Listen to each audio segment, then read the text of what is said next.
This film is purely fictional. Please do not imitate it. Your like and subscribe are the motivation for me to update. Chapter 1. Hello host. I am the childbearing system. Binding to me means you will have to give birth continuously. If you don't, there will be very severe punishment. Keep giving birth, keep giving birth. This is a wasteland, where you can't even get enough to eat. Are you sure you want to bind me? You only have one chance to refuse, so please seize it. My Mang lay weakly on the wooden bed. She felt the voice in her head full of threats. Why am I here? Did you bring me here? My Mang asked. Wasn't she scratched by a zombie? Why did she run to the wasteland? I don't have the luxury of that. You were infected with the zombie virus and died. It just so happened that the person in this body died at the same time and place as you. And it just so happened that there was a 7-star alignment, a lunar eclipse, and meteors streaking across the sky. Anyway, it was a complex astronomical phenomenon, rare in a million years, that sent you here. Getting back to the point, host, if you don't want to bind to the reproductive system, just silently say reject the binding. A mechanical voice rang out in my head. Can I go back if I don't bind? My Mang asked. If nothing unexpected happens, yes, the system replied. Really? My Mang asked happily. Yes, both bodies are dead anyway, so it doesn't matter whether I go back or stay here. It's all the same, the soul dissipates. The system replied. This is killing me. Then if I bind, can I live here? My Mang asked. Yes. The system replied. What punishment will I receive if I don't have a child? My Mang asked. The punishment is severe, a punishment worse than death. The system said sinisterly. I can't just capture a man and have a child. Don't I need to find a target? Don't I need to cultivate feelings? There are still 10 months of pregnancy left. What should I do during that time? My Mang asked. Once you find a target, the system will prompt you. Each target can trigger 10 small tasks, which will reward basic living supplies. However, you will only become stronger through playing games and having children, but giving birth is the main option. The system's cold voice rang out. One is death, the other is life. Better to live than to die. Then I'll just briefly bind you. My Mang said weakly. Host, don't be so reluctant. Once bound, you can't unbind unless you die. Once bound, you'll have to give birth endlessly. This is a wasteland, and you can't even get enough to eat. Are you sure you want to bind to the childbearing system? For such a major life event, I hope the host will give you 3 seconds to consider. The system's voice rang out. 1, 2, 3. I thought it through. Bind? Maymong said. She had no plans to have children. As the system said, how could she possibly have children if she couldn't even eat? But didn't the system say that each objective had 10 small tasks? She could earn some supplies by completing the small tasks, which should be enough to support herself. At least, there was some hope. It was better than death, however difficult it could be. Could it be as difficult as the apocalypse? There were no zombie threats here, and she could actually spend the winter peacefully. Over a year into the apocalypse, when had she ever slept peacefully? Before, she died, and there was nothing she could say. But now that the choice was hers, how could my Mang bear to give up the chance to live again? A long time passed, so long that my Mang thought it was all an illusion, when the system's voice finally rang out. Congratulations, host, on successfully binding. Is that all? No hints, no tasks, no newbie gift packs. No newbie gift packs? After waiting for a long time, my Mang saw no sign of the system speaking, so she asked. No. The system answered decisively. Would you like to introduce yourself? My Mang asked. She had read countless novels, but this was the coldest she ever seen. It seemed as if the system wasn't even a little bit happy about being bound. Hello, host. Giving birth makes you stronger. The more you give birth, the stronger you become. I'm the one who's giving birth to children. You reap what you sow. This system doesn't offer any newbie gift packs. However, considering the host died of starvation, and it's still winter, you still have 10 days before you can go out to find food. To prevent you from starving, I'm giving you 10 bottles of nutrient solution. 1 bottle will last you a day. When spring arrives, hurry out to find food. After saying this, my Mang discovered a new warehouse in her mind, containing 10 bottles of nutrient solution. She quickly pulled out a bottle, bit it open, and began to sip from the bottle. My Mang swore to heaven that this action wasn't her own conscious decision, but rather her body's reflexive reaction. The outer packaging of the nutrient solution, like the section on top of crushed ice, deflated as she sucked. My Mang then inflated it, and poured the remaining nutrient solution into her mouth. After downing a tube of liquid, my Mang felt her consciousness gradually return. She had been talking to the system since waking, and hadn't had time to examine her living environment or absorb the memories of the original owner. Looking around, the room was about 10 square meters, with a 5-foot-tall bed, a table and stool nearby, and a small wardrobe. There were a few wooden boxes on the floor, and she wondered what was inside. Searching her memories, she found that they were used to store quilts and clothes, but they were now worn. There were also 2 large boxes for food, but they were also empty. The equipment was quite complete, and the living environment was much better than during the apocalypse. At least, it was clean. The system said it was hibernation time. My Mang snuggled in her quilt and carefully recalled the memories of the original owner, as if watching a movie. The original owner was 18 years old. Her father had been a vegetable farmer at the Agricultural Science Academy in the safe zone, and her mother worked odd jobs and took care of the children. Although they lived outside the safe zone, their life was still acceptable, because countless people couldn't even enter the safe zone. Everything changed when the original owner was 10 years old. A highly mutated plant appeared in the plantation, suddenly going berserk and injuring people. Mei Mang's father died instantly. With the family's pillar gone, the family was on the verge of collapse. Although the plantation offered some compensation, it was far from enough. The rent and utility bills for the house in the safe zone were exorbitant every month. Without their income, they couldn't afford to live there. At the same time, a family from the slums to the east approached her mother, offering to trade rooms with her. Because admission to the safe zone not only required a spot, but also a vacant residence. It was a case of one person for one job. This family had connections in the safe zone, so they could secure a spot. Now they just needed housing. Mei Mang's family's contract hadn't expired yet. Once it did, they would become a hot commodity, and there was no guarantee they would get a spot. Just as Mei Mong and her daughter were worried about not being able to pay the rent and having nowhere to go, they agreed to the exchange. Not only did the other party refund Mei Mang's rent for that month, they also gave the family some star coins as a subsidy, claiming it was a transfer between relatives. Mei Mong and her mother thus moved from the safe zone to the slums. Although the family's apartment was quite nice, just across the wall from the safe zone, the slums were still slums. Chapter 2. Rent is required in the slums, but it's much cheaper than in the safe zone. The one-bedroom apartment they live in only costs 100 star coins for 6 months, while in the safe zone, it would cost 500. A studio is even cheaper, at only 50 star coins. And that's on the east side, where prices are relatively high. In the west slums, a studio costs only 5 star coins. Of course, living conditions are always linked to money. Everyone knows this family is a city dweller from the safe zone, so there are many people with bad intentions. However, due to the intimidation of the guards, they dare not cause any trouble in their residence. While they can't be controlled in their residence, they have to go out. Robbery and theft of supplies are common occurrences. Others would just run away after the robbery, and even if you call the police, you can't find the thieves. And no one would help you conduct a massive search just for a few wild vegetables. Thankfully, Mei Mang's mother is quite strong, so she doesn't get bullied to death. At first, the two of them were unfamiliar with the area and mostly lived off their savings. The other women in the slum were jealous of the Mei Mang family, an orphan and a widow, because they were wealthier and better off than they were, and they were unwilling to associate with them. They wouldn't take them with them on group herding trips, instead telling everyone they were orphans and widows from a safe zone. This meant they were wealthy and easy to bully. Only their neighbor, Uncle Wong's family, showed any kindness towards Mei Mang and her friends. They would take the two of them with them on herding trips. With a grown man and a teenage boy, everyone was somewhat wary.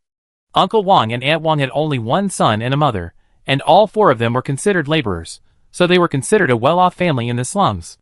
Every day, no matter how much Mei Mang's mother gathered, she would give a tenth of it to Uncle Wong.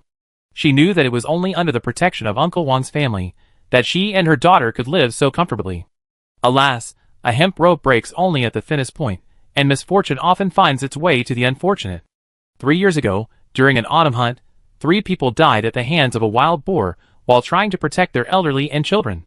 That hunt killed and injured many people, and many families lost their breadwinners, including Mei Mang and Wang Haoren. Always reticent, Mei Mang became even more taciturn. She grew up in the safe zone and went to school.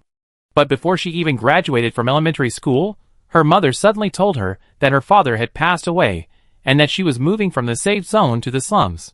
This huge shift was a huge blow to the young child. But she didn't dare complain, knowing her mother was even more heartbroken than she was. In the safe zone, she could have made a breakthrough as she grew up. She had always been a good student, and finding a good job after graduating from junior high school was a sure thing. Plus, she was reasonably good looking, so marrying up from a higher social class wasn't out of the question. But moving out of the safe zone made all that impossible. Classism is now very obvious. In the safe zone, people are divided into different classes, but in the slums outside, people simply call them pariahs. Even slightly better off families can't marry girls from the slums. And in the slums, people make a living by scavenging, with virtually no other options. Maimong thought for a moment, and was quite pleased. These conditions are much better than what she had in the apocalypse. Everywhere is lush and green. Although most of the food is highly radioactive, anything with moderate radiation is edible. Low radiation could be sold for money, and zero radiation would be even better. Plus, there were people around the base who were dedicated to clearing out mutant beasts. There were absolutely no large mutants, and even small ones were rare. Maimong smacked her lips. How long had it been since her original self had eaten meat? Years, I almost forgotten. Not to mention that with her fighting power, she couldn't fight mutants. Even if she collaborated with others to kill a mutant, the money would be sold and exchanged for nutrient solution or other more filling food. Even vegetables couldn't fill her every meal, so how could she possibly eat meat? Since that disaster, Grandma Wong's health has deteriorated. She only went out for a few days in the summer, and the rest of the time she stayed at home resting or doing light work. Maimong didn't have her mother's strength, and she usually looked down on others. People didn't want to talk to her, thinking she was being pretentious. In reality, she just didn't like to talk before. It's easy to find a pretext to accuse someone of something. Even when her mother was around, no one paid them any attention. In recent years, the only person willing to take her home was the little boy next door. At first, the two, 15 and 17, were both so frail and weak that they were often ostracized and bullied. They returned home nearly empty-handed and covered in wounds. It wasn't until Wang Haoran nearly hacked a child to death that everyone, frightened by his bloodthirsty glare, gradually stopped bothering them. I heard the child eventually died, dying within a few days due to a lack of medical care and medicine. Some people still came to cause trouble, but they were all scared off by Wang Haoran's reckless fighting style. The two of them became true lone rangers. With no information to share, they had to figure things out piecemeal. Even going hungry was common. Maimong, after reviewing her life, felt nothing but misery. This little girl had never eaten anything good. It's fair to say that children born after the apocalypse, except those from aristocratic families, never had much good food. When the original owner was in the safe zone, she could still eat meat and sugar a few times a year. Since her father's death, her mother only prepared meat for her during the Lunar New Year. As for sugar, forget it, it was even more expensive than meat. Now she had died at the age of 18, allowing herself to travel through time. Thinking of herself, Maimong realized with horror that she was also a weakling. She had awakened her psychic powers in the apocalypse, and these powers were touted to divine status. She had once secretly rejoiced for a long time, believing she was about to become someone others looked up to.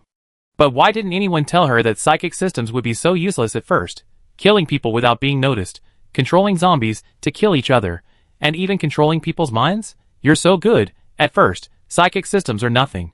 They can only rely on their own strength to kill zombies, collect crystal cores, and then slowly level up.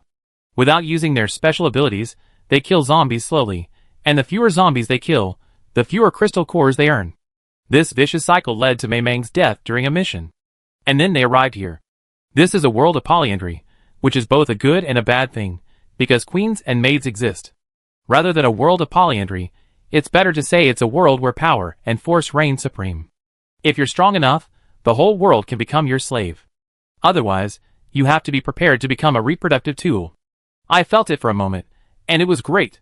My special abilities were still there, even if they were as useless as ever, only at level 1. I wondered if there would be any crystal cores to upgrade me at this time. My Mang still had the nutrient solution in her mouth. After reading her memory, she decided to get out of bed, pour some water over it, and rub it into her mouth. She had to drink the water anyway, so she didn't want to waste it. She had wanted to move around, but as soon as she lifted the covers, a cold air rushed towards her from all directions. She quickly put on her own and her mother's thick coats, but the cotton-padded jackets were so old they weren't as warm anymore. She quickly drank some water, then, having dealt with a major life event, lay back in bed, shivering. The covers on the bed were old, patchy, and not particularly warm, but they did help keep the chill at bay. But after that gulp of cold water, she felt a chill running through her body, her heart pounding. My Mang huddled in the covers, trying to keep her body warm. Chapter 3. Why drink cold water in the middle of winter? It must be because there's no hot water. The firewood at home had burned out. Otherwise, they could have warmed themselves by the brazier in the room and heated up some water. From what I remembered, there was no food left at home, and my Mang didn't know if she could find anything to eat outside. She figured since she was lying in bed now, she might as well be a little hungry. She saved the nutrient solution for the next few days, and saved it for when she went out to look for food. The next day, she savored it carefully. She drank it 3 times a day, and only drank a third of it in total. Even though she was starving all day, at least she wouldn't die. The nutrient solution was a thick, milky white liquid, colorless and tasteless, and it was quite filling. And yet, even this was high-end stuff. I heard one bottle cost 20 star coins. Maimon used to drink the cheapest nutrient solution, the ones that were nearing their expiration date, which only cost 3 star coins. Even so, one bottle lasted a day, but the taste was hard to describe. A plastic smell mixed with a hint of decay. Of course, my Mang had only heard about the so-called premium nutrient solution. She had never bought it, much less drunk it. She couldn't even achieve nutrient freedom with the cheapest nutrient solution, so how could she even dream of premium nutrient solution? Drinking 1 bottle every 3 days, my Mang had saved 6 bottles. Looking at the 6 bottles of nutrient solution in the warehouse, my Mang's eyebrows curved. This was a fortune. Saved by myself, hee. For the past 10 days, the system hadn't spoken a word to my Mang. If it weren't for the nutrient solution she drank every day, my Mang would have doubted whether she really had a system. Bye-bye, are you low on energy? That's why you're silent. Do you need me to do more tasks to help you regain your energy? My Mang asked tentatively. No need. I'm full of energy. Don't bother talking to me unless necessary. I'll issue you a mission when the target appears. The system's tone was filled with impatience. My Mang was also angry. If you don't want to talk, then don't talk. Who cares? Just don't beg me to do the mission when the time comes. Even now that she's resurrected, she still doesn't believe it. Can't she survive on her own? The original owner had lived well for so many years, so she must be able to do even better. However, my Mang was overthinking it. She didn't realize that she was bound to the king of the system world. Begging you to do the mission? Not happening. He'd rather you didn't do the mission, then he wouldn't even need to issue the mission. On the evening of the 10th day, there was a knock at the door. Who is it? My Mang asked loudly. It's me, Brother Howren. I'm here to tell you. We're going out to collect tomorrow morning, so don't forget to get up early.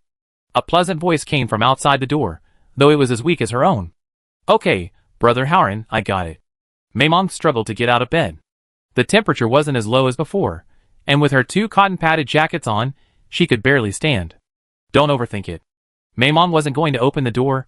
She was going to the bathroom and stretch her body. For the past 10 days, except for getting up once a day to use the restroom, she'd been lying down the rest of the time. She was stiff from lying there for so many days.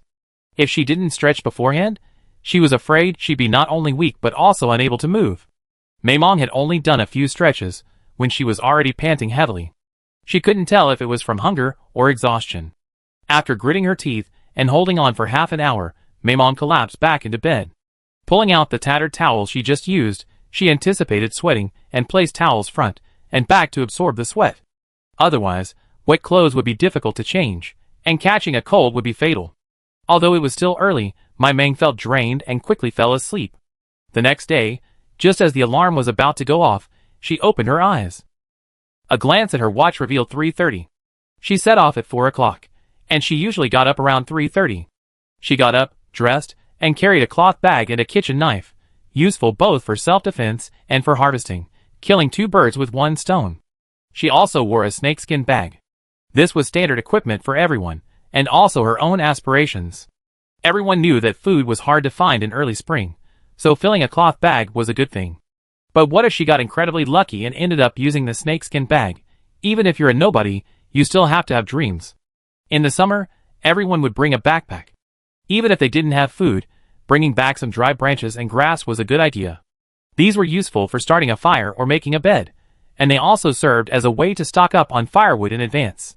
The more you stockpile, the less you'll have to endure the cold in winter. Finally, donning your raincoat and wellies, you could go out. Spring, when everything comes back to life, also brings rainy days, with heavy, medium, and light rain taking turns, making gathering more difficult. But these rainy days last for 3 months, so no matter how annoying they are, everyone has to go out to work. Everything ready, my Mang generously downed a whole tube of nutrient solution, taking a sip of refreshing water. She suddenly felt sober. She groped her way out of the room, which opened into a small living room. She remembered there was also a kitchen in the corner. But now isn't the time to dwell on this. Getting out and finding something to eat is more important. Although my Mang had downed a tube of nutritional supplement, it still couldn't change her frail gait. It seemed her weakness had little to do with hunger, it was simply weakness. It was frustrating. As soon as she opened the door, she ran into Wang Haoran, who was about to knock. He was also wrapped tightly in a raincoat. This was why people didn't carry backpacks in spring. The firewood was wet and too heavy, and it was inconvenient to move around in a raincoat. "Let's go!" Wang Haoran saw my Mang come out and turned to head outside. My Mang locked the door and followed him. There were still many dark figures on the road, all walking numbly. Although there were scattered figures on the road, they were surprisingly quiet, each one stumbling in the same direction. We were all hungry, so who would waste energy talking? What if we were exhausted and couldn't return home that night? Watching this bizarre scene, my Mang almost thought she blended into the zombie horde. She took 2 quick steps, moving closer to Wang Haoran. Ding, mission target detected. Go up and hold their hand to receive a 3-pound rice reward. A long-lost voice echoed through her mind. My Mang swallowed. 3 pounds of rice for just holding hands? Is there a time limit for the mission? My Mang asked. No, the reward will be distributed when the host completes the mission. The voice of someone slacking off rang out. Then I don't seem to hear any punishment. My Mang asked, puzzled. She wanted to know for sure, just in case she accidentally stepped on a landmine. Isn't being alive a form of punishment? The voice of someone slacking off drifted slowly. No food, no water, no money, and the environment is so harsh, with the constant risk of death. Isn't that enough? Isn't it said that waiting for death is the most tormenting? If you hadn't been bound, you could have gone straight to paradise. How wonderful. You wouldn't have to suffer the pain of living like you do now. My Mang, That made so much sense, she was speechless. Then she felt happy again. That meant there were no penalties. Huge hope for the future rose in her. One mission objective has 10 smaller missions. As long as a few more meet the requirements, she could live comfortably with the rewards from the smaller missions. Bao, if character objectives appear at the same time, will multiple missions appear?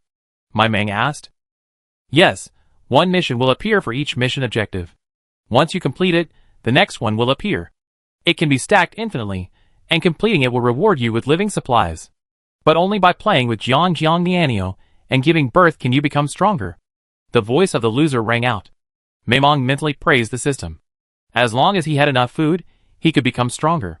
With his psychic abilities already attached, there was no reason he couldn't upgrade. He must have simply not found the method yet. Chapter 4. With hope in her life, my Mang's steps became lighter. The two walked until dawn before entering the gathering area, which led directly to the wilderness. But it was still too close, there was practically nothing to gather. They had to continue walking further. My Mang stared at Wang Haoran's small hand the entire way, wondering how she could quietly hold it. 3 pounds of rice lay at the bottom of those hands. Thinking of rice, my Mang swallowed. It had been a long time since she had eaten. Here you go. Suddenly, the hand she had been longing for reached her. My Mang instinctively took it. This was rice delivered to her doorstep. Ding, mission accomplished. 3 pounds of rice as a reward. The sound of a broken machine echoed in my Mang's mind. When consciousness returned, she realized what she had done, and quickly let go of Wang Haoran's hand. She stammered, I am not hungry. You can keep it for yourself. Maimong had drunk a tube of nutrient solution that morning and indeed wasn't hungry. Wang Haoran clearly didn't believe her. He heard her swallow several times on the way. He knew she hadn't saved much food last year, so she must have been hungry for days. Although it was his breakfast, he was a man, so he could bear it a little longer. Seeing Maimong's unconscious action, Wang Haoran further confirmed his conviction. Only when one is extremely hungry will the body move faster than the mind. Take it. A full stomach will give you the energy to dig for wild vegetables. I have more in my bag. Without waiting for Maimong to refuse, he stuffed a dark object into her hand. Let's pick some wild vegetables here today. Wang Haoran squatted down, picked up the detector, and slowly began to examine each leaf. In early spring, wild vegetables emerge, including bracken, shepherd's purse, purslane, and dandelions. There's also Houtuinia cordata, which has the highest edible rate, but neither the original owner nor my Meng likes to eat it. But there's no choice now. Just having something to eat is good enough, so why would you be so picky? Even though I don't like it, Houtuinia cordata is the most eaten every spring. Which variety you can find, and whether you can eat it, depends entirely on luck. My Meng looked at the small thing in his hand, and put it back in his bag. Although it's a black steamed bun, it's still a rare food. In winter, this small bun, soaked in water, can provide a family of 5 with food for a day. It's also their most common food, made from a variety of ingredients ground into powder. It's unpalatable, but it's also very filling. Meilong has a memory, so she can identify several edible wild vegetables. These days, wild vegetables are still small, so the whole plant is usually edible or inedible. Unlike in summer, when a tree bears countless leaves, each one unique. Meilong squatted down, searching for a wild vegetable she recognized and testing it. The detector has a pointed tip. Simply piercing the plant determines its edibility. For hard-shelled plants that can't be pierced, the tip can be pointed at the object and tested from close range. For wild vegetables, piercing once is faster. If they find fruit, they're reluctant to pierce it, as it spoils easily and fetches a low price. The screen flashed red twice, indicating it was inedible. Red indicates high radiation, yellow indicates medium radiation, the color most commonly consumed, and green indicates low radiation, a condition rarely tested. Of course, it's also possible they didn't know. After all, everyone was keeping it a secret. They wouldn't be foolish enough to tell everyone they found something. The detector also had a voice announcement function, but it was rarely used. No one wanted to know they found something edible. The two of them, each on one side, quietly scanned their respective areas. There was a slightly bald patch in the middle, which Wang Haoran had been plucking as he scanned. This wasn't to divide up territory, but to indicate that he scanned the other side, so they wouldn't waste time wandering into it, or miss the middle patch. Meilong rubbed her eyes. The drawback of not turning on the voice chat was quickly apparent. It made her eyes sore from watching for too long. She looked around. They were the only two of them here. She wondered if she should turn it on. But then she thought, no, what if someone was hiding nearby? It was the lean season, and even a small wild vegetable could lead to a murder. After a while, Meilong couldn't resist, and secretly turned the volume down to the lowest setting. Brother Haoran, can you hear me? Is the volume safe? Meilong tested a wild vegetable for Wang Haoran to hear. It's okay, not very clear. Wang Haoran nodded. Okay. Hearing him say that, Meilong felt relieved. Because the lowest sound was really very quiet, if it weren't for the silence, she felt she wouldn't be able to hear it. All the way through, it was just high, high, high. Red, red, red. Slowly, Meilong's mind drifted away. She furtively glanced at the white rice in the warehouse. Slurp, there was white rice porridge for dinner. She just saw a hint of yellow out of the corner of her eye. Not sure, she tried again. Moderately radioactive plants, edible in small quantities. The yellow screen flickered again. Meilong happily plucked the dandelion in front of her and put it in her bag. Although it was only the size of a palm, it was a good start.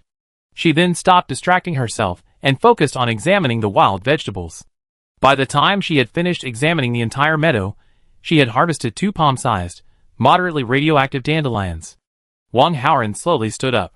He had been crouching for so long that even slowly standing up almost fainted. Let's go ahead and check. There's a larger meadow there. After recovering, Wang Haoran pointed to the right front and said to Meilong.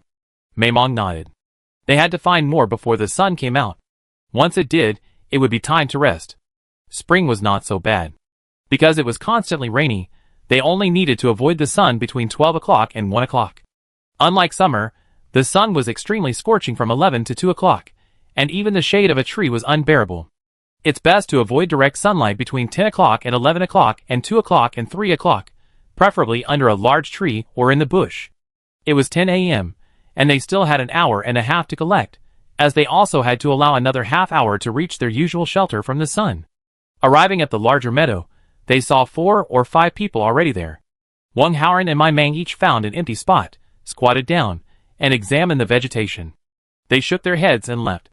Most of the wild vegetables on the ground had holes, indicating they had been tested. The chances of finding something missing were slim, so they decided to move on. They continued forward, but people were everywhere. Helplessly, they turned back and headed in the direction they were sheltering from the sun. If they were too far away, they might not be able to reach them in time. Brother Haoran, go check over there, my Meng said, pointing to two small trees up ahead, each one a meter tall. From a distance, they looked a bit like tea trees. Chapter 5. It didn't seem to be there last year, or perhaps it wasn't this tall, Wong Haoran said. Since they often come to this area, the small flowers and grass might not remember it, but these two trees standing alone are so obvious, there's no way they wouldn't remember. Let's test it. Maimong approached and used the tester to test it. Wong Haoran wanted to step forward to stop him, but thinking about how little they harvested today, he joined them. Trees like this aren't usually tested in the spring, because the leaves are generally small and thin, not enough to satisfy hunger. Most importantly, it's time-consuming and laborious, as they have to test each leaf one by one. It's better to leave it until summer, when the leaves have thickened and can grow 2 or 3 times larger. 2 or 3 leaves can be enough for a meal. Although the plant has mutated, it's not drastically so. It's just that the area and thickness have increased by 2 or 3 times. Just don't be unlucky enough to encounter a highly mutated plant. Highly mutated plants can eat people. My Mang's father died at the hands of advanced mutant plants. Though they can't move, they can utterly stun humans. Especially in the wild, if you kill everyone and bury them, no one will know there's a mutant plant there. Many people left alone will suffer horrific consequences. After a while of testing, everything was red. My Mang pondered, squatted down, and started from the bottom up. Sure enough, he soon discovered a patch of yellow. Brother Haoran. My Mang happily showed him the color of the detector in his hand. Wong Haoran also squatted down and started testing from the bottom up. Although the leaves were small, the harvest was impressive. 2 or 3 out of 10 were edible. Each of them took a tree, branch by branch, slowly working their way up. Until the alarm clock rang at 11:30, they left with a sense of satisfaction. The edible rate was higher down below. Up above, barely 1 out of 10 leaves was edible, so leaving wasn't too painful. At worst, they could come back in a few days to see if they could find something else. Plants grow very quickly these days. Wild vegetables and weeds can regrow in about a week. It wasn't even midnight when they reached the cave. Looking at the slightly bulging cloth bag, they both smiled contentedly. As long as it had moderate radiation, it was edible. Taste wasn't important. At least it tasted better than grass roots and tree bark. The black steamed buns were mostly made from grass roots and tree bark, with even sawdust and other ingredients. Dry it all, grind it into powder, and add a little black flour. It's hard to digest, so it's filling. Maimong took out a tea leaf and wanted to wipe it with her hand, but then she realized her hands and body were probably even dirtier. She didn't mind and just tossed it into her mouth. The more she looked at it, the more it looked like a tea plant, and she wanted to see how it tasted. At first, she didn't notice anything, but soon, she felt the fragrance of the tea slowly emanating. After chewing a whole leaf, her mouth was filled with the aroma of tea. She couldn't waste the tea leaves either, so she chewed and swallowed them. Brother Haoran, try it. Maimang's eyes lit up. She had never tasted anything so delicious in her life. Seeing her surprised expression, Wong Haoran selected the smallest leaf and held it out. If it's good, I'll save it for money. After finishing, he indeed revealed a look of surprise. This should be a mutant tea tree, and one that's mutated for the better. I'll ask the price later. Wong Haoran looked at the tea leaves in his bag. There must be 2 pounds. He made a fortune. Maimong felt a little reluctant to part with it. There were no toiletries at home, and she wanted to chew a piece every morning. But thinking about their poverty, she decided to forget it. They couldn't even afford to eat, so why bother being so particular? This year's rent hadn't been settled yet, and there was no sign of food reserves. How could he indulge in luxury so quickly? Maimong smacked his lips. The tea fragrance filling his mouth was truly delightful. He should have known better than to swallow it. He should have chewed it a few more times. Wong Haoran wiped his hands on himself, then took out another black ball and began to eat. He drank water as he ate. The water container was a bit like a water bladder. Even the poorest people had one. Once out for the whole day, without food, she might not die, but without water, she might not be able to return. Especially in the summer, untreated water outside is undrinkable. My Mang imitated him, wiping her hands on herself, then pretending not to notice her grime as she picked up the small black ball Wong Haoran had given her and began to eat. Thanks for the past year in the apocalypse, and for her original bodies habituated to hardship. Even as she swallowed this disgusting thing, her heart was filled with happiness. Although the nutritional supplements were filling, they didn't offer the same satisfaction as eating real food. Even though this little black ball wasn't really real food. My Mang imagined that if she could just eat rice tonight, she would be filled to the bliss of heaven. The more he thought about it, the happier he became. Wang Haoran's lips curled up as he watched my Mang happily eat the little black dumplings. It would be a lie to say he didn't like this little sister he'd been with for so many years. But he could see resistance written all over my Mang's face. She thought about this before, when their parents were together. My Mang's mother agreed, but the little girl was very opinionated and flatly refused. She even said she'd never get married. Wang Haoran understood. How could someone who grew up in a safe zone be willing to marry someone from the slums? My Mang certainly thought that way. She didn't want to marry someone from the slums, and she knew it was impossible for her to marry into a safe zone, so she didn't want to force herself into marriage. Oh, actually, there wasn't really any marriage involved. It was just the two of them living together, making a living together. She worked tirelessly to learn various life skills, thinking she could support herself, and if she couldn't, she committed suicide. Ever since her parents passed away, Wang Haoran had kept his feelings even more secret. Besides supporting himself, he also had a sick grandmother to care for, so he couldn't afford to give my Mang a good life. It would be nice to go searching for supplies together, but my Mang was working incredibly hard. It would be even better if someone could share some of the burden. And that person wouldn't be him. All he could do was protect my Mang as best he could until that person showed up. After eating and drinking, the two of them leaned against the stone wall and rested. Their tea leaves were already in a snakeskin bag. A snakeskin bag can be worn around the waist and hidden under clothing. Since everyone was wearing thick clothes these days, hiding something there wouldn't be anyone to notice. On the contrary, seeing a bulging bag would increase the chances of someone having malicious intentions. After an hour's rest, the two of them continued on to their next destination, not wasting a single moment. Today was a lucky day, but there were plenty of days without any. We couldn't afford to slack off just because we had a little food. Chapter 6. In the afternoon, the two men ventured deeper into the depths of the forest.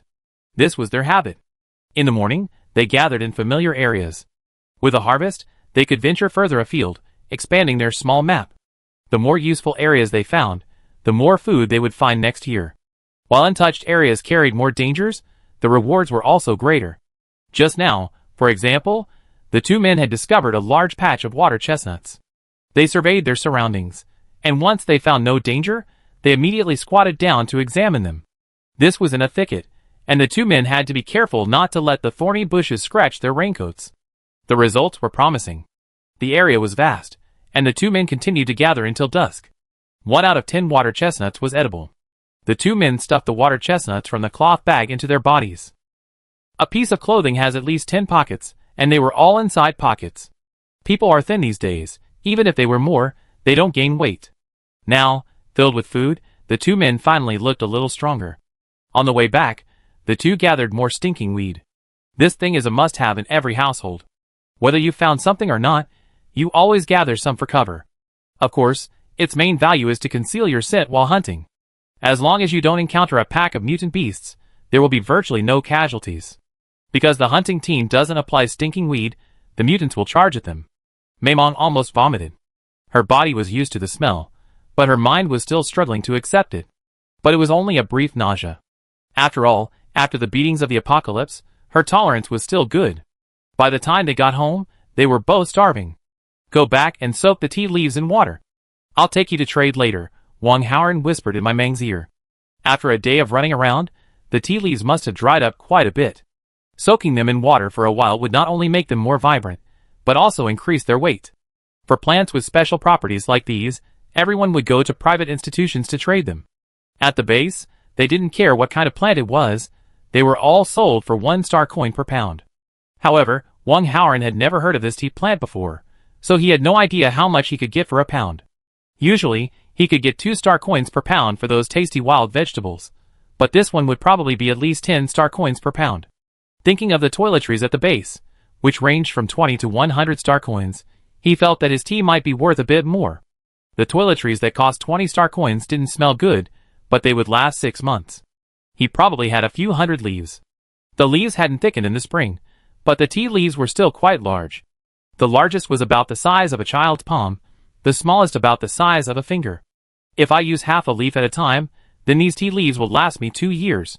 No, tea leaves can't keep that long, but merchants can sell them to many people, giving each person a little. If they sell by the leaf, then with the recycling, they'll make tens or even hundreds of times the profit. Wang Haoran was thrilled, but of course he knew his limits. No matter how much money others make, that's their sales channel.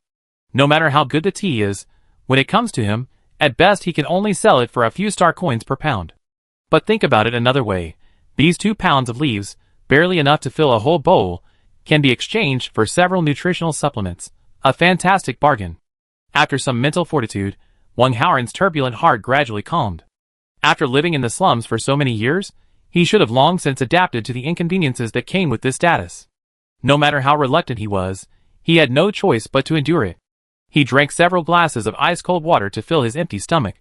Today, he had only eaten 1 black dumpling, and his steps were already unsteady from hunger.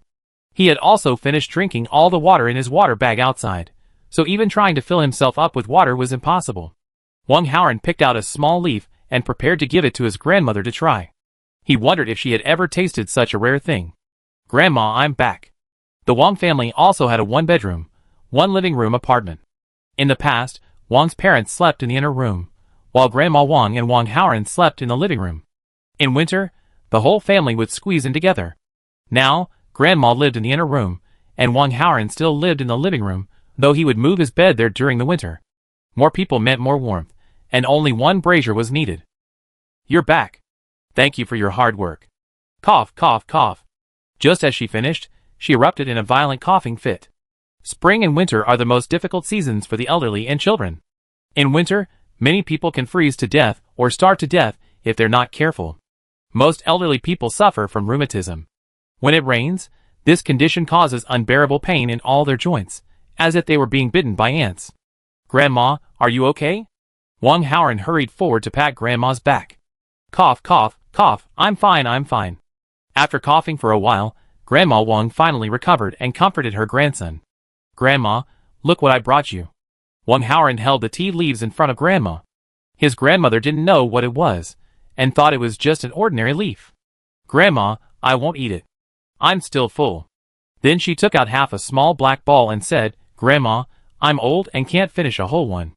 Here's half for you. Eat it." Wang Haoran said a little angrily, "Grandma, why didn't you finish it again? What if something happens to you? How am I supposed to live?" His grandmother smiled and said, "Oh, as you get older, your appetite gets smaller. You're still growing, so you should eat more." Wang Haoran was heartbroken. He knew it wasn't that Grandma couldn't eat, she was just reluctant to eat. He put the tea leaves to Grandma's lips and said, "Grandma, try this. Grandma, eat it. Grandma, eat it. Then eat this too, okay? Otherwise, it'll go bad by tomorrow." To get her grandson to eat half the small black ball, Grandma Wong happily took the tea leaves. If she hadn't wanted her grandson to eat half the dumpling, she wouldn't have ate even a single leaf. The leaf would have made for another meal tomorrow. As soon as it entered her mouth, Grandma quickly noticed the unusualness of the leaf, but it was already chewed up, so there was no way she could spit it out. She looked at her grandson with a reproachful look. "Why are you giving something so rare to an old woman like me? You'd be much better off selling it." Selling it would bring her plenty of food. She had lived to such an old age, and it was enough. But her grandson was still young, only 20, and he had a long way to go. Grandma Wong felt a pang of bitterness at the thought. It was all her fault for being so afraid of death. Otherwise, she could have just hanged herself and not burdened her grandson. But she couldn't accept it. Her husband had passed away early, and now her son and daughter-in-law were gone. If she were gone too, how lonely her eldest grandson would be. Moreover, she also wanted to see the Wong family have a successor, and she would be reluctant to leave if she didn't see one. Chapter 7. Your grandson is grown up. As long as you take good care of yourself, you'll enjoy even more rare treats in the future. Wang Haoran consoled him. In his mind, how could Grandma be a burden? With Grandma around, they could still talk, and she helped with the housework. Is a home still a home with only one person? Wang Haoran couldn't help but think of Mei Mong. She must have been very lonely all alone. She didn't know if Mei Mong had been lonely before, but now she truly enjoyed her solitary life. After returning home and pouring tea leaves into a basin filled with water, Mei Mong immediately counted a dozen grains of rice to make porridge. She also chopped up a dandelion she just found that day and threw it in. The firewood she used was still the same firewood she just brought back. The mutated rice grains were each as large as a large goji berry, and a dozen grains made a handful. Mei Mong peered into the pot with anticipation, wondering how such large grains would taste. After searching around, he couldn't find any seasonings, not even basic salt, so he gave up. While the porridge was cooking, my man cleaned up the watercress. There were 2 racks by the window, specifically for drying food. There was no sun to dry the watercress now, but the air circulation near the window was better, so if you left it there to air dry, it would be edible for 10 days or half a month. In spring, dry firewood was scarce, so the flames would basically go out as soon as the water boiled. Next, the rice would be cooked through in the boiling water. The wait was always long, so my maid found something to do and cleaned up the house. She was afraid she would drink the half-cooked porridge if she had some free time. The water had a strange taste now, but thankfully it was available in unlimited quantities, though you had to pay for it. Drinking water is moderately radioactive and costs 5-star coins per liter. Washing water is highly radioactive and costs 1-star coin per liter. It's not drinkable and can only be used for daily cleaning. Water sources in the wild are not only highly radioactive, but also contain various parasites, so untreated water should not be drunk. I heard that the upper echelons of the base drink radiation-free water purified by psychics. It's sweet and delicious, like pre-apocalyptic mountain spring water. Just as my man was waiting, the porridge was finally ready. Looking at the rice porridge in the pot, which had less rice than broth and each grain was distinct, my man couldn't help but let tears fall from her lips. She simply hugged the pot and began to slurp. Because it was steamed, the rice had become a little soft. If it had been cooked as white rice, each grain would have been distinct and chewy. What a mistake. Next time, blanch the vegetables before removing them so they don't turn yellow. Only after the last mouthful of rice soup had gone down did my man let out a sigh of relief. This was life. The fragrance of rice overwhelmed the heavy disinfectant smell of the tapped water. Is this the priceless zero-radiation rice? It's a bit like the rice she ate before the apocalypse in her previous life, which cost 3 yuan per pound. But not really, it's just several times larger. My man looked at the pot, poured a cup of water into it, swirled it around a few times, washed away the remaining rice soup, and ate it. This is zero-radiation rice soup, it can't be wasted. Just as she finished washing the pot, Wang Haoran knocked on the door.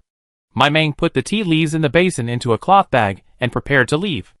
Opening the door, she saw Wang Haoran's matching cloth bag and thought for a moment something was amiss.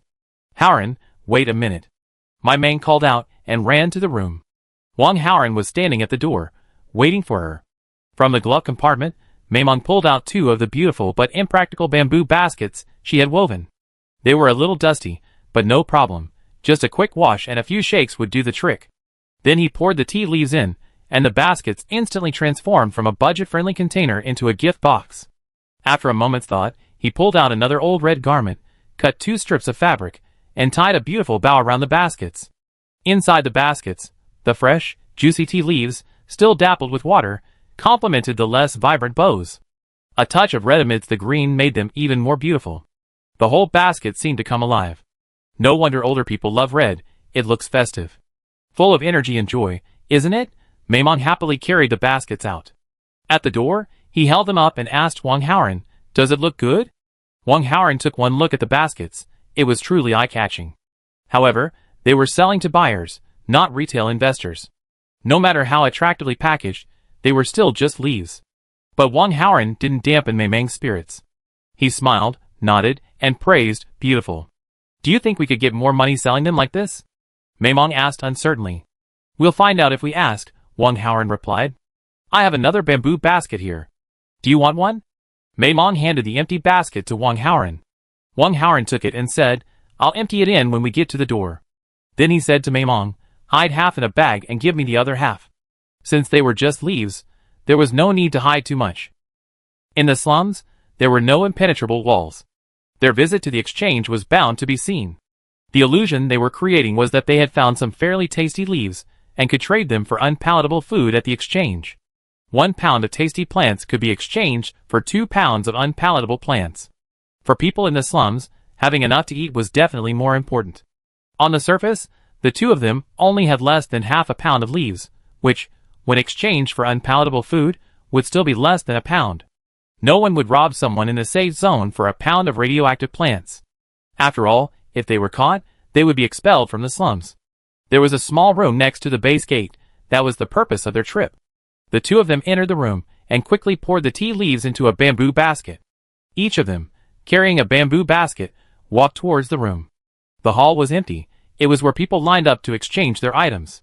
But it was off-season, so apart from the two of them, no one else was in line. In summer, the line would stretch from the room to the outside. The two of them entered the room, where a rather handsome young man sat. Mamanguo took a look.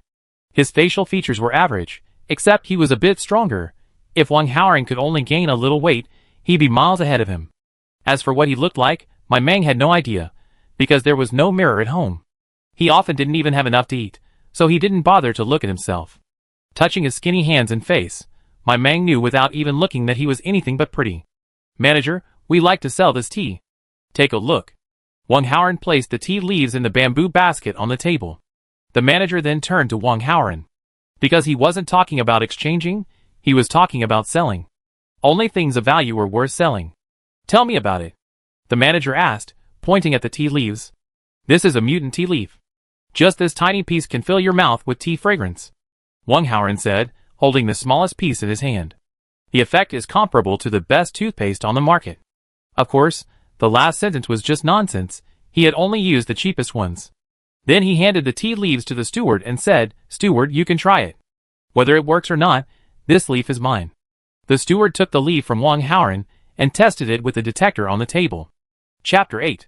The detector in his hand wasn't some low-end gadget like those used by my Mang and the others. It could detect not only radiation, but also toxins. After confirming the tea was safe and non-toxic, the steward put the tea leaves into his mouth and chewed them. 2 seconds later, the sudden flash of light they expected didn't materialize. The same indifferent tone continued, "It only freshens breath, it doesn't cleanse. It doesn't even feel full at all. This thing of yours is kind of useless, but it's rare. How many star coins are you going to sell it for per pound? We've never sold it before, so you'll have to decide," Wang Haoran said with a smile. The manager thought for a moment and said, "Although it's fresh, there's still a risk involved. I'm not sure if it can be sold. How about 10 star coins per gene?" Wang Haoran's face suddenly dropped, and he said pitifully, "Manager, you know, the leaves now aren't summer leaves. We've been busy inspecting the tea garden all day, and only managed to pick this much. Besides, you have a keen eye. How could there be anything you can't sell? I'm afraid there'll be a scramble." In the end, after some back and forth between the two, the deal was settled at 30 star coins per gene. Wang Haoran's portion, at 2 gene and 1 liang, was sold for 63 star coins. The wheat ons were just over 1 gene and 9 liang. The manager waved his hand and gave 60 star coins. He was rewarded with a wave of flattery from Wang Haoran. After receiving the money, the two men didn't leave immediately. Instead, they asked if they had any nutrient solution that was nearing its expiration date. Nutrient solution nearing its expiration date wasn't always available. It depended on luck. It just so happened that the two of them were lucky. A new batch of medicines had just arrived today, and the manager was in a good mood, so he approved 5 tubes for each of them. The two were a bit excited. This nutrient solution was a limited purchase item, with each person only able to buy 2 tubes at a time, and there was no guarantee it would be back in stock. Thinking of the 15 star coins that were about to be emptied, they didn't feel bad at all. After all, even if they couldn't finish the nutrient solution, they could still sell it. They earned 1 star coin per tube. So everyone who came to exchange items would ask if they had any near-expiry nutrient solution. Whether they drank it themselves or sold it, they wouldn't lose money. A tube of low-grade nutrient solution that wasn't near expiration cost 6 star coins, and the taste was the same. If they couldn't find near-expiry nutrient solution, they would still have to spend 6 star coins. If a person lived solely on wild vegetables every day, not only would they not be full, but the nutrition would also be far from adequate. If a person didn't consume 2 tubes of nutrient solution in a month, they would collapse. Unless they were getting enough nutrients themselves. In addition to the nutrient solution, the two also bought some salt. At 1 ounce per star coin, it wasn't very expensive. My Mang bought 2 ounces. After some thought, my Mang realized that this salt wasn't the same salt. It's just technology and hard work. Real table salt costs 5 star coins per ounce. She looked at the powdered salt in her hand. Was she sure she had it right? Wasn't it really flour? It was difficult to question someone's professional competence in front of them. The salt she bought before was like this too, it was just that she was used to it. The two hid the salt and nutrients, carrying the empty bamboo baskets and heading home. They hurried home under the cover of night. Their house was between the last and second to last in the alley, and they had to pass the house in front to get in and out. After months of winter, today was the first day out, and everyone had gone to bed early. So everywhere was pitch black and silent. It wasn't until he got home and locked the door that my Meng finally let go of his anxiety. It was truly thrilling. It was just a few nutrient solution tubes, right? Why did it feel more exciting than carrying millions shopping, afraid someone would rob them? Poor or rich, there's no sense of security. Back home, my Meng began rummaging through drawers and cabinets to hide things. He always felt like hiding somewhere was unsafe. Pour a little salt powder into the salt shaker, then divide the rest into 2 portions, and put each into an empty round fruit. The round fruit is like a miniature coconut, with a hard shell, but it opens in half, revealing a round fruit inside that tastes a bit like a macadamia nut. If you add some round fruit powder to the black dumplings you usually eat, they'll have a nutty aroma. The shell is also valuable. Send it to a processing plant for a star coin, and it becomes a reusable round box. Just like now, my Meng wrapped the salt separately and placed it inside the round fruit, which was both moisture-proof and easy to hide. She placed one round fruit in the top corner of the cupboard and the other in a utility box. A utility box, as the name suggests, holds all sorts of random things. Thieves wouldn't normally rummage through a utility box, right? Thinking of this, my Meng also placed 2 tubes of nutrient solution, each wrapped 3 times inside and 3 times outside, at the bottom. These 2 tubes had the longest shelf life she found, with over a month left, so she could save them for next month. Since she already consumed several tubes of nutrient solution in the past few days, she already met her quota and was no longer in danger, so she could save them for later. She kept 2 more tubes in the pocket of a torn piece of clothing in the corner of her closet. Even if someone came in to steal clothes, they wouldn't want this rag. In fact, the security in the East District slums was pretty good. Home invasions rarely happened, unless you were truly overloaded with valuables. Even if they did, they choose autumn, when everyone had stockpiled food for the winter. If they were lucky enough to get away without getting caught, they have enough for the entire winter. The last tube of Maimong was to be carried with her. If she didn't have enough to eat every day, she has something to eat to give her some strength if she ran into trouble. After hiding her things, Maimong happily washed and prepared for bed. Lying in bed, looking at the 40-star coins in her balance, Maimong smiled foolishly. She considered herself a wealthy man after all. 60 a day, 610 days, 18,000 a month. Is a comfortable life still far off? Then she go out to eat, order 2 portions of all the meat dishes, and eat 1 to take away. As for throwing it away? Impossible. Wasting food, damn it. Thinking of Mimi, my Meng fell into a sweet sleep. A day of intense activity had left her no time to think about anything else, and she fell asleep instantly, without even dreaming. The next day, my Meng was awakened by the alarm. She awoke drowsily, remembering her 60-star coins for the day. Instantly, her back and legs were relieved, and her whole body felt energized. She quickly packed herself and followed Wang Haoran out. The same familiar equipment, the same familiar route. Ding, mission target detected. See that perky bottom? Touch it, and you'll receive a bowl of fragrant braised pork and a slashing dagger. The system's voice echoed in my Meng's mind. My Meng was struck by lightning. Bye-bye, what did you say? Say it again? My Meng asked in disbelief. Then Tanlon repeated the mission for my Meng. Do you want to listen to what you're saying? Are you still human? How dare you ask me to do such a vile thing? Maimong nearly burst out cursing. Yesterday, holding hands was fine, but now they're asking me to molest someone else. This is something my uncle can tolerate, but my aunt can't. Thank you for the compliment, but I'm not human. You don't have to do it if you don't want to. I'm not forcing you to do this. The voice of someone who was acting like a spoiled brat entered her mind. Chapter 9. Maimeng's anger died down upon hearing this. She didn't want to do the quest, but it was a bowl of braised pork and a dagger that could cut through metal like mud. She wanted both food and weapons. After 3 seconds of hesitation, Maimong made up her mind and went for it. Her little hands were skin and bones, her bottom was skin and flesh, and there were layers of clothing between them. It didn't matter, she just pretended she accidentally touched a fatter hand. Preparing herself mentally, Maimong thought about how to create an accident so she could touch it. She followed Wang Haoran, her mind wandering. When he stopped, Maimong stopped too. The moment she stopped, she regretted it. What a great opportunity! If she had just accidentally bumped into him, wouldn't she have gotten the braised pork? Maimong looked at her feet and hands, cursing inwardly, what a loser. Wang Haoran handed Maimong 2 small black balls.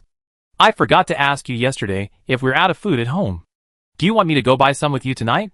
He was a little excited about getting so many star coins yesterday, but when he got home, he remembered that Maimong seemed to be out of food, so today, he brought food for 2. Thank you. I'll return it when I'm done. Maimong took the little black ball and said. Then she put the black ball in her bag. I drank some nutrient solution this morning, Maimong explained. Speaking of nutrient solution, she drank the near-expiry nutrient solution she bought yesterday. Since she realized she couldn't fit her things into her personal storage, she had to save the 5 remaining bottles of high-quality nutrient solution. After drinking that bottle of nutrient solution, Maimong felt like she tasted everything in life. She wondered if her taste buds would still be there if she drank more. Besides, this wasn't a solution. 1 bottle of nutrient solution a day was too much. I still had to go buy some ingredients for the little black balls today. I was so happy to receive the star coins yesterday that I forgot about this. Wang Haoran glanced ahead and headed off in another direction. The area we collected yesterday definitely wouldn't yield anything today. It would take at least a week for it to regrow. So today, the two of them went to another area, also a meadow, but this one had fewer wild vegetables and more weeds. When there were no wild vegetables, they could give the weeds a shot. Maybe they were radioactive, and they could take them back and eat. But unfortunately, after testing all morning, my Mang hadn't found a single weed. My Mang, my 60 star coins, why haven't they turned up yet? Checking the time, Wang Haoran decided to pick up some dead branches nearby. After drying them for a few days, they could use them for cooking. The two of them gathered as they headed towards their resting place. They arrived at a small cave, and it was almost midnight. It wasn't really a cave, but a gap between 2 mountains, big enough for 4 or 5 people. The two of them spread out the branches, letting as much water as possible evaporate, making them lighter to carry later. Wang Haoran ate 2 black dumplings, while Wei On ate 1 and left 1. They ate everything with water, which maximized their satisfaction. In the afternoon, the two of them headed for a forest of bitter herbs. Bitter herbs, as the name suggests, are bitter, and not only are they bitter, but they also leave a tingling sensation in the mouth. But this forest of bitter herbs was large, so anyone who came to gather them would likely have a good harvest. This was the best option when there was no food. If they couldn't find food in the morning, the two would come here. Maintaining basic survival was the most important thing. There were 2 half-grown children collecting here. Seeing the 2 adults approach, they looked at them warily. Maimong and the others ignored them, each finding a spot to begin collecting. Seeing they had no intention of getting into trouble, the 2 children quickly squatted down and began collecting as well. At the end, Maimong simply sat on the ground to inspect. After an afternoon of intense work, her eyes were sore and her hands were numb. Not to mention her legs and feet, which felt much more comfortable after sitting on the ground. In one afternoon, Maimong harvested less than a pound of bitter herbs. The 2 children sneaked away before dark. Maimong thought about the few bitter herbs in her bag, feeling a heavy heart. It was time to go back, and she hadn't gotten her braised pork yet. What should she do? Maimong glanced at her hands, then at the braised pork dangling in front of her. She stepped hard on a stone, twisted her ankle, and fell forward. Ah! My Mang let out a soft scream. She stared intently at the braised pork in front of her, her arms outstretched. Braised pork, here I come. Who knew the person in front of her turned and hid the braised pork behind her. Ah!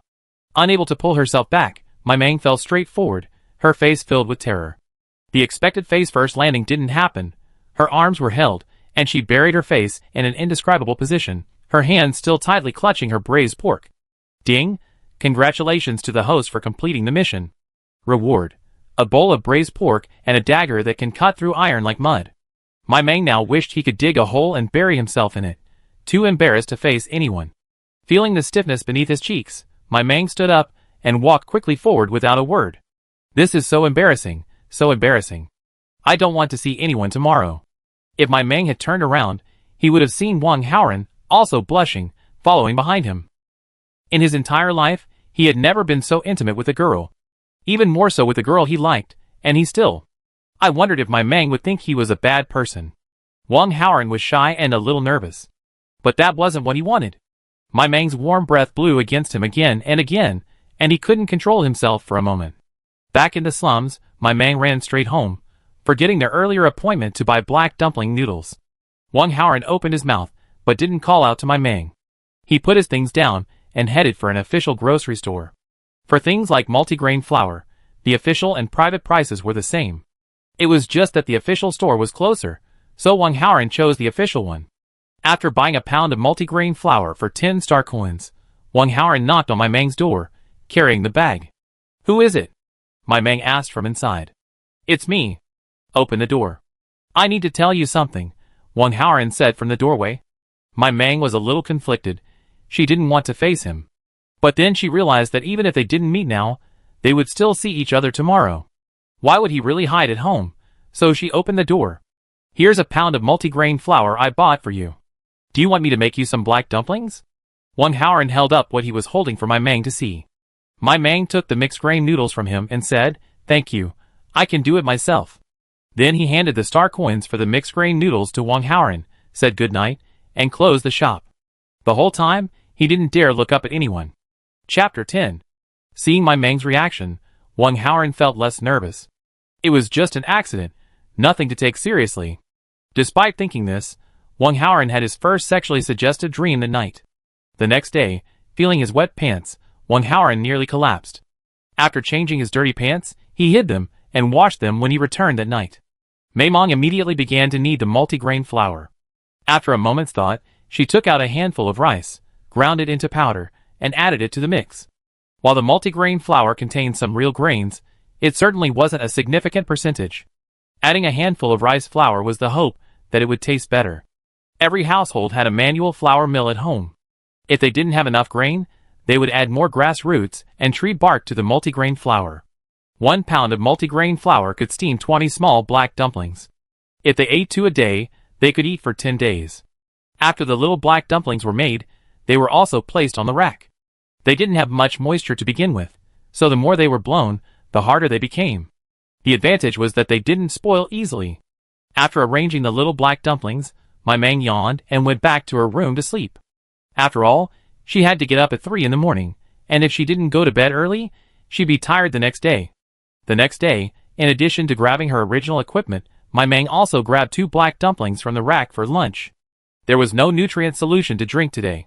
As for the dagger that could cut through iron like mud, she'd better put it in the system warehouse. After all, she could retrieve it with just a thought. Then, my Mang saw the bowl of braised pork again and swallowed. Since she hadn't gained anything yesterday and had encountered such an embarrassing situation, she only ate the little black dumpling that night. I must eat meat tonight. Gurgle, gurgle. My stomach protested. Mei Mong patted it and soothed. It's not that I won't give you food. If you finish your morning meal, you'll be hungry this afternoon. We still have a whole day to travel, so just bear with it. An even louder grumble answered her. Oh, there's nothing I can do about you. Mei Mong ran back to the shelf in anger, broke off half of the black dumpling, thought for a moment, and then broke off another half. She put the remaining 3/4 back. That'll be breakfast for the next 3 days.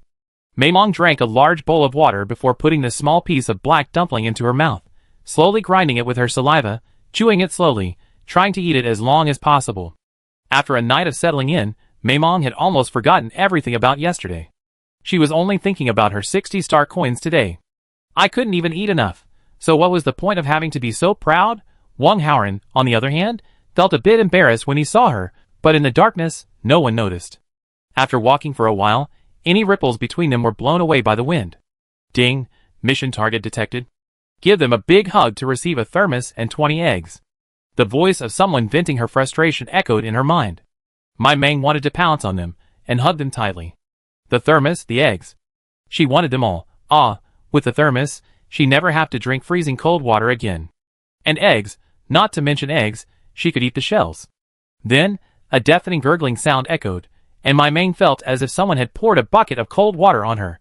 It was humiliating, truly humiliating. She pinched her stomach furiously. Didn't I just give you breakfast? Why are you still yelling? But even if they heard the noise, no one bothered to even glance at her. These sounds of hunger were heard countless times every day. It was perfectly normal. Wang Haoran, on the other hand, glanced at her. He wanted her to fill her stomach, but looking at the people around, he realized it was too crowded and inconvenient to eat. Better to wait until they were outside. Outside, the crowd gradually dispersed, with people moving in every direction. The two of them were heading east today, planning to go further this morning, moving from the outside inward. Everyone must have initially thought of expanding from the inside out, thinking that a longer journey might yield greater rewards. The two of them hurried on until the crowds dwindled. Wang Haoran then told my Mang, if you're hungry, you can eat while you walk. We'll just slow down. My Mang shook her head and declined. No, let's get on with our journey. I'll eat during our lunch break. We hadn't gained anything today, so how could she feel like eating? She knew where they were going.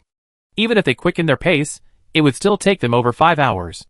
Since they spent so much time on the road, there shouldn't be many people around now. After all, there were plenty of places nearby. There was no need to go far. Today, they were going to collect a patch of kohlrabi. Although kohlrabi has a slightly bitter taste, it's highly nutritious. It's not only rich in nutrients, but also helps replenish blood, reduce inflammation, kill bacteria, and boost immunity. A pound of kohlrabi can be exchanged for 3-star coins at a private exchange. And kohlrabi has many leaves. 4 or 5 plants weigh a pound. When the two arrived at the kudzu forest, they found no one. The forest was vast, so there was no need to mark out a territory. They each found a spot and began testing. They would spend the whole day here. Maimong turned up the notification sound a little more, so she wouldn't have to stare at the screen. You know, there aren't any eyewear stores these days. Being nearsighted would be a problem. Oh yeah, I don't think I've heard of anyone with nearsightedness. Could it be that everyone with nearsightedness has gotten better? Maimong hadn't considered the possibility that those with nearsightedness had simply left the scene early. After all, this world has been through several rounds of shuffling, and those who remain must have been carefully selected. Survival of the fittest. Today, Maimong had a bit of luck, a good start. The first one was a moderately radioactive kudzu. This made her grin almost reach her ears with joy. No, stay calm, stay calm. She frantically suppressed her smile, not wanting anyone to notice. It seemed she had a good chance of winning her 60-star coins today. Soon, the smile on her lips faded without needing to be suppressed.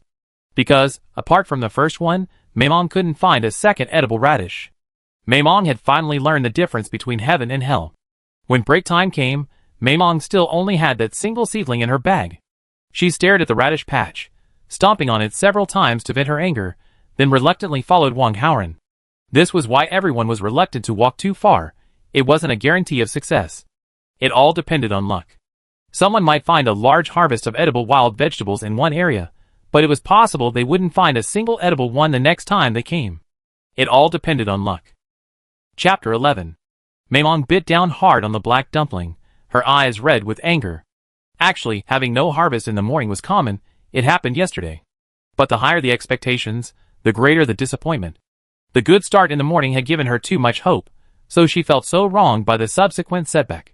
Watching Maimong, her eyes red as she devoured the black dumpling, Wang Haoran felt like laughing. But he didn't dare, fearing that Maimong would get even angrier. Okay, stop being angry. Isn't it normal to have no harvest in the morning? Wang Haoran assumed Maimong was angry because she hadn't harvested anything. After all, it was such a large field of koji, and they had been walking for so long. If they returned empty-handed, it would really be a bummer. Maimong glanced at Wang Haoran. Was she angry about that? Okay, if she really hadn't harvested anything, she would be angry too, but not this time. She told Wang Haoran the whole story, especially her expectations and beautiful fantasies. It's gone now, all gone. Puff. After hearing my Mang's vivid description, Wang Haoran couldn't help but burst out laughing. My Mang stared at him with wide eyes. Didn't he see how angry he was? He was actually laughing at him. It was rare to see my Mang so lively, and Wang Haoran was truly amused. My Mang used to be not only quiet, but also expressionless. He worked silently every day, perhaps not saying more than a few words a day. Wang Haoran thought, this lively my Mang is still adorable. He tried to suppress the smile on his face, but he didn't know how to explain it, afraid that if he opened his mouth, he would burst out laughing. As for the suspicion that it wasn't the real person, etc. Stop being ridiculous, okay? Do you think people in the slums have time to read novels? All he could think about was hunger and finding food, not even knowing how to read. Besides, my Mang inherited all the memories of the original owner. Don't be angry. Maybe there'll be a big harvest this afternoon. Anyway, we're staying here today. We have no doubt we won't be able to gather something edible. If we don't gather anything today, we'll come back tomorrow, and we'll definitely pluck them all out. Wang Haoran, once he could speak, immediately consoled her. Okay, then we'll come back tomorrow. Anyway, this patch of radish is so big, it might take 2 days to finish. My Mang thought for a moment and nodded. Who told you to tease me? I'm going to pluck all of you out. She was so angry that her mammary glands nearly blocked up. When the time came, she ran to the shade of a tree and started working. The first one was another radiated radish.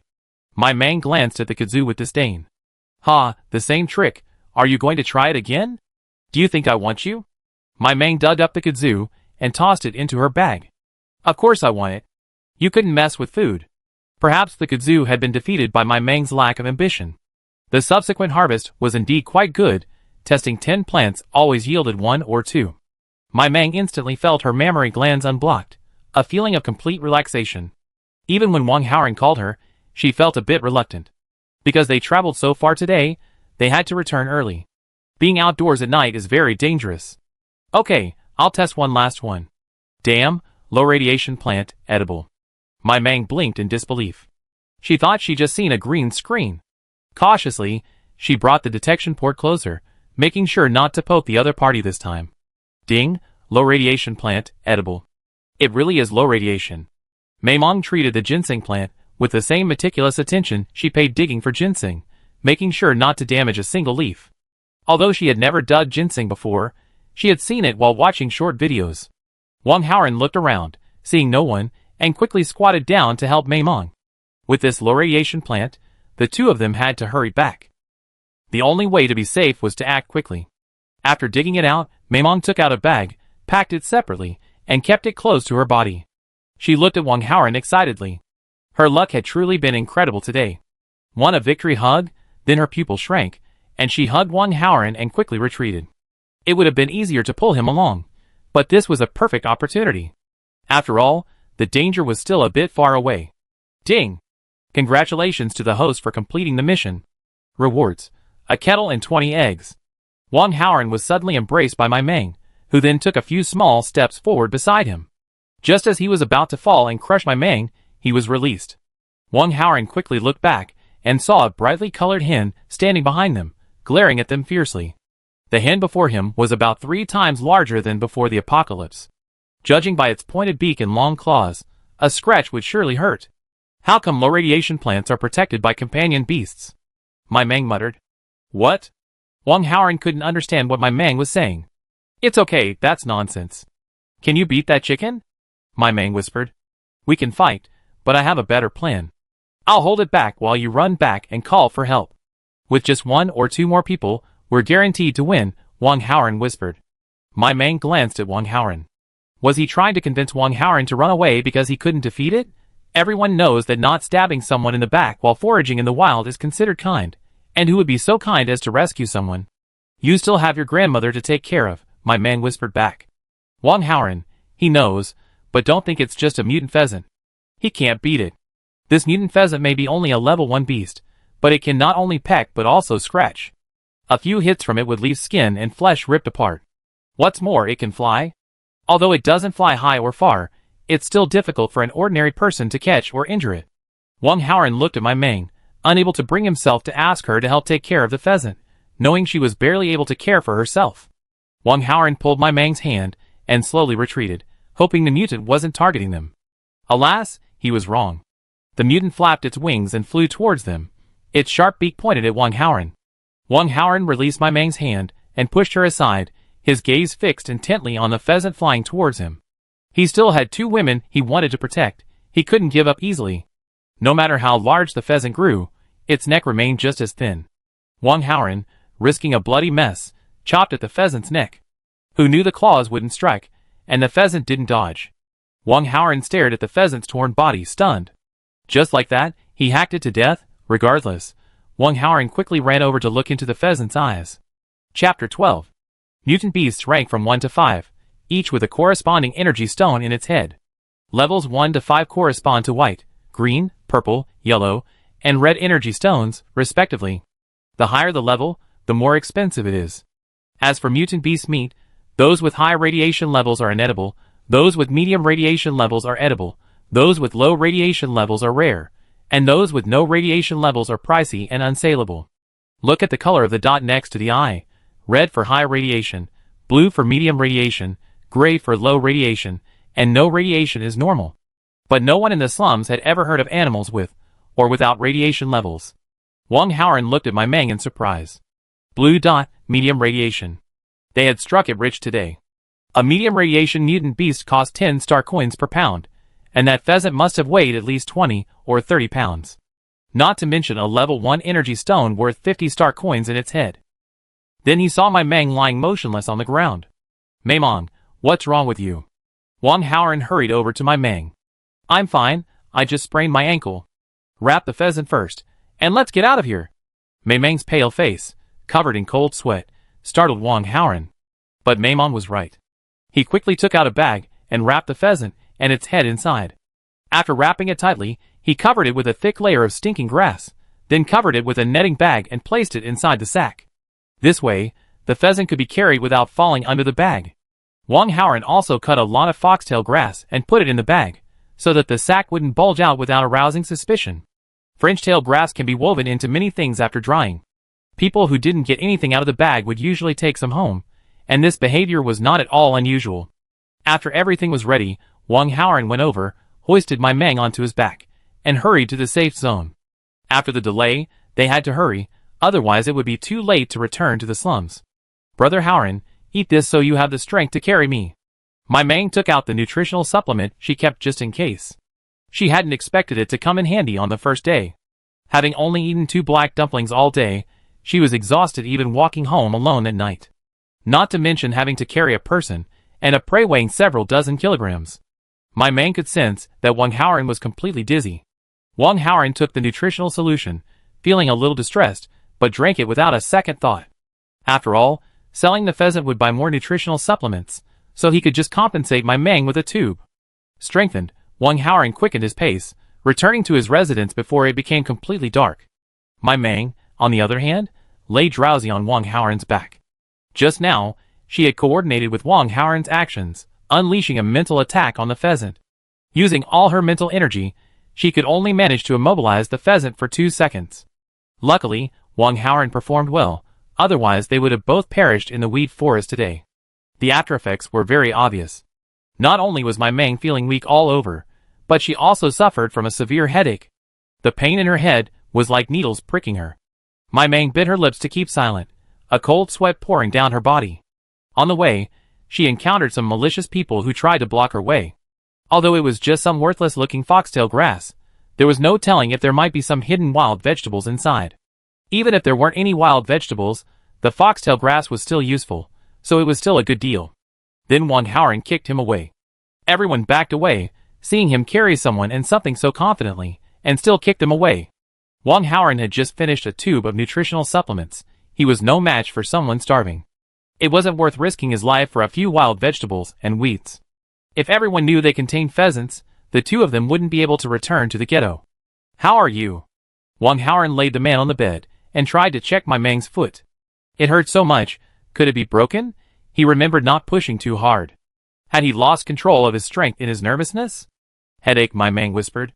Didn't he sprain his ankle? Why is it a headache again? Did he hit his head on a rock? Wang Haoran quickly lifted my Meng's head, and examined it carefully, feeling around. He found no swelling or blood. I'm fine. It's just an old ailment.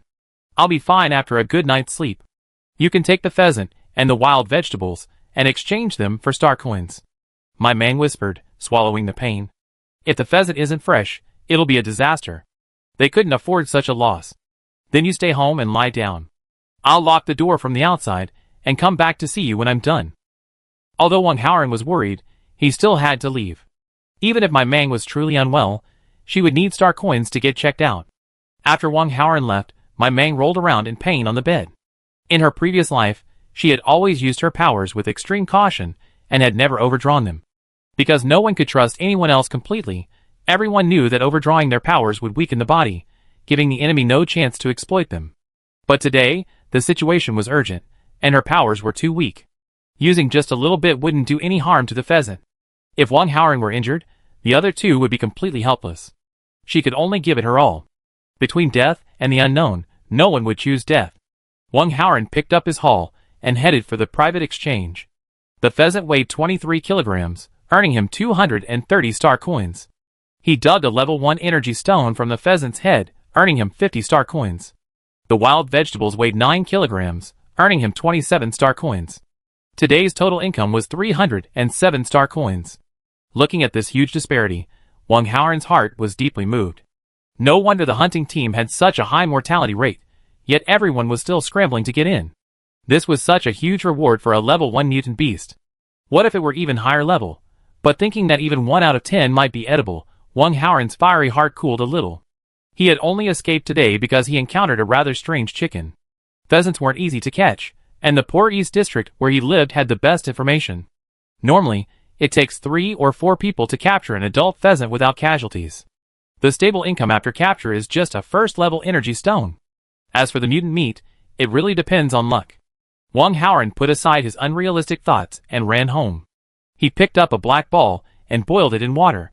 Once it boiled, he resolutely poured a whole bottle of nutrient solution into it. The black ball became slightly thicker with the nutrient solution. After it was cooked, Wang Haoran scooped a bowl and brought it to his grandmother's room. He told her that he would be taking care of her at Mei Mang's house tonight, then left with another large bowl. Behind him was his grandmother's voice, calling for Wang Haoran to take the porridge away, saying she wasn't hungry and didn't want to eat it. Wang Haoran ignored her. The cooked porridge would go bad if he didn't eat it. If he didn't turn around, his grandmother would eat it soon. He had just finished a whole tube of nutrient solution and was truly not hungry. Chapter 13. Wang Haoran opened the door and walked in, carrying the porridge. He saw Mei Mang, her hair disheveled and her clothes in disarray, lying breathless on the bed. She held her head in her hands, a look of pain. Wang Haoran quickly put the bowl down and reached out to touch Mei Mang, only to find that her hands and face were cold. He placed his clumsy hand on Mei Mang's temple and began to massage her gently. Grandma would feel pain all over her body on rainy days, so she often massaged her. He massaged her hands and feet more often than her head. Seeing Mei Mang's expression ease a little, Wang Haoran asked, "Are you feeling any better?" Mei Mang nodded and said, "Very comfortable." A little harder. Wang Haoran increased the pressure, and Mei Mang's head, which was about to explode, finally felt a little relief. "I hadn't expected Brother Wang to be such a good massager. If you feel better, let's get up and drink some porridge to fill our stomachs." "I'll continue massaging you after we're full," Wang Haoran whispered. "Porridge should be eaten while it's hot. It's not tasty when it's cold." "Then I'll sit up and eat." "Don't stop," Mei Mang whispered. That had nearly tortured her to death. She wanted to bang her head against the wall. "Okay, then you get up slowly and eat on a stool. It has a backrest, which is more comfortable." The two of them slowly moved to a chair to continue the massage. Mei Mang ate the porridge in small sips. The porridge with added nutrients was even harder to swallow. But after just one bite, the burning sensation in her stomach subsided. After swallowing half a bowl, she fought back the nausea and couldn't eat any more. She looked at the porridge in front of her with a hint of worry. Wasting food was not an option these days. But he was really feeling a bit nauseous. "Would you like to wash up?" "I've got some warm water at home," Wang Haoran asked as he massaged her. "Really?" "I do," Mei Mang said, pleasantly surprised. He was drenched in sweat, his clothes soaked through. Lying in bed, the quilt gave him a chill. In rainy weather, both the quilt and his clothes were damp, making them uncomfortable. But given the circumstances, there was no choice. Being alive was the best he could do. Wait a moment. As Wang Haoran left, he took Mei Mang's unfinished bowl of porridge away. These days, wasting food is unacceptable. Let alone the leftovers of your loved ones. Even something you found on the ground can be eaten after a few wipings. Quickly, Wang Haoran brought over a basin of water, which he had been warming with the remaining heat from cooking the porridge. It was just a bit too hot to touch. Wang Haoran ran the water and helped Mei Mang close the door. Since it was just a sponge bath, he could stay in his own room. Mei Mang found a set of clean clothes and placed them beside the bed. He quickly washed himself, put them on, and got into bed. After just a brief stretch, Mei Mang's headache began to flare up again. "Are you better?" There was a knock on the door, followed by Wang Haoran's question. "I'm better," Mei Mang whispered. "Your head hurts again?" Wang Haoran asked, noticing Mei Mang's pained expression. Mei Mang nodded. Wang Haoran lifted the blanket from Mei Mang's body and covered him with it again. Then, Mei Mang felt himself enveloped in warmth. "I put this blanket aside to warm it up while I was cooking porridge. It's not so damp," Wang Haoran explained. His face flushed, because Mei Mang was now covered in his own blanket. "Thank you." Mei Mang didn't have time to think too much. She only knew that this blanket was much better than her own cold one. Then Wang Haoran sat down on the edge of the bed and asked Mei Mang to rest her head on his lap and give him a massage. Mei Mang initially refused, but if her head was on the bed, Wang Haoran would have to bend over to give her a massage. So, in the end, Mei Mang rested her head on Wang Haoran's lap. She couldn't afford to have him come to her aid and then be unable to straighten his back the next day. "I'll fall asleep soon. You can leave by yourself." It doesn't matter if you lock the door from the outside. Mei Mong felt so comfortable being massaged that she felt drowsy. Okay, Wang Haoran replied, but his hands didn't stop. He looked intently at Mei Mang's sleeping face. It was the first time the two of them had been so close. Mei Mong used to be like a woman covered in thorns, always keeping a distance from others no matter what she did. Otherwise, she hurt others, and herself too, which would be heartbreaking for him. Mei Mong seemed a little different this year. But this kind of Mei Mong was even better. He never expected anything in return when helping her. There was no need to push him away. Sometimes being stubborn wasn't the wisest choice. In the slums, sticking together for warmth was the key to survival.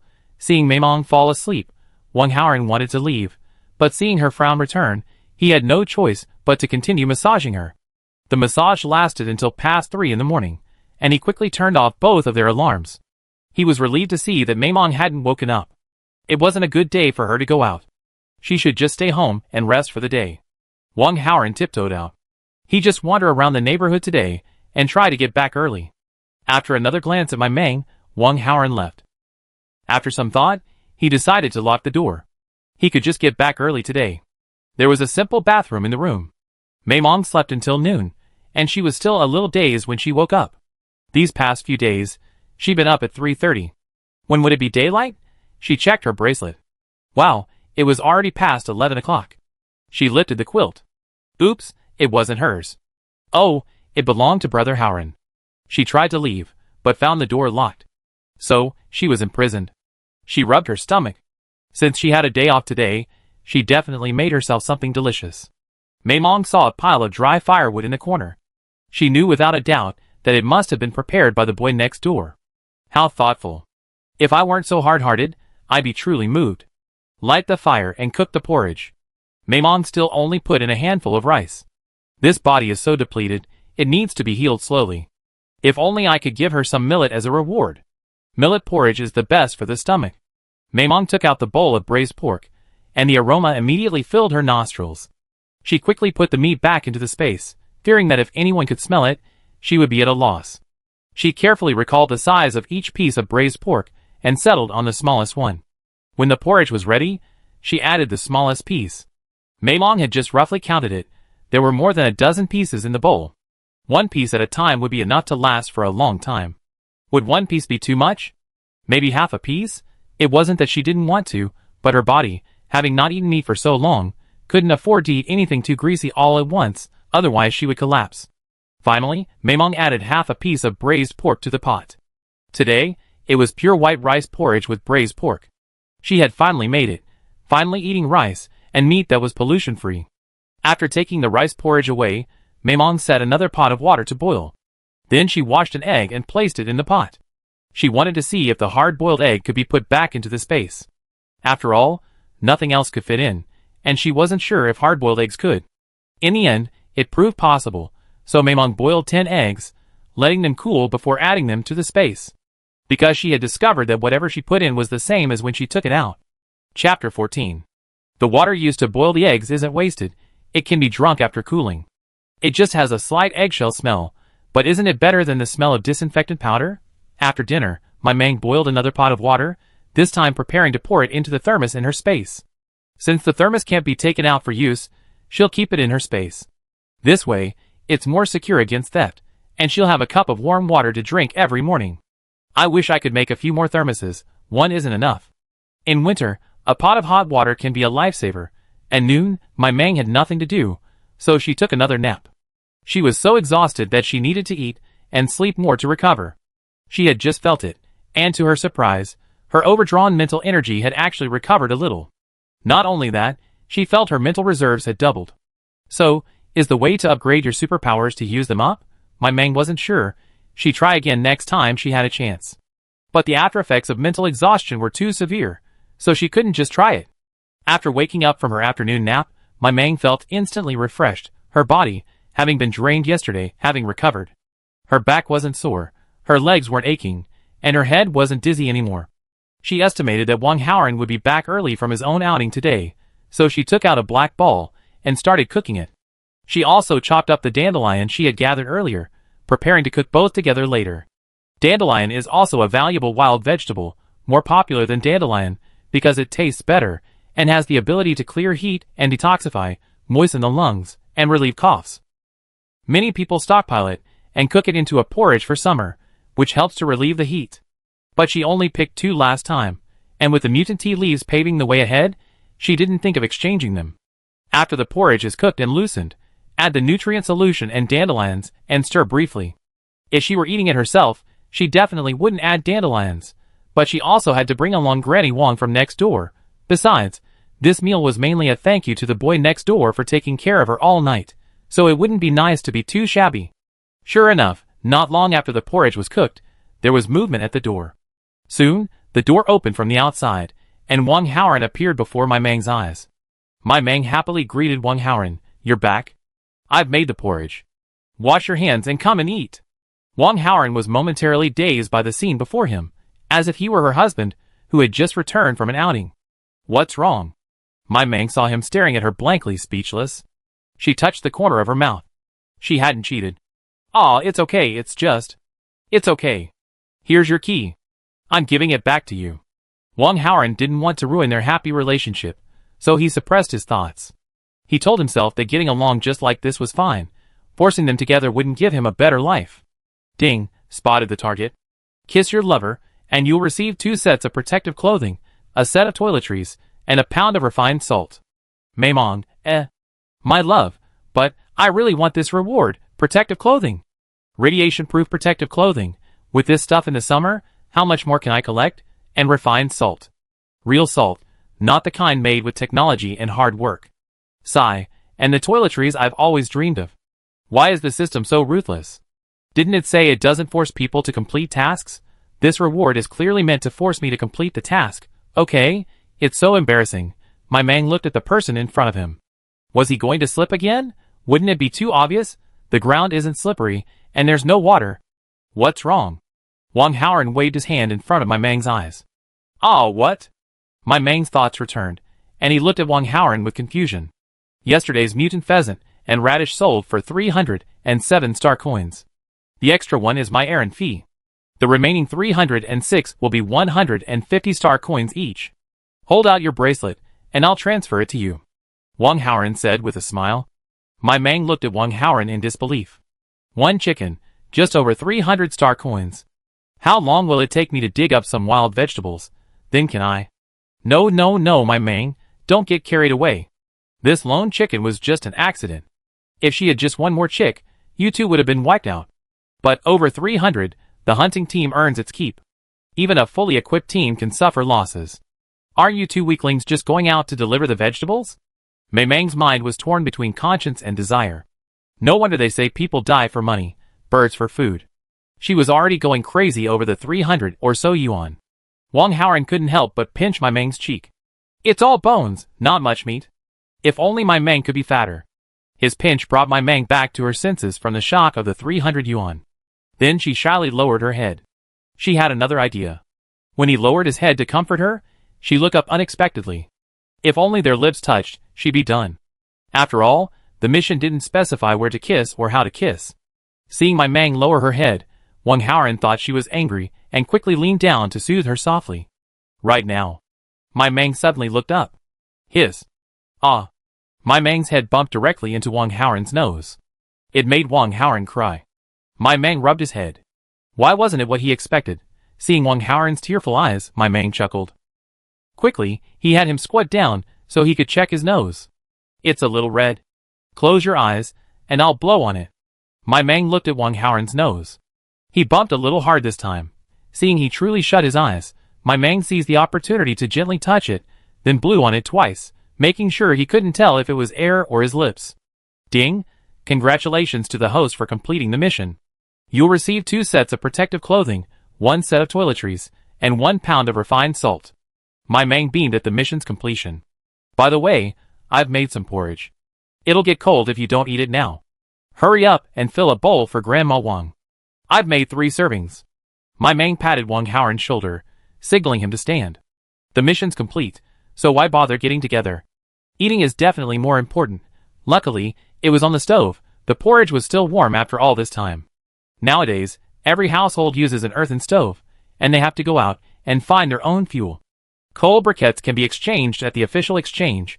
1 briquette lasts a day for 2 star coins. Few people in the slums would buy them. Dry grass and firewood are everywhere outside. Anything you bring back is combustible. The walls here aren't made of bricks or wood, but a special material. It's fireproof, waterproof, and shockproof, but unfortunately, it's not coal-proof. So, even if one house caught fire due to a safety hazard, it wouldn't affect the other. In the end, Wong Haoran still transferred the 153 star coins to my Meng. He had always been considerate of him, and the pheasant was obtained when they were together, so naturally he had to give him half. My Meng was deeply touched. In normal times, sharing was a common thing. But in the apocalypse year, teammates often backstabbed each other for the slightest advantage. Who would give up the benefits they had earned? What's more, he hadn't contributed anything to the pheasant.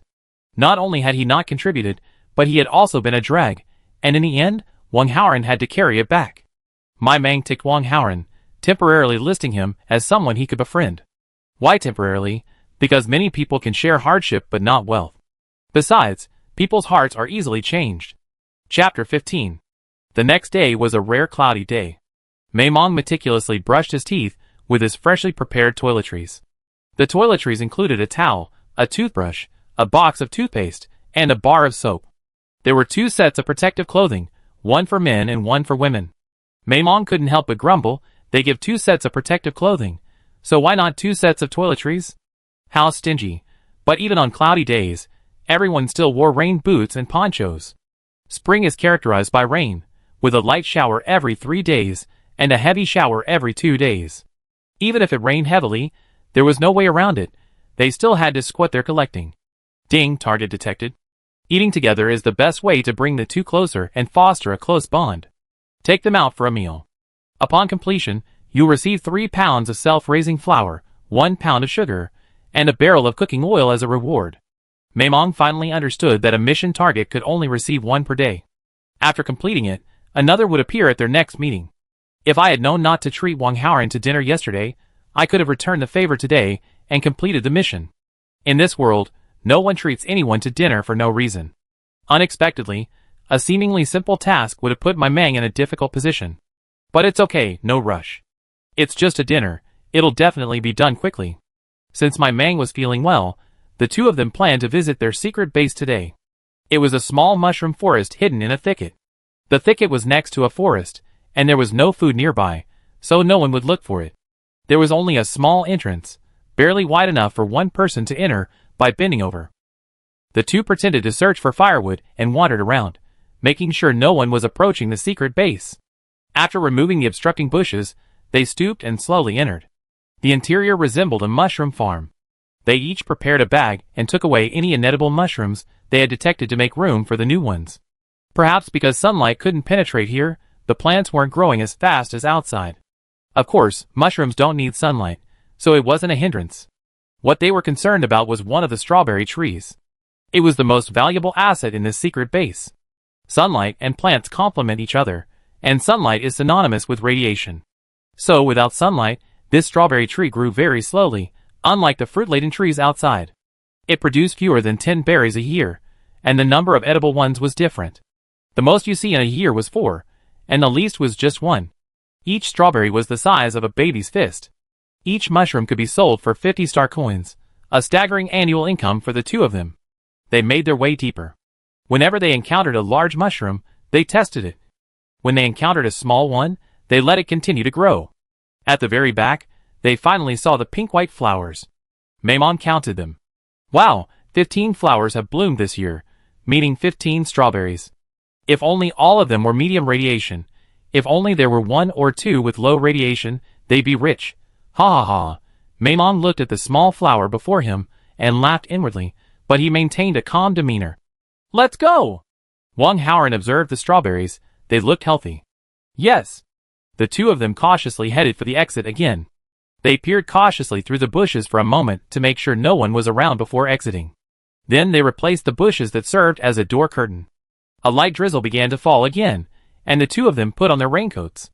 They gathered branches from the surrounding area, making sure no one was approaching before slowly leaving. After digging a hole to bury the highly radioactive mushrooms, the 2 of them found a patch of grass nearby and began gathering wild vegetables. With some luck, They found half a pound of an unknown wild grass.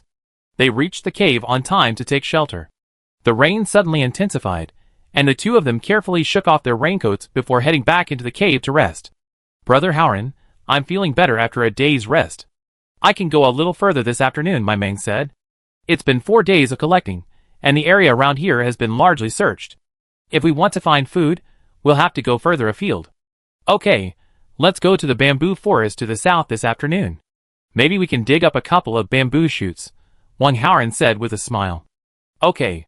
The bamboo forest to the south is quite large and a bit far away. Although the yield of bamboo shoots is quite capricious, people still like to go there. So there should be quite a few people in that forest this afternoon. Once, someone got rich in the bamboo forest after a morning, digging up a low-radiation bamboo shoot. Many people have spent entire days in the forest without finding a single medium-radiation bamboo shoot. But no one sees those who don't find anything, and they all think they're the one in a million. Maimong and his companions were the same, occasionally coming to try their luck in the lottery and gamble. But they were still very sensible, only risking half a day's time. They only came when there was something to gain. Arriving in the bamboo forest, they were sure enough filled with people. The forest was vast, so vast that you couldn't see the end at a glance. No one knew its exact size. The two of them continued their exploration, exploring as they went deeper. The fewer people there were, the deeper they went. This time, they worked together, not separately. After an entire afternoon of hard work, as expected, they found nothing. Looking around, they realized there was no one else around. They exchanged a glance, thinking they strayed a bit from their course. Stretching their legs and twisting their backs, they gathered their belongings and prepared to go home. Then, a cute, large white rabbit jumped out in front of them. It wasn't big, about the size of an adult rabbit from before the apocalypse. Maimang's eyes lit up. Wasn't this meat delivered to their door? It would be a waste not to take it. However, before they could make a move, another large white rabbit jumped out from the ground. The big white rabbit behind the first one was twice its size. It turned out that the first one to come out was the little white rabbit. Neither of them needed to look at each other, as they both slowly retreated. After a while, another rabbit jumped out, this time grayish-white, and stood behind the big white rabbit. The grayish-white rabbit was slightly larger than the big white rabbit. Wow, a family of 3 fishing here. Luckily, the 2 fish hadn't had a chance to attack yet.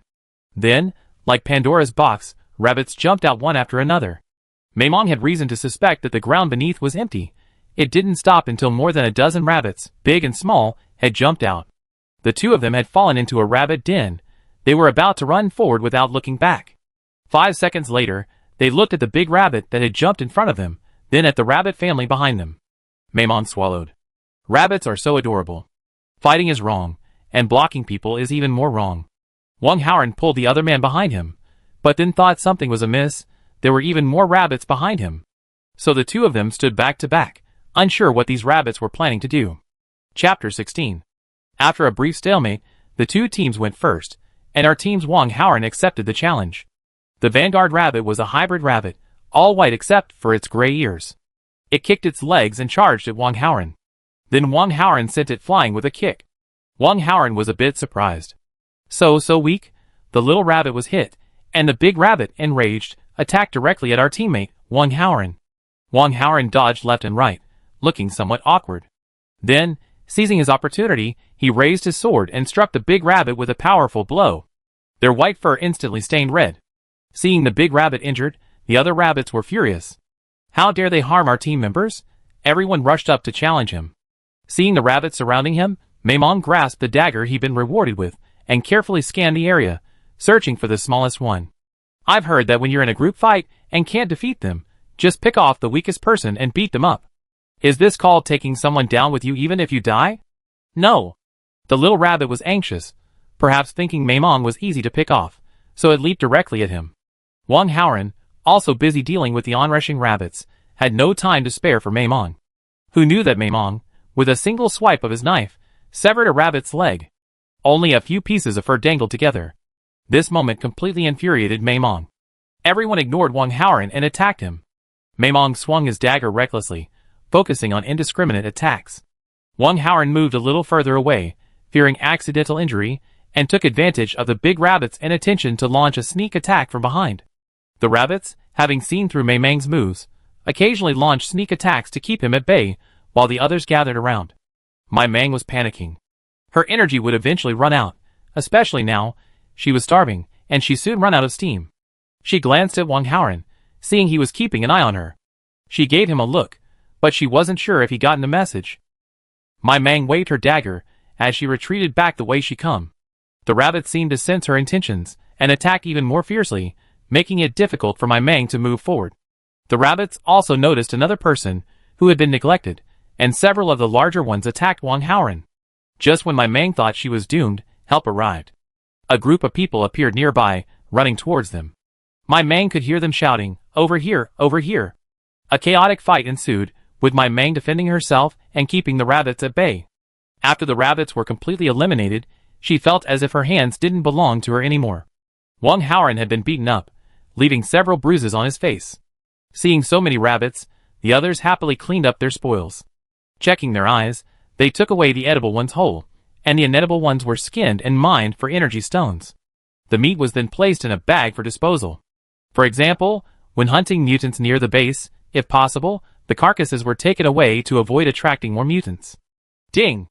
Mission target detected. They say men don't love women unless they're bad. Tease her a bit, and leave a lasting impression. Complete the mission, and you'll be rewarded with 5 pounds of self-raising flour, and 5 pounds of pork.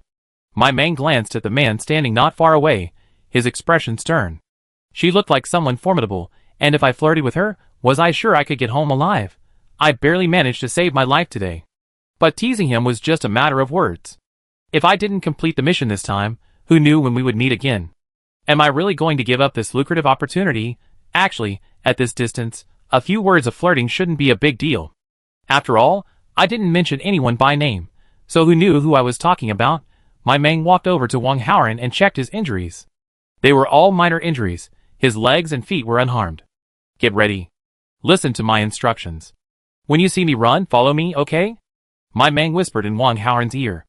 Wang Haoran looked at my Mang in confusion, not understanding what she meant. But my Mang had already walked away, so he had no choice but to move his hands and feet obediently, bracing himself. My Mang whistled at the aloof man, then waited for him to look over. This world is so small that the wind could have accidentally blown you into my eyes. Your eyes are so innocent, even more innocent than mine. As she spoke, her eyes darted around, making it hard to tell who she was addressing. But in the end, her gaze remained fixed on him, because Bai had said that she had to make eye contact at the beginning and end of the conversation, otherwise it wouldn't count. Thankfully, the man was still looking at her, and their eyes finally met. With that, she quickly ran off. Wang Haoran, seeing her run, quickly followed. In this wasteland, human life is the least valuable. Countless people die every day, so who cares? The icy handsome man had a sullen face. No one had ever dared to tease him. The team members wanted to laugh but couldn't. They trembled as they hurriedly cleaned up the battlefield, preparing to share the first-hand gossip with the others upon their return. Captain, she stole a little rabbit. Should we chase her? A team member asked. Although Maimong had escaped, there was a fast runner in the team who could easily catch up. While hunting mutants together meant sharing the spoils, this time it was this team that saved both of their lives. They hadn't considered asking for a reward, but they hadn't expected her to dare take a little rabbit. It's just a little rabbit. It doesn't even have a level 1 energy stone. I saw she chose the smallest one, probably a newborn, so it's even more unlikely she have an energy stone. After all, she helped kill so many rabbits and gave them to her. It's just one. I'm not sure the meat is even edible. The icy handsome man remained silent, but someone standing nearby spoke up. The team members heard the deputy captain's answer and walked away. The deputy captain suppressed a laugh. This was a rare talent. Although she was a bit darker, thinner, shorter, and uglier. But she was the first person to dare tease their captain in person, and get away with it. If he gave her a favor, she might become the captain's wife in the future. Although the possibility was almost non-existent, seeing his captain's charcoal black face, he was still looking forward to meeting that ugly woman again. Xia Chunfeng was the captain of the hunting team. He knew he was good-looking, but that didn't necessarily mean he was in trouble. Any woman within 3 steps of him would be driven back by the chilling aura he exuded. As for the person who teased him, she had never appeared before. He hadn't reacted to the whistle just now, and his words were evasive. That last glance confirmed that the woman was indeed speaking to him. When he was about to take action, the deputy captain, whether intentionally or not, slightly blocked his way. His dark face wasn't entirely due to being teased. It was just a stranger, not worth getting angry about. He was primarily infuriated by his teammates' gossipy expressions.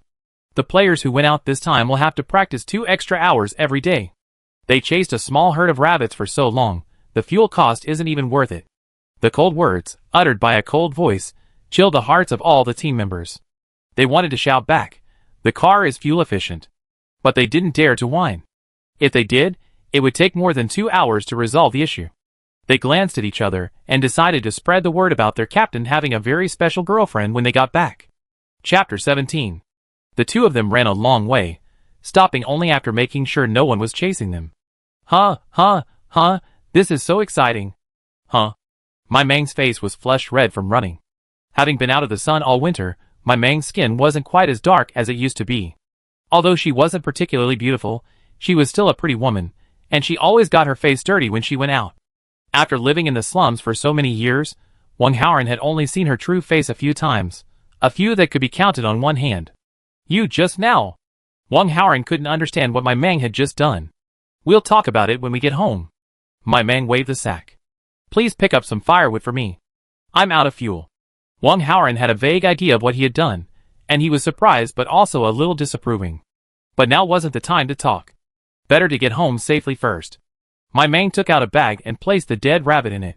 The bag was identical to the one Wang Haoran had used to store his pheasants, and it was a must-have for any outing. If it could be used, it meant today's harvest was quite good. Then he stuffed the bag with all the bamboo branches and leaves Wang Haoran had gathered. Taking back wet bamboo and leaves wasn't a wise idea, but there was nothing else here. So Wang Haoran cut another bamboo, chopped it into sections, and carefully placed them in the bag. Mature bamboo would be much more useful, and no one would suspect anything. Wang Haoran took the bag from my Mang's hand, slinging it on his back, and then he pulled up the woman, who was sitting motionless on the ground. My Mang was hungry and thirsty.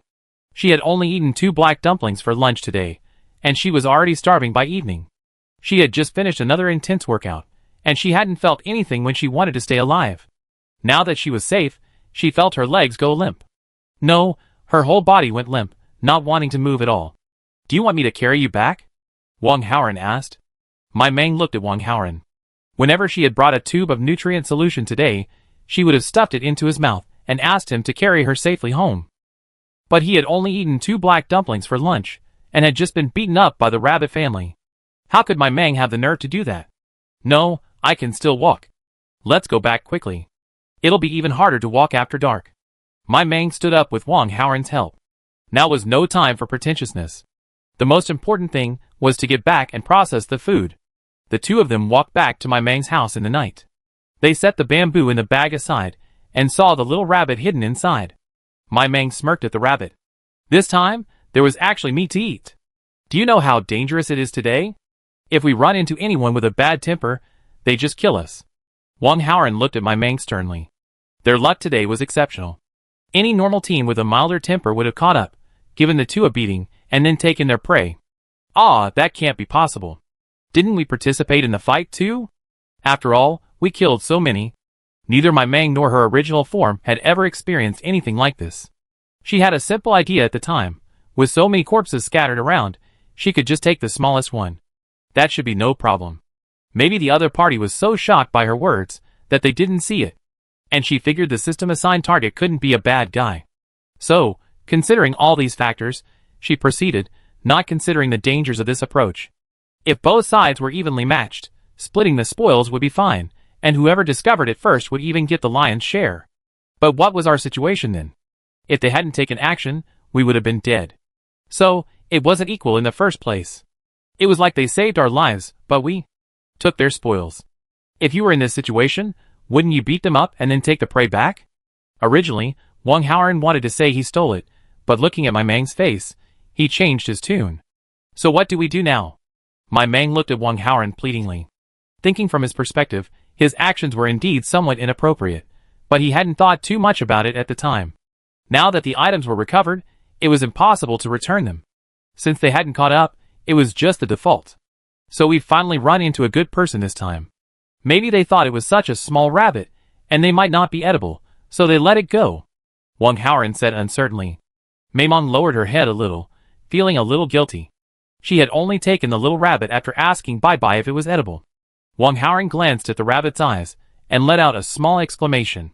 It seemed he noticed too. You're really lucky, but don't do that again next time. If someone were caught taking something edible, the consequences would be unimaginable. Although Wang Haoran marveled at my Mang's good fortune, the consequences of this being exposed were even more worrying. Yeah, I'll definitely keep my hands to myself next time. So what should we do this time?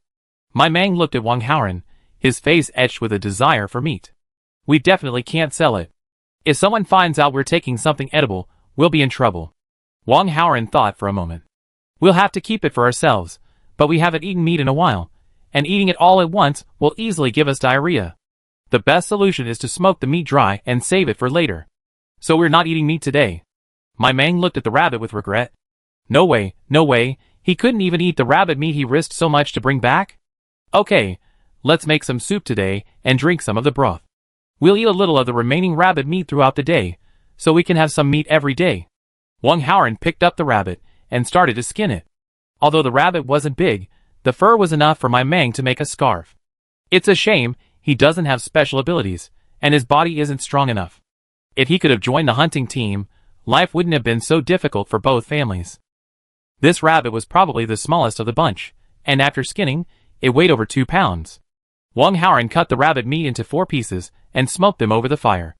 The bamboo leaves and branches he just brought back today also came in handy.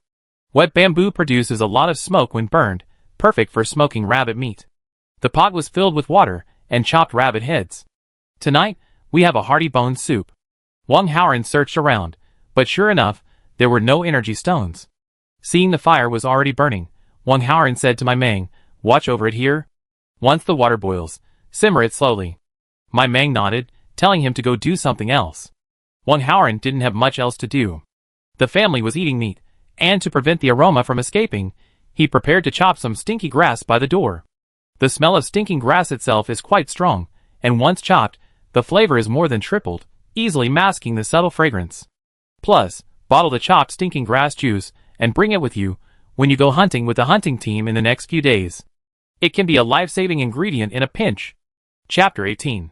Only after the strong odor filled the air did Wang Haoran, satisfied, put away the stinky grass pulp, wash his hands, and go back inside.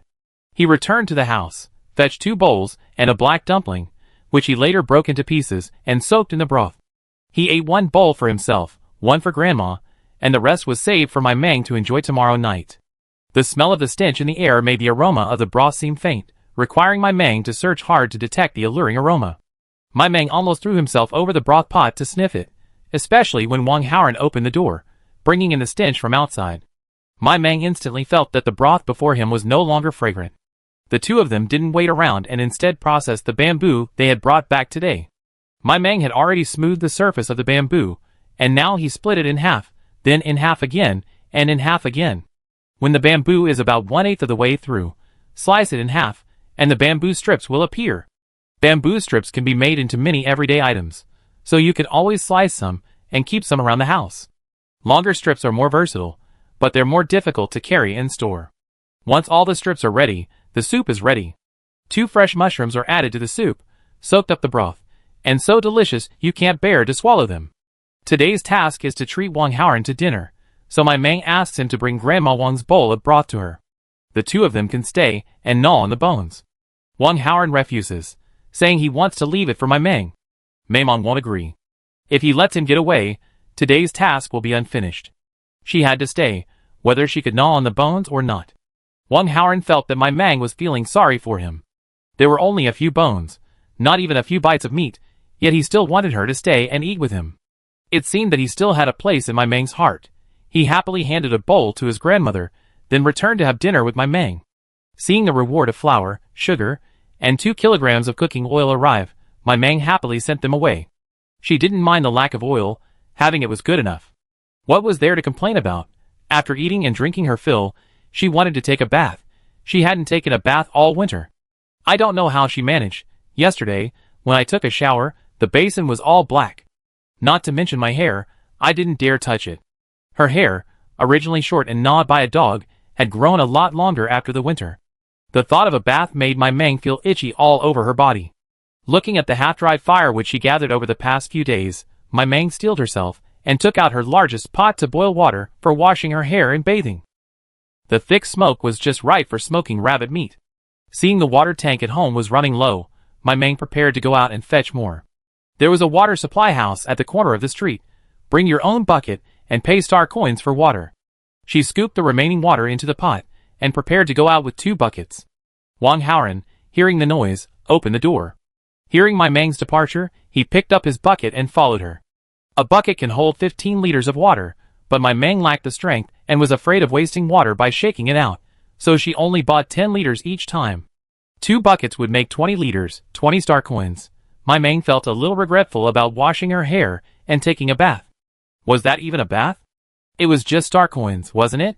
But the water was already boiling, and the thought had come to her, so she might as well wash. After eating the meat, a bath was probably okay, right? He walked back with a broken heart. Wang Haoran poured the 2 buckets of water he had in hand into my Mang's water tank. After 4 buckets, the tank was already 8/10 full. Looking at all the water, my Mang's mood brightened considerably. She gave Wang Haoran the star coins. Brothers should be fair. He was already taking advantage of Wang Haoran by carrying water for her, so he couldn't possibly take advantage of him by using star coins. Do you need a basin? Learning that my Mang wanted to take a bath, Wang Haoran didn't say anything, simply asking if he needed one. My Mang shook his head and sent him away. In the Wasteland era, steel products were only slightly more expensive than wooden ones. When her father was alive, things were pretty good. At home, there were separate basins for washing hair and bathing. There was even a separate basin for washing clothes, so there were 5 or 6 basins in the house. They'd taken great care of these items over the years, and although they looked worn, they were still usable. They arranged the basins one by one, filling the first one with half a scoop of water for the first wash. They used the second to wash away the bubbles, and by the third, their hair was already quite clean. Dividing 1 pot of water into 3 parts was a bit too little. Maimong added some cold water, just enough to keep her warm enough to avoid catching a cold. It didn't need to be too hot. She put another pot of water on the boil. She had to take a shower soon. She took out the soap she'd just gotten yesterday. She didn't dare apply it directly to her head, fearing it would turn black. So she swirled the soap in the water, turning the half basin into soapy water, and then returned it to the space. She brought out a small stool, sat down, and buried her head in the basin, scrubbing it diligently. After washing over and over, Maimong finally felt she had mostly washed away the stains on her scalp. Then she took out some soap and rubbed it on her head, finally able to create some bubbles. Though the bubbles weren't quite white, they weren't quite white. Maimong meticulously scrubbed her entire head several times, up and down, left and right, until the bubbles were completely absorbed. She then placed her head in the second basin to clean off any remaining bubbles from her head and neck. When her head emerged from the water had turned black again. Maimong ignored it and moved directly to the third basin, finally cleaning her hair thoroughly. She quickly took out an old towel and wrapped it around her hair, wiping it carefully. She forgot about using a hairdryer. She could only use a towel to slowly wipe it. Luckily, Maimong had plenty of old towels at home, so she used 3 or 4 and finally got her hair mostly clean. Finally, he wrapped his entire head with a dry towel to prevent it from getting dirty again when he showered. After all this hard work, the water in the pot had heated up. Maimong looked at the first basin and saw it was so murky it looked like you could grow vegetables there. Unable to bring himself to do it, he reluctantly dumped the water out. Bath time meant wetting a towel and rubbing it vigorously back and forth over his body. The second basin still held the residue from shampooing, and the soap still had some power, making it easier to scrub away the dirt. After using up all the water in the basin, he was completely clean. Then, with great pain, he took out the soap and rubbed it over his body. Since he was going to shower, he had to give it a good, thorough wash. After washing himself once more with soap and water in the third basin, Maimong finally felt that his life was complete. All the dirt had been washed away, and he felt 2 pounds lighter. He filled a new basin with clean water and stood in it, rinsing himself from head to toe. Today's shower was a success. The shower water will be caught in the basin and can be used for washing clothes later.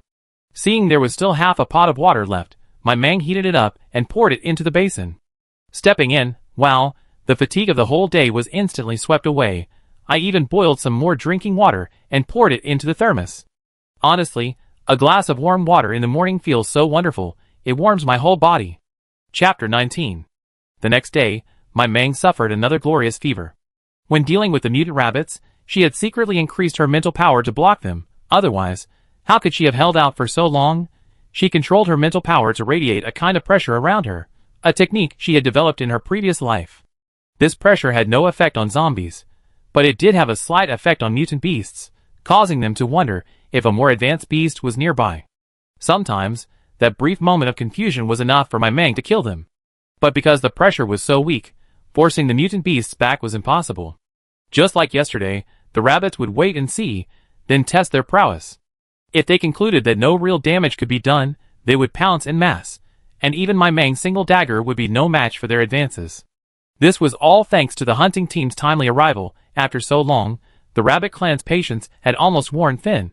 In the end, my Mang had only a thin layer of mental power left, but because she was out there, she didn't dare use it up, fearing it would become a burden. After a final, relaxing shower, my Mang laid down on her bed, concentrating on her remaining spiritual energy. She steeled herself to release it all. Then, she passed out. The alarm didn't wake her the next day, and it was Wang Haoran's knock on the door when it was time to leave that woke her. My Mang asked Wang Haoran for leave and went back to sleep. This time, the depletion of her spiritual energy was much better than last time. At least she didn't have a headache. My Mang saw her spiritual consciousness expand again and closed her eyes happily.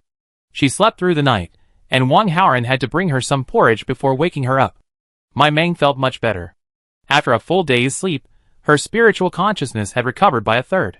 She didn't hesitate to offer Wang Haoran a tube of nutritional supplements in exchange, then drank the bowl of porridge. After finishing her meal, she prepared to go back to sleep, hoping to recover at least half her mental strength by tomorrow morning, which would give her a bit more life-saving power.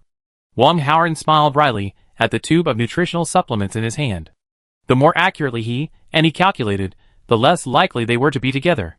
The next morning, my Mang was speechless by the system, because its latest task was to take Wang Haoran to a movie.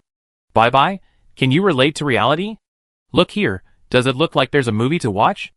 My Mang complained speechlessly. My tasks are all based on reality. Young couples just eat, watch movies, and go on dates. Since I can post this, it means there are definitely movies in this world, you just can't see them, Bye-bye said proudly. Although he was only a level 1 commander, he wouldn't make such a low-level mistake. Even if it existed in this world, it would definitely be in the center of the safe zone. Do we think we can get in like this? Maimong asked. That's not something I should be considering, the system replied. Let's make a deal. I definitely won't be watching the movie anymore. Let's watch a play instead. Some couples who don't like movies will go to the theater to watch live-action opera. That's something our ancestors passed down. Isn't it much better than the big screen? My Mang discussed this with the system. Will you be able to see it if you watch a movie? The system asked doubtfully. Not now, but I can think of a way. Just ask if you can help me change it, my Mang asked. If it's a movie, then this mission is completely ruined. This is only the 6th mission, and there are 4 more to come. It's so unfair to be stuck here. These are his only 2 mission targets, the most desirable sheep, bar none.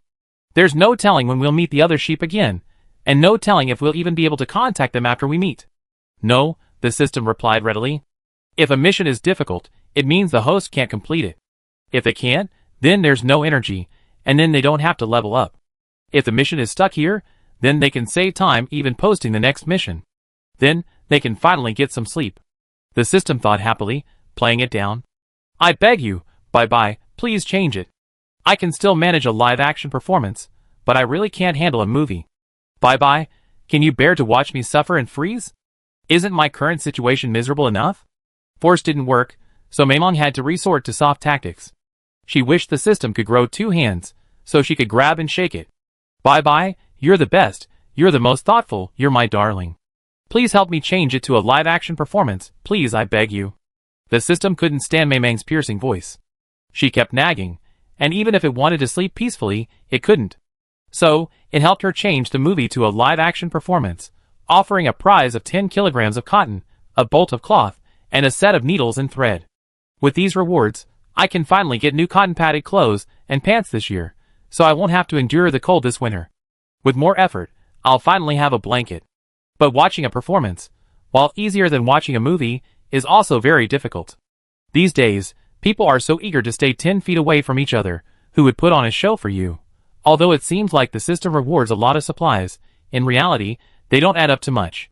So, my Mang still has to diligently forage for food. The system rewards can only serve as a backup and occasional meal improvement. The body is the capital of revolution, so it's crucial to keep it well. After the last battle with the Rabbit clan, my Mang discovered that her mental power recovers slowly after use, but it's very slow if she hasn't overdrawn it to upgrade. My Mang isn't even sure if she's upgraded. Unlike last time, after overdrawing her mental power, she could clearly feel her mental sea of consciousness expand. So, she'll still find an opportunity to overdraw her mental power. All she needs to do is find a safe place, rest at home, and don't go out. The two of them spent the day gathering, but only managed to harvest half a pound of wild vegetables.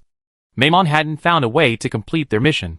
The two families had dined together the previous day, but suddenly they went their separate ways. Wang Haoran felt a bit disappointed. Today, they each bought 2 pounds of mixed grain flour. The base had just announced a torrential downpour tomorrow, and it was best for everyone to stay home. The black dumplings were almost finished, so since they were free at home, they could make a few more. No one knew how long the downpour would last. It could be a day or 2, or 3 or 4. When they returned, they brought back a lot of hemp vines. After washing out the fibers, they could exchange them for coarse, linen clothing at a garment factory for a small processing fee. Overall, it was much more time efficient and labor-saving than doing it yourself. If there were elderly people at home, it would be easier. They could use the fibers from the hemp vines to make clothes. Young people like Maimong who were gathering would usually exchange their hemp vines at the garment factory. They didn't use star coins, just a 20% processing fee. That means you have to pay an additional 2 kilograms for every 10 kilograms of hemp you process. Normally, if you weave cloth at home, you can get 7 tails of hemp from 1 kilogram, but the garment factory will only give you 6 tails. The advantage is that it's fast. You can immediately turn the hemp into coarse cloth. There's no labor fee for coarse cloth, but if you turn it directly into clothing, you'll have to pay an additional 20%. After receiving the news, my Mang and Wang Haoran went out again at night, and brought back 2 more sacks of hemp. It wasn't just them, many others did the same.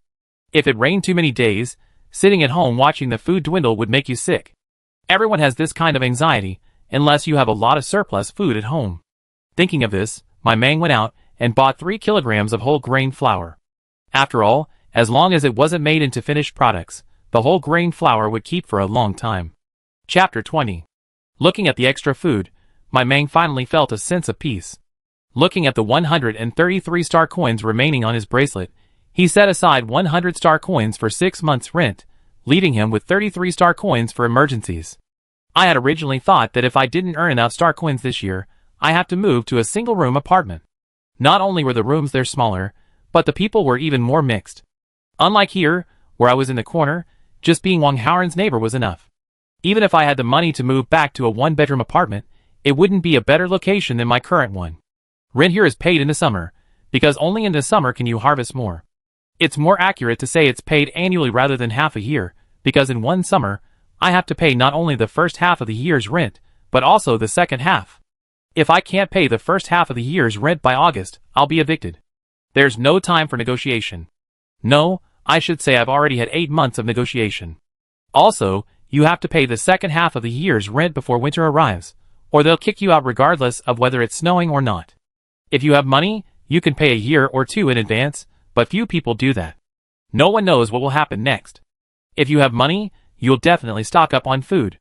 Who would give money to others first? The next day, when she opened her eyes, the whole house was dim, and the sound of heavy rain filled her ears. She woke once around 4 o'clock, but realizing she didn't have to go out to collect today, she fell back asleep. When she woke again, my Mang wasn't ready to go to bed. Being home didn't mean she had nothing to do. She still had to work on those 2 sacks of hemp. A pound of hemp vine only yields 5 ounces of hemp, and a pound of hemp only yields 6 ounces of clothing. After deducting the processing fee, after spawning these 2 sacks, I probably only have enough for 1 set of clothing. Because the hemp is still fresh, while the processing plant only takes dried hemp. But thinking of the soft fine cotton fabric, and the white cotton on the to-do list, my Mang felt excited. He had to get them. I wanted to use this fabric to make 2 pairs of cotton-padded jackets, and trousers to wear between them. That way, they wouldn't need to be worn next to the skin or outside, and wouldn't get dirty. As long as they're aired annually, They'll last for years. Cotton fabrics these days aren't always available. Wearing them is a symbol of status. Cotton doesn't grow in the wild. In fact, unless you harvest the cotton balls before they bloom, you might still be able to harvest some cotton. If a cotton ball cracks, various parasite eggs will be trapped inside. When such cotton is made into clothing and worn, parasite eggs can enter the body through the skin, effectively killing the individual. The Safe Zone has tried many methods to eliminate parasites in cotton, but with limited success. Thus, cotton cultivation can only be carried out indoors, where limited land makes the cotton incredibly expensive. However, unopened cotton balls not only have a low yield, but the harvesting and processing process is also tedious, making large hunting teams generally unwilling to undertake the work. Some small and medium-sized hunting teams, however, do hire people from the slums to collect them. All collected cotton balls must be turned in, and a reward of 1 pound of coarse grain flour is offered for each pound of cotton balls. Anyone caught hoarding cotton balls will not only be fined 100-fold, but will also be blacklisted by the Safe Zone, and will not be included in any future large-scale operations. The coat she was wearing now was supposedly a cotton coat, but it was actually made of high-tech synthetic cotton. It looked like cotton, but it wasn't nearly as warm. The fabric was also synthetic, and its biggest advantage was windproofness. So, she had to be careful when wearing the coat. Even though she hadn't stolen it, it was hard to explain its origin. Maimon wondered if she handed in her cheat code, would the people in the Safe Zone grab all the targets and help them complete their missions? There were so many people in the base, so there must be quite a few targets. 10 small tasks per person. Wow, that's a lot of supplies. Ha ha ha. While entertaining herself mentally, Mai Mang's hands kept moving. Until her strength improved, Mai Mang would absolutely not reveal her secrets. If anyone discovered her, she'd be a lamb to the slaughter. The rain lasted for 3 days. During those 3 days, Mai Mang cooked a large pot of thick porridge and stored it in her space. She could just take out a bowl whenever she wanted. She had wanted to cook more, but she had no containers at home, so she had to give up. She needed to slowly heal her weakened body, so she could become stronger. She not only cooked porridge, but also made a lot of steamed buns. She simply let them warm before putting them into the space, where there should be no dust.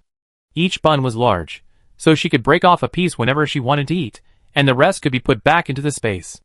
Only items from the space could be cooked and returned. Nothing else could be put in. Maimon discovered that whatever was in the space remained the same as when it was taken out. Mai Mang tried again. She took out some self-raising flour, added some multigrain flour, an egg, and finally a little sugar. She was ready to make a cake. She also wanted to see if a cake with multigrain flour could be stored in the space. The result was encouraging. Although the cake she made could only be called bread, it was sweet and contained eggs. But the addition of multigrain flour had turned the previously radiation-free food into a low-radiation one. Maimon felt heartbroken, but fortunately, she hadn't made many. Each one was only the size of an egg, gray in color, and very soft to the touch. The sweetness was first tasted, then the texture of the multigrain flour, and only after swallowing did a faint eggy flavor emerge. Because people now eat bland food, the sweetness of the bread was so noticeable the moment they put it in their mouths. She hadn't actually used much sugar. And the sweetness of sugar was different from the sweetness of technology and hard work. Mai Mang couldn't quite put her finger on the difference. Although both are sweet, you can tell the difference the moment you eat them, and she even discovered a bug. Seeing that the rice porridge pot could fit then, she placed a black ball in the thermos and stored it in her space. To her surprise, it actually worked. She was looking forward to the next reward, hoping to get a few boxes or something, so she could hide more things. On the second day of the heavy rain, Mai Mang had used up all the firewood she had left. Now she was saving her hot water, fearing she wouldn't even have a sip of hot water if the downpour continued. She prayed again, hoping for a larger container next time, so she could store more hot water. There wasn't anything else valuable to hide at home right now. On the third day, Ma Tung finished rubbing and, with nothing else to do, took inventory of the supplies in her space. I hadn't even looked at the 2 hazmat suits yet. Maimon took one out, and saw that the fabric was soft and fit perfectly. There was another, a men's suit, which she set aside for now. After throwing it in, and taking it out again, Maimon stared at the hazmat suit for a long time. Then she took out the 3 pounds of whole grain flour she bought later, wrapped it in the hazmat suit, and put it in her space. It actually worked. Maimon wanted to scream with joy.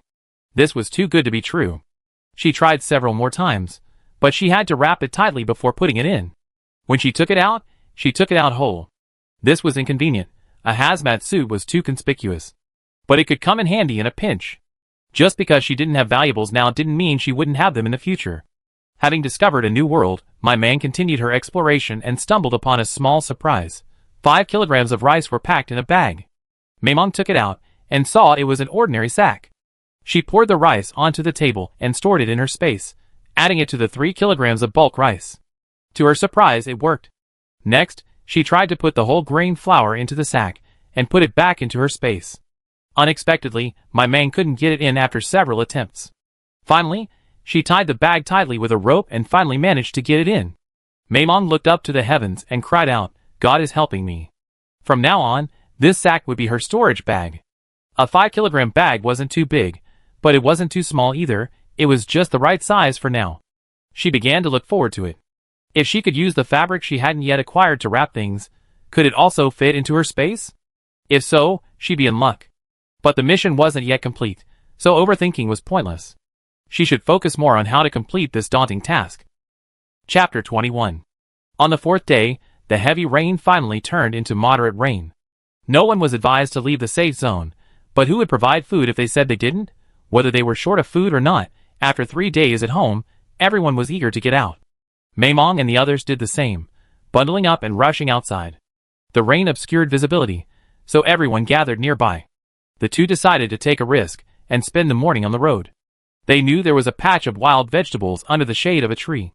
They wouldn't rest for an hour at noon, and with the shade and the moderate rain, they should be able to withstand it. Maimong didn't care. She might not have been able to withstand it before, but now she was wearing protective clothing. Not only was the sun not strong, but even in the sun. Oh, not in the sun. It would be hard to get their protective helmets out. They would be too conspicuous. It was already past 10 o'clock when they reached the tree. It wasn't because it was far, but because the road was slippery and difficult to walk on in the rain. Afraid of slipping and falling, they didn't waste any time. Arriving at the spot, the two squatted down and began testing and collecting. The heavy rain had moistened the ground, and the wild vegetables were easily pulled out. The leaves were larger than before, looking juicy and fresh. The grassland was diverse. Besides the most common weeds, there were also common wild vegetables like dandelions, shepherd's purse, bitter herbs, and watercress. Perhaps because the terrain here is slightly lower, all the plant seeds were washed here to take root and sprout. I don't know if it was the tree behind them or the lack of sun these days, but both of them had a very good harvest today. Although the gathering time was much shorter today, they still managed to collect nearly a pound of wild vegetables in just over an hour. Of course, it could also be because the vegetables are much larger now. If they had collected the same amount a few days ago, they would probably have only collected a little over half a pound. It soon reached 12 o'clock, and the two men felt they could still bear it, so they continued collecting. If they couldn't, there was a natural semicircle on the back of the hillside. It might not be suitable for resting, but it could be used to block the sun. The two men looked at each other as they listened to the quarrels coming from far away. They didn't expect anyone to come to such a remote place. The most important thing was the time, 12:30. They were either hiding from radiation or working hard like them. I never seen anyone running around. I don't want to be caught in the middle of you. I'm really tired. A woman's voice came. It wasn't loud, but everything was quiet. Even the sound of the rain was mostly blocked by the tall trees. So it was extremely quiet under the trees, and the noise was just loud enough for the two men to hear. So do you choose me or him? A man's voice rang out. I'm choosing neither. I'll find a new place to live and move out as soon as possible. Take care of yourselves from now on. The woman seemed about to leave when the man pulled her back. Where are you going? I won't let you go. Didn't we agree to stay together? He was the one who interfered, so how can it be my fault now? The man raised his voice, but lowered it again to avoid attracting the mutant beasts. You agreed to him moving in, and we agreed to live in peace. But what about you? 3 days a little quarrel, 5 days a big quarrel. I'm so tired of being stuck in the middle. I know I'm a burden, so I won't stay and burden you. The woman's faint sobs could be heard. Okay, I know I was wrong. I promise not to pick on him anymore, okay? The man showed weakness. You always say that, but when have you ever done it? Cough, cough, cough. The woman then began to cough violently. Okay, don't be angry. I told you not to come out, but you didn't listen. You're already sick. The man must have been patting her back to soothe her. There's not much food left at home. Can I not come out, What if you guys start fighting again on the way? Cough, cough. The woman said, coughing. I promise I'll never argue with him again. Don't talk about leaving anymore, okay? The man asked cautiously. The ancients said that a harmonious family is the root of everything. How can our family prosper if we're always bickering? I'm telling you this seriously. If you get angry at him for no reason again, I'll leave you to fend for yourself. Anyway, the three of you are capable and can easily support yourselves. It's me who's holding you back. No, I promise. I'll be nicer next time. The two chatted for a while longer, then left at 1 o'clock. The surroundings fell silent again, as if no one had been there. Living alone for so long, my Mang almost forgot that this was an era of polyandry. In the slums, there were no civil affairs bureaus or anything like that. Everyone was an individual. If they wanted to live together, they could just move in. It's like sharing a house, and there's no question of whether it's legal or not. I heard there's a civil affairs bureau in the safe zone, and a good woman can have multiple men at the same time, and similarly, a man can have multiple women at the same time. Everything depends on strength. The female birth rate in this world is very low, with only 2 or 3 females born out of every 10 babies, and the infant mortality rate for female babies is higher than that for male babies. Thus, in the safe zone, women have a relatively high status. The base has many regulations protecting women. Especially in large families, a woman can form a family with multiple good men. But it's unlikely for a good man to have multiple good women at the same time. Even if they manage to coexist peacefully for a while, it will soon become a mess. Women are naturally pampered, so how many can tolerate sharing a husband? Wouldn't it be nice to find a few more that you like? But in the slums, women's status is similar to that of men, or even slightly lower. Because in the slums, most women can't support themselves, and families don't have the resources to pamper girls, so women are destined to rely on men for survival. It's also difficult for a man to support a woman independently, so some couples often share resources, forming a large family. Some, like the one just mentioned, live together, but their resources are shared only with a woman. No one else can expect to share. They often fight over trivial matters. Maimong remembered those two people just now as being from the eastern slums. The woman wasn't in good health, so she didn't have many opportunities to go out foraging. She usually stayed home doing odd jobs like cooking, weaving, and making clothes. There were 3 men in her family, and the one she just spoken to was the one she'd been with since the beginning. Because the woman couldn't go out foraging like the others every day, she couldn't support them alone, so a second man joined. As for the third, the woman had chosen him on her own. The 4 of them rented a 3-bedroom apartment, with each of the 3 men taking a room, and the women taking turns living there. Because the woman had chosen the third man herself, she inevitably liked him more, and so he was often ostracized, either overtly or covertly, by the other 2. 9 out of 10 arguments in the family were about one man being wronged, and the woman seeking justice for him. Maimong shook her head, thankful for her good health, able to support herself, and avoid relying on others for survival. Wang Haoran had also thought this way at first. He couldn't afford to support Maimong on his own, so he could find someone to share his care. But after observing for a long time, he found that my Mang, aside from a few words with him, ignored everyone else. So, anyone who approached him with similar intentions was rejected. To outsiders, they were a couple, so anyone who wanted to join them naturally had to ask the original male owner's opinion. Many also tried to join through my Mang, but ultimately found it even more difficult because he simply ignored them. Bye-bye, we've seen a reality show, right? Shouldn't I get the reward? My Mang asked the system happily. At most, what you're doing is eavesdropping. Watching a live performance is when someone intentionally puts it on for you, and you watch intently from the sidelines. That's what counts as a live performance. All peeking and eavesdropping doesn't count as completing the mission, the system said. My Mang nodded. Okay. Chapter 22. Maimong had no idea she already been labeled, and she was still diligently digging wild vegetables. The original owner knew, but she was proud and considered this a humiliation, believing it was a disguised form of dependence on a man. Thus, the memory of this was buried deep within her memory. Without triggering events, my Mang probably wouldn't have known it existed. They were a pair, and Wang Haoran had let them go a few years ago after my Mang's mother passed away. Because an orphan girl's doorstep is prone to far more trouble than a widow's. If everyone knew that my Mang lived alone, she wouldn't be able to sleep peacefully at night. Many people specialize in this kind of business for a few star coins or food. Some women would rent a room together, and as long as they put a small red flower on the door, everyone would know what it meant. For orphans and widows with no fighting power, it was simply a free tool for venting anger. Why spend money when you can save? Therefore, there are almost no single women in the slums. They either live with their families or share a room with others. There's no such thing as a widow. After all, if there are more than one man, a woman is only considered a widow if all of them are dead. When the mother and daughter first arrived, life was incredibly busy. They couldn't sleep at night, fearing someone would break in. Later, because the people who came not only couldn't take advantage of them, but were even beaten, they gradually gave up. They also relied on the Wong family. A man can support two families, as long as he has the ability. In the slums, from the moment a girl is born, she can go to the official exchange every month to collect a small amount of supplies. This could be considered an official subsidy for women. But that little bit of material was certainly far from enough to live on, so families with daughters still worried. Because a girl wouldn't be a qualified laborer when she grew up, she might even become a burden. When Mei Mong was in the safe zone, her welfare was much better than in the slums. But ever since she moved out, the safe zone had nothing to do with her. A little after 2 in the afternoon, the two of them packed up and prepared to return. They wanted to return while the rain was still a bit light. If it got heavier, the journey would be even more difficult. They both had a good harvest, with a total of over 2 kilograms of wild vegetables. In the evening, the bracelet sent another message. A hunting trip the day after tomorrow, the first benefit of the year. Cheers suddenly erupted in the slums.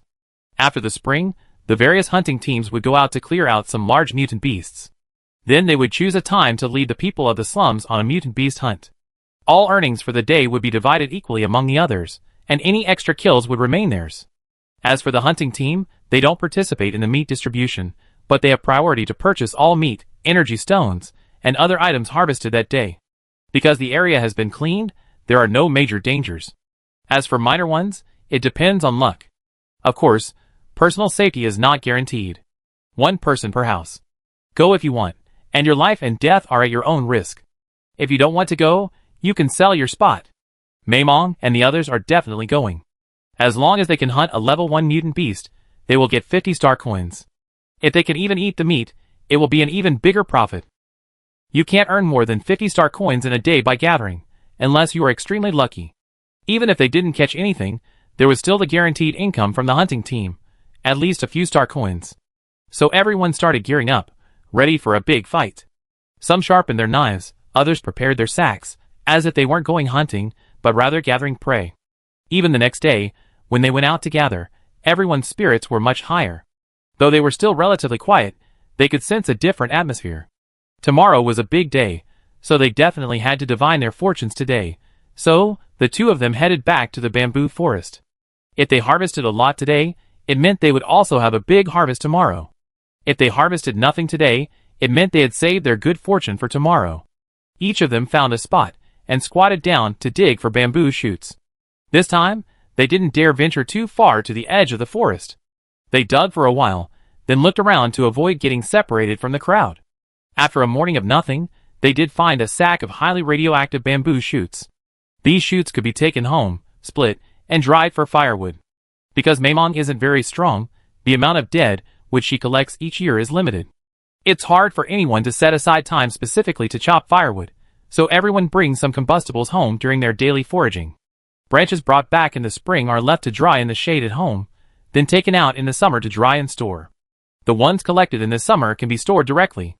Apart from the firewood used for daily cooking, any excess is saved. Under the bed, in every corner of the house, anywhere there's space, it can be piled up. In winter, they could be a lifesaver. Last time, I encountered a rabbit and wanted to escape, so I dumped all the bamboo shoots and prepared to escape light. Later, they fled, never minding the highly radioactive bamboo shoots scattered on the ground. At noon, the two of them huddled in a large cave with the others. Everyone looked at the others warily, then turned their backs, and took out their own black dumplings to nibble on. The difference was that some of the black dumplings were small, and some were even smaller. Mei Mong suddenly felt that eating 2 black dumplings in one meal was a luxury. Looking at those people, they could only eat one, and some even ate only one smaller one. After this comparison, Mei Mong suddenly felt that the hard-to-swallow black dumplings seemed delicious. There were people who ate 2 at a time, but Mei Mong simply ignored them. With so many people around, no one could rest easy, but thankfully, the nap wasn't long, only about an hour. When the time came, everyone rushed out, hoping to secure a good spot.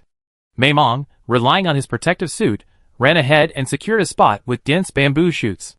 The others, unaware of my Mang's protective gear, could only mutter inwardly, "He's treacherous," and then went to choose a new spot. In this rainy weather, everyone had their sights set on a spot, ready to head out a minute or two early to secure one. Who knew my Mang would actually rush out 5 minutes early? You have to remember that even though the sun wasn't shining, the radiation from the sun filtering through the clouds was still present. Long-term exposure to radiation could lead to skin ulcers and organ failure at best, and instant death at worst. Chapter 23. Don't be so reckless next time. There's firewood everywhere. It would be terrible if you hurt yourself. If you feel any discomfort, tell me. Wong Haoran knew my Mang was a hard worker, but this time, he once again been challenged. She hadn't dared to confront radiation head-on before. Even if you're not feeling well for a while, the after-effects of absorbing radiation will soon become apparent. The torture of radiation never lasts overnight. I just saw that the sunlight couldn't penetrate here, so I thought I'd give it a try. Didn't you see that group of people were all staring at this spot? My Mang smiled at Wong Haoran. She wasn't stupid, she must have been wearing protective gear to have dared to come out. That afternoon, Wong Haoran harvested a moderately irradiated bamboo shoot, and my Mang harvested 2 sacks of bamboo shoots and firewood. She struggled to drag the 2 sacks of bamboo shoots along. Thankfully her strength had increased slightly with her increased mental strength. I wish I had a cart, my Mang fantasized as she towed. Wong Haoran, lugging 2.5 bags of bamboo shoots, offered to help, but my Mang refused. Since she had chosen to be strong on her own, she couldn't always rely on others. Mutual support is one thing, humans are social creatures, and my Mang also wanted a partner she could rely on. For now, Wong Haoran was reliable. My Mang had luckily found a small pile of dry branches today, as her family was completely out of flammable materials. If they wanted to start a fire again, they would have to burn those half-dried branches, which were not only difficult to ignite, but also produced a lot of smoke. If they weren't desperately short of firewood, no one would want to start a fire. While she was burning, she saw the 4 pieces of smoked rabbit and asked Wong Haoran to come and take 2. They had agreed to each take half, but she had to boil water that day, so she left it there to smoke a little longer. She hadn't started the fire for the past 2 days, and hadn't noticed the rabbit. Fortunately, the 2 families were quite close, otherwise I have thought they were trying to keep it all to themselves. Although there was dry firewood today, my Mang didn't plan to start a fire to cook. She simply scooped up a bowl of white porridge and a piece of braised pork from her space. With the preparation from the previous times, she should be able to eat a whole piece of braised pork today. The fragrant aroma of rice and meat made my Mang's mouth water. She took 2 sips of the thick rice porridge, which melted in her mouth, filling her mouth with the aroma of rice. It was so delicious that my Mang wanted to swallow her tongue. She gently bit into the braised pork. It was soft, glutinous, and flavorful, yet not greasy. She resisted the urge to swallow it all in one gulp. Good things should be savored slowly, not like Shu Beiji devouring the ginseng fruit. My Mang savored it carefully, finishing the bowl of porridge in no time. Then she poured half a bowl of water to wash off the rice soup that had clung to the edge of the bowl and drank it. This was radiation-free food, so she couldn't waste it. Still feeling unsatisfied after finishing his meal, Maimong pulled out another small multigrain bread. This one was sugar-filled. Only 20 were made, and after finishing this one, there were still 15 left. Each bread, barely the size of an egg, took Maimong over 10 bites to finish. After finishing the delicious meal, he guzzled 2 more bowls of water. Today was another full day. Bliss, thinking of hunting the next day. Double happiness. The next day, at 4 o'clock, everyone gathered in the East Square, the bustling hub of the East District. All events and announcements, except for official announcements, were posted here. Even the gatherings were posted there. Often, an event would end before anyone from the West District could even get there. Therefore, the West District is also the poorest slum. People in the safe zone go hunting with large hunting teams, while those in the slums can only go with medium-sized hunting teams. Similarly, they can't go far, otherwise the medium-sized hunting teams won't be able to guarantee their safety. This time, they're being taken to a location where mutant bamboo rats are found. That's behind the bamboo forest. Behind the bamboo forest is a hillside. Why do I say a hillside? Because it's a series of undulating slopes, not just 1 or 2 small ones. That hillside is located between the bamboo forest and the dense forest, with sparse vegetation, so few people set foot there. The dense forest is not a place for ordinary people to enter. Even large hunting teams need to be well prepared. Inside, all high-tech equipment fails, even compasses are useless. They can only rely on the most primitive jungle survival rules. Every entry requires an experienced guide, and every hunting team has several such craftsmen. Mercifully, knowing they were going hunting today, the drizzling rain suddenly turned cloudy. Anyone entering the dense forest on the right will risk their own life and death. We won't send anyone in to search. Any other open areas are free to move freely. Just shout if you're in danger. As for whether support could arrive in time, that was another matter. The hunting team unloaded the people from the vehicle after reaching this hillside. Because there were so many people in the slums, it was impossible to get everyone out at once, so they had to sort by housing. Starting from the safe zone, Maimong and the other two were closest to it, so they were always the first to go.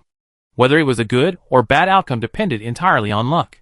After getting off the bus, the hunting team split up into teams of 2. They didn't take them seriously, but they still had to do what they had to do. As long as the people in the slums didn't run off and do something reckless, this area would remain safe. Today, my Mang and Wang Haoran were also teaming up, splitting the proceeds in half. In the wild, going it alone is not enough, teaming up can yield greater benefits. After getting off the bus, the two wasted no time and immediately began searching for bamboo rat burrows. Because this area is where bamboo rats have lived for generations, there are countless burrows of all sizes. The biggest challenge was determining whether the burrows they found were inhabited by bamboo rats. A miscalculation could mean the loss of a whole nest of bamboo rats, or a complete waste of effort. First, look for bamboo rat tracks, then find the burrow. If you see fresh, high, and damp soil at the entrance, with few or no leaves, and the burrow sealed with soil, there's a good chance there are bamboo rats inside. If the burrow entrance is open, and the soil around it is low or dry, covered with dead branches and leaves, there are very few bamboo rats inside. However, this is the standard approach. After generations of battling humans, rats have become cunning. Sometimes, they leave a dry burrow as an emergency escape route. By the time you think you've sealed all the burrow entrances, they've already escaped through the abandoned burrow. Maimong and his companions were lucky, discovering a fresh bamboo rat burrow shortly after exiting the car. However, it's unknown whether there are any bamboo rats inside, how many escape burrows there are, and whether the bamboo rat meat inside is edible.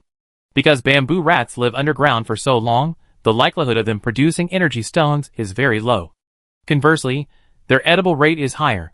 While everyone was disappointed not to earn energy stones, they didn't have the luxury of choosing their hunting location. They could only follow orders. After a thorough search, they found 3 burrow entrances, 2 fresh and 1 abandoned. The 2 men moved 2 stones to block the 2 holes, and then Wang Haoran asked my Mang to put a metal block on the ground and hit it hard with another block in his hand. Chapter 24.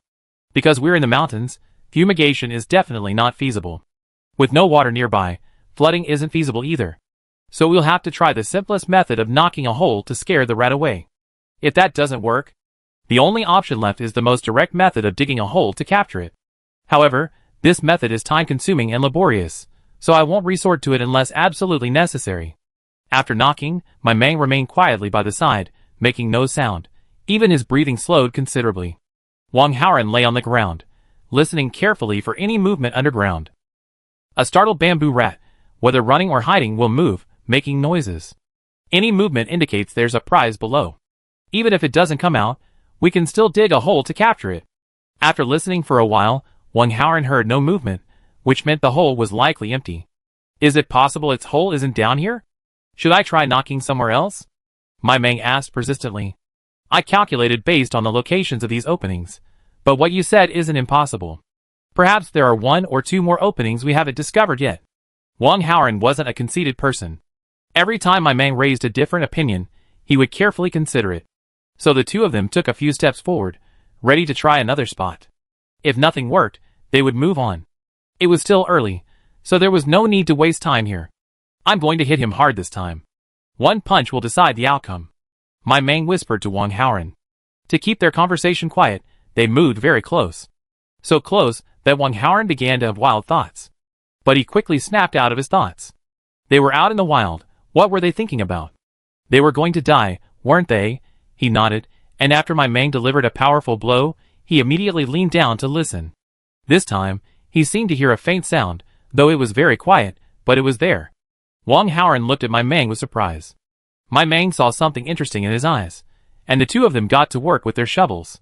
They dug deeper into the cave, following the twists and turns of the rat path.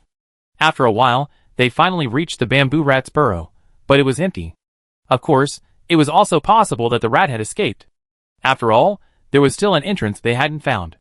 They looked at the 5 passages next to the cave. 3 of them they had found, and 2 more were in the other 2 directions. They weren't without income, either. Rats love to hoard goods, and so do bamboo rats. There was a small granary next to their cave. My Meng happily put the contents of the small granary into a sack. There were not only young bamboo shoots, but also numerous unknown grass roots, various beans, and even a few potato buds smaller than a baby's fist. If Wang Haoran hadn't said they were potatoes, Zi Meimong wouldn't have been able to tell. Forget about saying the food in the rat hole is inedible, unsanitary, and full of bacteria. Who cares about bacteria when their lives are about to end? If bacteria were visible, everyone would have caught and eaten them. Meimong and the others searched the area but only found one, and it showed no signs of being dug up. The other exit was impossible to find. They dug along another path, but after a while, they found a dead end. This was a tunnel with no exit, probably a half-finished excavation by the bamboo rats that hadn't yet been completed. Do you think it's possible they're hiding in this tunnel? Meimong glanced at the other 4 tunnels. Now that they knew the bamboo rats were there, how could they have escaped? So the 2 of them went back and dug up the other 4 tunnels, but still found nothing. Meimong slumped down on the hillside. This is strange.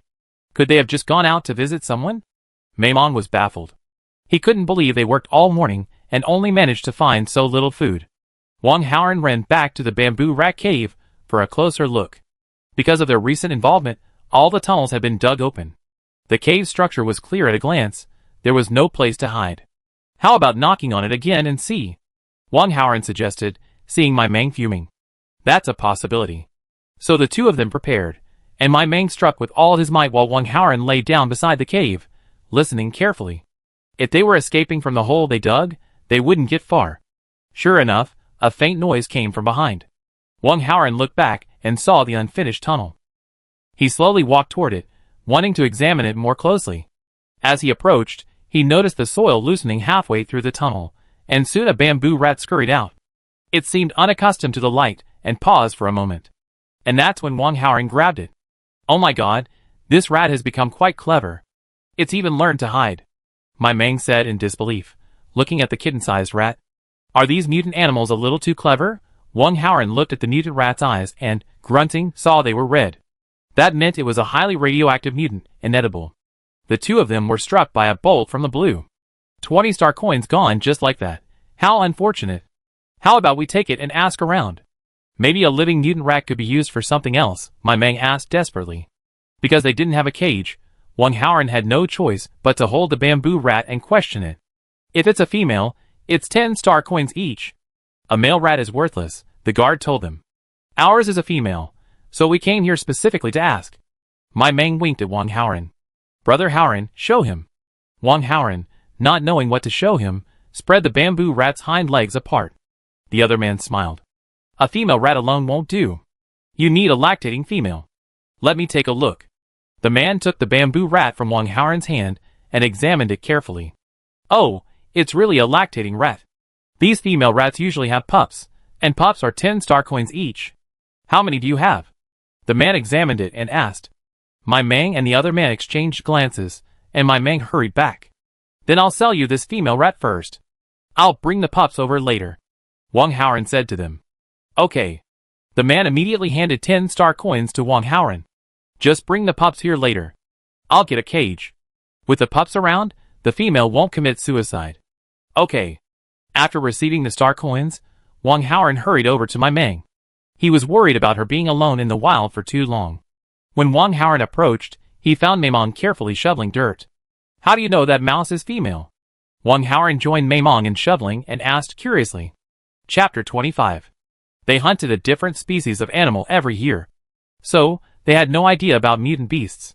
So, Wang Haoran was still curious about how my Meng could tell the gender of a rat. Ah, I can't. My Meng said, bewildered. Then what happened just now? Wang Haoran was even more confused. What if I had just said to him, brother, can you please help me check the gender? They might have told us to get lost without blinking. But if I had just said it was a female, even if it was a male, they would have said, are you kidding us? Get lost. Even if they were to get lost, the gender of the bamboo rat would have been revealed. At most, we could have apologized and said we were mistaken.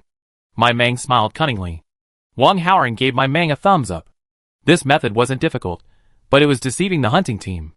If you ran into someone with a bad temper, they might think you were playing a trick and would have given you a beating. So generally no one dared to do this. It's a bit dangerous. Let's not do that next time, Wang Haoran said. Well, we can give them a few star coins later. Ask them to teach us how to identify a female mouse. No, a lactating female mouse. No lactating. My Mang looked at Wang Haoran and asked quietly. Did that female mouse have breasts? Pretty big ones? Wang Haoran blushed immediately upon hearing this. But because everyone was covering up so tightly, My Mang couldn't see. It seems not. Wang Haoran hadn't looked closely just now, but if it were obvious, he should have been able to feel it after holding it for so long. Thinking of this, Wang Haoran's face turned even redder. Mei Mong had no idea her neighbor's older brother was so innocent. She looked at Wang Haoran and asked, So, do you think we should explore slowly on our own, or pay and ask? I think we should explore slowly on our own. After all, I don't know how much star coins to give. Too much or too little wouldn't be good. Besides, there's no guarantee we'll be able to find more bamboo rats next time. Wang Haoran thought for a moment and said, This news was actually irrelevant. After today, it was unclear when we'd be able to catch bamboo rats again. Okay, I'll listen to you. As they chatted, they soon uncovered the bamboo rat's hiding place. Inside, they found 6 little bamboo rats. The little bamboo rats must have been born a while ago. Each one was pink, covered only by a thin layer of fur. Some of them could open their eyes slightly and crawl slowly, stumbling so much that I was afraid they'd twist their feet. Mei Mong happily carried them out and placed them on a large leaf. This isn't just a little mouse. This is 60 star coins. Dig a few more times. Maybe the cunning rat has 3 burrows, and there are other baby rats that have been moved. My Mang instructed Wang Haoran to work. After digging around, they didn't see any baby mice, but they did find another bamboo rat's granary, and this one clearly had more than the previous one. Life is tough. Even a mouse has more food than we do. My Mang complained, but his hands kept moving, shoveling everything into the sack. Wang Haoran let My Mang hold the bamboo rat while he was in charge of loading. Because bamboo rats live underground for so long, they were worried they wouldn't adapt to the light outside, so they were covered with leaves. Fortunately, it was cloudy today, not particularly bright. Fearing a long night would bring more trouble, the two of them carried the little rat and ran to find someone. If it died in their hands in such a short time, it would be a huge loss. 6 rats, a harvest of 60 star coins. They used a special cage to keep the young rats and their mother together, and the bamboo rat family was finally reunited. Seeing they still had some time, the two of them continued searching for bamboo rat holes. Even if they didn't have time to dig in the morning, they could still do so in the afternoon. Besides the lack of resources in this area, there was also a lack of shelter from the sun. So everyone returned at noon and took shelter under the protective shed set up by the hunting team. With so many people and so little space, everyone was only given standing room. But they certainly couldn't stand for an hour, so they sat on the ground, crammed together like sardines in a can. Wang Haoran held My Mang in front of him, using his flimsy arms to create a small safe zone for her. Since they ultimately found nothing, the two of them had already secured a spot under the shed, not in the center, nor near the outside. If they were to lean out, they might get pushed and fall out. Those in the center were in a tough spot too, as everyone was trying to squeeze in. My Mang, holding the bag of grain, leaned against a pillar. With Wang Haoran shielding her from the crowd, she didn't have to squeeze in with the others. This was a huge relief, as she had already seen many women trapped and groped. Some families were protective, so it was okay. But when others didn't care, it was much worse. With so many people around, even if she wanted to get angry, she wouldn't know who to direct. Some weren't indifferent, but the conditions didn't allow it. With so many people, not everyone could find shelter like My Mang. However, very few women were able to go out. No family would let a woman go hunting. Out of hundreds of people, only 5 or 6 could be found. Under these circumstances, eating was out of the question. They could only wait for the crowd to disperse before eating. They also had to be constantly vigilant about their belongings, preventing them from being stolen. After finally reaching a certain point, everyone dispersed. That's what it means. After sitting still for an hour, most people's feet were numb. One by one, they spread out to stretch their arms and legs and relax. Mei Mong was fine. Once the group settled, she sat down with the food under her, but freeing up some space for the other two and giving her feet some freedom. However, Wang Haoran couldn't move, having to defend his territory. If he withdrew his arms and legs, he would lose his position. So, he was even worse off than the others, his nerves and muscles tense constantly. My Mang wanted to help him massage, but she was afraid of hurting him, so she waited. She took out a black dumpling and ate it herself, then fed another to Wang Haoran, calling it lunch. It took a while for Wang Haoran to recover, and they both finished their black dumplings. Your cooking is really good. Your black dumplings are better than mine, Wang Haoran praised. Just now, while my Mang was eating, she gave one of her own black dumplings to Wang Haoran. She added a little rice flour to her black dumplings. Although not much, it still made them taste much better. After all, it was unpolluted rice. Maimong, accustomed to eating them, hadn't noticed anything at first, but after comparing them today, she realized that her black dumplings were indeed tastier. Maybe mine are freshly made, so they're softer. Yours must have been made several days ago, my Mang said, making an excuse. Wang Haoran nodded. His were indeed made several days ago. Chapter 26. Although I felt my freshly made black dumplings weren't as delicious as Mei Mang's, I realized they were all black dumplings, so there shouldn't be any difference. Next time, you can add some chopped wild vegetables, but black dumplings with wild vegetables won't keep long and should be eaten quickly, Mei Meng added. This was a conclusion she had reached earlier, but she rarely did.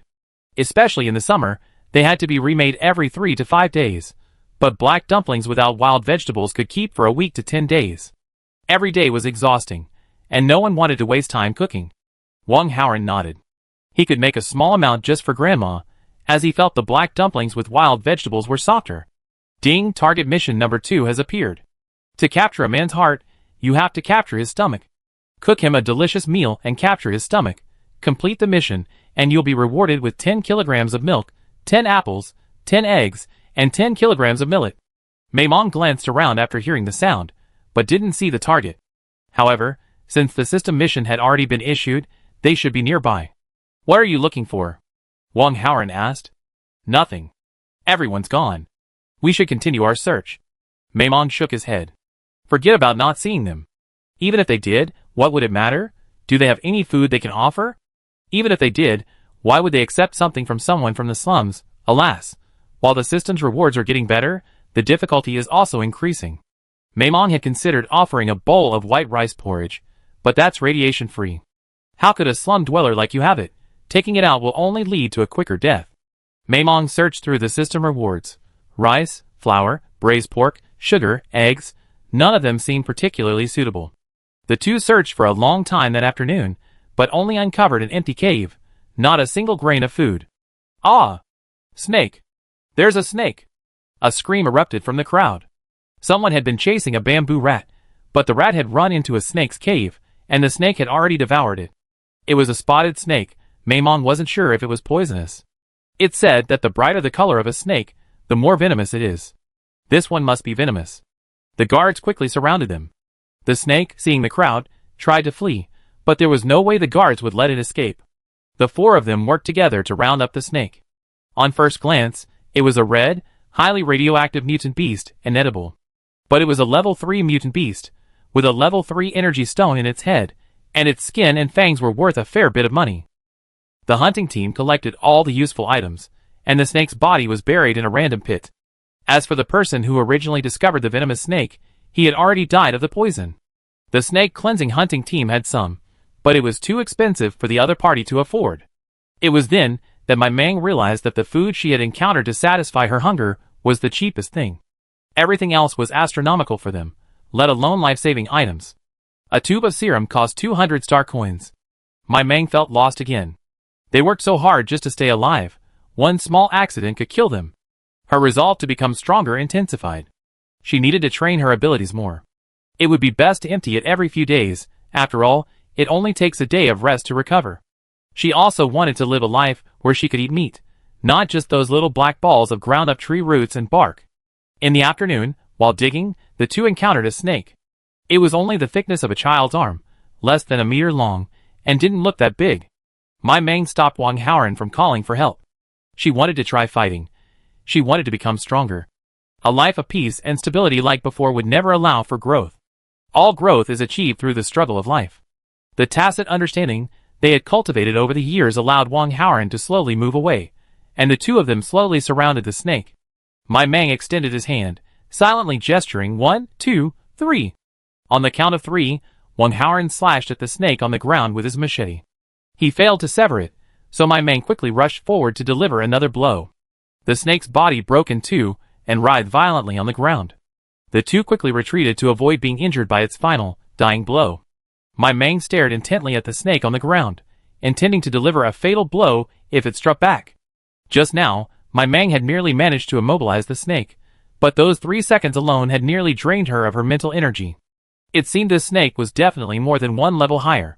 After all, her spiritual consciousness was now more than 3 times larger than before. Only when the snake completely stopped moving did they slowly relax, but they still didn't dare approach. After waiting for 2 minutes, Wang Haoran found a long branch and whipped the snake's head several times. When it still didn't move, he went over and picked it up. He checked its eyes. They were red and inedible, but the energy stone in its head was green, worth 100 star coins. The snake's skin seemed to be for sale, too. As for the fangs, neither of them dared to examine them without protective gear. They simply took the whole snake to the hunting team to exchange for star coins. Wow, you're quite strong. You even managed to kill a rubber snake. The 2 men went to find the man, who looked at them in amazement. You know, this is a snake with incredibly strong defenses. Its skin is incredibly resilient and slightly elastic, like rubber, making it an excellent material for armor. Similarly, hunting them is difficult, and the craftsmanship required is beyond the reach of ordinary people. Although it was only a small snake, its skin wasn't as invulnerable as an adult, but a rubber snake's defenses were already exceptional from birth. Just a bit of luck, Wang Haoran said with a wry smile. He didn't think he was that strong. It was mainly because of my Mang's strength, but he couldn't expose himself. After all, he had dealt with this man once before and found him relatively easy to deal with. Come with me. I'll take you straight to our vice captain. He could have accepted the few dozen star coins directly, but any transaction over 100 required the vice captain's personal approval. The two followed him into a makeshift tent. The interior was simple, with only a table and a stool. Some unknown objects were piled in the corner, and a frail-looking man sat inside. Deputy Captain, these 2 men killed a rubber snake. The man led the man in, and then left. Wang Haoran handed the snake to the man, who put on gloves and began to examine it. Are you selling the energy stone too? The frail boy sitting there asked. Yes. Wang Haoran then carefully took out the energy stone. Chapter 27. Because this is just a young snake, and you cut it in half, its appearance is quite different. The rubber snake's venom isn't very toxic, so its fangs and venom sac aren't as valuable as other snakes. Fortunately, its gallbladder is still intact. It's a high radiation food, so the snake meat is discarded. I'll buy the whole snake for 300 star coins. Add the 100 star coins for the energy stone, for a total of 400 star coins. The frail man didn't waste any time and directly stated the snake's value. Only the skin of the rubber snake is slightly more valuable, the rest isn't worth much. Wang Haoran nodded. He didn't know the price, but with purchases like this, unless it's a large item or you have a fixed source, you take whatever price someone says. If you anger them, and they refuse to accept your items, you'll have no place to cry. After all, these items are useless in their hands. Remember, all the buyers know each other. Wang Haoran happily accepted the 400 star coins they transferred to him, plus the 70 he paid that morning.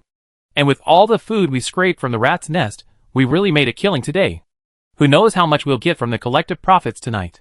Just as the two were about to leave, they brushed past someone at the door. My Mang glanced at the person. It was milk, eggs, and apples. She swallowed.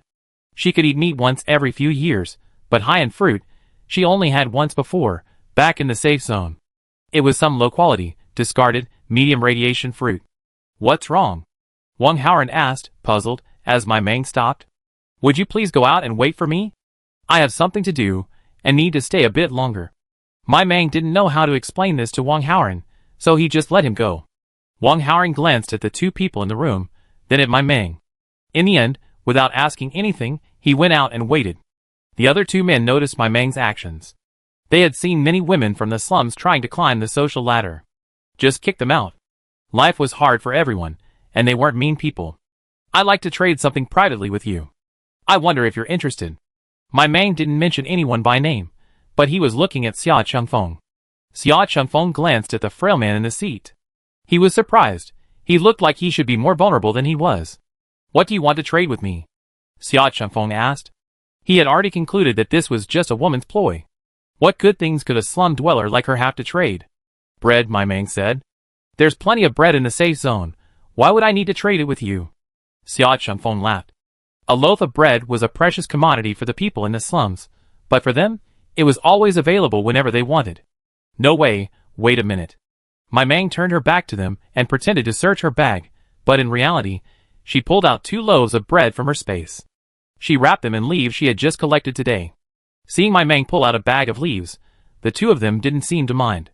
But once my Mang opened the leaves, they knew this bread wasn't common in the safe zone. Because it was too small. The bread sold in the safe zone is at least fist-sized, making it a good snack for everyday use. It's a bit tastier than compressed biscuits. You can test it. Mei Mong knew the bread didn't look fancy, but it was low-radiation food. This was the only food Mei Mong had been thinking about for a long time, the only thing he could offer in exchange. Sia Changfeng obediently walked over and tested it with his own detector. His detector was the same as the one at the exchange, detecting not only radiation but also toxins. Ding, low-radiation food. Non-toxic, safe to eat. Hearing this, the man in the seat couldn't sit still. This was low-radiation food. How many star coins are you going to sell it for? Sia Changfeng asked. You might as well try it. There's a surprise. Don't worry, I won't ask for too much. You can get whatever star coins you say. Mei Mong looked at him expectantly. Eat it, eat it. As long as you eat my food, you'll be mine. No, you'll be my reward. Sia Changfeng glanced at the man behind him. This was his territory, and the woman wouldn't dare make any small moves. Sia Changfeng took the leaf from my Mang's hand, placed the 2 loaves of bread on the table, and then took out his pocket knife and cut off a small piece. The moment the knife touched the bread, Sia Changfeng was stunned. Was it so soft? He dropped the small piece of bread into his mouth, and a faint sweetness emanated. Sia Changfeng's first thought was synthetic sugar, but after careful consideration, it seemed that it wasn't. Before he could fully taste it, the bread in his mouth was gone. What remained in his mouth were the remnants of the grain flour. Ding! Congratulations to the host for completing the mission. Rewards: 10 kilograms of milk, 10 eggs, 10 apples, and 10 kilograms of millet. Hearing the rewards arrive, my Mang was overjoyed. No matter how many star coins he exchanged for from now on, it would be a profit. My Mang's face lit up with joy. The frail man hurried over and asked, Are you okay? Are you feeling unwell? He whispered to Sia Changfeng. That woman had a cunning smile on her face after she saw you eat it. Could there be something in the bread that shouldn't be there? Sia Changfeng shook his head. For the time being, aside from the deliciousness, he had no other feeling. How many of these breads do you have left? Sia Changfeng asked. No more, my Mang blurted out. She just wanted to complete the mission, not bring him food. Then, suddenly remembering something, he said, I almost forgot. I have 2 more, but I don't have them with me. If you want them, I can trade them to you tomorrow at the East Square. Why don't you ask how much each loaf costs first? Sia Changfeng asked. You're so beautiful, so powerful, and you have so many men under your command. I'm sure you won't let a weak woman like me suffer, right? My Mang said with a grin. The frail man listened to this, then, as if a thought struck him, he looked at my Mang in disbelief. He studied her intently for a moment, unable to discern the reason. That day, the distance was too great, and no one took them seriously, so no one saw their true faces. 1 small loaf costs you 100 star coins. I'll take all 4. Sia Changfeng didn't say anything more, simply quoted the price, and transferred the money to my Mang. Not tomorrow, but the day after tomorrow. The transaction will take place the morning of the following day. We'll exchange the goods and the money. Sia Changfeng said. He has to go out with the hunting team tomorrow, but he won't have to go out the day after tomorrow, so it's a good opportunity for trading. Chapter 28. No problem. I have to go out to collect at 4 a.m. Can I trade a Dom Demon at 4 a.m.? If not, I'll have to wait until tonight. My Mang asked. For 00 a.m., no problem. Sia Changfeng agreed, and my Mang said goodbye and left. As soon as she stepped out, she found Wang Haoran waiting for her. My Mang felt a little guilty, as if she'd done something behind his back. But the bread issue was hard to explain or fool with someone she spent all day with.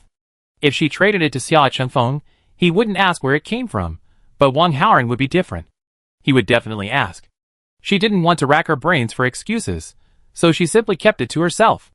Who doesn't have a little secret? Is there anything special about this bread? The frail man asked.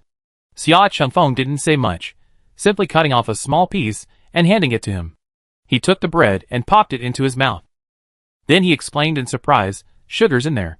Most current foods are moderately radioactive, and their daily fare is also small black dumplings. The only difference is that the grain flour they eat is ground from real grains, not a mixture of various ingredients like in the slums. And they can occasionally enjoy a snack, like rice or stir-fry, to improve their diet. It's not that they haven't eaten low-radiation foods before, but the quantities are extremely limited. Low-radiation items alone aren't hard to come by, but this one actually has sugar and breadcrumbs in it. Each of these items is incredibly precious. They've eaten softer cakes in the safe zone, but those were moderately radioactive foods. This low-radiation item is incredibly rare. Go get Deepening." Deepening possessed a powerful sense of taste. After tasting something, he could essentially break down the raw materials. Maimong, unaware that his true identity was about to be exposed, followed Wang Haoran on a random stroll, searching for food. "We still have a while before we leave, so let's wander around and maybe find something." Wang Haoran didn't ask any questions, speaking to Maimong casually. "Okay." Maimong nodded. Today's earnings were already substantial. He could even just sit back and wait for the return trip. The two of them walked along the path, searching for evidence of digging. They only picked up one bag of branches this time. If they took more, they would have to pay. Each person was only allowed 5 kilograms of food. Maimong's portion was used to carry the bag of food, but the remaining 5 kilograms couldn't be wasted. They used it to store the branches. A gentle breeze blew, and Maimong realized his clothes were soaked with cold sweat. She thought she was brave, her hands weren't shaking after all, but she'd still been terrified even when faced with life and death. She had too little experience. She needed to slowly develop her hunting skills. Only through actual combat could one improve.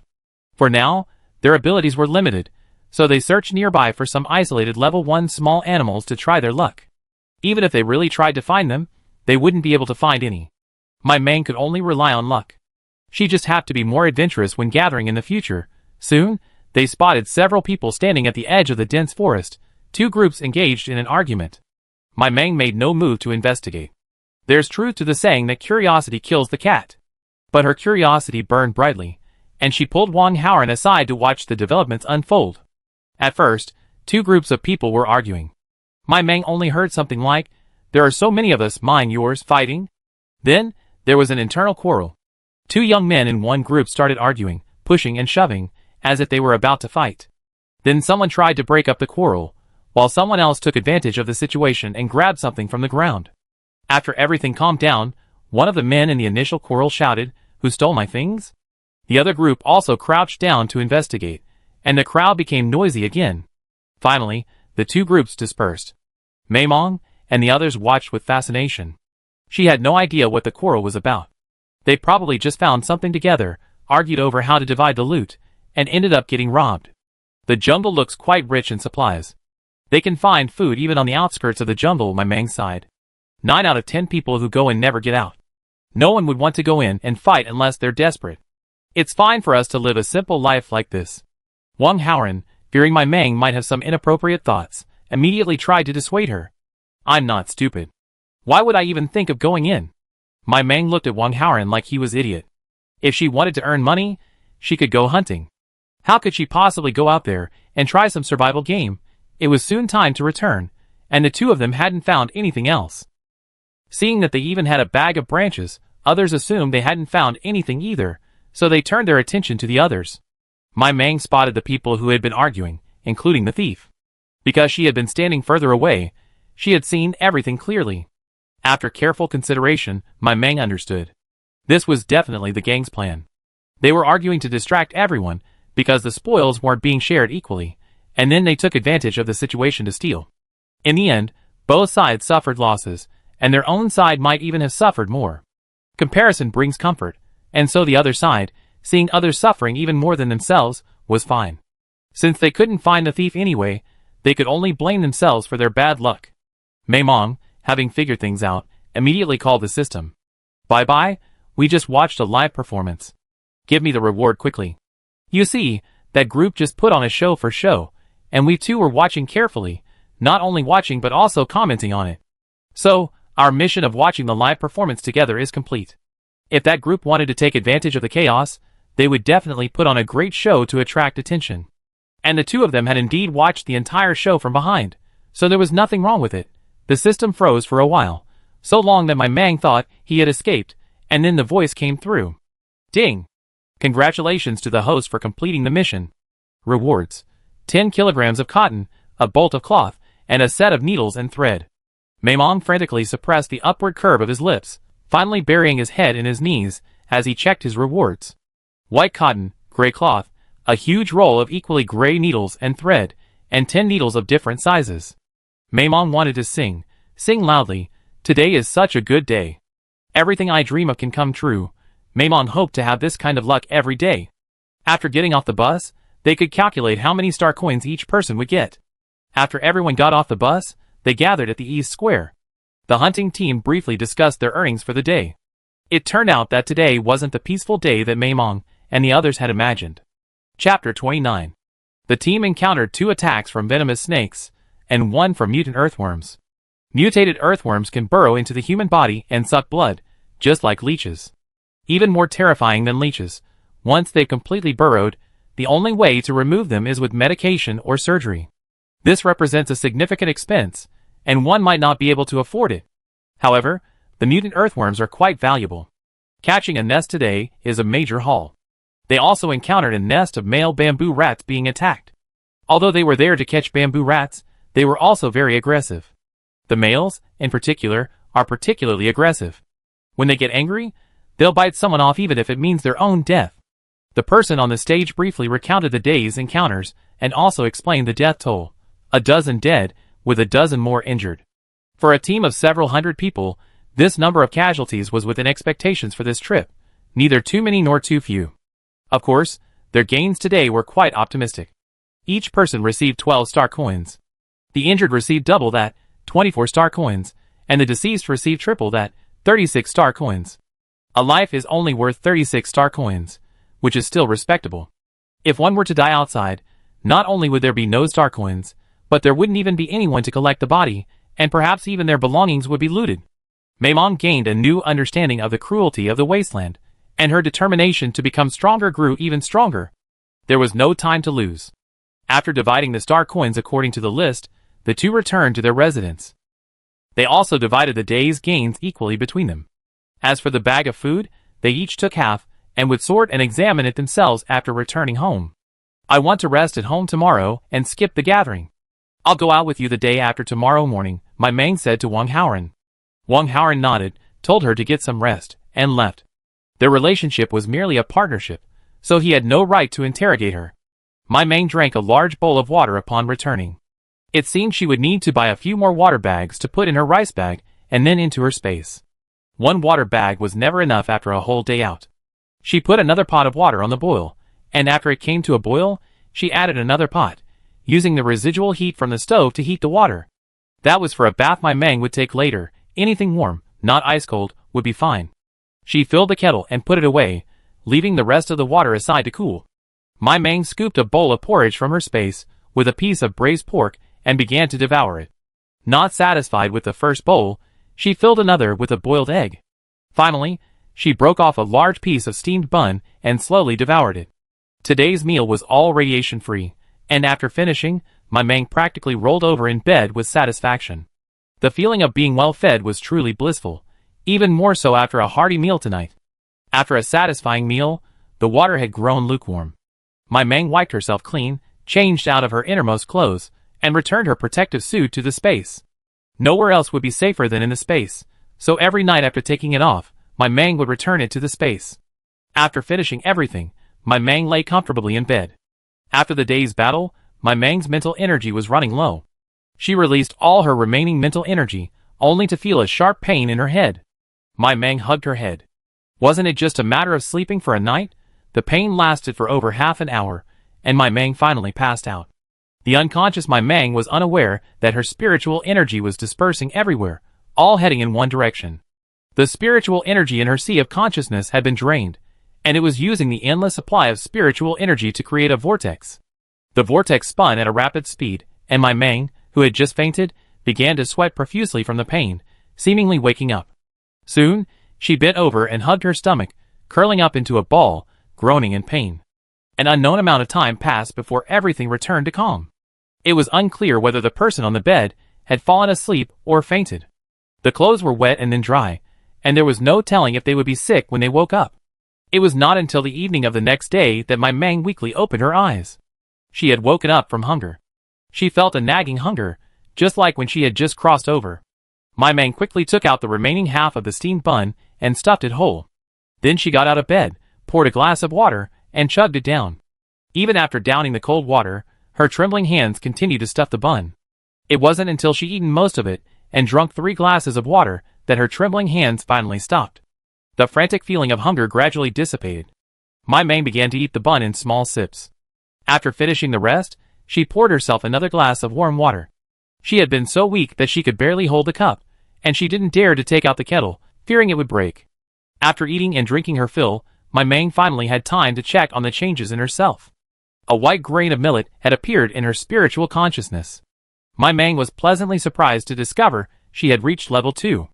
This was something she heard in her previous life, that reaching level 2 would materialize one's spiritual sea of consciousness. But she never reached level 2 in her previous life, and she never expected it to happen so quickly in this life. Not only had she reached level 2, but her depleted spiritual energy had also been replenished. She now felt incredibly energetic, as if she could kill a cow in one breath. Okay, she'd been bragging.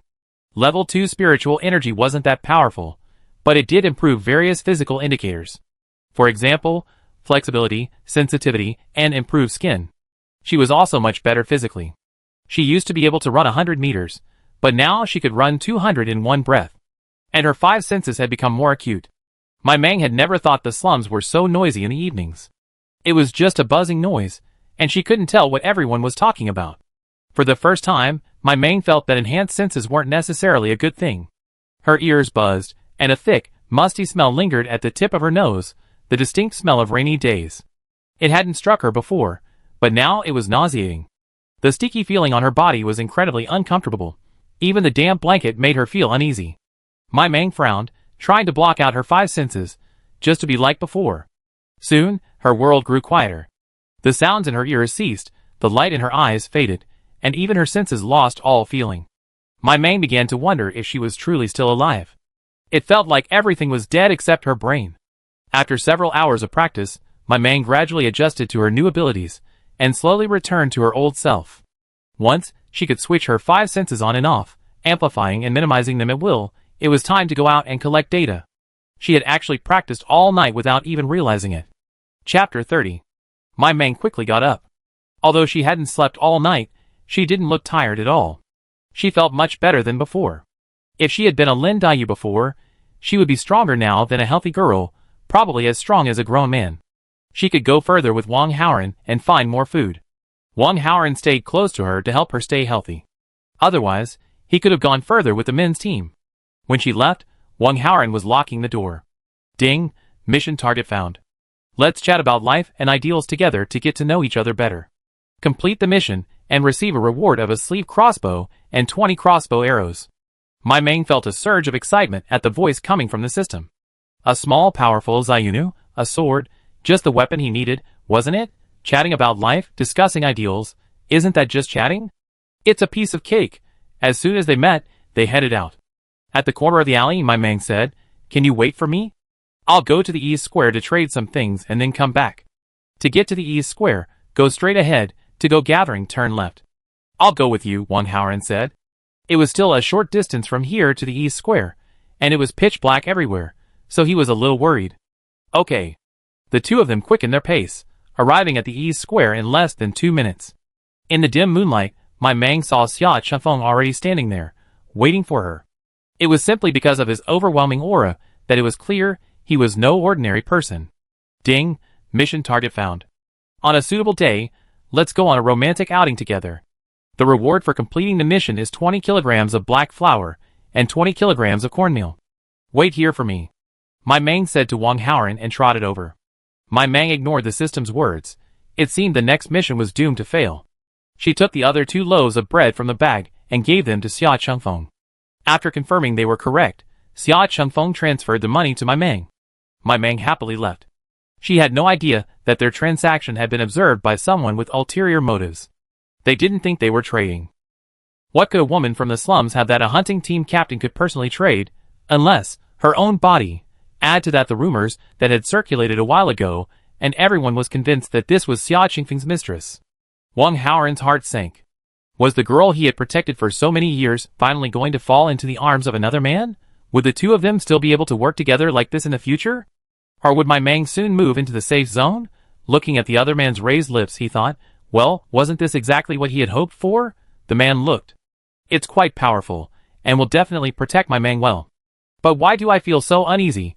The two of them hurried on in silence. They hadn't spoken before, but my Mang didn't notice any difference. Having just escaped his ailing body, my Mang walked much faster than before. To Wang Haoren, it seemed like he was just in high spirits because of good fortune. Even his steps seemed a bit lighter today. Brother Haoren, should we try to walk a little further? Many people in less healthy conditions, the elderly, the weak, women, and children were collecting nearby. No matter how large the area is, or how fast the plants grow, the harvest won't be satisfactory. Can you walk? Wang Haoren said nothing. He was fine, he was just worried about my Mang being unable to walk. I think I'm much more energetic today after sleeping all day yesterday. I should be fine, my Mang whispered. Then let's go for a walk, but keep your pace. If you get tired, talk to us, and we'll stop and rest. Wang Haoren thought for a moment, and said to my Mang.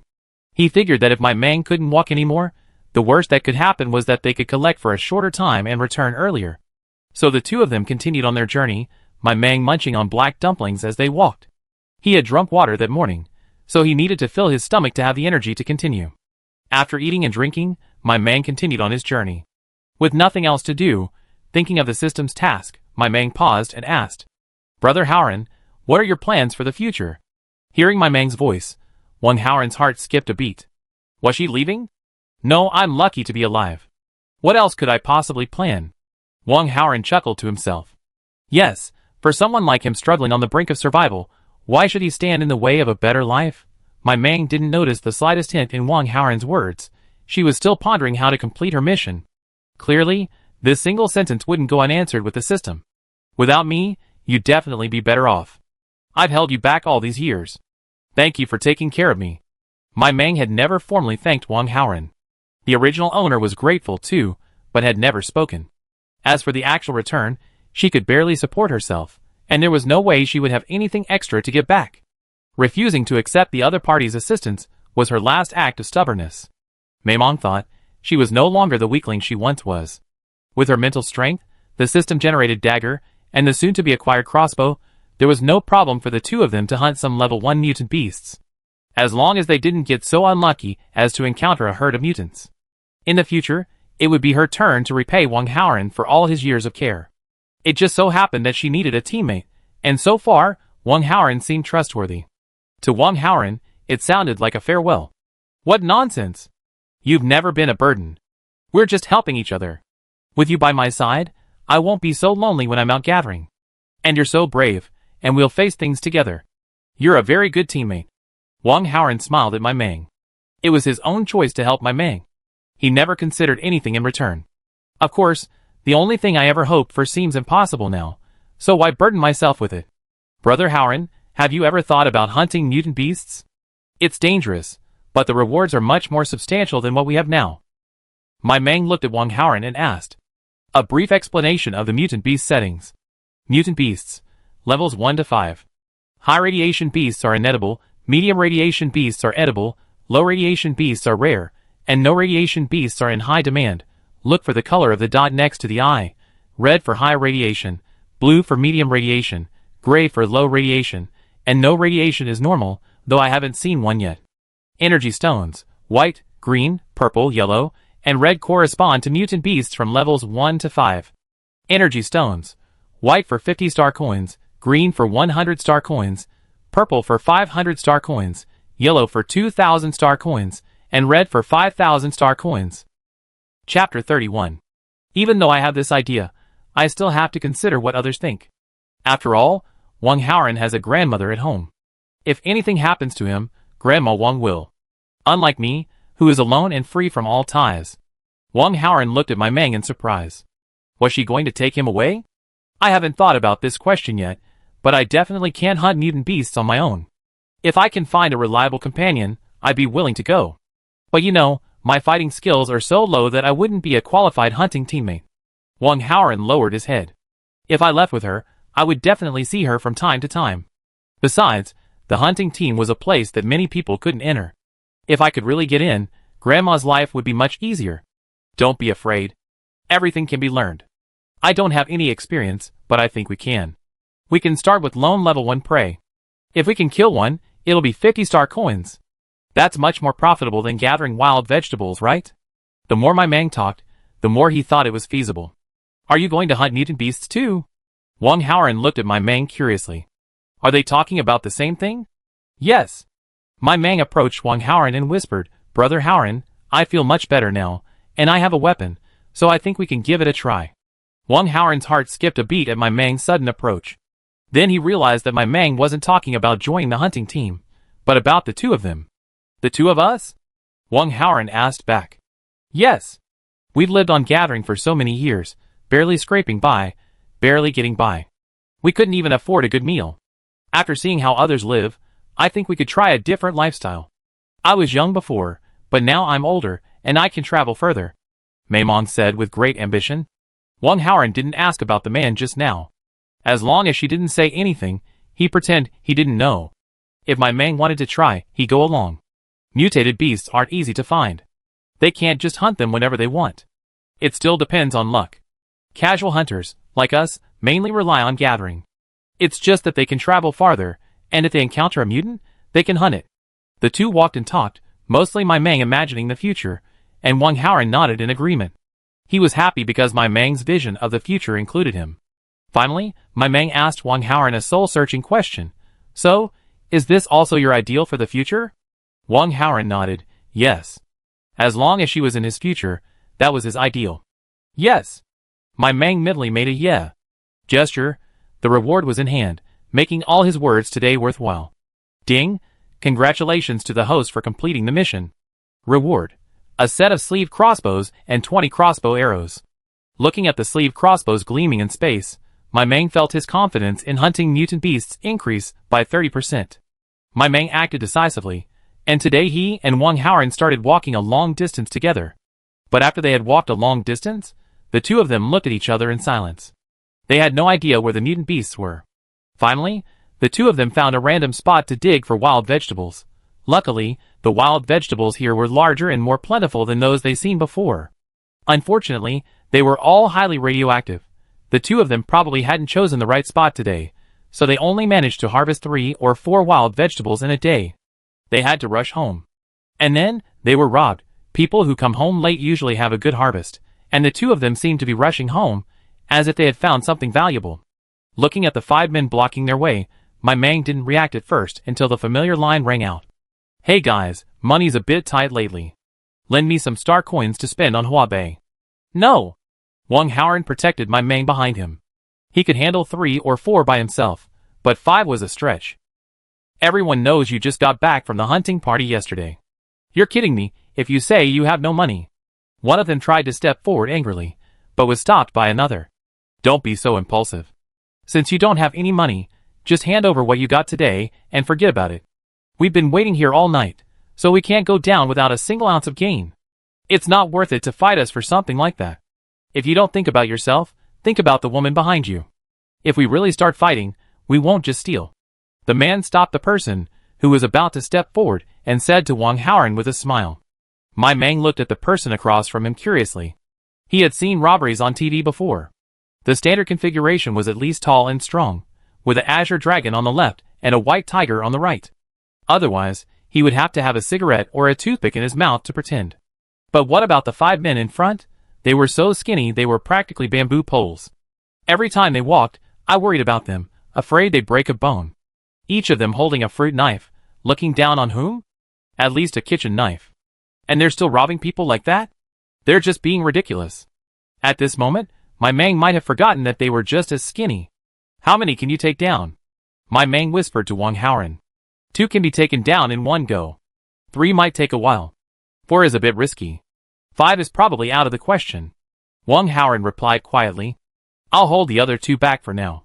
You can come help me after you've taken care of the other 3. My Mang whispered. Can you handle that?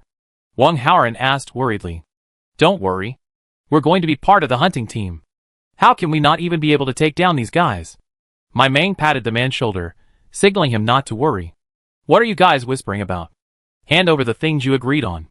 If you do, you'll be able to leave safely. The other party urged, seeing the two men still not handing over their belongings after a while. Wait, Maimong said to them, then began searching. The 5 men on the other side were also confused.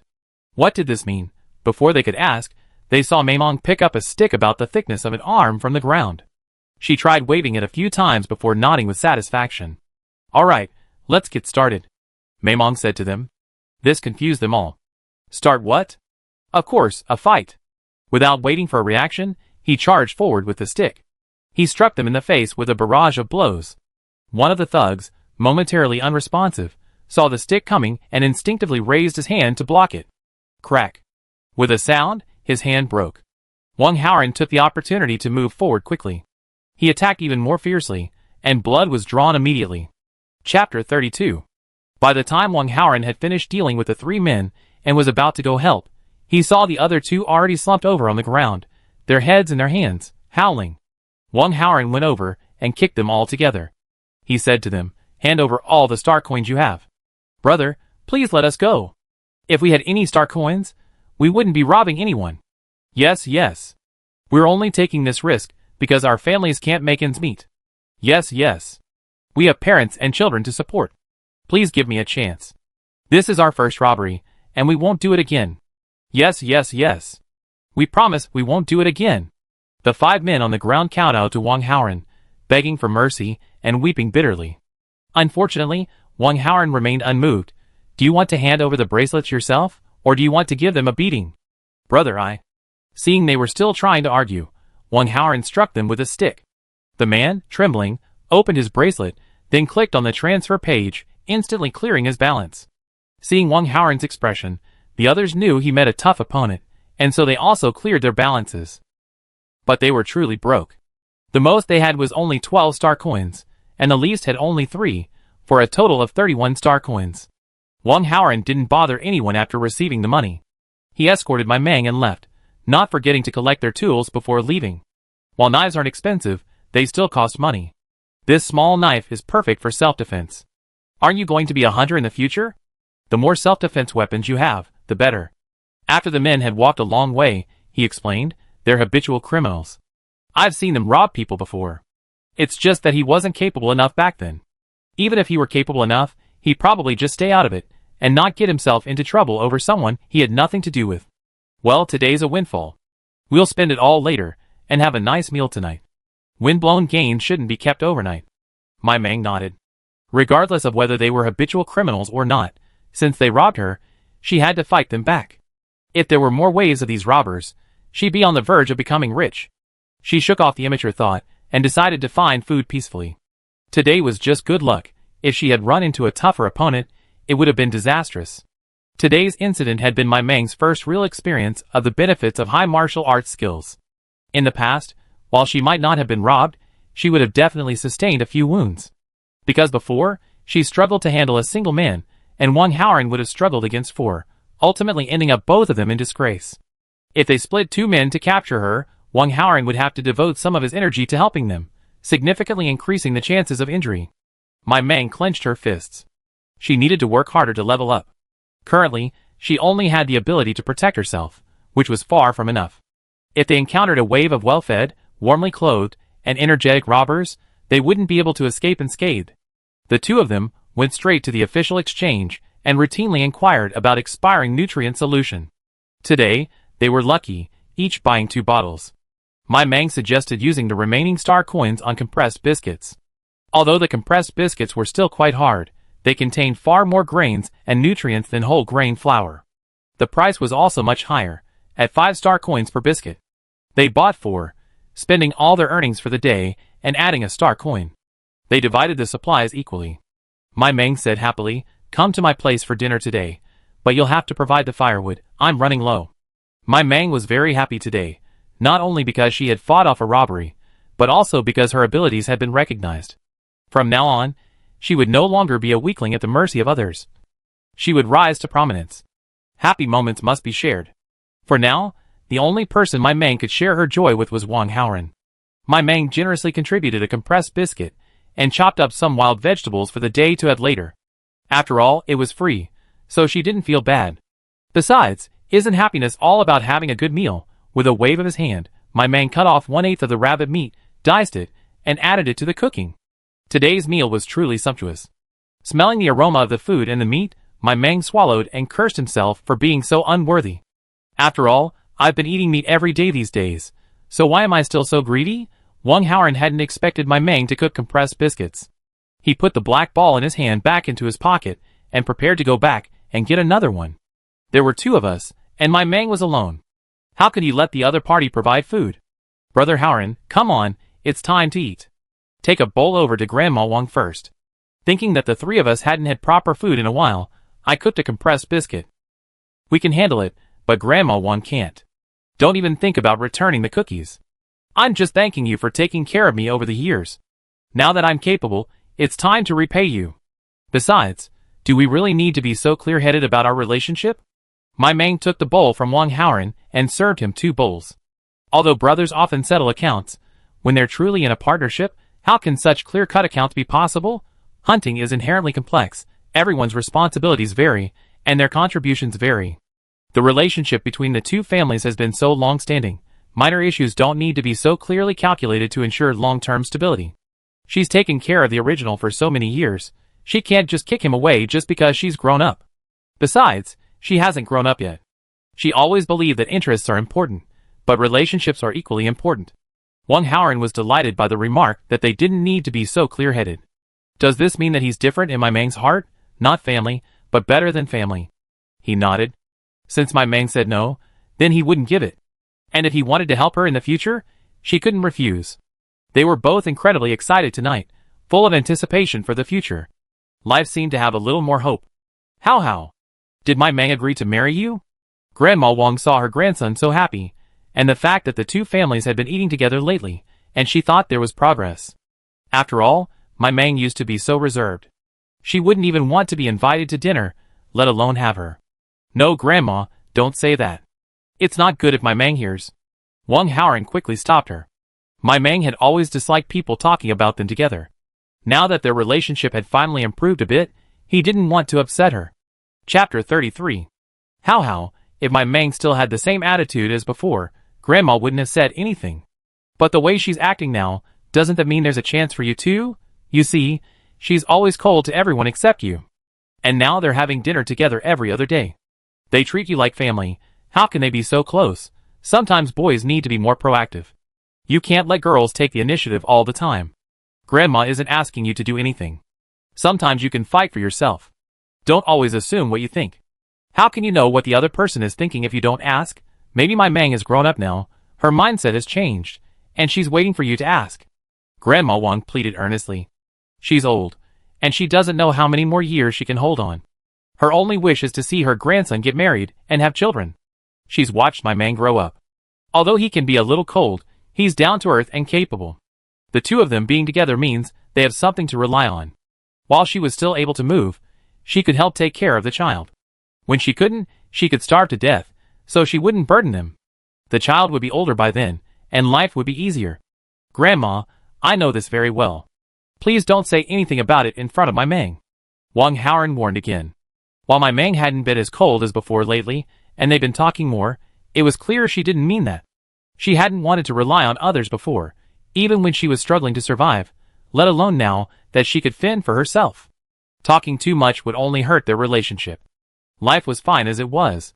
Okay, I won't tell you. You're older now, with your own ideas, and you won't listen to Grandma's advice anymore.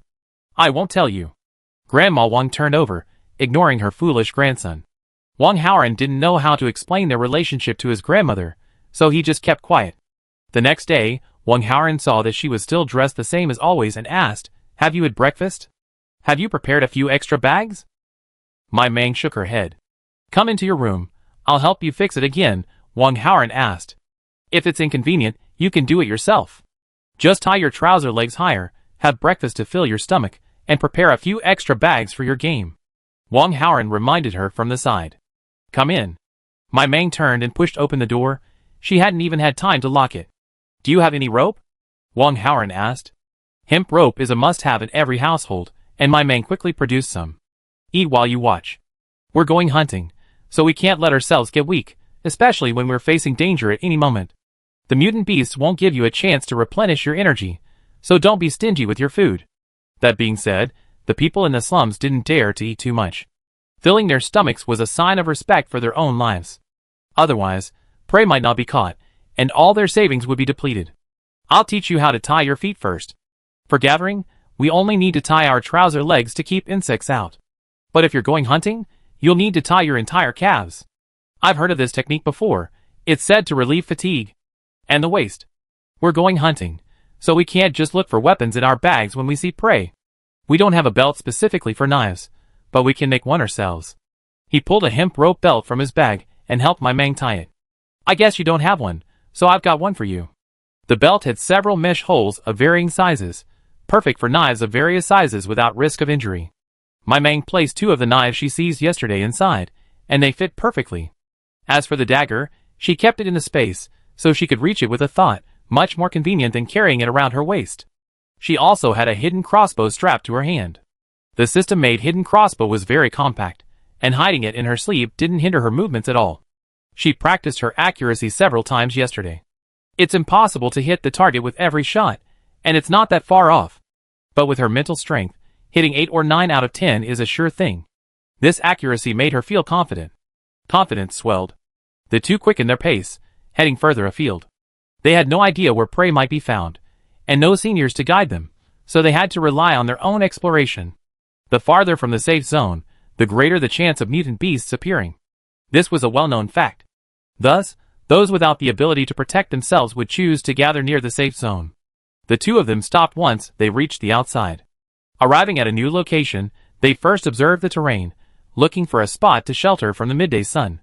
They checked the ground for any traces of mutant beast feces or footprints. If the footprints or feces didn't resemble those of a small animal, they had to run quickly to avoid losing their lives. Next, they found a suitable spot to stop and gather wild vegetables. There were fewer people here, and the wild vegetables grew much better than inside. Since they had no idea how to forage, they could gather wild vegetables outside, and their harvest would be much greater than inside. On the first day of gathering, the 2 of them harvested a bag of radioactive wild vegetables, a pretty good harvest. The only regret was that they didn't encounter any mutant beasts. However, Wong Howren said he found chicken footprints there, so there was still a chance they might encounter one. They just had to wait a few more days. Exchanging the wild vegetables for star coins, the 2 of them also earned over a dozen star coins, which was a lot better than the days of earning a few star coins a day. Brother Howren, I think it's still very dangerous for us to carry the bracelet with us. If we run into someone we can't defeat, wouldn't everything we have be robbed? My Mang thought for a moment, and reminded them. Before, the 2 of them didn't have much savings, so they didn't care. Now they are wealthy people with hundreds of star coins. Wong Howren said sheepishly, I only have a dozen or so star coins on me. The rest are in my grandma's bracelet. If anything happens to me, at least it'll give grandma some hope for the future. My Mang nodded and whispered to Wong Howren, that's good. I just hid the bracelet. She simply put her bracelet into the bag and then into her space.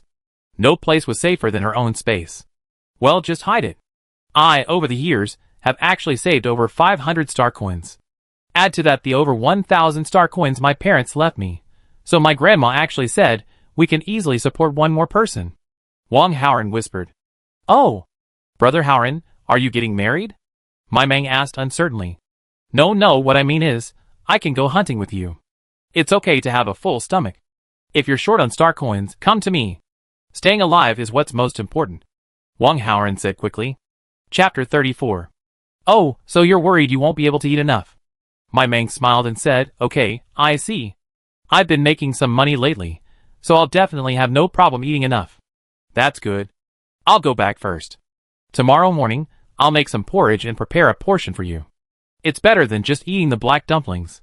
Seeing my Mang was about to refuse, Wong Howren added, I need to cook anyway, and you'll just have one more piece of firewood. There's no need to waste it on 2 separate fires.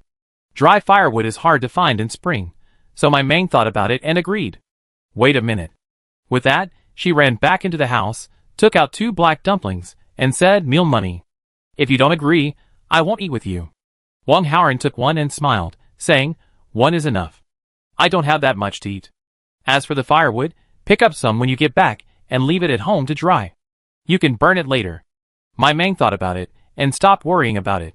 She put the remaining 2 black balls in her bag, planning to take them out to eat tomorrow. She'd make new ones when she got home the next day. She closed the door and continued to practice her aim at the wood, hoping that one day she'd be able to hit the target without even needing to use her mental strength. The next day, the 2 of them returned to the same spot as yesterday. There were still many wild vegetables nearby that hadn't been gathered, and waiting for prey required patience. Wang Haoran had put a nutritional supplement into their morning porridge, and after a full stomach, the 2 of them felt much better than before. Perhaps, this was also due to a sense of hope for the future. However, not long after, Wang Haoran and the others noticed a group approaching them. The uniform, with a slovenly man surrounded, made it clear they were wealthy young men out for some fun in the wilderness. Wang Haoran and my Mang were about to leave. They couldn't afford to offend such a person. Even if they were beaten to death, there would be no one to seek justice. You two, why did you run away when you saw me? Do I look that bad? Who knew? The man stopped them. Soon, the 2 were surrounded. No, we're just planning to collect from a different location, Wang Haoran replied softly. Really? I thought you were hiding from me. Who's that behind you? Why are you hiding? Come out and say hello. The man looked at my Mang and said unhappily, this is my wife. She's shy, so we're sorry.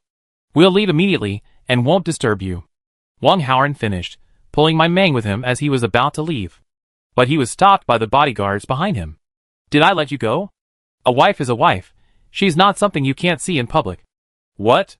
You're showing off, you guys from the slums have wives, while we're still single?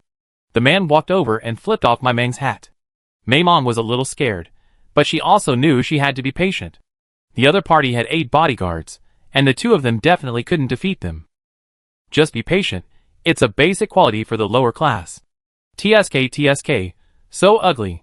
Only low-class people like you would treasure her.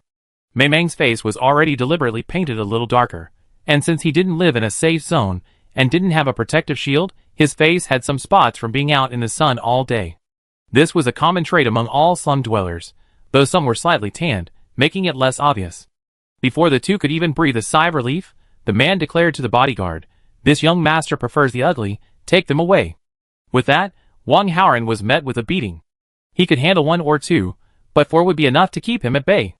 My Mang also drew her dagger and engaged the others. Unfortunately, facing a group of powerful men, she stood no chance. Fighting while retreating, she ran to Wang Haoran's side, using her mental power to temporarily halt the attackers, then pulled Wang Haoran along and ran. After a few steps, she suddenly made a sharp turn and directly seized the leader. Her own hidden crossbow was no match for close combat, and most importantly, even if she exposed it, she couldn't defeat them. It was her secret weapon, and she didn't want to reveal it unless absolutely necessary. I didn't expect her such a haughty. The man had no sense of being a hostage, remaining completely nonchalant. Perhaps he's seen through Wang Haoran and the other 2, believing they wouldn't dare harm him. We have no grudges against each other. Tell your bodyguards to step back and let us go. We'll release you as soon as we're gone. My Mang tightened her knife, signaling the bodyguards to retreat. She didn't draw her dagger, it was too sharp, and accidentally injuring someone would be even more disastrous. Alright, whatever you say. Didn't you hear me? Hurry and step back. Can't you see the knife on my neck? If you hurt me, I'll skin you alive. The man was easy to talk to. He told the bodyguards to retreat, and they did. My Mang found it incredibly smooth. But he couldn't think of anything wrong. Perhaps wealthy people value their lives more. Young master, please move. We'll let you go once we're out of here. My Mang pulled the hostage back. Okay, I'll cooperate. But you better be careful with the knife. Girls aren't good with knives. Put it down. I'll just follow your instructions. My Mang certainly ignored him. The 3 of them slowly walked back, and she continued walking even after the bodyguards were out of sight. That's enough. If we're too far away, they won't be able to protect me. If something happens to me out in the wild, you 2 won't be responsible. The man spoke again after walking some distance. My Mang looked at Wang Haoran questioningly. She knew she couldn't hold him hostage forever, but she was also afraid that if she let him go, his bodyguards would catch up. I told you to go, and you see how cooperative I am.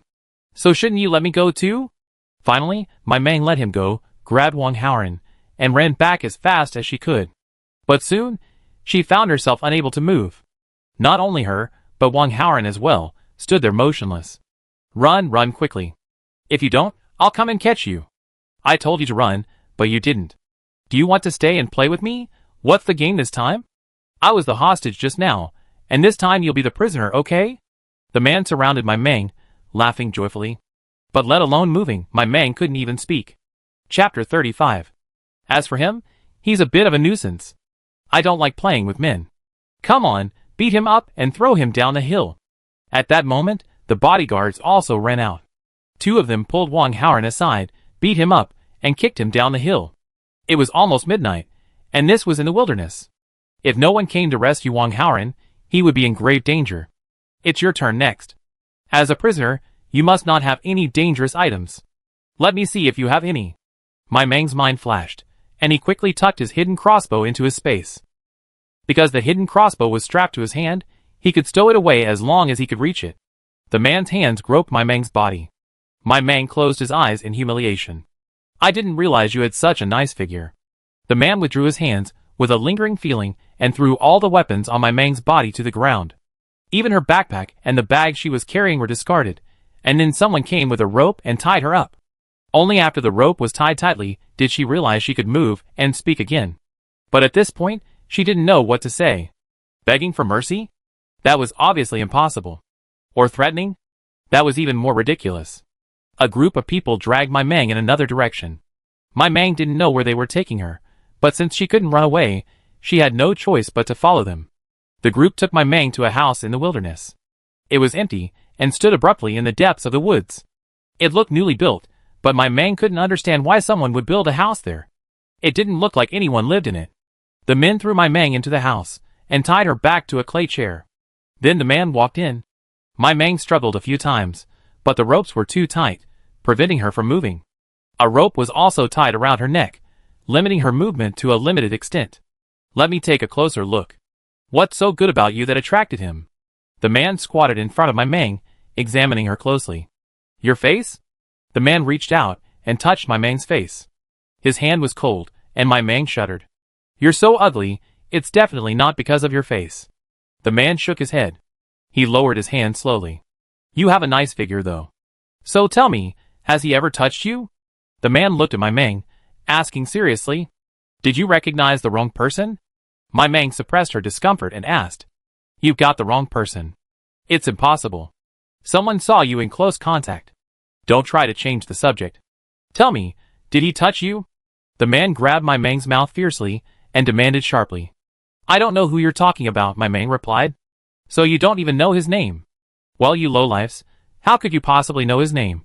Since you won't tell me, I'll check it myself. After saying that, he took out a sharp knife and slowly cut open my Meng's clothes. I said, he didn't touch me. My Meng knew she might have run into a lunatic. She wasn't sure if she could survive by following his lead. But as soon as she finished speaking, a slap landed harshly on her face. Bitch, you're such a slut, and you dare covet his body. My Meng, you're crazy. Tell me, if I scratch you all over, will he still want you? My Meng, how should I answer? Who knew that before my Meng could answer, the other man ripped off her clothes. If my Meng hadn't been tied to a stool, she'd probably have been lifted up by now. Cough. Cough. Cough. The rope around her neck tightened, and my Meng couldn't help but cough. He actually bought you protective gear. Why? You're such a bitch. Are you worthy of that? The man's eyes were red, as if he wanted to eat my Meng. Then he slapped my Meng twice. Bitch, tell me how you seduced him into buying you protective gear. My Meng spat out blood. She knew she didn't need to answer. She was wrong no matter what. Because he was afraid of getting his protective suit dirty, my Meng wore a layer underneath and a layer outside to block it from touching his skin and prevent it from being exposed. This way, he could wear the suit longer. Because of this, he couldn't put the suit away at the time, and who knew it would irritate this pervert? That's all it is. You're only worth this basic suit. The man fumbled with the suit, as if trying to see through it to see someone else. Then, with a knife, he cut my Meng's coat into strips, revealing the suit in its entirety. Clots of cotton flew everywhere, the cotton coat that had been with him for 10 years declared dead. The man threw the shreds of his coat and pants aside, staring at my Meng, obsessed with the suit. As he watched, he went berserk, How could you wear the protective suit he gave me? No, no. He then continued to pick up the knife, this time carefully slicing the suit open. Hands, feet, body, until the suit was cleaved in half. Only then did he happily spin around with the suit. Maimong still had several wounds from his accidental cuts, and now she was only wearing her underwear. Maimong felt strangely insecure. She secretly moved her wrists. Because she was without her padded jacket, the rope had slackened a bit. If she tried hard, she should be able to get her hands free. Ha ha ha. Maimong was so frightened that she dared not move. If she were discovered, her chances of escape would be even smaller. You're finally mine, you're finally mine. Anyone who touches you will die. The man laughed wildly, clutching the suit. Bring me a whip. As soon as he finished speaking, someone came in with a whip and handed it to the man. Bitch, who told you to seduce him? How dare you, such an ugly thing, get anywhere near him? Who gave you the courage? Who gave you the guts? With each question, the whip swung at my Mang. Each lash drew blood, and soon, my Mang's body was covered with dozens of bloody marks. This is the tragedy of being a low-class person. Others can beat and kill at will, with no human rights at all. My Mang regretted it at that moment. He had been too kind to himself. Why hadn't he taken the opportunity to upgrade his abilities from the beginning? At least, he would have had the strength to fight now. If he had known earlier, he would have stabbed himself, which would have been much better than being at the mercy of others like now. Only when my Mang fainted did the other man put down the whip and gracefully washed his hands. Then he poured water on my Mang, waking him up, and continued his mad literary spree. Chapter 36. As for Wang Haoran, after being kicked down the hillside, he rolled all the way down. Although seriously injured, he instinctively protected his head. He didn't stop until he reached the foot of the mountain and hit a large tree. Wang Haoran also fainted. Time passed minute by minute. Although it was a rainy, sunless day, Wang Haoran's lips quickly chapped, and even his skin darkened a shade. It wasn't until the afternoon that Wang Haoran slowly regained consciousness. He looked around, struggled to his feet, and stumbled out. He now held on to only one conviction, to save Maimong, though he didn't know where to go. Cough! Cough! He wiped the blood from the corner of his mouth, and continued walking, holding onto the tree trunk. As for where to go, he had no idea. As he walked, he collapsed completely. He tried to get up, but he had no strength left. He refused to give up. His beloved hadn't been rescued yet, he couldn't die. Wang Haoran gasped for breath, his eyes wide open, afraid that if he closed them, he'd never be able to open again. Just when Wang Haoran thought he was doomed for the day, he heard footsteps. But it was already dark, and he couldn't see anything. He could only slowly crawl out in the direction of the sound. A good harvest today. The captain is truly amazing. I knew we'd be victorious with the captain around. You two flatterers, why don't you praise the deputy captain? Praising the captain is the same as praising the deputy captain, isn't it? They're one and the same. Ha ha ha. The group chatted as they walked, unfazed by the mutant beasts' presence. With so many of them, any mutant beasts would simply become prey. Oh my god, what's that up ahead? Someone suddenly exclaimed. Wang Haoran waved his hands vigorously, trying to attract attention. It looks like a person. Let's go check. Someone spoke, and two people came forward to investigate. It's indeed a person, but it doesn't look like he's alive. Wang Haoran only saw a blurry figure turning him over. What's wrong with his eyes? Why is his vision so blurry? Is it dark? Please save my companion. She's been kidnapped. I can pay with star coins. How many star coins do you need to save one person? Is 1,000 enough? If not, I have more. Please help me save her. Wang Haoran excitedly grabbed the man's hand. Brother, do you want to buy yourself a healing potion first? The man asked, noticing him coughing up blood as he spoke. Do I have enough star coins to find someone? If so, I'll buy one. If not, I won't need the healing potion. I can hold on. Wang Haoran said weakly. TSK, no wonder they say good people don't live long. Two men carried the man to their captain. Captain, look, the man asked. My companion was captured by a group of people. They use a freeze spell to immobilize people, and then take them away. They threw me down the hillside. Please save her. I have star coins. Just tell me how many you need. I just hope you hurry. She was captured at noon. She. Cough, cough, cough. Wang Haoran lost his breath, and began coughing violently. He coughed until he spat out blood and passed out. Hey, hey, hey! Captain, what should we do? The team members looked at the unconscious man, and then at the captain. Give him a healing potion first. Doesn't he have star coins? We'll ask him for them later. A low-level one will do, so we don't end up losing out if we don't get them back. A low-level nutrient potion will only keep him alive. Survival depends on subsequent care. So, should we save the person he just mentioned? You're stupid. He hasn't explained anything clearly yet. Why should we save him? Besides, it's dark now. Who knows where the person we took away at noon is now? Another man dealt him a critical blow and cursed. Let's take him back first, the captain said, and the two men dragged him along. The group headed back. Today, they were only training the new recruits, so they didn't drive since they were near the safe zone. By the time they reached the safe zone gate, it was already dark.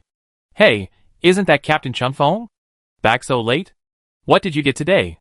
At the gate, the team bumped into another group, who greeted them. Master Sia, we didn't gain much today. We were just taking the new guys out for training. Sia Chunfeng said politely. Captain Chunfeng is so kind to your team. I'm almost tempted to join you. I wonder if Captain Chunfeng welcomes this.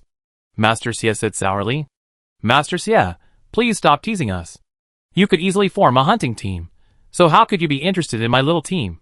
Seeing the captain didn't respond, the deputy captain quickly interjected with a smile. This little devil is the only child of the Sia family. He can't be easily offended. Master Sia glanced at the crowd and spotted the injured Wang Haoran. Hey, Captain Chunfeng, your team member is seriously injured.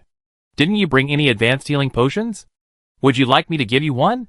Looking at the severity of his injuries, I'm afraid he won't be able to recover any longer. With that, he walked towards the man. Unexpectedly, the team member took a step back. What? Am I some kind of monster? Can I eat your team member? Young Master Sia's face darkened immediately. Of course not. They were afraid he'd get filthy and cause you trouble, the deputy captain said with an apologetic smile. Young Master Sia stepped forward, and as he got closer, he could clearly see Wang Haoran's true face. Captain Chunfeng is truly magnanimous. It seems his feelings for her are truly strong. He even tolerates the pretty boy around her. Too bad you won't see her again in this lifetime. Humph. With that, he stormed off. Sia Chunfeng?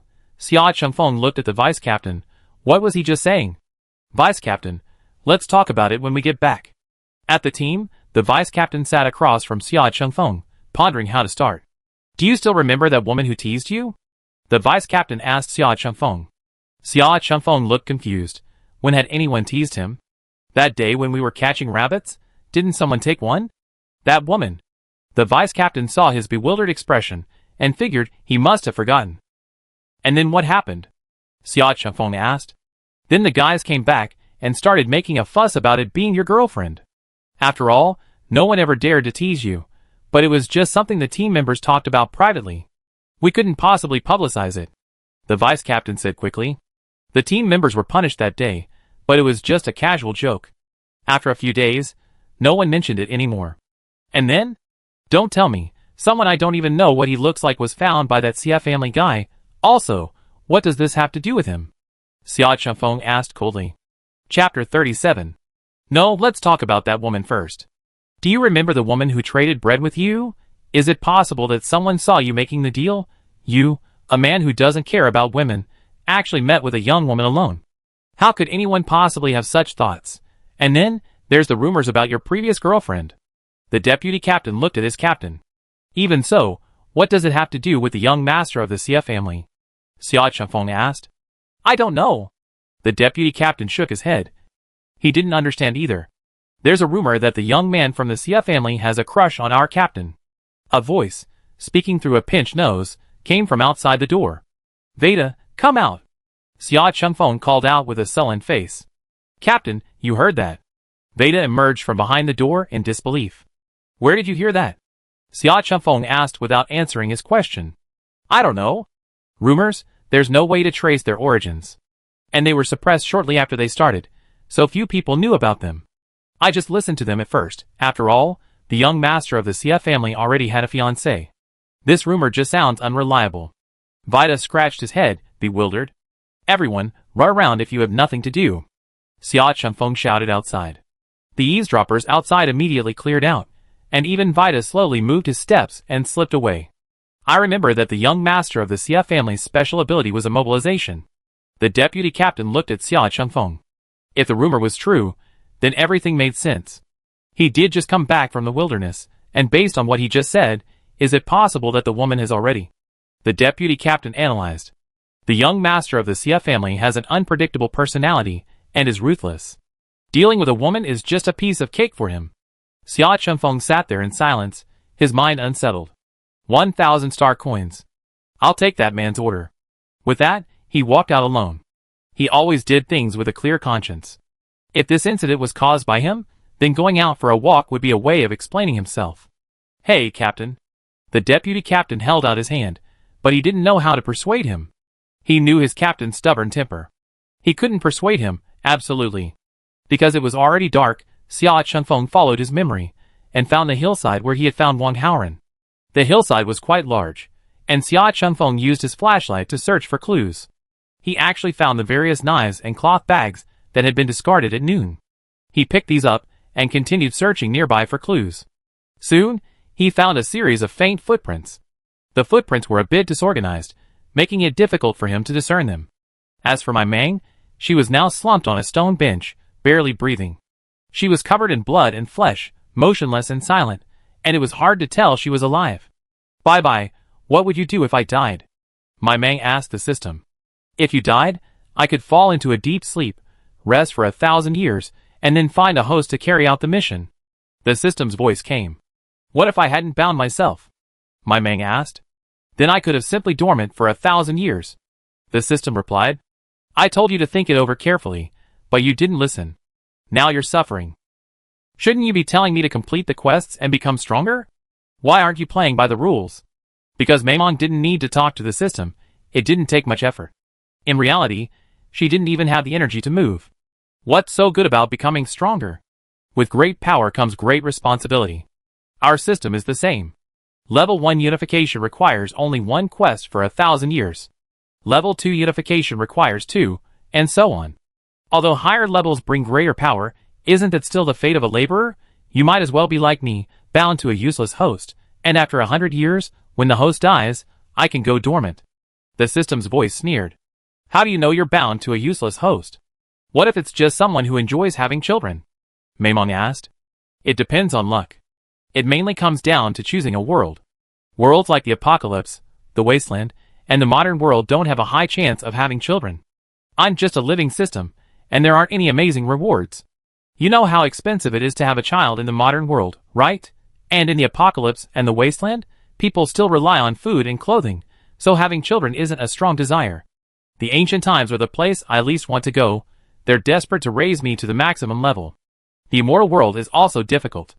If I happen to meet someone who lives a long life, even if they don't have children, I'll have to stay with them forever. The system seemed to open up, chatting with my Mang. It was like it was saying its final goodbye to my Mang. After all, they had been working together. So you've never failed? Met someone who loves having children? My Mang was a little curious. Every part of her body ached. She needed to distract herself. It would be best if she died painlessly. Yes. I met someone in the modern era who loved having children. Because she was bound to the system, giving birth wasn't painful. Not only did she regain her figure after giving birth, but her physical condition was even better. After all, our system becomes stronger with childbirth. She became more beautiful and intelligent with each child she gave birth to, and she couldn't stop. She became a successful businesswoman, and her children all had promising careers. They almost built an empire. Even after the host died, their family prospered for thousands of years. The system recalled. Then why haven't you leveled up yet? Maimong asked. I'm not stupid. When I was almost leveling up, I converted my energy into rewards and gave them to her. So, as the rewards got better and better, she became even more excited. That life scared me to death. She had twins and triplets several times, and my experience bar was almost full.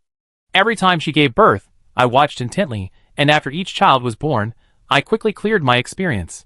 You don't know, when she was about to give birth, I was even more nervous than she was, afraid I'd wake up and level up. The system said with trepidation. No, isn't there any benefit to upgrading your system? If so, then why are the other systems working so diligently? My Mang asked. Yes, didn't I tell you? The higher the level, the greater the power, and the more prestigious it is. Of course, everyone's ultimate goal is to become the supreme system. The system said longingly. Then don't you want to become the supreme system? Of course I do. Putting aside the array of benefits and prestigious status, the Supreme System has no mission requirements. It means you can work if you want, play if you don't, and you'll still get paid, and it's the highest salary too. Who wouldn't want that? Unfortunately, it's too difficult. You have to reach level 99 to become a Supreme System. I might as well just sleep. How many missions would that require? I have to urge the system to have children every day. If someone doesn't cooperate, I'd be furious.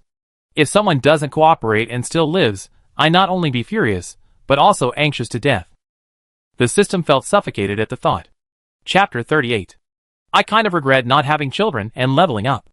My main said. If you ask me, you shouldn't have bound yourself. What's the point of living?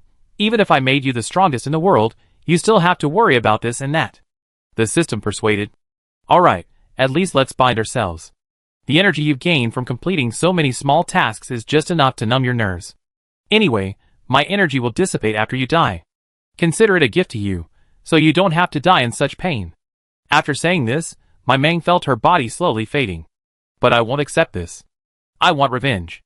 A tear fell from the corner of my Mang's eye. She had never done a bad thing in her 2 lives. Even in the apocalypse, she had reliable companions around her, but in the end, she was no match for the zombies. But she knew that after her death, the captain would definitely destroy the zombies and avenge her. Here, if she died, she would be dead. No one would avenge her. And who knows what's become of Wong Howren? If he dies, Grandma Wong will surely die too. 3 lives lost in one fell swoop, and the culprit is still at large. She refuses to resign herself to this fate, and will die with regret. Alas, I'm only a level 1 controller, my abilities limited. In your current situation, unless someone comes to rescue you, not only will you be unable to leave this house, but even if you do, you'll be dead. The system consoled him. Actually, death isn't bad either. In your next life, you'll be in a normal world, enjoying the good life. Think about it. What's the point of your enemies calling the shots here? You're confined to the safe zone every day, eating radioactive food. By then, you could eat 2 big bowls of rice every day, eat a generous amount of meat and fish, save some money, and travel extensively. Wouldn't that make you better off than him? As long as you live better than your enemy, you win. She couldn't hear the system's chatter. She could only feel her consciousness slowly fading. Was she about to die? By the time Sia Chunfeng found the house, it was already dawn. Looking at the house, surrounded by walls and lacking even a door, it was obvious that it was the work of a psychic. Sia Chunfeng conjured an ice blade and scraped away the wall layer by layer. The main thing was that he didn't know what was going on inside. What if there was someone behind the wall? It would be bad if he pushed it violently and hurt them. He opened a hole and found it was empty, except for an unknown object in the middle of the house. Sia Chunfeng simply used the ice blade to open a door. He surveyed the area, finding no traps, and then walked towards the unknown object. My Mang felt a buzzing in his ears, and his consciousness, which had been about to fade, slowly returned. Host, someone is coming. Don't you want to live? This is your only chance. The system's voice screamed frantically in my Mang's mind. My Mang wanted to speak, to call for help, but she found she no longer had the energy to do so. Even her breathing became 3 times weaker. Although the person sitting there was covered in blood, Sia Chunfeng still recognized her. Because her face bore no scars except for 2 whip marks. But her body. There wasn't a single piece of healthy flesh left. Sia Chunfeng looked at the person before him and thought, since the other party hadn't insisted on bringing the body back alive, he thought, I'll consider carrying the body back as mission accomplished. Save me. My Mang summoned his immense strength, only to utter 2 gasps. Sia Chunfeng hesitated. A high-level healing potion cost 1,000 star coins. Could the other party afford it? Not to mention his disdain for the people of the slums, he was even skeptical of the reward the man had offered. But if he earned 1,000 star coins from a single trip, and the other party couldn't match it, he'd only lose the round trip. He actually bought this potion with actual star coins. No one could avoid getting hurt while on a mission. This high-level healing potion was like a life-saving elixir. But thinking of the several hundred star coins he traded to the other party a few days ago, what if the other party actually had some? It wouldn't cost him too much, right? Though Sia Chunfeng pondered for so long, it only took a moment. He pulled out the high-level healing potion from his arms, and fed it to my Mang's mouth. But my Mang couldn't swallow it anymore. Host, that's a healing potion. If you can't swallow it, you're dead. This is your only chance. Don't you want revenge? How can you seek revenge if your body isn't fully healed? Mei Meng's turbid thoughts grew even more hazy amid the system's screams, but his body reacted automatically, swallowing the potion in small sips. Sia Chunfeng breathed a sigh of relief. The fact that he could drink it meant there was still hope. He picked up the water bag and fed Mei Meng several more sips of water. After doing all this, he looked at the man with a hint of worry. How could he carry such a large person back home? If he attracted the attention of the Sia family, how many times could he save her? Sia Chunfeng used his watch to send a message to the deputy captain, informing him of the situation and asking him to handle the matter with caution. The problem now fell to the deputy captain. What good solution could he come up with? The Sia family member was a lunatic. Outsiders might not know, but anyone with a little bit of information would know it. After much thought, he finally came up with a solution. He sent it to Sia Chunfeng, asking if it was feasible. Sia Chunfeng looked speechless, but still nodded in agreement. Sometimes, the truth of a story isn't important. What matters is that the other party believes it's true. Soon, word spread that Captain Chunfeng was taking a few days off and wouldn't accept any missions. After repeated inquiries, it was discovered that his girlfriend had died after encountering a pack of mutant beasts while out gathering. Only one person from the entire team escaped, seriously injured and being nursed back to health. That evening, the team retrieved a body and buried it in a grave dug in the wilderness. Fallen leaves return to their roots, that's considered a good fate. So many people have been left to die in the wilderness, only to be eaten by wild beasts. Finally, everyone learned that the sole survivor had escaped with severe injuries, and even Captain Chingfeng's application of a high-level healing agent couldn't save him. Everyone felt a pity. No, not for the man's death, but for the high-level healing agent. Soon, someone passed the news on to young Master Sia, who sneered, "Oh, so affectionate, huh? What's the point of saying it's a pity? We'll never see each other again." Before him lay a protective suit he had slashed into strips. He touched the strips of fabric and muttered to himself, "I'll eliminate everyone around you one by one, until you're completely alone." Chapter 39. Because Sia Chunfeng was currently closed to visitors, he couldn't just leave openly. Besides, there was a patient here, and leaving her alone wouldn't seem like a good idea. The healing potion would only take effect slowly after drinking it, and he still needed to rest for the rest of the day. In the afternoon, Mei Meng woke up. Upon waking, he saw Sia Chunfeng not far away. "Why are you here?" Mei Meng asked weakly. "Someone offered me 1,000 star coins to rescue you," Sia Chunfeng said truthfully. "Is he okay? Did you rescue him?" Cough cough cough. Cough cough cough. Hearing the news about Wang Haoren, Mei Meng became so excited that he started coughing violently. "Don't get too excited. When I left last night, he was still alive. He's on my team now, so he should be fine," Sia Chunfeng said from the side. After all, he still owed over 1,000 star coins, and the team would definitely keep him alive. After coughing for a while, she finally recovered. Sia Chunfeng handed her a water bag, but Mei Meng didn't even have the strength to lift it. "I found this on the hillside, along with a few knives. I figured it might be yours." Sia Chunfeng placed the knife, hanging from a hemp rope, in front of Mei Meng, along with her cloth bag. "Yes." Sia Chunfeng fed Mei Meng small sips of water. "Does your team accept all missions?" Mei Meng asked. "That depends on the mission," Sia Chunfeng replied. "Killing someone?" Mei Meng asked. "Are you talking about the person who captured you?" Sia Chunfeng asked. "Do you know who it was?" Mei Meng looked at Sia Chunfeng. "The young master of the Sia family, the only heir in 3 generations, is the treasure in the family's palms. No one dares to take on this mission. You may not know the Sia family's background, but let me put it this way. The nutrient solution we drink daily is likely from the Sia family. The young master of the Sia family is one of the 4 major families in the base, and he is the only one of them. This time, we rescued you secretly. You must be careful when you go out. If you get caught next time, you won't be so lucky." Sia Chunfeng narrated with a deadpan expression. "Why would he, a young master, capture me?" Mei Meng asked. "If he's so terrifying, why would you risk so much to save me? To be honest, I don't know why he captured you. I've only met him a few times, and we're not close. I heard that the young master of the Sia family is a lunatic, acting recklessly and unconventionally."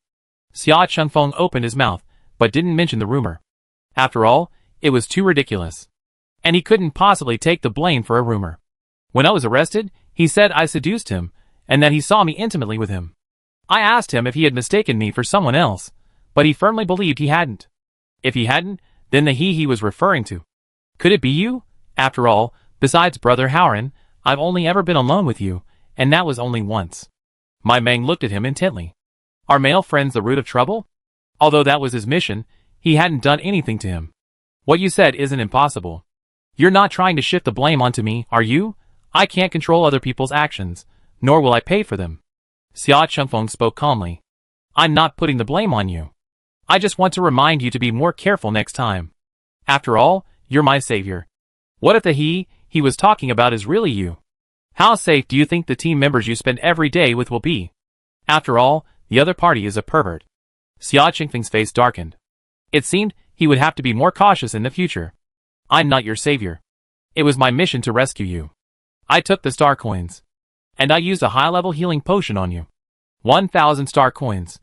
Remember to pay me. Once you pay me, we're even. Xia Chengfeng said coldly. I don't have any star coins. My Meng said she really didn't have that much. It's okay. Give whatever you have. You can ask your friend to pay the rest for you first. You can pay him back later. Xia Chengfeng said. I didn't bring my bracelet with me. It's at my house. If you want the star coins, you'll have to send me back home. My Meng showed him her bare hands. In fact, he didn't need to show him that he knew, apart from the clothes on, that my Meng had nothing on him. Even if these clothes weren't covered in blood, they would probably be barely covered. Be kind, could you lend me a piece of clothing? I'm feeling a bit cold. The system's energy was depleted, and her body's feeling was slowly returning. Now she was cold, hungry, and in pain. Do you have any nutrient solution? Lend me a tube. Debts are nothing to worry about. Staying alive is what matters. Xia Chengfeng took off his clothes and covered my Meng with them. The clothes still carried Xia Chengfeng's body heat, warming my Meng's chilled body a little. He then pulled another tube of nutrient solution from the bag, opened it, and fed it to my Meng. When can we go home? My Meng asked. Her wound should have been cleaned. We can't go back until after dark. Where are you staying? I'll take you back then and collect my reward. Xia Chengfeng asked. Your team should have some common medicines, right? Could someone come over to help me clean the wound and apply some medicine? Don't worry, I'll pay you. I have something very valuable at home, definitely enough to cover the cost of your visit and the healing potion. My Meng looked at Xia Chengfeng seriously. Xia Chengfeng looked at my Meng. Although he doubted a woman from the slums could have anything valuable, he thought of the small loaf of bread from last time. After all, he already paid so much, so this little bit wouldn't be a big deal. Where's your home? I'll let her go first, Xia Chengfeng asked. You don't want someone to search my house, do you? My Meng looked at Xia Chengfeng uncertainly. Xia Chengfeng looked at him with an idiotic expression. If that's the case, our team must have been under surveillance. Don't you think you need to clean up your mess? Or do you want to expose your location? My Meng wasn't embarrassed, and simply gave away her address. The items weren't at home anyway, so a search was pointless. So when the men buried the body and headed back, the surveillance team didn't notice they were missing. The man hid in the shadows, and waited until dark before heading to their destination.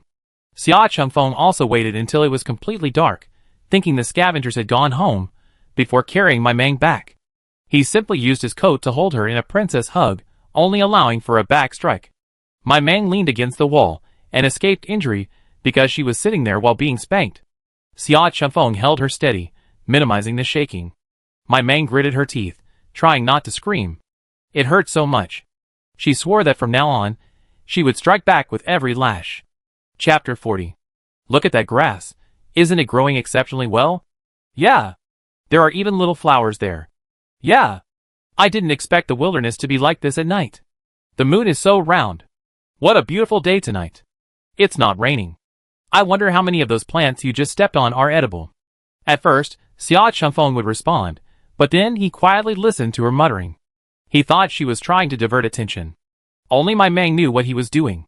Bye-bye, is this all right? The atmosphere is right, isn't it? The weather's nice too. He's already crushed a lot of grass. My mission is complete, right? All right. The system detected mission completion and distributed the rewards. Congratulations, host, for completing the mission. Reward: 20 kilograms of black flour and 20 kilograms of corn flour. My Meng breathed a sigh of relief, collapsing completely.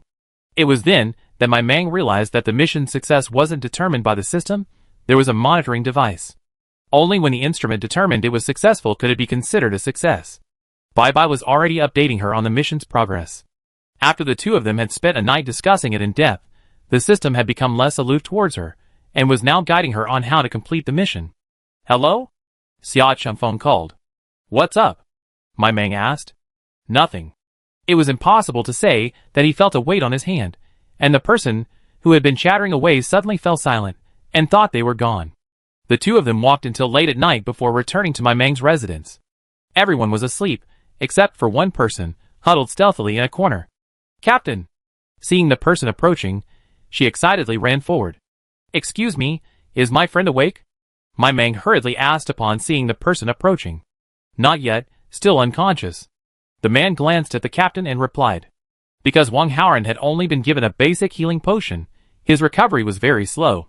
Aside from a daily nutrient solution, he had been left to recover on his own for the past 2 days.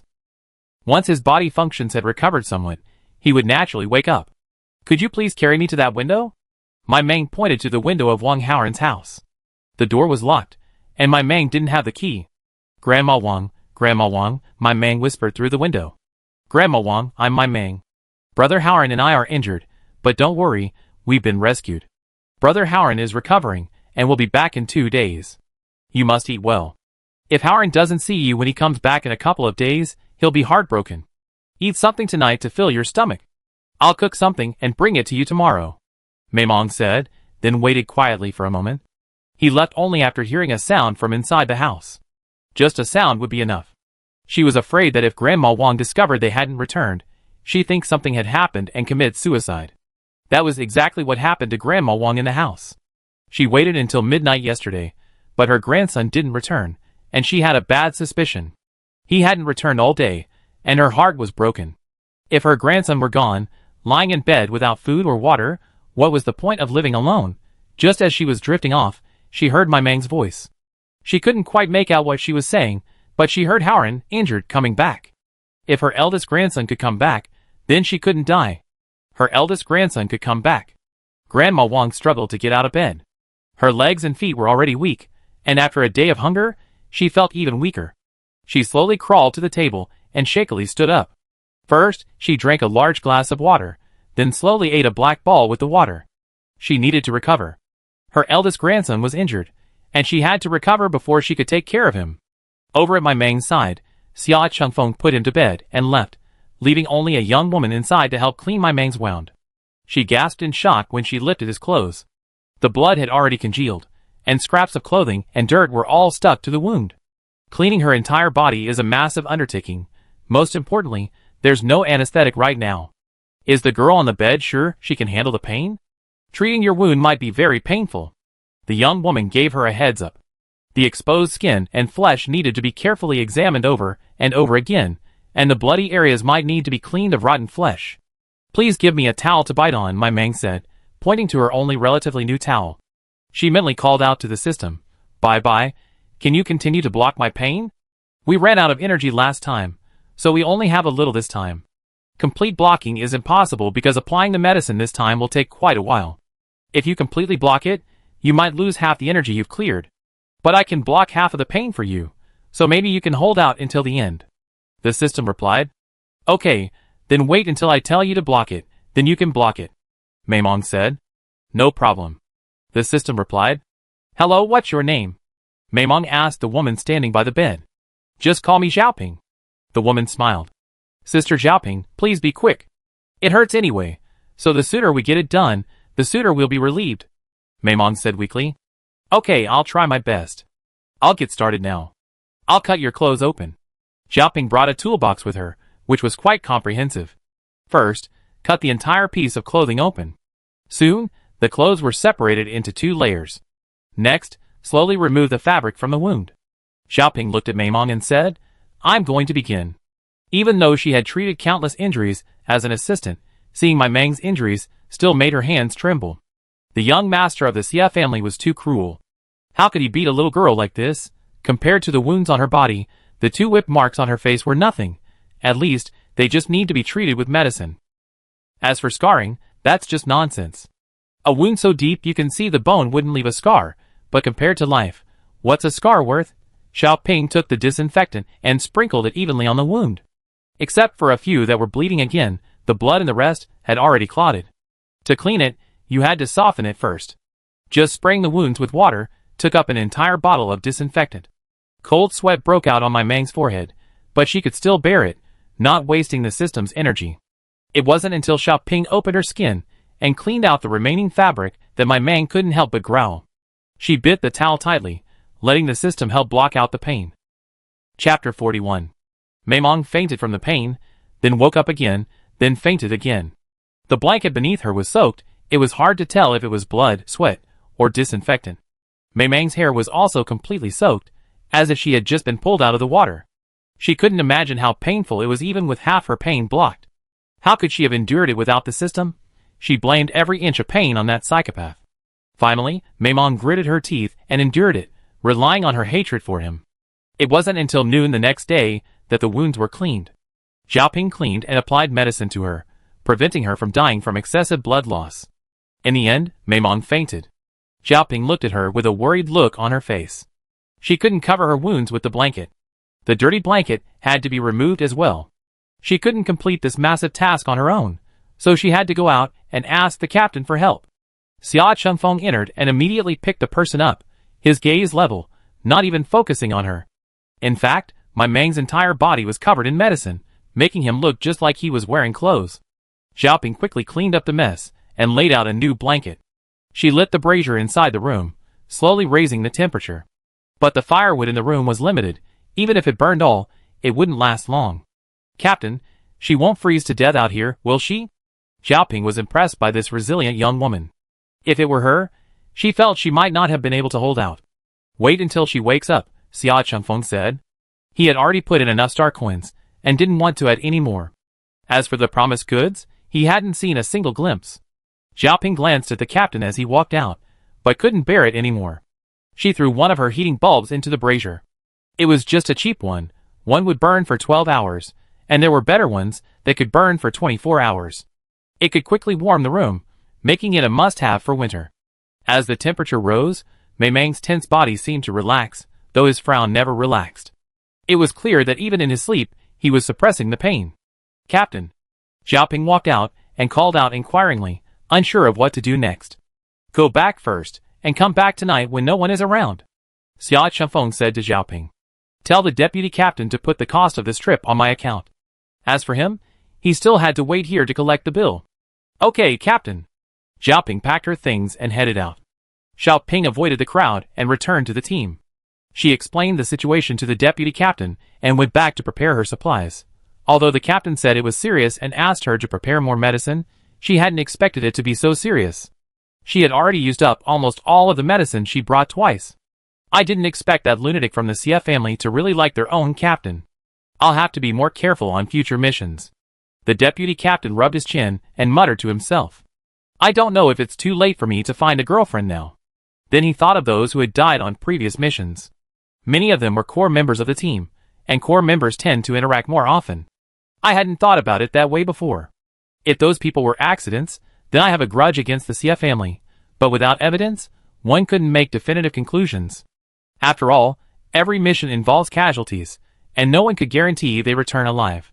This time, however, the girl's survival brought a lot of information. Shouldn't he share some? So, he headed for Wang Haoran's room. Only a few key figures knew Wang Haoran was still alive. After 2 days of rest, he should be awake by now. My Mang felt a warmth embrace her. It was the most comfortable sleep she ever had. In the past, even curling up in a ball would only provide a hint of warmth. The coldness of her hands and feet, the chill radiating from within, was irresistible to her body. My Mang slept until the afternoon. She was greeted by a sharp pain, her thoughts immediately returning, and then she realized she was naked and stiff. That was the feeling after the drugs had worn off. But the varying temperatures in the room also gave her a sense of wonder. She hadn't expected so many hidden treasures. Awake, huh? Isn't it time to get paid? Xia Chengfeng's voice came from outside the door. Captain Chengfeng, have you ever eaten radioactive fruit? My Mang asked. How do you know my name? Xia Chengfeng was curious about her question. Didn't you introduce yourself? Or did your teammates call you? I can't remember, but I heard it. My Mang feigned innocence. I couldn't tell him that the mission list listed the target as Xia Chengfeng. I was asking you about the radioactive fruit. My Mang asked again. I have, but very little. The plantation produces a small amount of radiation-free food every year. But there's not enough for the big families and hunting teams, so it's basically never distributed. Small and medium-sized hunting teams, like them, were lucky to get some low-radiation food. Thinking of it this way, the rare times he had radiation-free food seemed fishy. How could he be so lucky? Could it really be the handiwork of the young master of the Sia family? How many star coins is a radiation-free apple worth? My Mang asked. 2 years ago, I spent 1,000 star coins on a radiation-free strawberry. Although apples are the same price as strawberries at the base, everyone knows apples are more cost-effective, Sia Chengfeng said. Why? You have radiation-free fruit?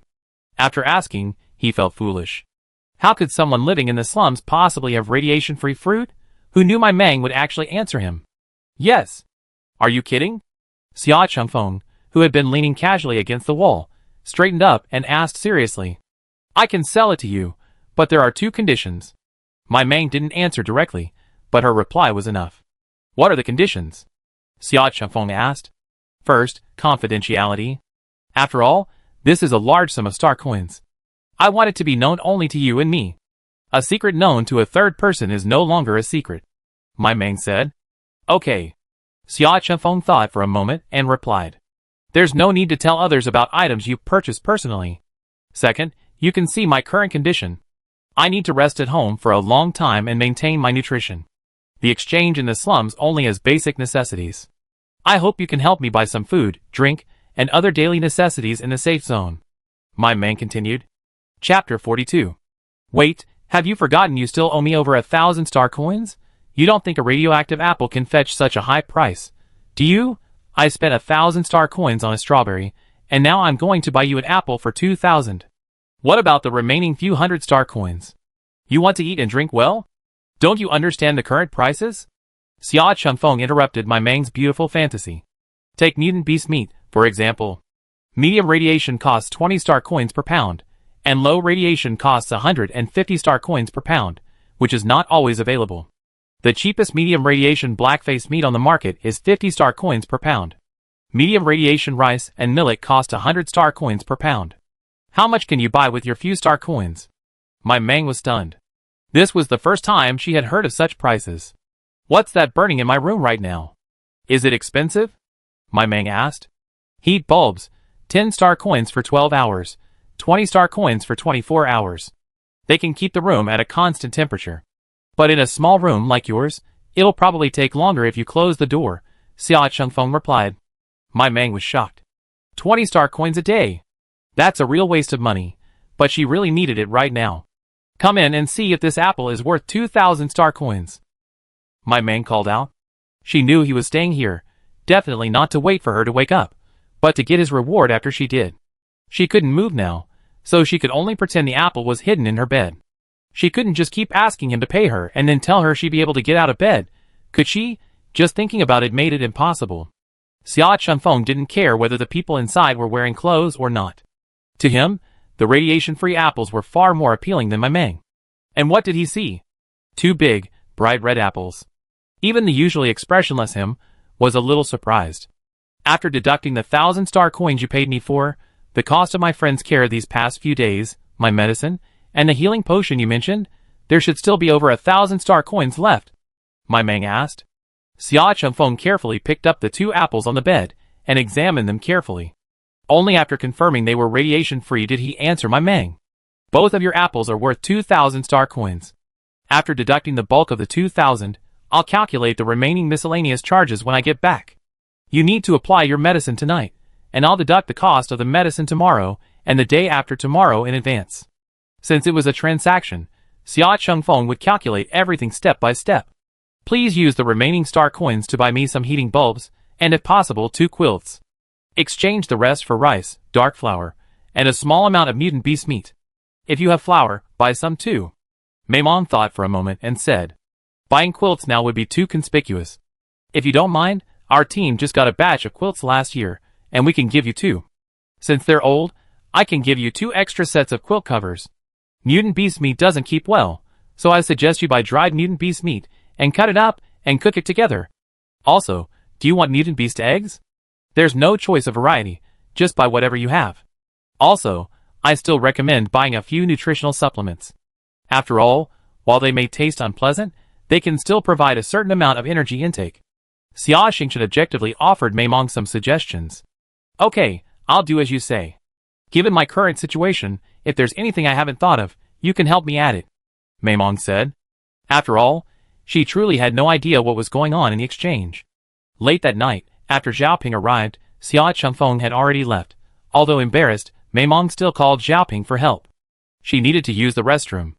Luckily, she had only consumed one nutritional supplement in the past 2 days, otherwise, it would have been even more embarrassing to go to the bathroom. Sister Xiaoping, how long will it take for me to get out of bed in my condition? Mei Mong asked. You still need to rest in bed for the next few days. Try to let the wound scab over quickly. After 3 days, you should be able to get out of bed and use the restroom on your own. But unless absolutely necessary, stay in bed. After a week, you should be able to move around normally. Oh, you can just walk around, but no major movements. You're not truly healed until the scabs fall off. Xiaoping explained carefully. Mei Mang's scalp tingled. He hadn't expected to lie down for so long. Don't think you're healed just because the scabs have fallen off. That's only superficial healing. You still need to take good care of the inside. They say it takes 100 days to heal a broken bone, and you're almost there. But even so, how many people can truly heal properly? Everyone would return to work as hard as they could after a little improvement. Even the people on their team were the same. Being injured meant no income. Not only was there no income, but everything required spending money. Everyone had to start working as soon as their injuries healed, and they couldn't afford to slack off for even a moment. By the way, our deputy captain wanted to thank you and asked if you needed any of these.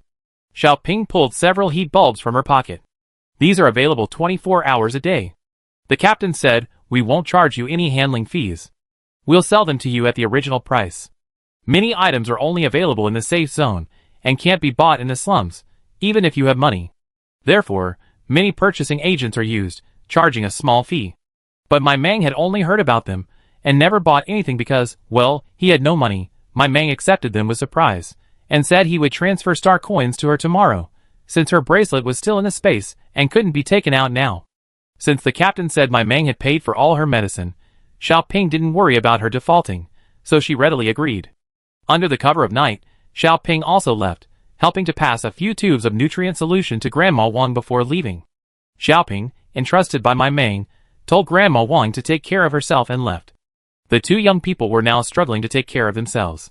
Grandma Wong, having received accurate news about her grandson, regained her will to survive, and for the time being, she was fine. The next night, Xiaoping arrived with Wang Haoran. Because my Mang needed to apply medicine, Wang Haoran returned home first.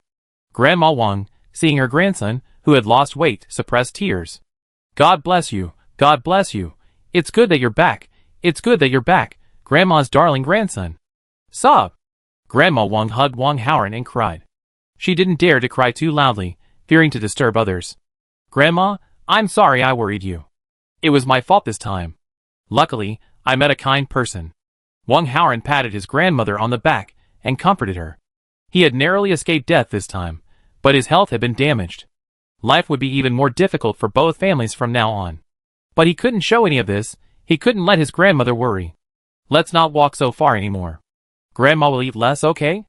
I just want you to be safe. Grandma Wong caressed her grandson's cheek lovingly. He was thin before, and now his cheeks are even more sunken. Okay, I won't travel so far anymore. I'll just collect around here and come back early every day to be with you. Wang Haoran agreed. Chapter 43. Okay. Haven't you gotten enough rest these days? Go to bed and get a good night's sleep. By the way, have you eaten? Grandma's going to make you some porridge. After saying this, she was about to get up to help her grandson cook. Grandma, I've had the nutrient solution. Lie down. I've been lying in bed all day these days, and you've got dark circles under your eyes. Now that I'm back, you can get some good sleep. I'll stay here with you. Go to sleep. Wang Haoran helped Grandma Wong lie down, letting her get a good night's sleep.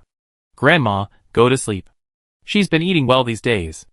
Mei Mong sent several bottles of nutritional supplements for her. Oh, she's injured too, and can't get out of bed yet. Grandma's not well, so she can't help. If you have time, go see her and lend a hand. The little girl is so pitiful, all alone. Remember to give her the nutritional supplements she's been getting these days. Grandma Wong closed her eyes and rambled on, turning to stories about Wang Haoran's childhood. It took a long time for her to fall silent. Wang Haoran waited until Grandma fell asleep, tucked her in, and then turned to walk out. He walked slowly.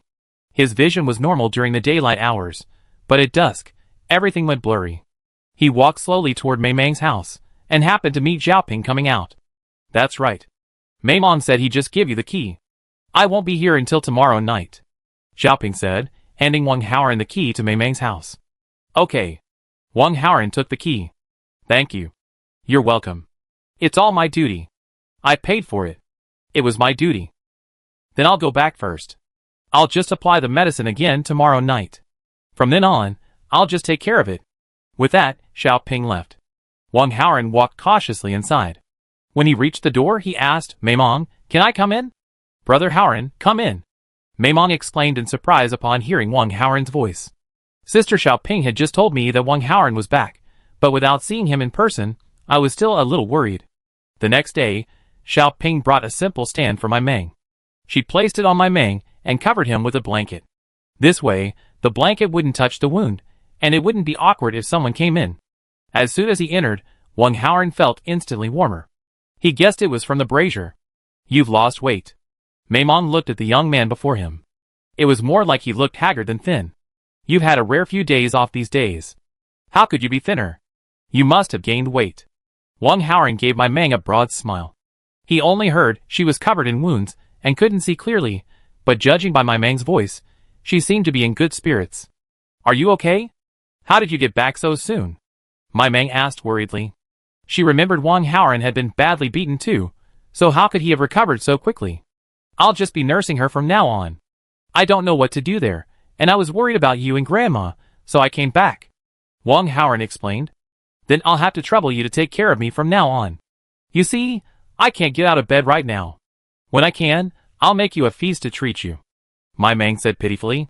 She said this because she wanted Wang Haoran to eat something good with her from now on, and also because she really couldn't cook. She was almost vomiting from drinking nutrient solution every day. But she hadn't been able to get out of bed these past few days, so she didn't dare eat. To Wang Haoran, it sounded like Mei Mang was finally willing to rely on him. He should have been happy, but thinking about his own health, he realized that not only would he not be able to support her in the future, but he would also become a burden. A bitter feeling suddenly settled in his heart. But whatever, he'd take care of her for as long as he could. Tomorrow he'd buy some good food for Mei Mang to nourish her, and Grandma would need some as well. Okay, from now on, I'll take care of you. Wang Haoran agreed. Mei Mang had another meaning. She wanted to become stronger, she wanted to have a child, and Wang Haoran was the best candidate right now.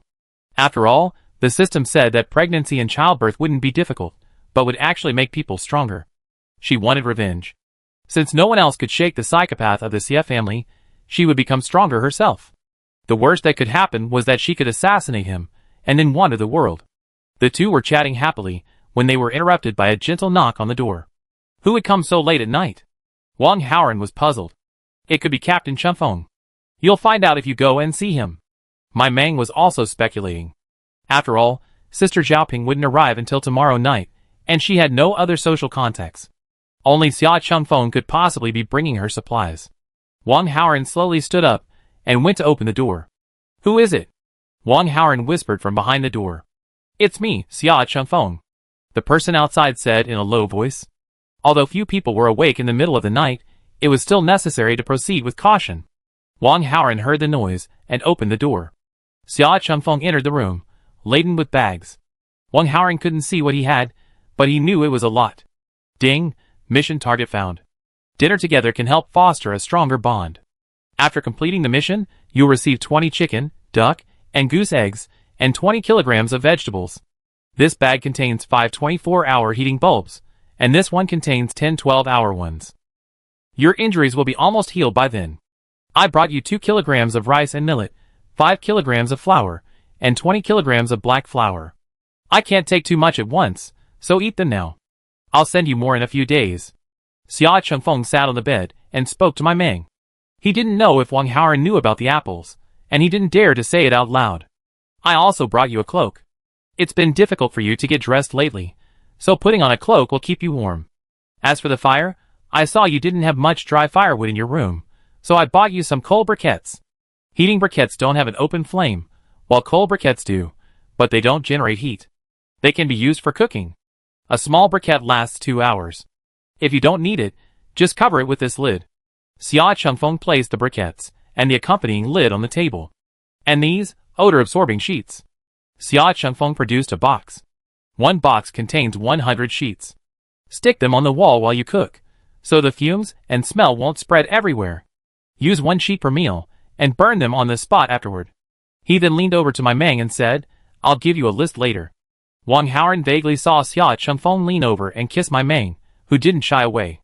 Take good care of yourself. I'll come back to see you in a few days, and bring you a blanket and other things. After saying that, he nodded to Wang Haoran and left. Chapter 44. Brother Haoran, do you still mean what you said about taking care of me? My Mang asked Wang Haoran. Of course, my words always count, Wang Haoran replied. You know I need to recuperate in my current condition, and you need to take good care of yourself after your recent injury. Captain Changfeng brought some fine grains over. You can cook them and eat them later, okay? I mean, we'll eat together. My Mang knew Wang Haoran's family situation. He definitely didn't have any good food to heal his wounds. His injury this time could be attributed to her, though it was also an unprovoked disaster. If he hadn't sent someone to look for her, she would have surely died. It's reasonable to say he saved her life. For someone who was seriously injured and willing to sacrifice everything he had to save her, she had no reason not to treat him well. Furthermore, he was the future father of her child. If he died early, how would she gain experience in the future? As for why Sia Changfeng had given her food, she couldn't explain it, so she simply refused to speak unless he asked. After seeing how they had just behaved, Wang Haoran had no other questions. What he didn't understand was that, since they were clearly going to be together, why hadn't he taken my Mang to a safe zone? Could there be some hidden reason behind this injury? These are all given to you by him to nourish your body. How could I eat them? Don't worry, starting tomorrow, I'll come over and cook for you at mealtime. He wasn't sure if my Mang's request to take care of her from now on was what he had understood.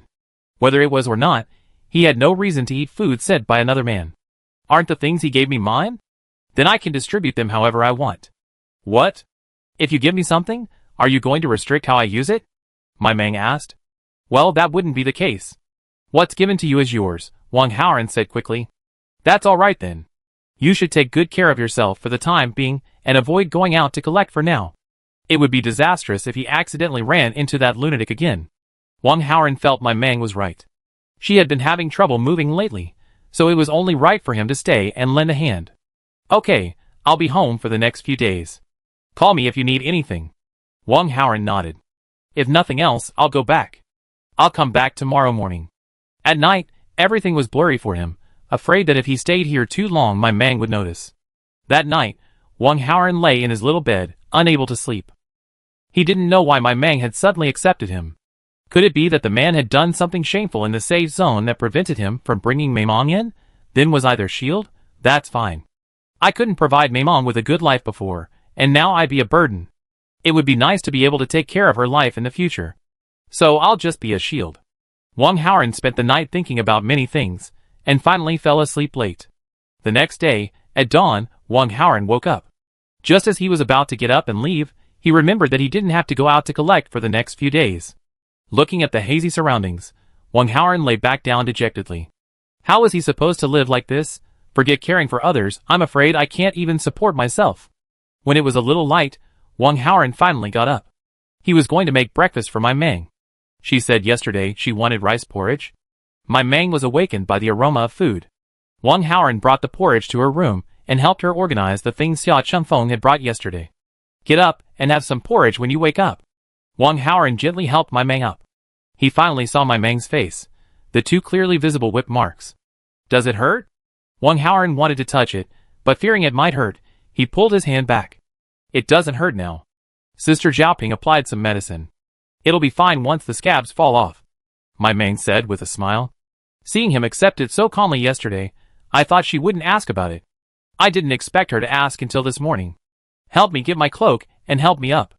Maimong couldn't use her strength yet, so she had to rely on someone to half-lift her. Wang Haoran approached, helped her remove the brace, and prepared to help her up when he noticed the wounds on my Mang's body. The crisscrossing wounds now covered my Mang's body, leaving him stunned for a moment. Isn't it ugly?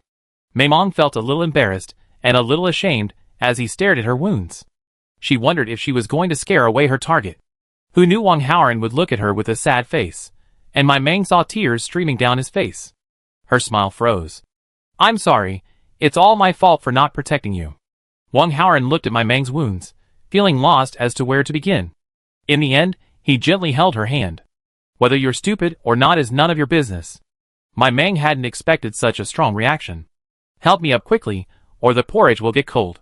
Wang Haoran then carefully lifted my Meng up and gently helped her put on her cloak. My Meng's body looked a bit comical at this moment, smooth as jade on one side, horribly bruised on the other. Why did that person hurt you so much? Wang Haoran asked. I don't know. I heard he's a lunatic, and incredibly powerful in the safe zone. We can only consider ourselves unlucky to have run into him. We should be more careful when we go out in the future. This was a good opportunity to tell Wang Haoran about that lunatic. He saw Team Chunfeng rescue you, and told others we were both dead.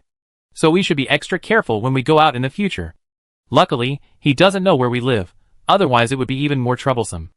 Is Team Chunfeng unable to handle it? Wang Haoran asked. My Meng shook her head.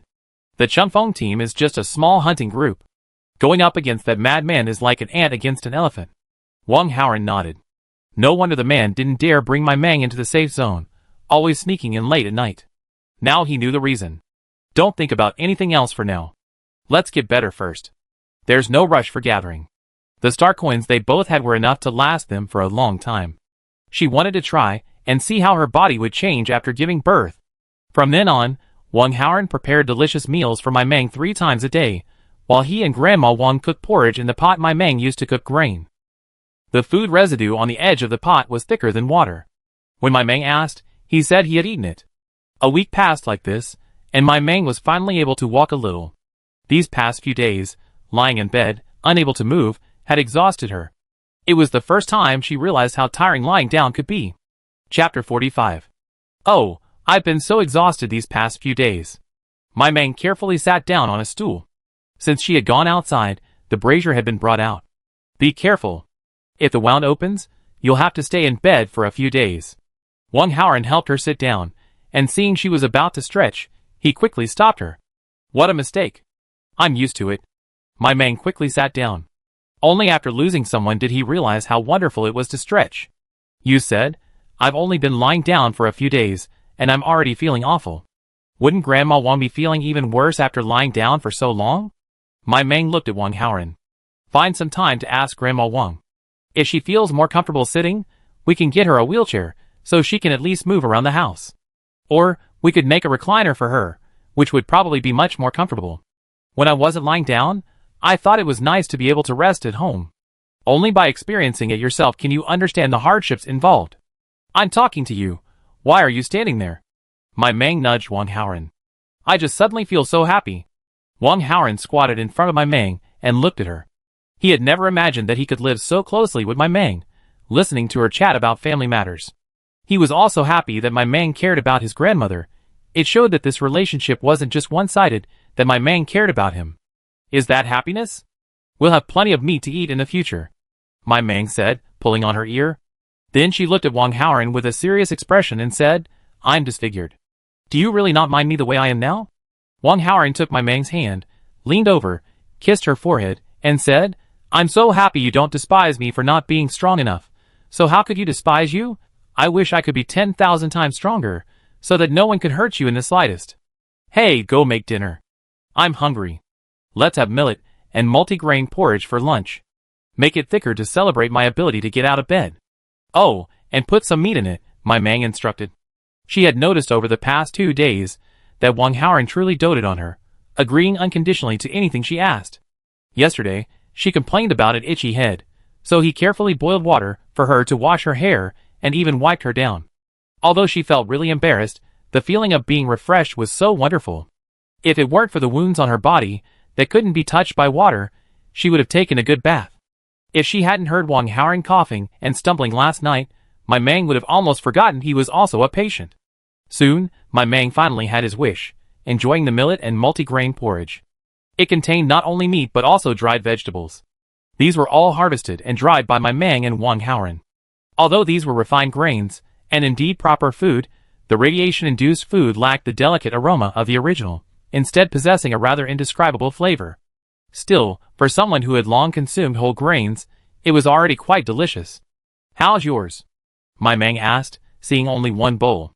"I'm afraid you're hungry, so I'll give you one first. I'll cook the rest for a while and bring it to Grandma," Wang Haoran said. My Mang had no doubts. He simply felt that the elderly should eat something softer. "What about yours?" "Let's eat together," my Mang said. "Okay." Wang Haoran walked over, stirred the pot, and ladled some out. "I'll sit over here and eat. I'll watch the fire. Be careful not to burn yourself," Wang Haoran said, stirring the pot from time to time. "Okay," my Mang asked Wang Haoran as they ate. "Do you think there are any animals in the wild that we can raise?" Wang Haoran thought for a moment and said, "No. I wouldn't mind if they died. Even if I could only keep them for a day or two, I'd be happy. I've been indoors for too long. I want to see a small animal, even an ant." My Mang looked at Wang Haoran. Wang Haoran finished his bowl of porridge in a few mouthfuls and replied to my Mang, "If you want to raise ants, I can help you find some. But I don't know what ants eat, and I'm afraid they'll die in a few days." "That's okay. We'll just keep them for a day and then release them. That way, we don't have to worry about them starving to death," my Mang said happily. Then he thought, something's wrong. The porridge is so thick, how could Wang Haoran eat it so quickly? He just drank it, right? Wang Haoran didn't realize his quickening pace had betrayed him. My Mang slowly approached, and Wang Haoran was startled. "Be careful. Even though you can get out of bed, don't move around too much. You might open your wound." Wang Haoran quickly ran over to support my Mang. "It's okay. I came to see if you and Grandma Wong had enough to eat." My Mang supported Wang Haoran and began to walk towards the stove. "Don't worry. I've allocated a bowl for each of you." After Wang Haoran finished speaking, he began to help my Mang walk towards the table. "I need to see. I don't believe you can be that precise. Pour it out, and let me see if it's really just one bowl." My Mang walked towards the stove, and Wang Haoran didn't dare to pull her back. "I've been cooking every day these days, and I've already mastered the rice portions. One bowl per person is just right," Wang Haoran said. "Even if there was a little extra, I secretly ate it. You're not going to be mad about that, are you?" My Mang looked at Wang Haoran. "If you did, I wouldn't be mad, but I'm afraid you won't have a full bowl. Pour it out, and let me see. You just ate one bowl, so the remaining one is for Grandma Wong. It's just right. Aren't you going to give it to Grandma Wong?" As a last resort, Wang Haoran poured out the porridge from the pot. Not only was it thinner than the one in my Mang's bowl, but the color was also different. My Mang looked at Wang Haoran, asking him to explain. "You're sick, so eating well will help you get better faster. We're not sick, so eating less won't matter. Besides, who would dare say the food is bad these days? It's already very good. Look at which family can cook 3 meals a day and have meat and vegetables. Didn't we only eat 2 black dumplings when we went out? Now I haven't even gone out to collect food. If the 3 of us eat the same food as you, this amount of food won't last long." Wang Haoran stroked my Mang's hair and smiled. "I know you feel sorry for us, but we have to be realistic. It's more important to get your health back." My Mang wasn't one to make unreasonable demands. She knew Wang Haoran was right, but she still felt a pang of jealousy. It was all because of poverty.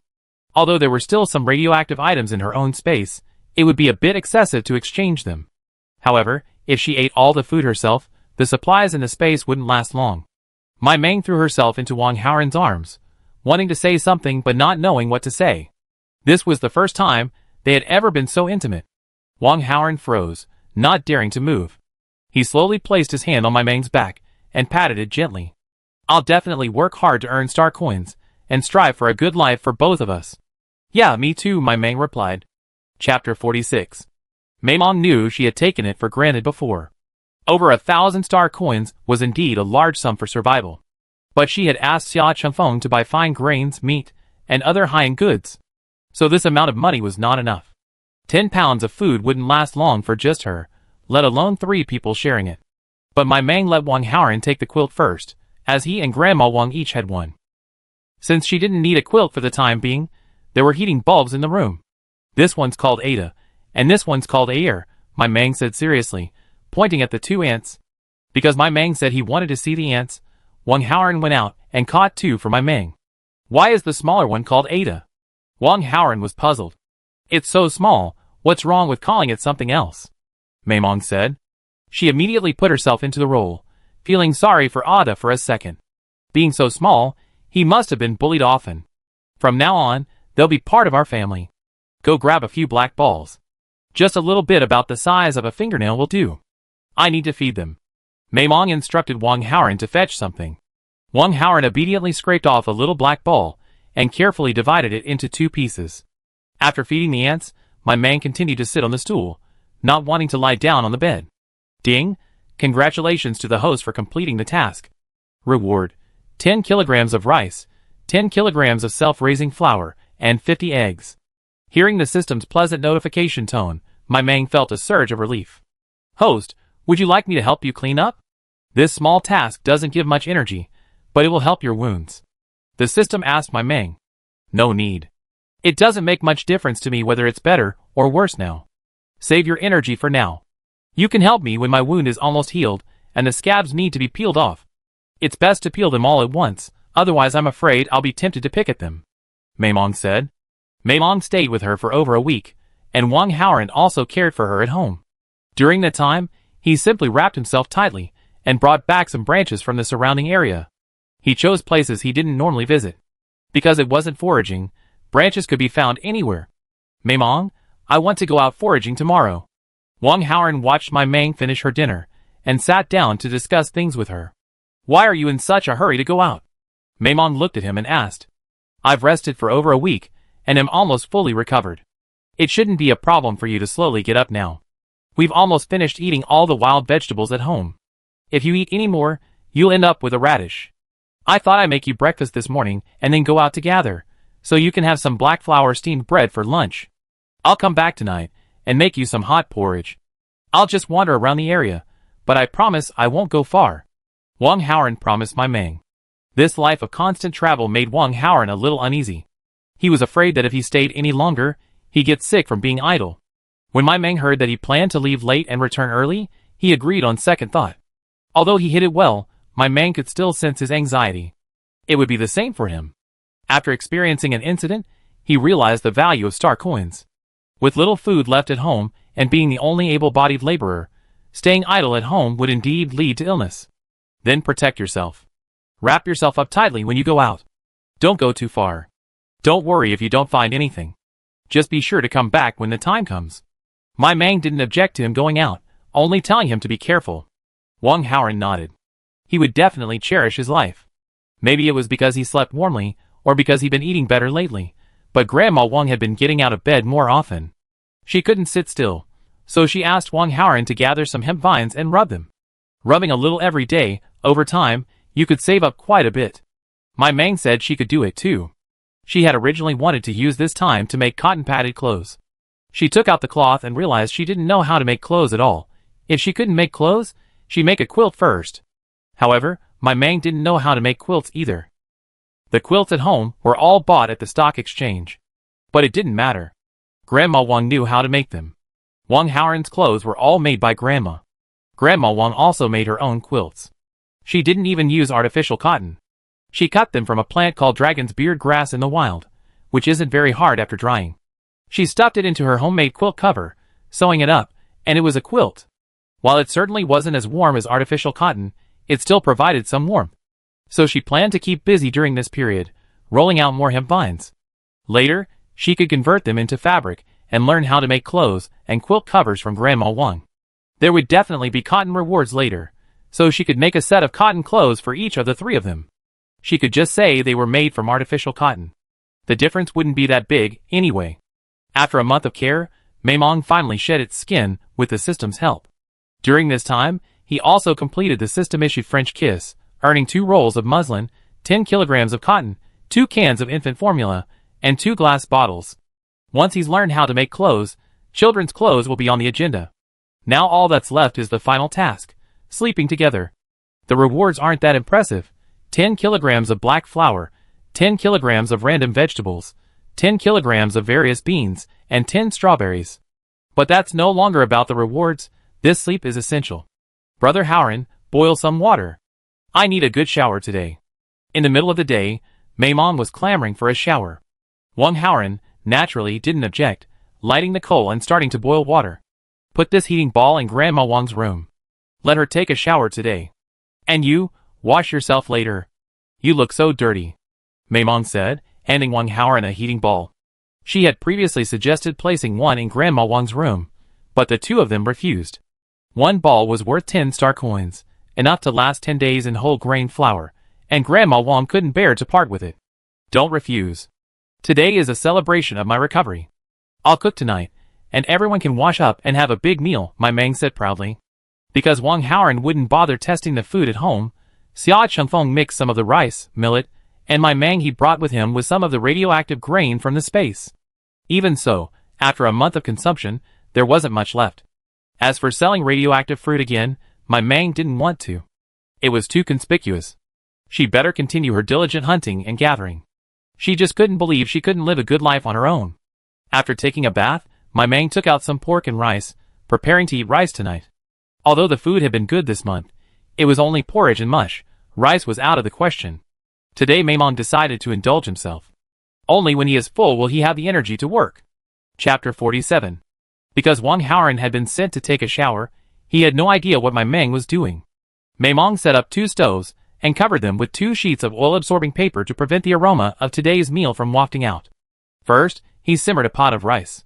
It was impossible to eat enough rice, so each person had a bowl. But it didn't matter, there was more. Maimong had already mixed a large bowl of dough, which he would steam after it rose. The steamed buns made with wheat flour, black flour, and whole grain flour were not that noticeable, and you could at most mistake them for being made with more black flour and less whole grain flour. Maimong also planned to steam some of the pork belly and put it in his space, so he would always have something to eat when he was hungry. Since there wasn't much seasoning on the surface, Maimong had to use a piece of pork belly, marinated with salt and coated with rice flour. Yes, a simple version of steamed pork with rice flour was ready. A thick layer of potato cubes lay on the bottom.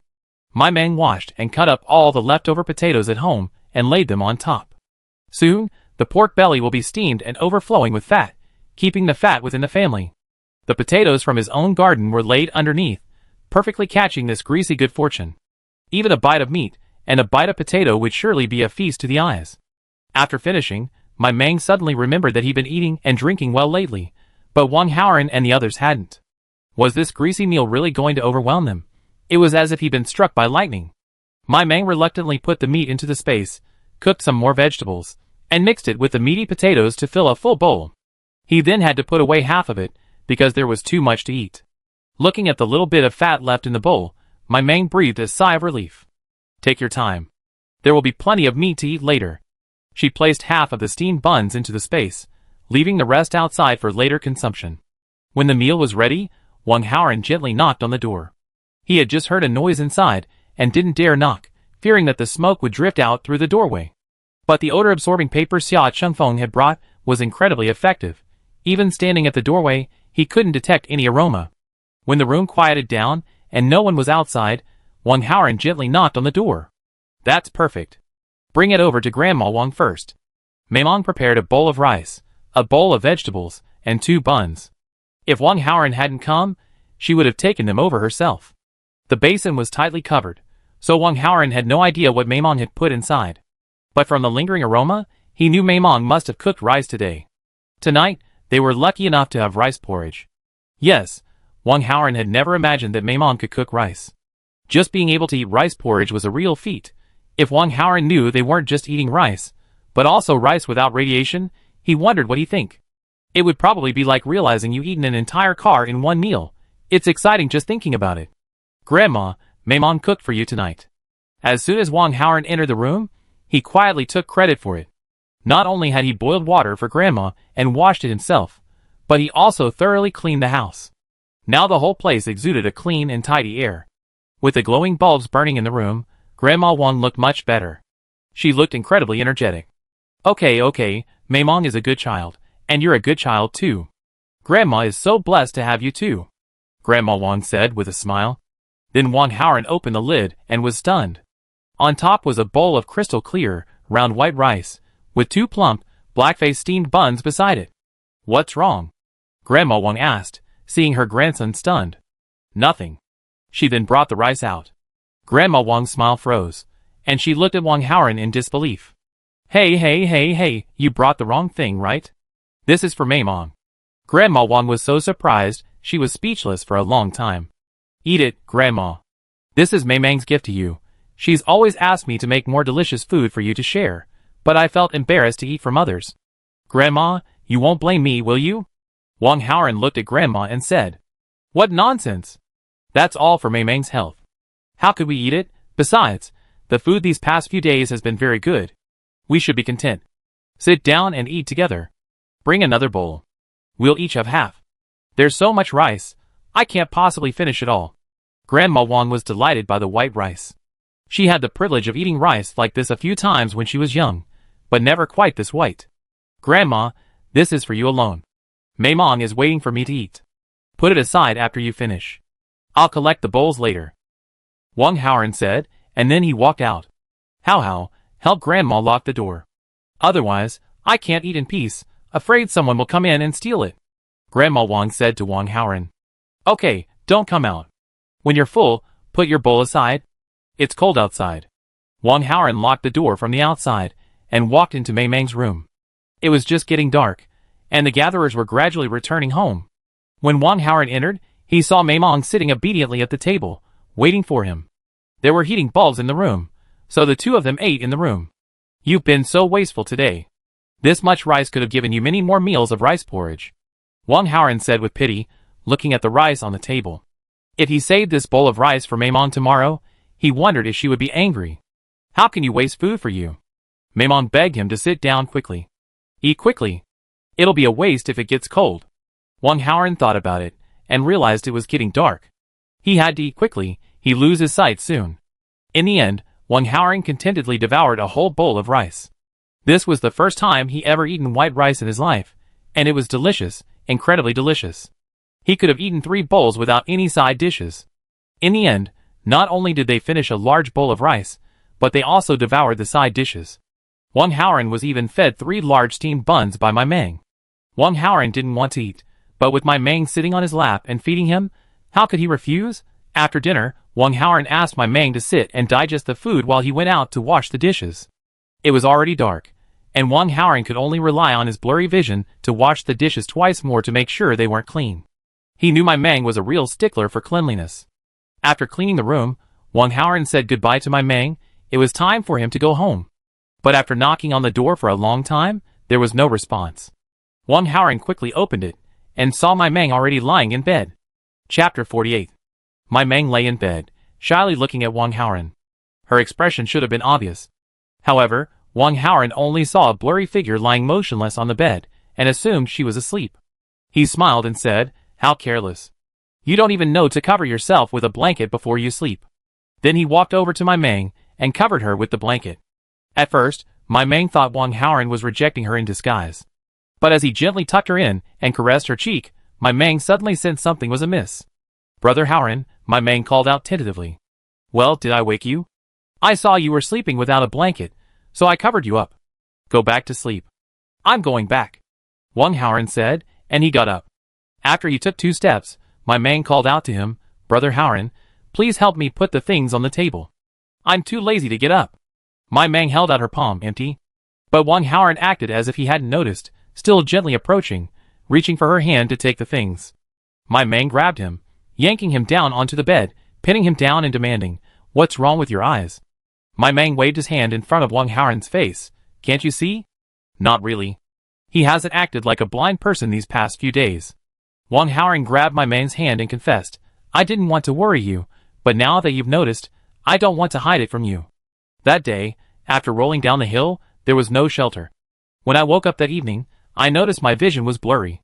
At first, I thought my injuries were too severe, but there's been no sign of improvement. I understood then. It was the injury I received that day, but I'm still quite lucky. It's just my eye that's damaged, but I'm still alive. It's great that I can still live by your side. During the day, I can still live like a normal person, but in the evening. Wang Haoran said with a smile. Mei Mang looked at his unfocused eyes, tears streaming down her face. It was all because of that psychopath again. Wang Haoran touched Mei Mang's face and said, Don't cry. We should be happy. Yes, we should be happy. From now on, I'll take care of the outside affairs, and you'll take care of the inside affairs. I'll take care of you. Mei Mang said to Wang Haoran. Okay. As soon as she finished speaking, My Mang followed with a gentle kiss. She had wanted to be more reserved, but Wang Haoran was half blind, and she was afraid that if she let him take the initiative, he wouldn't even be able to find her mouth. My Mang? Wang Haoran stopped My Mang's actions. You don't want to? Do you dislike me? My Mang looked at him in disbelief. No, how could I dislike you? I just want to ask, do you know what you're doing now? Wang Haoran hurried to explain. He couldn't even feel heartache, so how could he dislike her? I'm not stupid. How could I not know what I'm doing? With that, he silenced her. With My Mang's promise, Wang Haoran took the initiative, hugged My Mang's head, and did what he had always wanted to do. The two had only had one intimate contact, and the sweetness in his imagination overlapped with reality, giving Wang Haoran a double dose of satisfaction. He rolled over and pressed her down, his once delicate skin now becoming uneven. My Mang whispered, Is she ugly? No, you're the most beautiful. No matter what you become, you'll always be the most beautiful. After that, Wang Haoran gently kissed every scar on her body, from head to toe. He had wanted to do this for a long time, but at that time, My Mang's injuries hadn't healed yet, and he couldn't just kiss her whenever he wanted. Now, My Mang gave him this opportunity. He kissed her devoutly, filled with heartache. Grandma Wong had waited so long for her grandson to return, and she smiled. Her eldest grandson was finally going to start a family. Perhaps she would live to see the continuation of the Wong family's bloodline. She must live well from now on. Her future had hope again. The next day, Wang Haoran woke up and felt the soft touch of his arms. He looked down and saw My Mang sleeping sweetly in his arms. It was the first time he had seen My Mang so closely. She was peaceful and charming in her sleep. Gently stroking those two hideous scars, how painful it must have been back then. My Mang slowly opened his eyes, and fell into a pair of loving gazes. Why are you awake so early? My Mang asked, rubbing his sleepy eyes. It's already daybreak, it's getting late. Wang Haoran smiled. But I still want to sleep a little longer. Last night, Wang Haoran was like a tireless little motor, working again and again. If it weren't for the system support, My Mang felt his small body would surely die in bed. Then sleep a little longer. I'll make you breakfast, Wang Haoran said. No, I don't want to eat. Let's sleep together. My Mang hugged Wang Haoran. I assumed he was so skinny, his body must be just rows of bones. I didn't expect he actually had abdominal muscles. Maimong touched them fascinatedly. Could it be what they said online? Everyone has abdominal muscles. It's just that some people gain weight and their appearance is covered by fat. Is this true? But why didn't she have any? Maimong couldn't figure it out, and she didn't bother to think about it. Anyway, she could touch these abs whenever she wanted. How could a young man who had just started eating meat handle such stimulation so early in the morning? As soon as the blanket was pulled over, the two of them started to make noise again. P.S. The following content is not suitable for broadcast. Please imagine it for yourself. The two of them kept making noise until afternoon, and Wang Haoran had to get up because Maimong was hungry. He heated up 2 steamed buns for Maimong to fill his stomach. The millet porridge was simmering in the pot and would be ready soon. Maimong then told him to quickly take 2 steamed buns to Grandma Wong. Grandma Wong had been cooped up in the house and had been hungry for 2 meals. Grandma Wong took the steamed bun and sent her grandson away. She told him to take good care of My Mang. She hadn't been willing to eat all the delicious food from last night. She only ate half the rice and vegetables. Today, she'll make porridge with the rice and porridge. It'll last a whole day. The 2 steamed buns from yesterday were still there, untouched. She took the bun mainly because she didn't want to argue with her grandson. The couple had just gotten together, and it was a sweet time. In Grandma Wong's heart, nothing was more important than her grandson. If all went well, she'd have a big fat boy next year. No, she had to get Hao Hao to bring back more hemp vines. She had to start preparing clothes for her great-grandson. Mei Mang's health had improved, and she no longer had the urge to live in a small apartment. She started preparing equipment again, this time with a different direction. Because she had gained a skill from the system, the complete jungle survival guide. All the skills related to jungle survival were directly transmitted into her mind. Since she was afraid of being recognized if she collected the samples in the wild, she could try to brave the dense forest. Chapter 49. Maimong also knew that all the small tasks issued by the system could be exploited. The 10th task, sleeping together, was literally meant to be, so the rewards were only 10 kilograms of black noodles, 10 kilograms of random vegetables, 10 kilograms of various beans, and 10 strawberries. But after she and Wang Haoran were truly together, there were other rewards.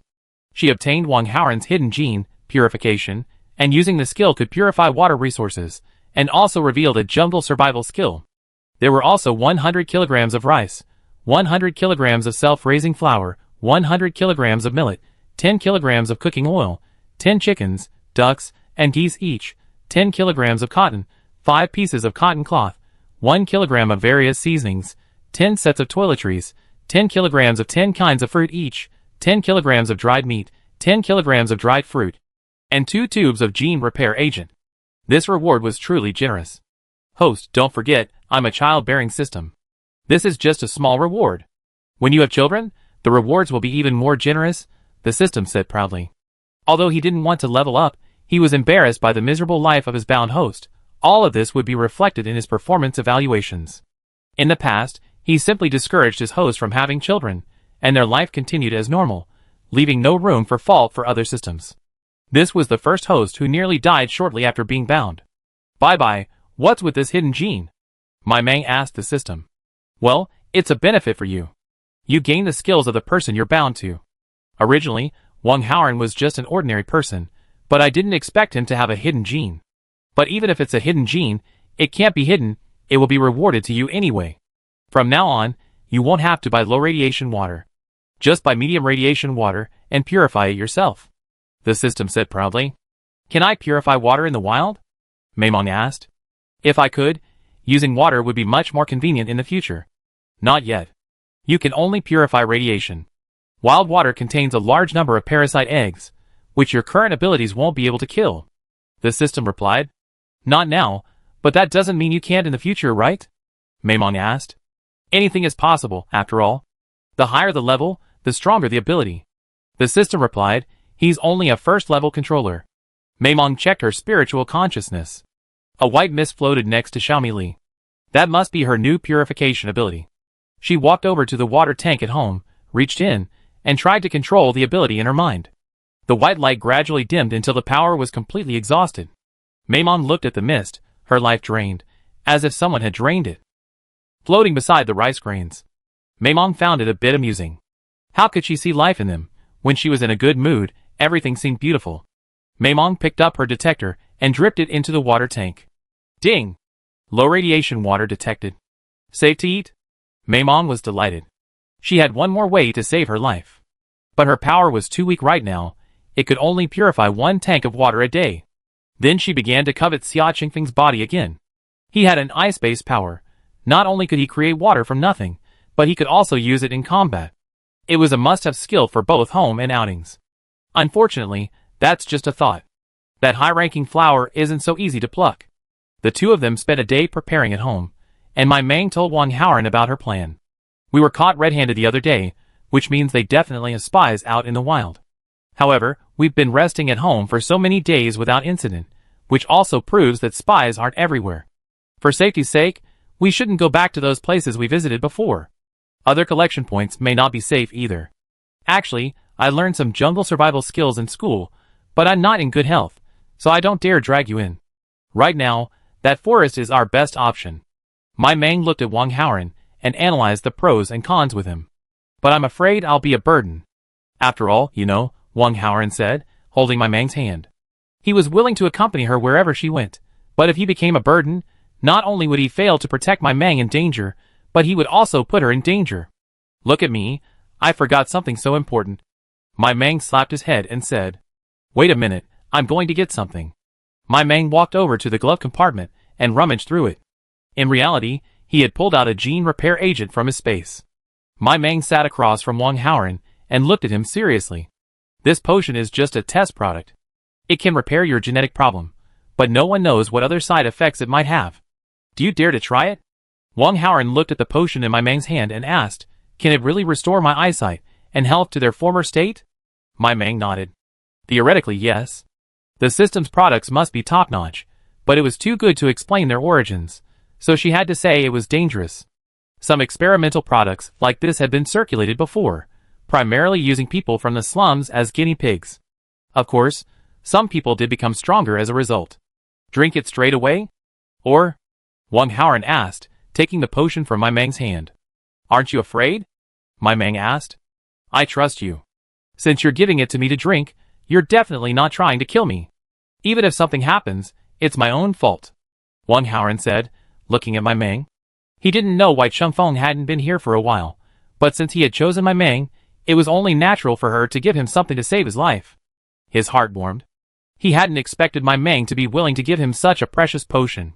From now on, his life belonged to my Meng. Anyone who wanted to bully her would have to walk over her own corpse. There shouldn't be anything to worry about, right? How about you drink it while you lie on the bed? My Meng wasn't sure. Wang Haoran, fearing he might soil my Meng's bed, prepared a bunk bed. He drank the potion and lay down on it. My Meng watched nervously, but Wang Haoran showed no reaction. How is it?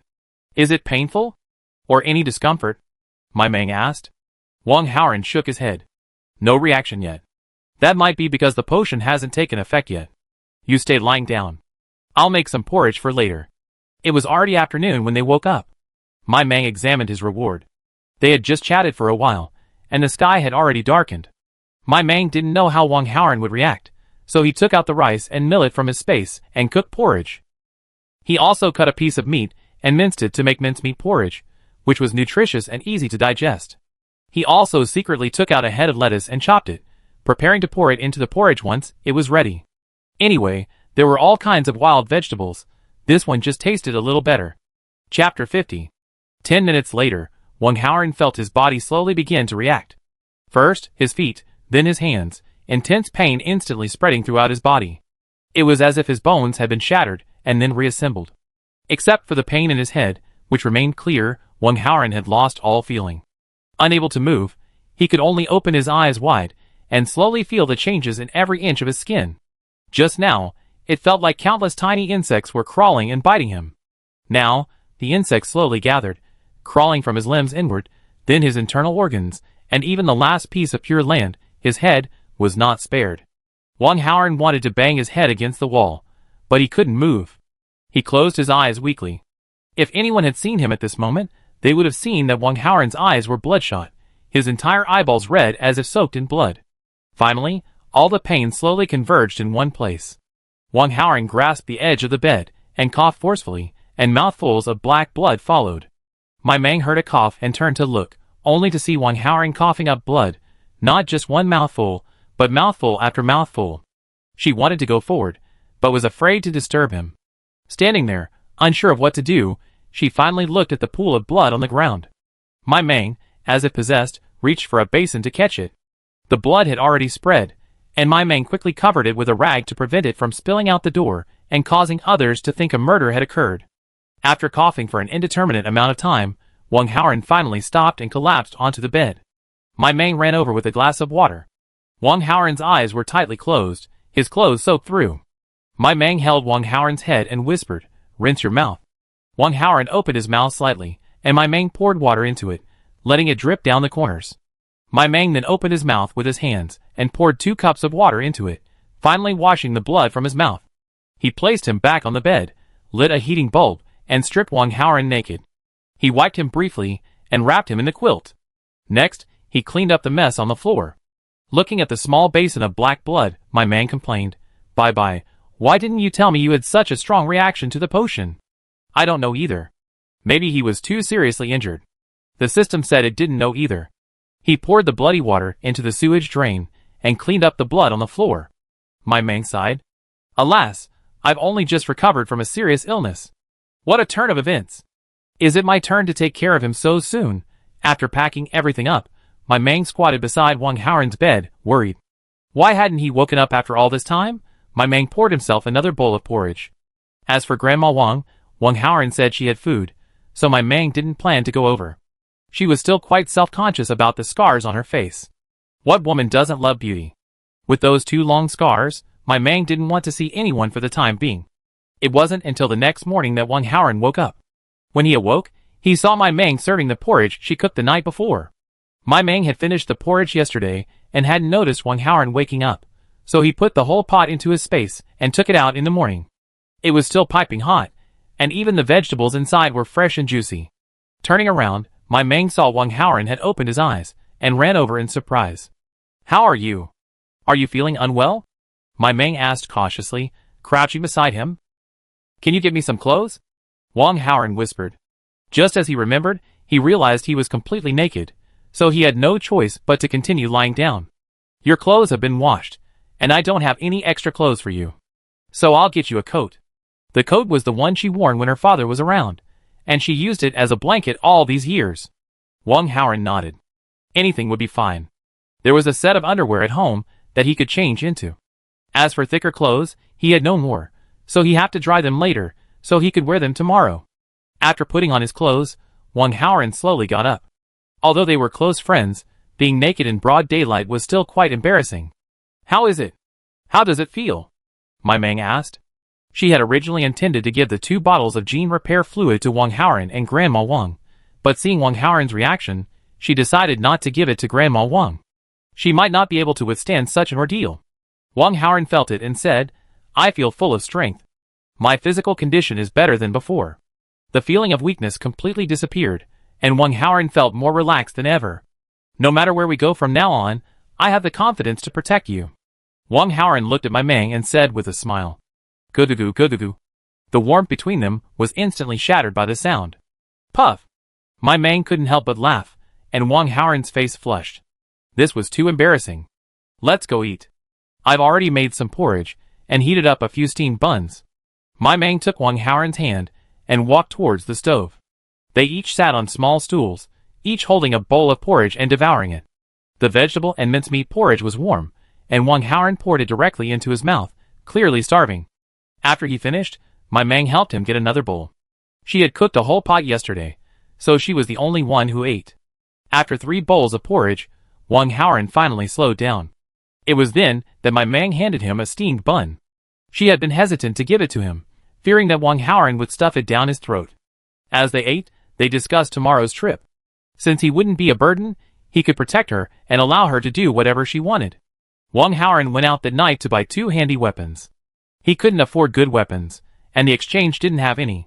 The so-called weapons were 2 machetes, made of better material and sharper blades, and a military shovel. The machetes were incredibly useful, capable of chopping wood and even killing people. And since they were made of a new material, they were lighter than regular machetes. The only downside was that they were expensive. A regular kitchen knife only cost 5-star coins, a machete 30-star coins, and the machete Wong Haoran had chosen was 200-star coins each. As for the military shovel, it was equally useful, and its length was perfect for Mai Meng. It could be used for swatting, shoveling, poking, and prodding, eliminating the need for close combat. It was heartbreaking for Wong Haoran. 200-star coins. 2 machetes would be 400. But thinking of Mai Meng's safety, he gritted his teeth and bought them. He didn't understand much. He just knew that having a handy weapon was crucial in the wild. He also bought 10 bottles of low-grade nutrient solution, but since they weren't expiring, he had to buy them at full price. This time, he was heading into a dense forest, not an ordinary place. He had to remain vigilant and not let hunger distract him. Everything was ready, and he was ready to set off tomorrow morning. Chapter 51. The dense forest to the west is vast. The bamboo forest we visited last time is only one of the entrances. There's another, closer entrance not far from the slums. Others occasionally gather at the edge, but no one dares go deeper. It's not that no one dares to go in, but that no one who has gone in has ever come out. Thus, there are very few people in that area, fearing someone might accidentally wander in. Wong Haoran greeted his grandmother, prepared a pound of whole grain flour, and placed it on the shelf, and left 2 bottles of nutrient solution for her. Having learned from the previous lesson, he reminded Grandma Wong this time. Even if he didn't return that day, he couldn't give up his life so easily. What if something had delayed him? Grandma Wong nodded repeatedly. She was going to have a great-grandson, and she would definitely take good care of him. She only reminded him to take good care of Mai Meng, and that they shouldn't go to dangerous places. Wong Haoran nodded in agreement. The next day, the 2 of them avoided the crowds and left the house a little after 4 o'clock. Wong Haoran still had time to make Mai Meng a simple breakfast. Black flour nutrient porridge. The low-grade nutrient had a strong smell, and even when added to the black flour porridge, the flavor was still hard to describe. At least it wasn't too irritating to his taste buds. The dense forest was relatively close, and it could be reached in just over an hour. Mai Meng's protective suit had been stolen, and the other men's suit was too big for her. She remembered the protective tents she used when hunting, and modified her suit into a simple version. If they couldn't find shelter, they could pull the suit over their heads to protect both of them. It was still dark when they reached the entrance. Although the outer reaches of the dense forest had been visited by many, the vegetation now had a characteristic of rapid growth. If no one set foot on it for a few days, the weeds would grow back, making it difficult to carve a path manually. Unless one walked every day. The two men, dressed in black, slowly made their way inside in the dim light. My Mang covered herself tightly from head to toe, with only her eyes visible. The scars on her face were too conspicuous, and she was afraid of being seen, or of them spreading and attracting the attention of that psychopath. She was still too weak, so she had to be even more cautious. Wang Haoran held my Mang's hand tightly, leading the way. They had already strayed far from their usual gathering place, surrounded by massive trees 5 or 6 meters tall. Every tree looked the same. It was no wonder that most people who entered the dense forest could never get out. The light seemed unable to penetrate the shade, and the surroundings were gloomy. Maimong, let's just explore around here today, Wang Haoran asked. There were only 2 of them, so they had to be cautious with the unknown. Okay. Maimong wasn't one to rush things. Although she had mastered some survival techniques, she hadn't yet reached her full potential, so she didn't dare act rashly. I think the wild vegetables here are growing well. Let's test them out. This was their first time in the area, and they had no idea what was inside. So, they had to do their usual routine. The 2 of them squatted together and slowly moved forward, observing their surroundings as they went, searching for a suitable spot to avoid the radiation at noon. The bracken, ash, and bitter greens were all growing beautifully, and the 2 of them excitedly squatted down to collect them. Ding, high radiation plants, inedible. Ding, high radiation plants, inedible. Ding, medium radiation plants, edible in moderation. 1 or 2 out of 10 plants are always edible, and along the way, the 2 men quickly filled a cloth bag. Brother Haoran, do you think that's a cave? My Mang asked, pointing to a cave not far away. Let's go take a look. If there's no danger, we'll collect nearby today, Wang Haoran said happily. Even if they didn't hunt, they could collect in the dense forest, and the harvest would be much better than outside. The 2 men walked over, and saw that it was indeed an abandoned cave. It was large and deep, and there was a lot of dry firewood inside. Wang Haoran looked around carefully, but didn't seem to see any animal feces or footprints. He found 2 more stones, and threw them in, then pulled my Mang aside to hide. There was still no movement inside. The 2 men approached cautiously, and Wang Haoran raised his flashlight and shone it inside. As far as the light could reach, there was nothing but a pile of dry firewood scattered on the ground. Wait at the door. I'll go in and take a look. I'll clean up the cave, and take the firewood back home for burning later, Wang Haoran said to my Mang. Let's go together. My Mang took Wang Haoran's hand and said, with her around, I could help if anything happened. The 2 of them walked into the cave, one in front of the other. It wasn't particularly dark inside, but rather spacious, allowing for a clear view of the cave. My Mang used a stick to tap and stir the firewood nearby as he walked. The dust and crawling insects revealed that the cave had been abandoned for a long time. Let's clean it up. It can serve as our base. We can take this dry firewood home. I'll chop some wet firewood and bring it in to dry later. That way, even on rainy days, we'll have a constant supply of dry firewood, Wang Haoran said happily to my Mang. Of course, wet firewood isn't easy to dry, so they were just saying this to encourage themselves. The 2 of them began to clean up the dry firewood and found a few bundled branches. But the firewood was already covered in dust, indicating that its previous owner had abandoned it. Wait for me at the door. It's too dusty here. Wang Haoran gently swept the dust with a branch, sending it flying everywhere. Even though they were covering themselves tightly, my Mang was choking. She nodded and said, then I'll go collect some firewood around here. Okay, don't go too far. Just look around here. If you don't find anything, it's okay. Just call me if you need anything, Wang Haoran instructed. Okay. My Mang responded and left. Watching the falling raindrops, my Mang thought, if only this rainwater could be consumed, then she could save a lot of star coins on her daily water bill. My Mang paused. Yes, why can't rainwater be used? She thought. Water from the wild can't be used because it contains a large number of parasite eggs. As for rainwater, I remember the official report back then saying it contained extremely high levels of radiation, comparable to the highest levels of radiation during the hottest summer days. But they didn't say whether it contained mutant insect eggs. Someone, skeptical, used rainwater to save a few star coins during rainy days. Later, their entire family died tragically in their house. I only heard that the deaths were horrific. My Mang had never witnessed them herself. But realizing that her superpowers were only enough to purify 1 tank of water a day, my Mang lost heart. Any plans would have to wait until her superpowers were upgraded. Chapter 52. Thinking of this, my Mang called Wang Haoran out. What's wrong? Wang Haoran hurried out when my Mang called him. Let's bring 2 wooden barrels out tomorrow and collect some rainwater for flushing.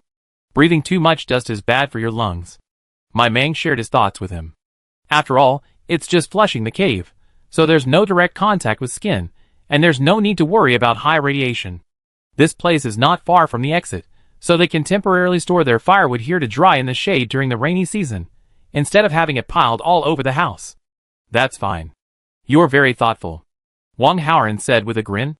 My Mang noticed that Wang Haoran seemed more cheerful today. His wet raincoat, covered in dust in the cave, looked as if Wang Haoran had rolled in the mud.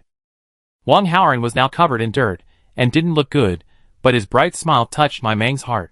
She thought Wang Haoran looked incredibly handsome now.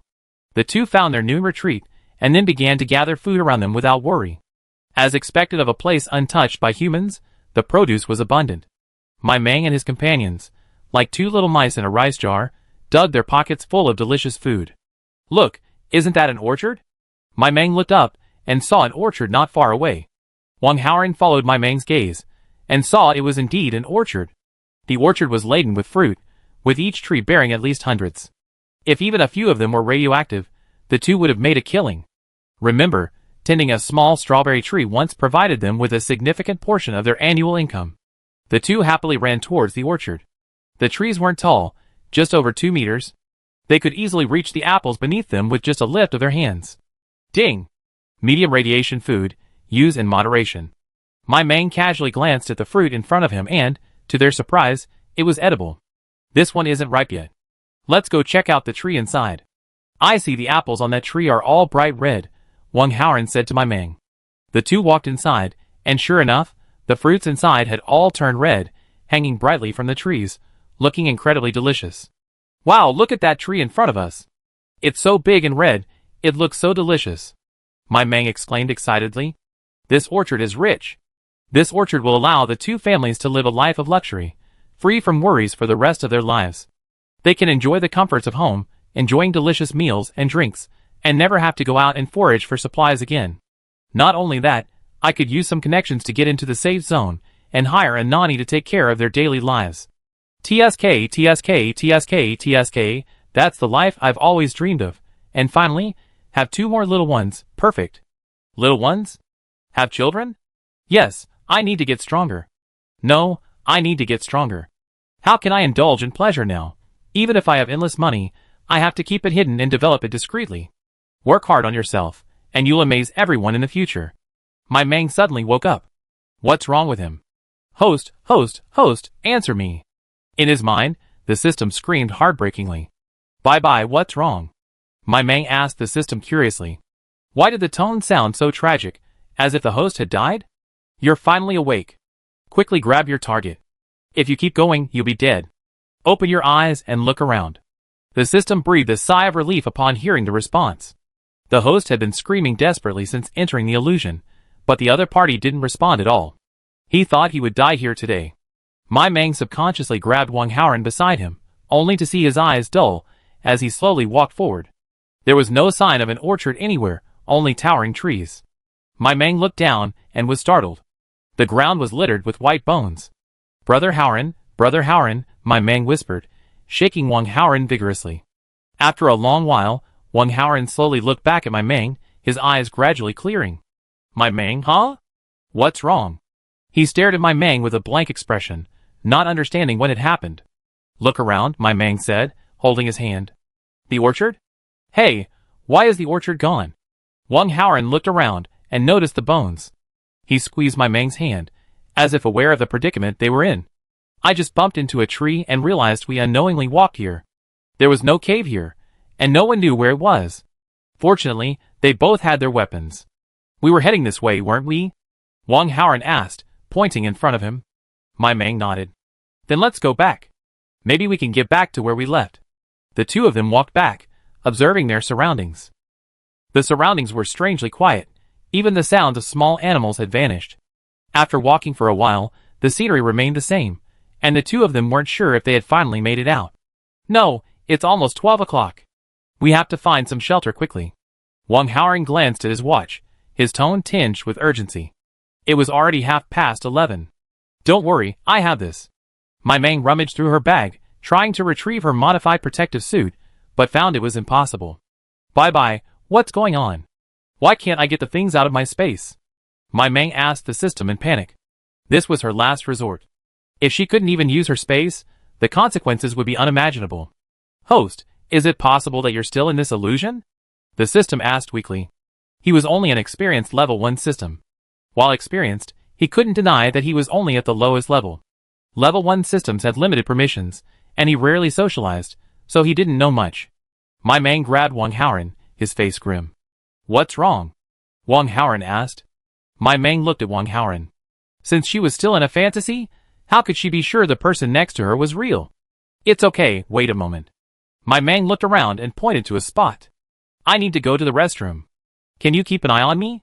My Meng walked over, and Wang Haoran followed her. Turn your back. Don't peek. My Meng told Wang Haoran to turn his back. She quickly squatted down, pulled a lighter from her bag, and then took a knife and cut off a piece of her clothing, lighting it with the lighter. What are you doing? Are you crazy? This is a dense forest. If it catches fire, the whole forest will be destroyed. Wang Haoran looked back and was so frightened that he wanted to stomp out the fire. My Meng held Wang Haoran tightly and said, don't worry. Once the fire starts, this dense forest won't be able to hold us. So many people die here every year. I'll be doing a good deed by burning this place down. Chapter 53. Soon, my Meng felt the scenery before him shift slightly, but not dramatically. My Meng still held onto Wang Haoran, who struggled mightily, shouting, My Meng, no. You can't eat that. What to eat? My Meng asked, looking at him. Wang Haoran looked at my Meng, then at the distance, feeling a bit dazed. We were just heading out, and halfway through, you said you were hungry and couldn't walk anymore, so you sat down and picked up a bug from the ground and started to put it in your mouth. I tried to stop you, but I got entangled in vines that appeared out of nowhere. Just as I was about to break free, I realized you were holding me. Wang Haoran recounted what he had just experienced to my Meng. It seemed that the illusions they both experienced were the same at the beginning, but only became different later on. Glancing around, it seemed to be the same spot where they first woken up. Those white bones were still at their feet. So, hadn't they moved at all? My Meng pondered for a moment, then reached out to pull out the modified awning to cover the two of them. After some effort, it was almost midnight. I don't think the illusion has any lethality, it just wants to wear us out here. My Meng and the others crouched down under their protective suits to discuss the matter. She was afraid that if she moved, she'd be drawn back into the illusion. Of course, staying like this forever wasn't an option. Who could guarantee safety? My Meng was actually quite curious about this illusion-creating device, but she knew that curiosity kills the cat. How did you break the illusion just now? Wang Haoran asked. My Meng's eyes lit up. Fire. My Meng took out a lighter and lit it, instantly feeling the air around them tremble. Let's try to get out. If we're trapped in the illusion, I'll set this whole forest on fire, my Meng said sinisterly. The two of them walked back along the route they had just discussed. My Meng reached into his bag, using it as cover to take things from the space and put them back. Great, they could take things and put things away, which meant they weren't in the illusion anymore. After walking for over an hour, they noticed a slight change in the scenery. Although they were still surrounded by trees, the eerie feeling was gone. I think we should be out. My Meng breathed a sigh of relief. Just now, it was a life or death situation. If they were still trapped in the illusion, their bodies would be exposed to the radiation. Recalling Wang Haoran's last dangerous situation, it was clear that no one would pass by here to save them. Don't relax too soon. We still have to find our way back, Wang Haoran said with a smile. He too felt like a survivor, but as long as he could be with my Meng, he wasn't afraid of death. The two men put away their radiation-proof clothing and walked out with a slightly relaxed look. Wang Haoran didn't ask a single question. If it wasn't given by him, then it must have been by someone else. So why bother making things difficult for himself? After asking, would he still have to refuse it just to show his integrity? Obviously, that was impossible. They didn't know that the pile of bones just now was merely the entrance. Going further inside, there was even more corpses strewn across the ground, with many still unrotted bodies lying around. Surrounding the bodies was a cluster of white flowers emitting a faint fragrance. In the middle of the white flowers was a vibrant red bud. The flower bud, only the size of an adult's fist, looked so delicate and harmless. Suddenly, it stretched its neck, opened its mouth wide, and lunged toward the rotting corpse nearby. Its 2 rows of sharp teeth seized its prey and slowly shoved it into its mouth. When the prey was completely engulfed by the flower, it retracted, closed the bud, and continued swaying in the wind, only now it had grown 4 or 5 times larger. After half an hour, the bud opened and released the completely devoured bones. The bones flew everywhere, a small portion falling nearby to join the others. My Mang and the others continued walking for another half hour before discovering traces of their harvest. Happily, they followed the traces back and soon came upon the cave they had planned to use to avoid the radiation. Circling the cave, the 2 men recovered their law sack and the small medicinal hoe they had used to dig wild vegetables. This was their total for the day. It wasn't a complete loss today. At least we learned that the way to break the illusion is to start a fire, my Mang said cheerfully. Not only that, there's so much more. Wang Haoran happily waved the sack in his hand. And the dry firewood from the cave. No wonder this cave has been abandoned for so long, with so much bundled dry firewood. So everyone had the same idea as us, and was lured in and unable to get out. My Mang said with lingering fear. Such a serious matter, do you think we should report it? My Mang looked at Wang Haoran and asked. Since the authorities have clearly stated that no one is allowed to enter the dense forest, they must be aware of the danger inside. You said we were able to break the illusion by chance, so it's impossible that no one else knew about it. If they knew about it but still allowed it to exist, it only proves that things are more complicated than meets the eye. Most importantly, there's a hostile element within the base. If we report it, wouldn't you be exposed? I don't care about other people's lives, I only care about yours. Wang Haoran looked at my Mang seriously and said, okay, I'll listen to you. No one without self-protection skills would dare enter the dense forest anyway. We just need to take care of ourselves. While there was still time, the 2 continued to gather, trying to bring home more food. In fact, someone had previously discovered this incident and reported it, and the base sent 2 waves of troops to eliminate this unknown threat. The thought was that knowing the enemy's weakness, and with 2 elite teams, they wouldn't have to worry about capturing it. Plants also contain energy stones. The more powerful the plant, the higher the level of the energy stone. We thought we easily obtained the energy stone, but who knew that the person who entered would disappear without a trace, like a stone sinking into the sea. No one knew what had happened, and no one had even seen the other person. Of course, it's also possible that those who had seen the person never made it out alive. Come! Since then, no one has spoken of exterminating them. However, those in the know would carry a lighter when entering the jungle, hoping it would save their lives in a critical moment. Some who didn't know assumed it was some kind of forest entry ritual and followed suit.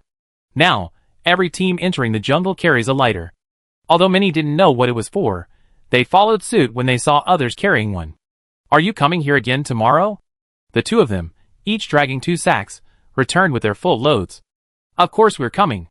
There's always danger everywhere these days. While there are other unknown dangers, at least we know a little bit about the dangers here. Just try not to go that way in the future, my Mang said without hesitation. Chapter 54. They bundled up all the dry firewood, intending to take it all away. The 2 men had gathered a sack of wild vegetables today, and their cloth bags were bulging, giving the appearance of a bountiful harvest. Naturally, this attracted considerable attention. Soon, they were surrounded by a group of men. They greedily eyed the men's bulging backpacks, and the sacks of firewood. Both food and firewood were in short supply these days. There were about 10 men in the group today, all armed with weapons. Their deft handling revealed a wealth of experience. We brothers aren't unreasonable. If you put down your possessions, we'll leave. I promise not to harm you. The leader looked greedily at everything, as if it were already his.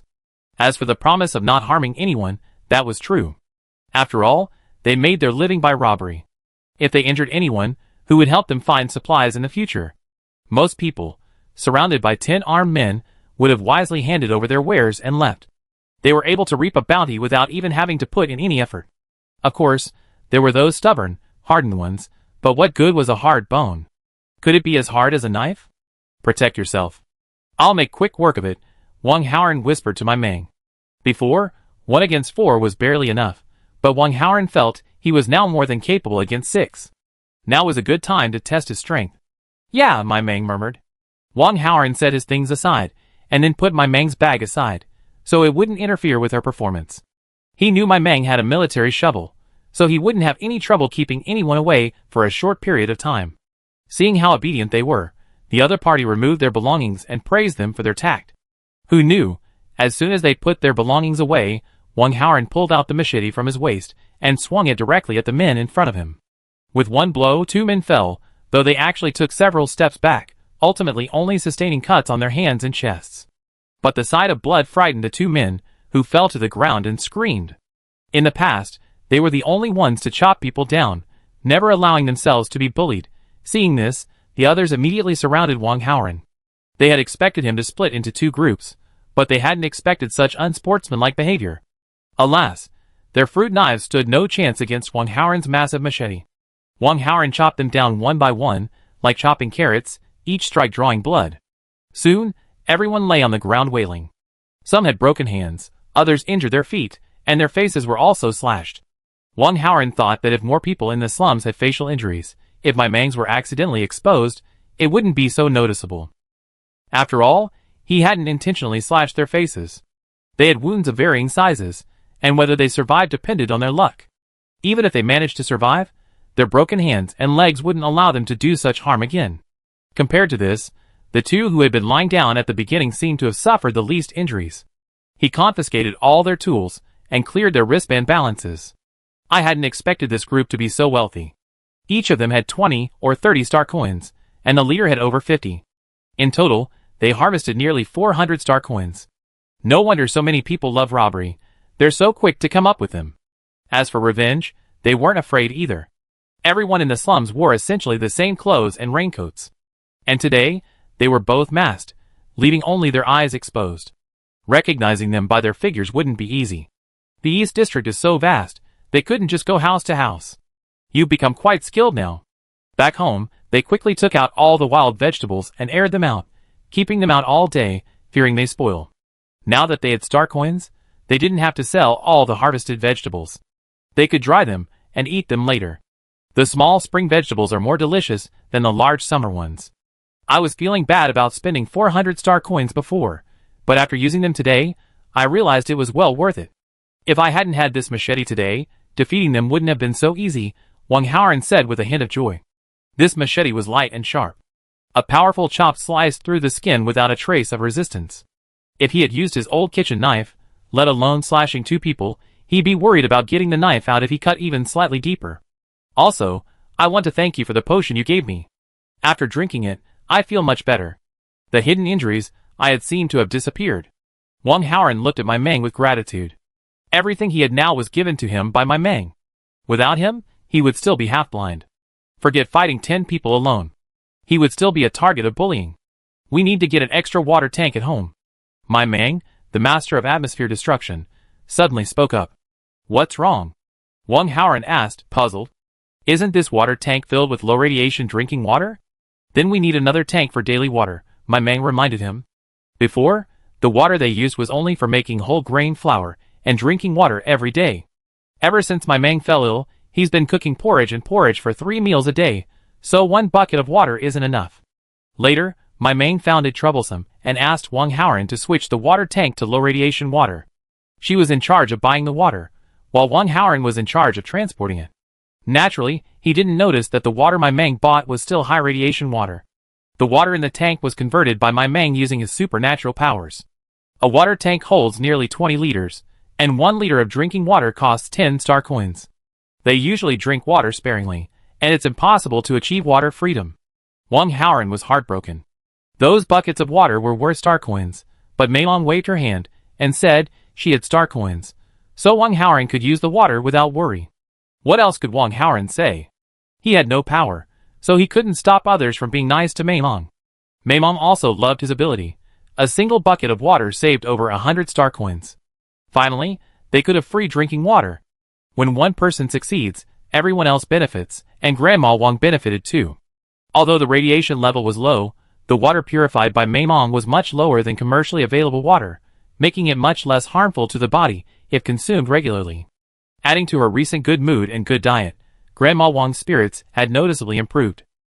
That night, Wang Haoran stayed at Mei Mang's place.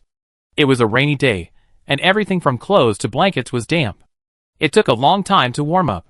Even after covering herself with all the blankets, Mei Mang's hands and feet were still cold. Every day she huddled up in a ball, sometimes only gradually warming up in the middle of the night, or feeling freezing cold all night. But it was different when Wang Haoran slept beside her. His entire body radiated warmth. My Meng felt that sleeping in Wang Haoran's arms was warmer than sleeping under several layers of quilts, especially after a pre-bedtime exercise. She could sleep through the night dreamlessly. Chapter 55. The next day, the two of them headed for the cave as usual. They decided to use the cave as their base, and then slowly expand outward. Until they found a better spot, they would relocate. As long as they carefully avoided the illusion, there wouldn't be much trouble. As for other dangers, they would have to rely on their own slow exploration. They wouldn't go back to the area they collected yesterday, choosing a new direction to start again. It's said that animals instinctively seek benefits and avoid harm.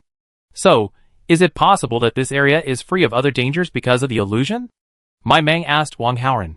After all, they hadn't seen a single small animal all day yesterday. That's possible, but we can't let our guard down, as we're quite far from where we were yesterday. Also, if no animals come, won't it starve to death? So, it must have some way of attracting prey. If it stumbles upon us along the way, perhaps the prey will change direction, Wang Haoran said. My Meng nodded, agreeing. Look, isn't that horsetail? Maimong stood up to stretch his limbs, and spotted a patch of distinct green not far away. What do people in the slums fear most? Hunger. No. Hunger is a daily experience for them. What they fear is illness. Once someone is sick, they can forget about seeing a doctor. They can only bear it or go out and find the right herbal remedies themselves. But finding the right herbal remedies is far from easy, let alone edible ones, which is even more difficult. But with the long winter and rainy seasons, fever is the most common illness. Countless people die each year from fever. Equisetum is one of the herbs that can reduce fever, though of course, it's not as effective as ephedra and burdock. Ephedra and burdock not only reduce fever but also relieve coughs, but for people in the slums, just having medicine is a blessing. What's the big deal? My Meng rushed over excitedly. This was a small piece. If there was even a small edible portion, not only could he keep it at home for future use, he could also sell the majority. Wait, try it first. Maybe it's an illusion? Wang Haoran warned. Silly boy, if it's an illusion, why not just use a piece of ephedra? Wouldn't that be more attractive? Despite this, my Meng took out his lighter and tested it a few times. Once he reached the area, my Meng tested the space and confirmed that it was usable, feeling somewhat relieved. This small patch of horsetail was half a man's height, and I figured just one stem would be enough to boil a whole pot of water. It's almost time. Let's cut them down and take them back to the cave for testing.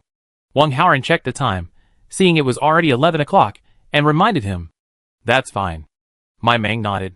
Highly radioactive horsetail could be left in the cave to dry in the sun, then brought back home once completely dry.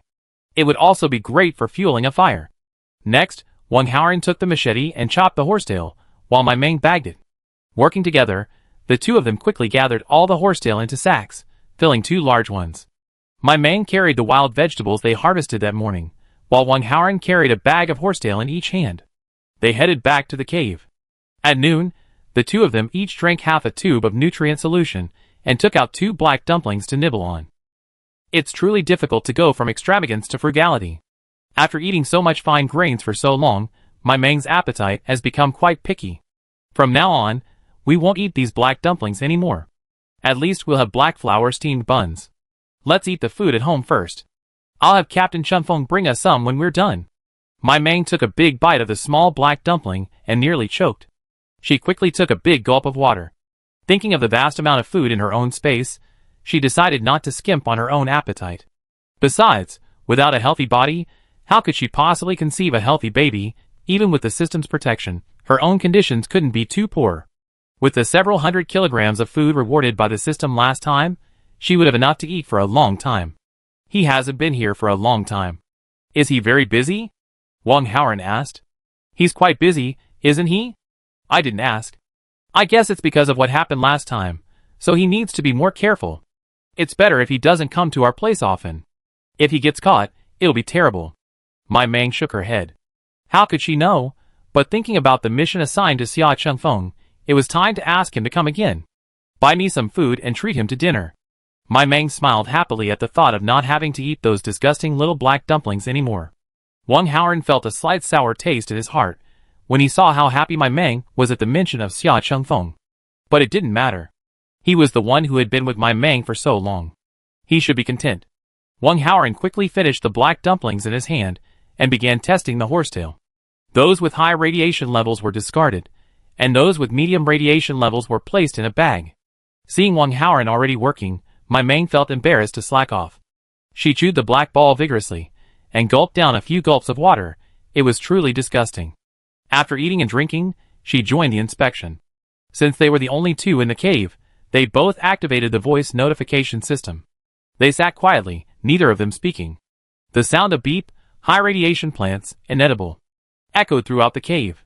Occasionally, a few beep, medium radiation plants, edible in moderation mingled with the occasional beep, medium radiation plants, edible in moderation. Finally, they unexpectedly found 3 low radiation horsetails. In the evening, they took them to the exchange and made another substantial profit. In the afternoon, they didn't harvest much, only some bitter herbs. Looking at their abundant harvest, they decided to return home early, so they wouldn't have to meet the main group.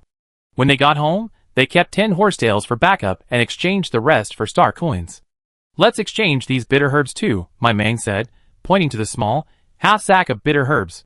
This stuff leaves a bitter and numb taste in my mouth. I used to only eat it when I had no other choice, but now that I have a choice, I'll definitely throw it away. Okay. Wang Haoran took the half sack of bitter herbs and set off, while my Meng prepared dinner at home. After a hard day today, I need to treat myself. Let's make some dried meat stewed with vegetables. A piece of dried meat weighing less than half a pound, and a small bowl of vegetables. From the random vegetable reward, my Meng chose shepherd's purse. Because shepherd's purse is one of the wild vegetables they usually gather. And since they were gathering only moderately radioactive plants, my Meng wanted to stay healthy, so he had to eat something non-radioactive. Blanch the shepherd's purse and set it aside. Soak the mushrooms I collected from the secret base and let them rise. I'll stew them with the dried meat later. If fresh pork wasn't so difficult to explain, I definitely have some pork stewed with cabbage. For the main course, I'll have millet porridge. Also, I'll take out some flour, add some black flour, and knead it into a dough.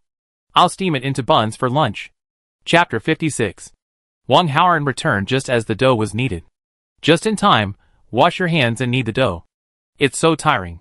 My Meng patted her hands clean, then ran to wash them again, then stayed by the stove to see how her dried meat stew was going. Wang Haoran had no choice but to take over my Meng's work, squatting on the ground to knead the dough. Let's not go to the jungle tomorrow, Wang Haoran said to my Meng. What's wrong? My Meng turned to look at Wang Haoran in confusion. Did you forget about our secret base? It's been a while since we've been mushroom picking, and the strawberries are probably ripe by now. Wang Haoran looked at my Meng and said with a smile. Yeah, I was so busy I was stupefied. It's a good thing you remembered. Otherwise, a heavy rain would have wiped out our strawberry harvest this year. My Meng slapped his forehead. How could he have forgotten their important income? The two of them had a big meal. Wang Haoran went to clean up the trash at home and then came back to keep my Meng company. Since they didn't have a fire at home anymore, Wang Haoran set up a brazier in Grandma's room. He added firewood twice a day, morning and evening, so the whole house wouldn't be so cold. With the brazier, Grandma Wong could sleep more comfortably at night. The two of them got up early the next day. Besides going to the secret base, they were also preparing to harvest some hemp vines. Grandma Wong had already rubbed the hemp vines she had brought back. Throughout the morning, the two of them made 3 trips back and forth, each carrying 4 sacks. That was enough hemp vines to keep them busy for a long time. At noon, when no one was around, the two of them, wearing protective suits, headed for the secret base. Since they hadn't been there for a while, the mushrooms were almost overgrown. They gathered as they went, and this time, they had quite a good harvest, half a sack, which they dried and saved for later. There were also 8 low-radiation mushrooms, which Maimon had put away. Maimon wouldn't have dared to think that before. After all, mushrooms are highly sought after, especially freshly picked. They're also quite valuable given their weight. After overcoming obstacles along the way, they finally reached the strawberry tree. The branches were bent down by the bright red strawberries, each the size of a baby's fist. Maimon sipped his saliva, eager to eat.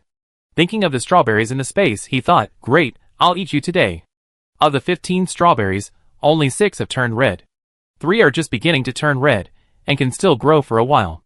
The rest are still green, so he'll have to check back later. For the red strawberries, they'll pick a long branch, take it home, and soak it in low-radiation water for a few days. They'll continue to grow. Assuming they're edible, that is. I'll do it. The feeling of opening a blind box is a little thrilling. Okay, you do it. Wang Haoran stood aside, watching Mei Mong.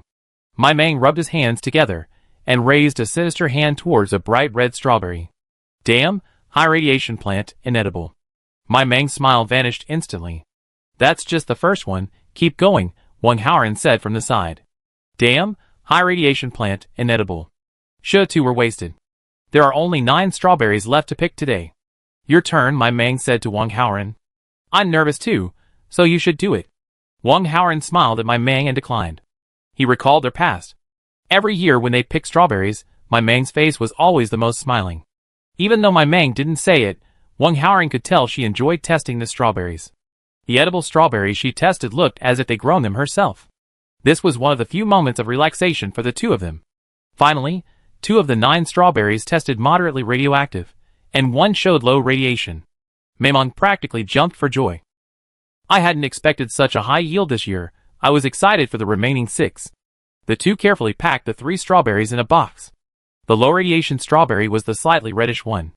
The 2 picked the 4 ripe, red strawberries and tossed them aside, hoping they sprout new ones. It was a shame.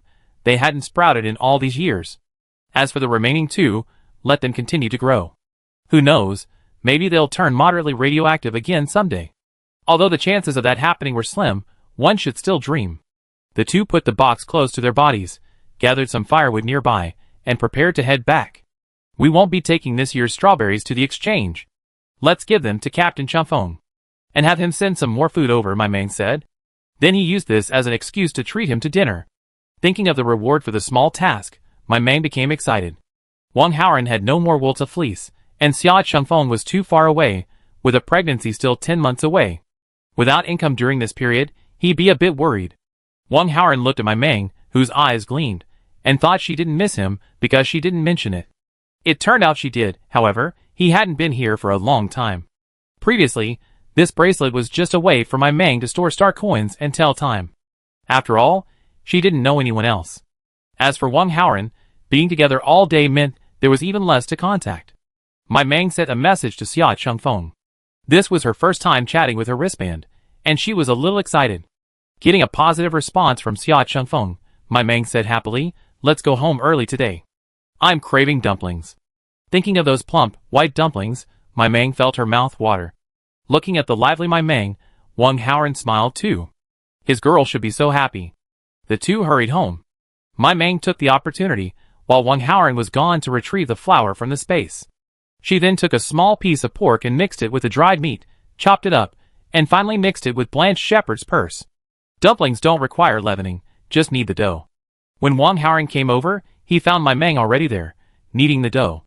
Looking at the scattered items on the floor, he smiled and shook his head.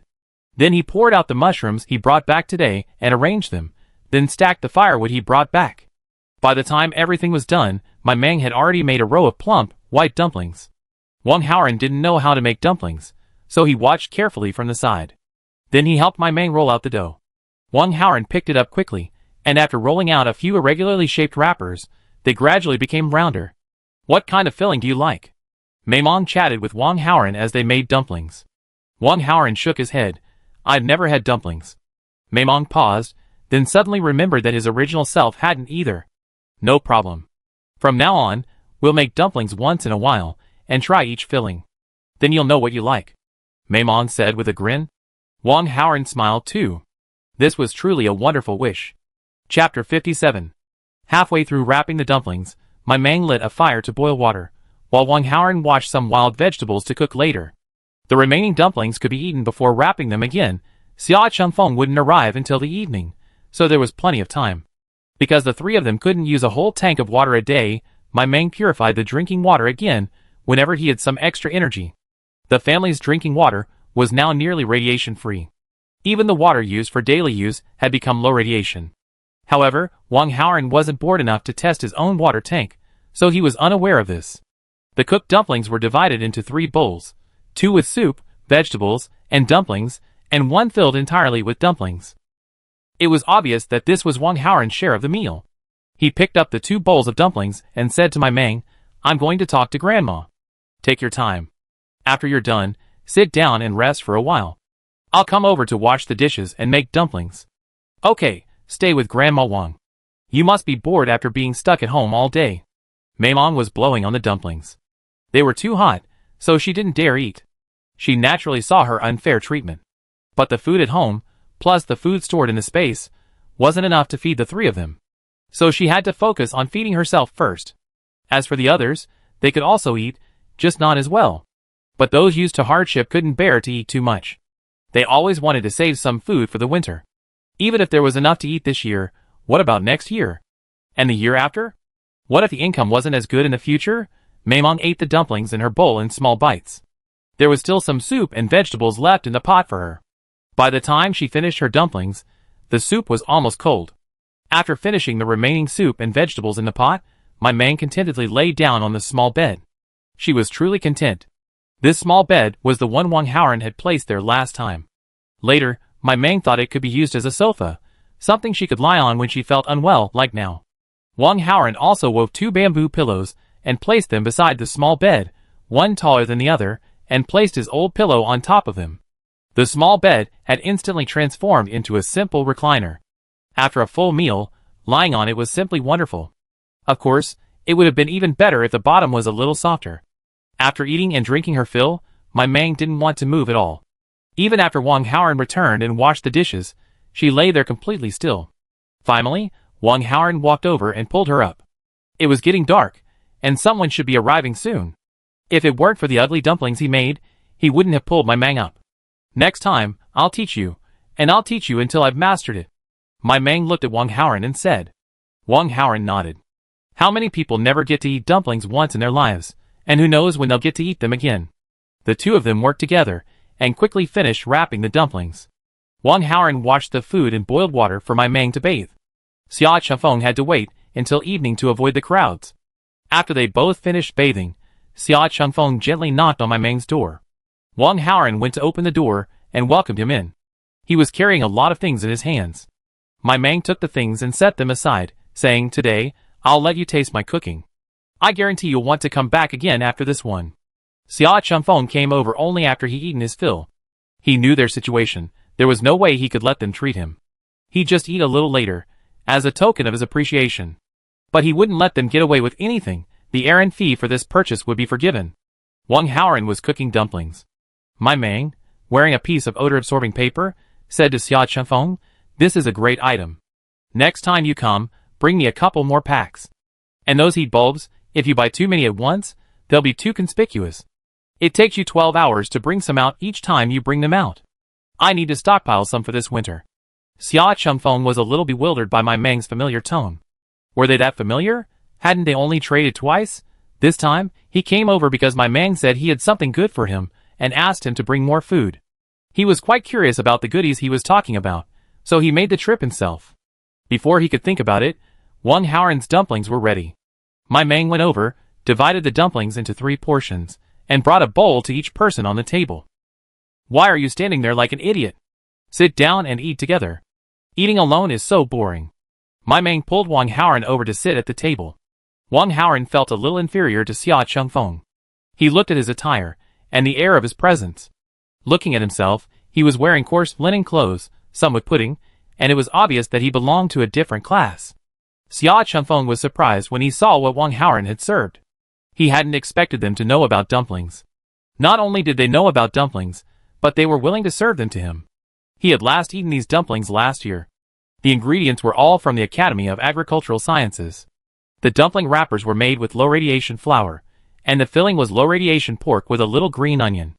A bowl of low-radiation dumplings was quite expensive, even though he could only eat them 2 or 3 times a year.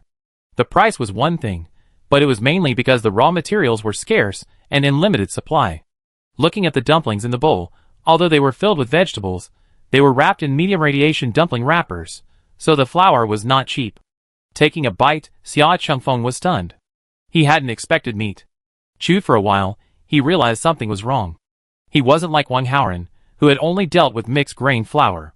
Medium radiation fine grains were precious to him, so no matter how delicious they tasted, he considered it normal. After all, they were fine grains, so shouldn't they be delicious? Medium radiation fine grains were commonplace for Sia Changfeng, and they were definitely not this delicious. The dumplings in his mouth exuded the aroma of food. The slight bitterness of the shepherd's purse faded significantly after mixing with the meat, and instead gained a fresh fragrance of vegetables. There was even meat, and no strange smell at all. This bowl of dumplings was definitely low-radiation food. As for zero radiation, he couldn't imagine it. Watching the other two quietly eating their dumplings, Wang Haoran remained silent, quietly enjoying his meal. Ding! Congratulations to the host for completing the mission. Reward: 20 chicken, duck, and goose eggs, 20 kilograms of vegetables. My Mang munched on the dumplings, feeling delighted. The reward, while not particularly generous, was better than nothing. After eating and drinking, Wang Haoran excused himself to go to Grandma Wong's, thinking they hadn't seen each other for so long, and wanted to give them some space to themselves.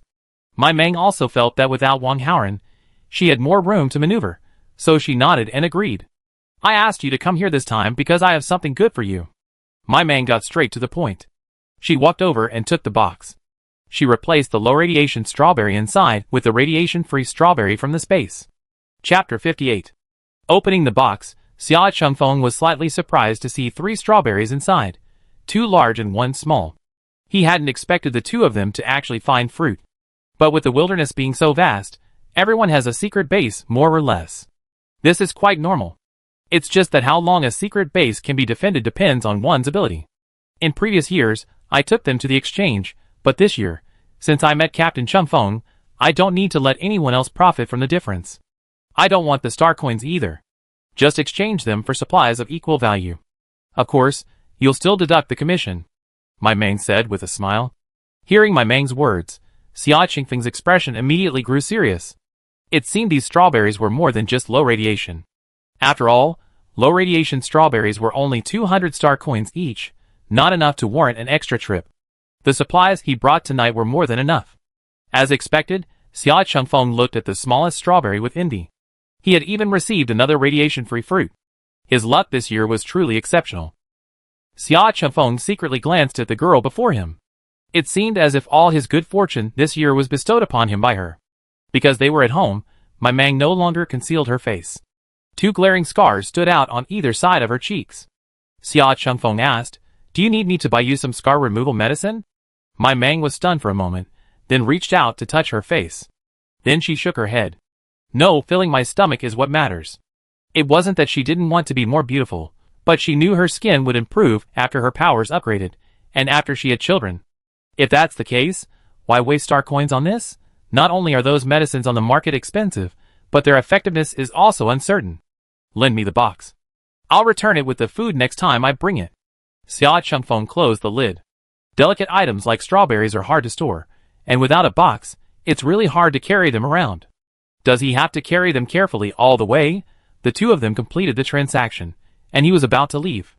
At first, he thought today's transaction was about that bowl of dumplings, but he hadn't expected them to simply treat him to a meal. He couldn't help but take another look at the unassuming little girl. Could it be that she offended the Sia family's young master not because of him, but because she had too many goodies? Sia Chengfeng shook his head. Whatever the reason, it was none of his business. It was a trade of star coins for goods, and they were just trading. As for the goodies, if anyone else found them, that was their skill. Wang Haoran was a little surprised to see Sia Chengfeng leave so quickly. He already prepared to sleep at his own house tonight, but he hadn't expected him to leave so soon. Seeing Wang Haoran come out, my Mang explained, "He's been busy. I'll bring more things over in a few days when I have time." In addition to what Sia Chengfeng had brought, my Mang also brought out 5 pounds of rice, 5 pounds of flour, 20 eggs, and a 2-pound bottle of cooking oil. Most importantly, she also brought out a large piece of fresh pork and various seasonings. She'd been craving meat for a long time, and finally found the opportunity to get it. "Tomorrow, we'll stew it." My Mang's eyes lit up as she looked at the pork. Even though she was full, she couldn't stop herself from craving it. "Okay." Wang Haoran smiled at her. In today's weather, fresh meat is hard to store, and needs to be eaten quickly. Any leftover meat needs to be salted or smoked to remove moisture. My Mang returned to the house, took out a strawberry, took a bite of the tip, and then ran over to Wang Haoran, saying, "Open your mouth." Wang Haoran obediently opened his mouth, and my Mang stuffed half a strawberry into his mouth. Feeling the sweetness in his mouth, Wang Haoran was reluctant to chew. Although they had been picking strawberries for years, they had never eaten a single one. 50 star coins per strawberry, converted into whole grain flour, would last nearly 2 months. How could he bear to eat it? Wong Haoran finally understood why such a small strawberry could be sold for 50 star coins. It was so delicious. The two of them were still chatting about where they would go to collect strawberries tomorrow, but who knew they would be woken in the middle of the night by a downpour. Raindrops pounded against the roof, making a muffled thud. Both of them were awakened by the sudden downpour. The temperature dropped instantly. You lie down and rest. I'll go see Grandma. Wong Haoran dressed and threw on his raincoat. He grabbed some steamed buns and ran back home. Thankfully, their homes were just next door, so he returned in no time.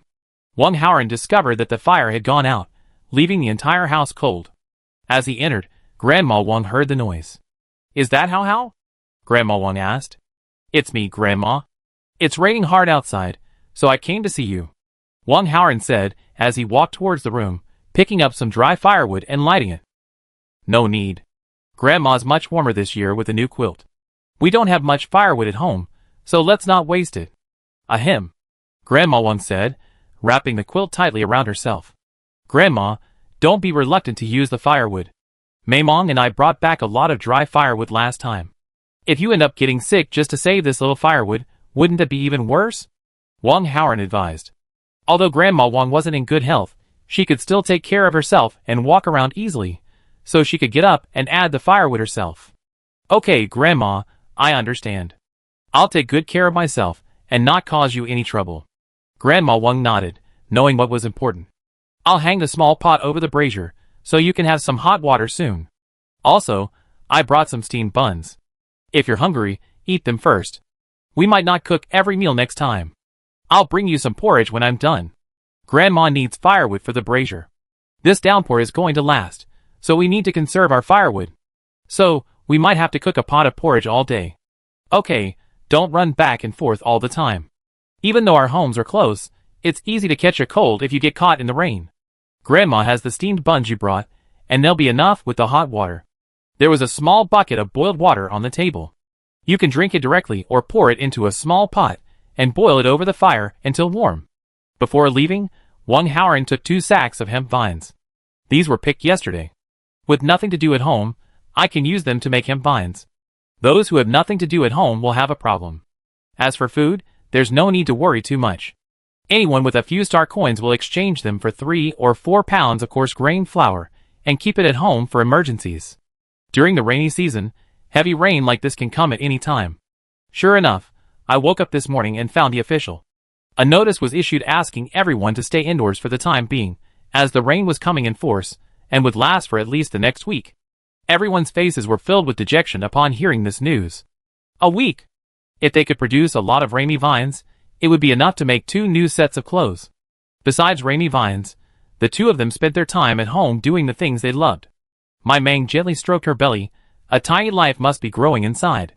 With food at home, they felt at ease, enjoying themselves at home as if they were on vacation. If only there were more firewood, life would surely be even better. Chapter 59. Looking at that large piece of meat, my Mang couldn't resist and led Wong Haoran to make dumplings filled with pure meat. Wong Haoran hadn't expected his second chance at dumplings to come so soon. This time, he finally, with some difficulty, learned how to make dumplings. If there was a next time, he could complete the task by himself, and my Mang would just sit and wait for the food. Excellent! You've learned how to make dumplings. Next time, I can teach you how to make steamed buns. My Mang gave Wong Haoran a thumbs up. Wong Haoran nodded. What exactly are steamed buns? But as long as my Mang was willing to teach, he was willing to learn anything. My Mang leaned against the window, watching the pouring rain outside, and felt that the world was so quiet. Although the rows of houses were lined with houses, especially in the current downpour, there wasn't much conversation to be heard. Everyone usually went out to gather food or stayed at home. Previously, a family in the middle of this row had a baby, but no one knew about it.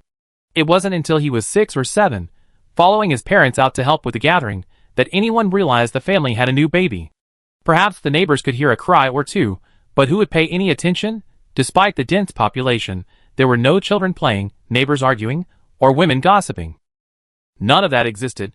Any conflicts were resolved outside the slums, and any conversations were resolved outside. Once they returned to their homes, they locked the front door and refused to open it for anyone. Behind the front door was everyone's only sanctuary, a place where they could let down their guard and find a sense of peace. Although this is a slum, the penalties for burglary are still severe. If you open the door yourself, no one will care about the danger you encounter. If someone forces their way in, the slum's hidden cameras and patrolling guards will immediately appear, and they'll almost certainly catch you red-handed. So, after countless people were arrested, no one dared to risk their lives again. Even if someone wanted to rob, they did so outside the slum. And except for unruly infants and toddlers, all other children were told to be quiet. No one wants to come home after a tiring day to be surrounded by the noise of children. They just want to rest quietly and relax. Even if you don't mind the noise, you still have to be considerate of your surroundings. There was once a happy family, always filled with laughter and joy upon returning home. It wasn't a wealthy family, but simply a family that lived together and shared a positive outlook. Although it wasn't a nuisance, the neighbors could still hear their cheerful laughter from time to time. Finally, he couldn't stand it anymore. Why was everyone else so miserable, while only your family was smiling all day? So, taking advantage of the moment, they opened the door and headed home. The man took a kitchen knife and hacked the entire family. Of course, the man was also hacked to death by the man of the house. But seeing their family bleeding around them, they couldn't even go to the hospital. They could only rely on herbal remedies they had stored to stop the bleeding and provide simple treatment. I heard that some of the family members died, some were disabled, and the only one who survived was the man. Afterwards, the laughter from that family ceased, and the world seemed to have returned to peace. This heavy rain lasted for 9 days straight. The East District was fine. Although everyone was worried, at least they were relatively sane. In the West District, however, many people went mad. The West District was already a slum within a slum. In this lean season, many people lived from hand to mouth. In the summer, they could barely scrape together enough food to pay the rent. Now, unable to leave their homes for 9 days, they were driven mad. With nothing to do at home, they stared out the window at the downpour and thought about everything. Starting on the 5th day, people began to run out one after another, regardless of the pouring rain. They didn't care about the rain, they had to survive and find food. Many people left, but few returned. And those who did return didn't necessarily find anything to eat. Some gathered a few wet branches, others pulled a bag of weeds. Tests showed that most of them still had high levels of radiation. They didn't care about the harvest, as long as they had something to do, and didn't sit idle, it was fine. In the end, more than half of those who returned collapsed with fever. Those with medicine at home could make a bowl of herbal broth, but those without could only endure. Those who made it through were fine, those who didn't could only accept their fate. The air after the rain wasn't filled with a pleasant earthy fragrance, but rather a sour odor. Maimong had reason to suspect it wasn't acid rain. The rain gradually turned into a moderate drizzle around 1 p.m. Many people put on their raincoats and ran outside. Even if it was a moderate rain, or if it only lasted an afternoon, the most important thing was to find something to eat. Maimong and his companions didn't go out to catch up. They cleaned up the house, and went to the water station to get some water. After nearly 10 days of consumption, both water tanks were empty. Taking advantage of the time he had, Wang Haoran went to buy 2 more. The extra one from Maimang's house was Wang Haoran's. He was taking one back now, and the other could be set aside to store food. By the time winter came, there would be 4 water tanks to store even more water. The next day, a moderate rain fell, but that didn't stop everyone from going out. The 2 of them also headed for the dense forest. The trees, washed by the rain, became even greener. Green, Maimang thought, always represents vitality. Even though they couldn't be eaten, it was pleasing to the eye. The traces of their previous footsteps had long since vanished. The weeds, washed by the heavy rain, had not only not been bent, but had actually grown even more vibrant. The weeds along the way were almost knee-high. Maimang knew this was a sign that summer was approaching. In summer, the weeds everywhere were almost waist-high. Therefore, the dense forest in summer is undoubtedly more dangerous, but also more abundant in resources. Many grains and herbs come from the dense forest. However, the only ones who could have led them out were the large hunting teams and official personnel from the base, not individual hunters like them. The 2 walked, identifying their direction, for a long time before they reached the cave. Simply seeing the cave proved they were heading in the right direction. They were still novices, so simply identifying a location was a major achievement. After all, there was a lot to be gained around the cave. The wild vegetables that had been picked last time had grown back, and even though they had only been there for 10 days, they were still quite large. But Maimang didn't plan to collect them. After all, these wild vegetables were right next to the cave, and were considered to be nearby crops. She wanted to explore elsewhere first. If she didn't find anything, She would come back here this afternoon to collect them. Chapter 60. The two of them randomly picked a direction and headed out. With their protective suits, even if they wandered a little further, they wouldn't have to worry about not being able to make it back by noon. All they had to do was memorize the route. Along the way, they encountered a variety of wild vegetables, but they didn't stop to collect them. They just wanted to see if there were any fresher finds. Brother Howren, what do you think that is? My Mang asked, pointing to the tall tree ahead. It looks a bit like it, but I'm not sure. I don't know it, Wang Howren said as they approached. He hadn't seen it either. My Mang reached out and plucked off a leaf, feeling a cool sensation. It was indeed mint. Feel it, it's cool, and slightly fragrant. It must be some mutated grass. The original body had never seen mint before, so she couldn't say it directly. Thinking of the huge sum of money the mutated tea had fetched last time, and seeing the nearly 2-meter tall tree before him, Wang Howren's heart surged. The two of them plucked and tested a leaf, but this was far too slow. How about we pick them all off later, and take them home tonight to test them slowly? My Mang suggested. Sure, we can take them home and have Grandma test them tomorrow. We've almost finished rubbing the hemp vines at home. She'll be happy when she has something to do, Wang Howren said. If they could just pluck the leaves without testing, they'd be much quicker. We'll come back later. Let's go ahead and see, My Mang said happily. This is only true in the dense forest.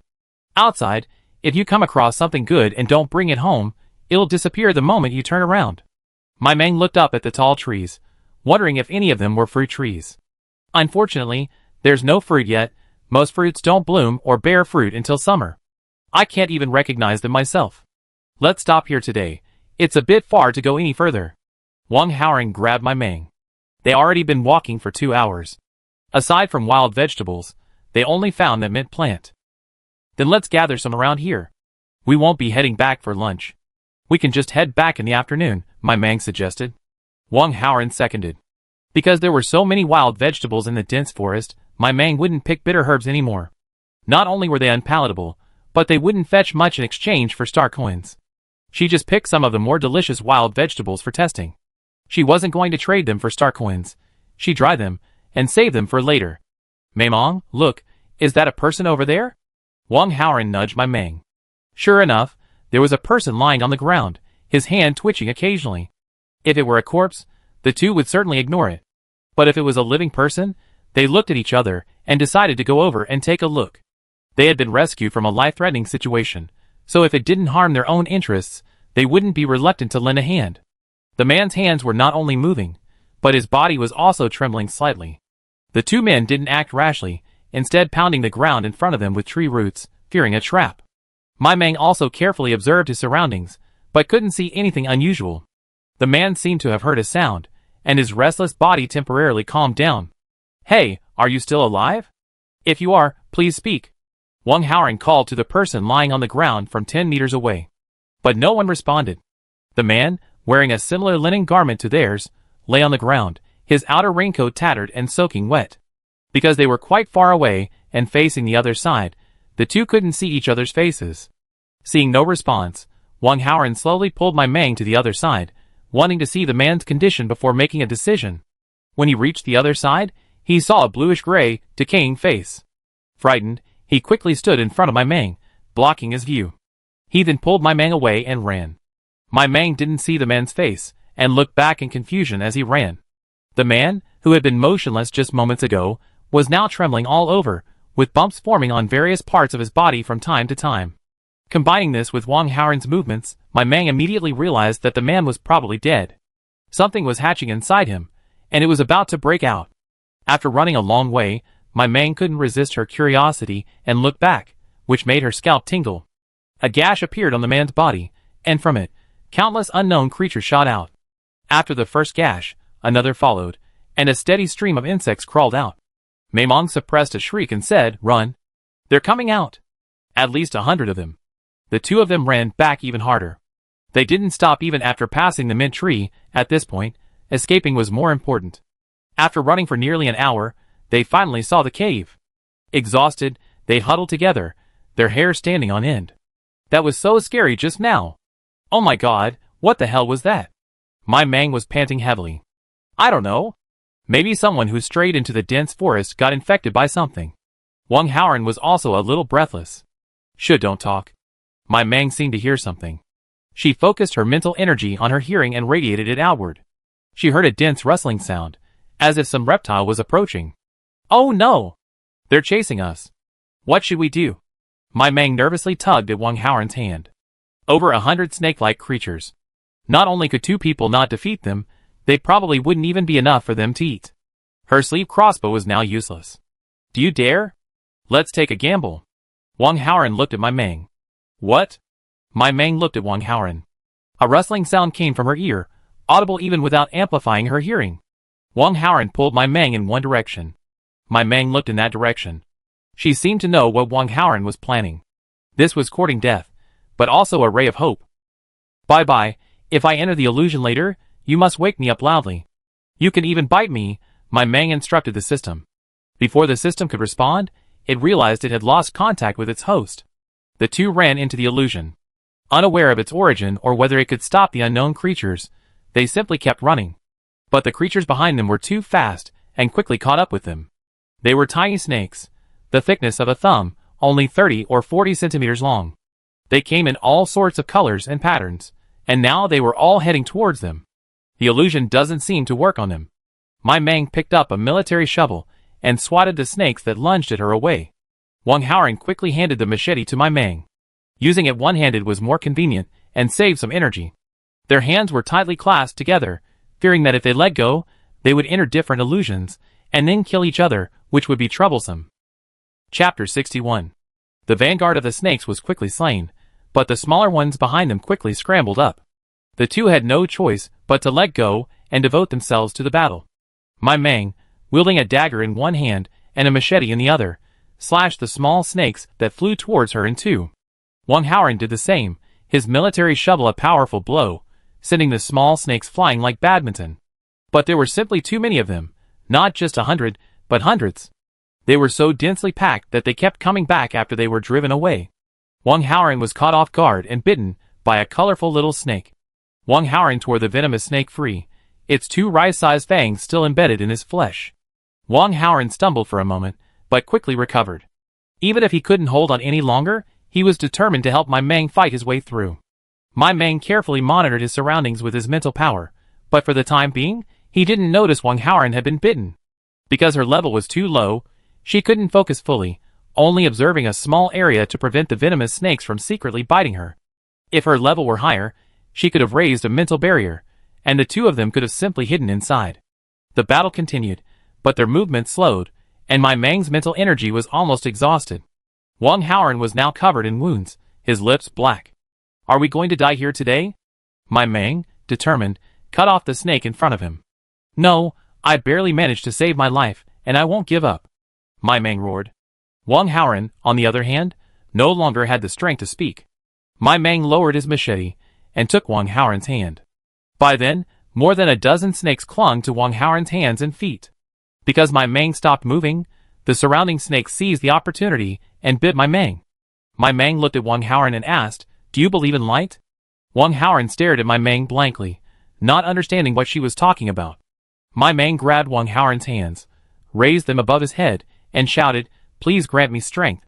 And then, bang, bang, bang, bang, a halo of light emanated from my Meng, exploding into a bloody mist, and slowly falling away as the snakes touched it. My Meng looked at the lighter in his hand and, with a click, ignited it. The illusion slowly faded. The 2 of them stood there, but the wounds from the snake bites had vanished. My Meng glanced to the side. The snakes they had just fought were not far away, scrambling in the same direction. My Meng held Wang Haoran. Although neither of them was injured, they were clearly exhausted and weak. "Do you feel any tingling?" My Meng asked. Wang Haoran felt it for a moment, but didn't feel anything. However, as if realizing something, he quickly glanced at his bracelet. It was 12:10. He exclaimed in alarm, "Quickly get the protective shelter out." My Meng belatedly pulled out her protective suit, and Wang Haoran quickly covered them both with it. Because of my Meng's wounds, she was more sensitive to radiation. Of course, it could also be due to her heightened senses. The 2 of them returned to the cave the way they had come. They collapsed on the ground. My Meng checked his spiritual consciousness. It was nearly drained, just like the energy consumed in the previous battle. Wang Haoran's hands were also shaking slightly, whether from the after effects of the bite or from overexertion. Host, next time, stay away from that illusion. There's no way I'll wake you up. The system's voice echoed in my Mang's mind. Got it. My Mang murmured. Who would risk their lives if it weren't a matter of life and death? If they hadn't entered the illusion just now, the events in it might have come true, perhaps even more tragic. What my Mang didn't know was that the creatures within the illusion were somewhat unhappy about them intruding again. What? I let you get away last time, and you thought you could come back and play, huh? But considering they found so much prey for me, I didn't bother to argue with them. The two rested for 2 hours before they recovered. Then, supporting each other, they walked towards the mint tree. Fortune and fortune are sought in danger. Even if there were a few stray snakes, I believe they could handle it. After stripping the tree of leaves, they returned home together. Today was too exciting. I need to go home and relax. After coming out, I unexpectedly ran into a little boy on the outskirts. He was squatting there, digging for wild vegetables. The little boy was also surprised to see the two people emerging from the dense forest. He squatted there and secretly glanced at my Mang and the others several times. The two men were now in a state of disarray. Although they each carried a large sack, and Wang Haoran also had a large bundle of firewood behind him, no one could be sure that the sacks contained edibles.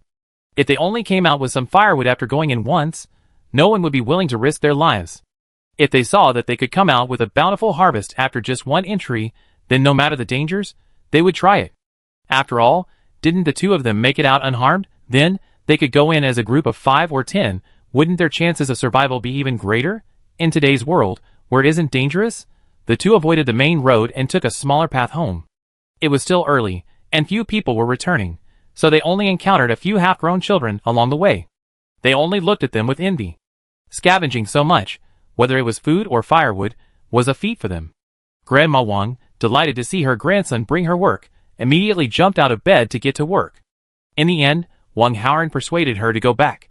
The temperature difference between morning and evening during the rainy season was significant, and getting sick would be more trouble than good. In the evening, my Mang drank porridge, ate eggs, and secretly ate steamed buns and braised pork. After a satisfying meal, he took a nice bath. After filling both water tanks with water, and using up his allotment of supernatural power for the day, my Mang explained his instructions to Wang Haoran and went to bed. If I don't get up tomorrow, we'll take a day off. Wang Haoran nodded in agreement. He simply assumed my Mang was frightened by what happened today. After all, he was also quite frightened. This was his first time seeing so many snakes. He cleaned himself up and went to bed. After releasing the last of her supernatural power, my Mang fell into a deep sleep. In the middle of the night, she was awakened by pain. Her entire head felt like it was on fire. She banged her head against the wall, letting the pain counteract it, and making herself feel better. Bang, bang, bang. In a few hits, blood began to form on my Mang's head. Wang Haoran was startled by her, and clung to my Mang tightly, trying to stop her from hurting him. But my Mang, like a mad beast, grabbed hold of Wang Haoran and bit him. On his shoulders, chest, hands. Even through his clothes, blood still stained several spots. Despite this, Wang Haoran still did not let him go. It was not until dawn that my Mang gradually calmed down and fell into a deep sleep. Chapter 62. Wang Haoran looked at my Mang with a worried look on his face. Last night, no matter how he called, my Mang hadn't woken. But now, seeing how soundly she slept, he couldn't bear to wake her. He rose slowly and quietly. Although the family had been eating well these days, it was all Captain Chinfeng's food. Their financial resources were still very limited. Wang Haoran cooked a pot of porridge for my Mang and set it aside. He then took out some whole grain flour and began to mix it. After some thought, he decided to add half the black flour. Their current situation was much more dangerous than before. Even for my Mang's sake, he had to take good care of himself. After steaming 2 baskets of black dumplings, Wang Haoran placed them in his house. He always kept some dry food in the house, so that if something happened to him or he wasn't home for a few days, he could ensure that his grandmother wouldn't go hungry. Until the afternoon, my Mang showed no signs of waking. Wang Haoran only ate 2 black dumplings today and stayed by my Mang's side, worried he might wake up and not see him. Outside, the rain continued to fall. Everyone went out as planned, not stopping just because someone was missing. The house was quiet. Wang Haoran took my Mang's hand and murmured, "If you don't wake up by nightfall, we'll go to the hospital." Even if there was a risk of exposure, Wang Haoran wanted to give it a try. Suddenly, he thought of Captain Chumfeng. Their team should have a dedicated doctor, right? Didn't a doctor come to see my Mang last time? He hurriedly picked up my Mang's bracelet, trying to find Xia Qingfeng's contact information. Ahem, what are you doing? Maimong opened his eyes and asked weakly. You're awake? You finally woke up. You scared me. You've been unconscious all day. Wang Haoran said nervously, grabbing my Mang's hand. Have you slept for so long? No wonder you feel so weak. You must be hungry. My Mang said with a smile. I made some porridge. Wait a minute, I'll heat it up and bring it to you. With that, he ran outside. A moment later, Wang Haoran returned with a cup. Drink some water first. I'm using coal briquettes, they'll be ready soon. Coal briquettes are quick and easy to use, and you can simply cover them. If you use firewood, you have to wait for it to slowly burn, which isn't as quick. Sure enough, after my Mang downed a glass of water, the porridge was ready to eat. Wang Haoran added some salt to make the porridge taste a bit bland. Because he was starving, my Mang enjoyed the porridge with relish. It's a good thing you woke up. If you hadn't, I would have asked Captain Sia to take you to the hospital. Wang Haoran fed my Mang porridge while chatting with him. People from the slums couldn't enter the safe zone. Of all the people he knew, Captain Sia was the only one who could do that. It's okay. You must have been frightened yesterday. You'll be fine after 2 days of rest, my Mang said with a soothing smile. She checked her spiritual consciousness this morning and found it hadn't grown in size. It was empty. This made her wonder. Had the method of clearing her spiritual energy to upgrade failed? Not only that, she felt limp and weak, as if her entire being had been hollowed out. After 3 days of well-fed food and drink, my Mang finally recovered. Only 1/3 of her spiritual consciousness had recovered. My Mang recalled what her captain had said in her previous life, that superpowers couldn't be depleted, otherwise they'd be difficult to recover. But she clearly exhausted them before leveling up. Could it be that only the first and second levels were applicable?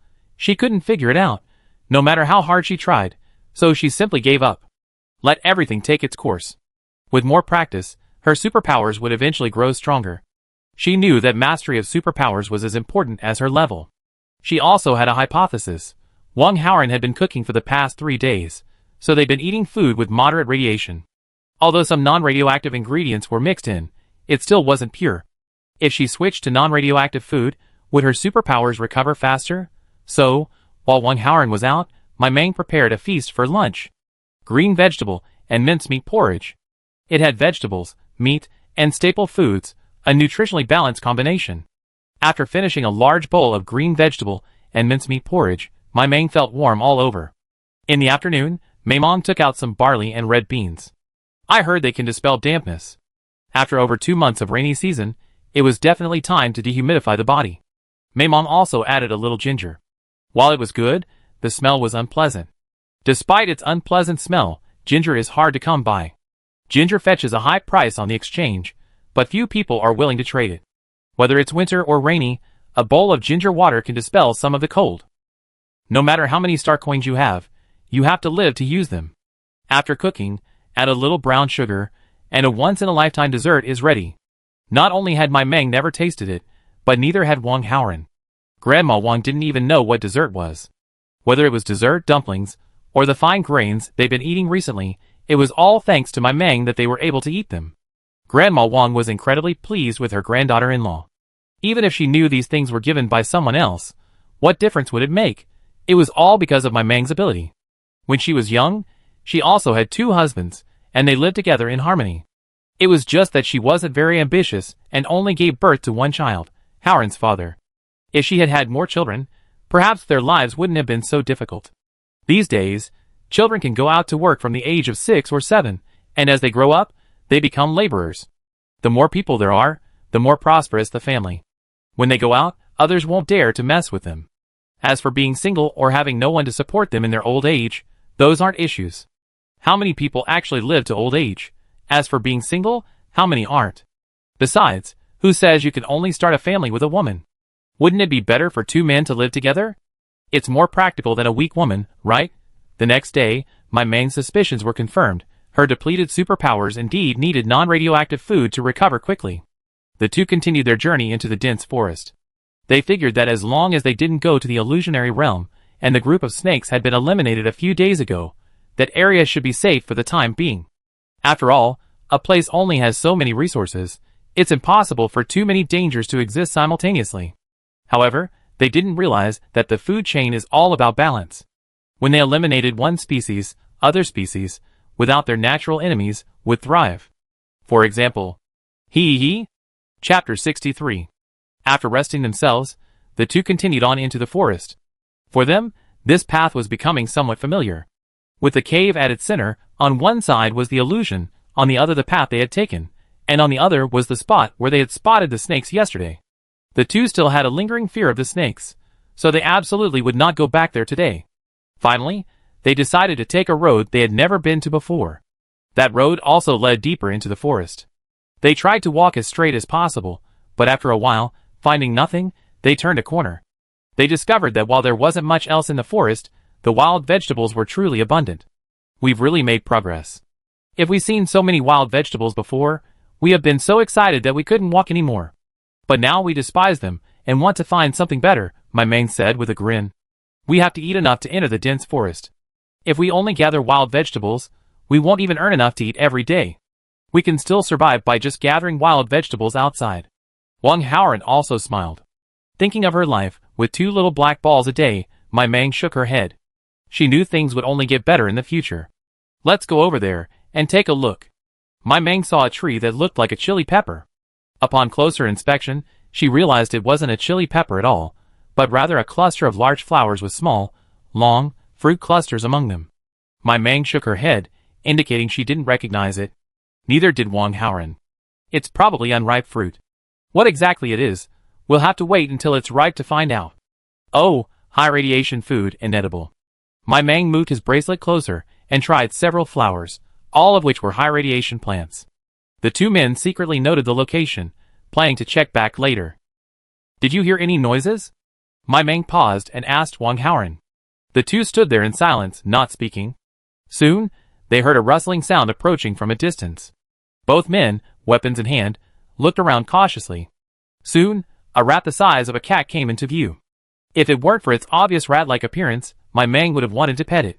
The last bamboo rat he seen was only the size of a kitten, about twice the size of a typical rat.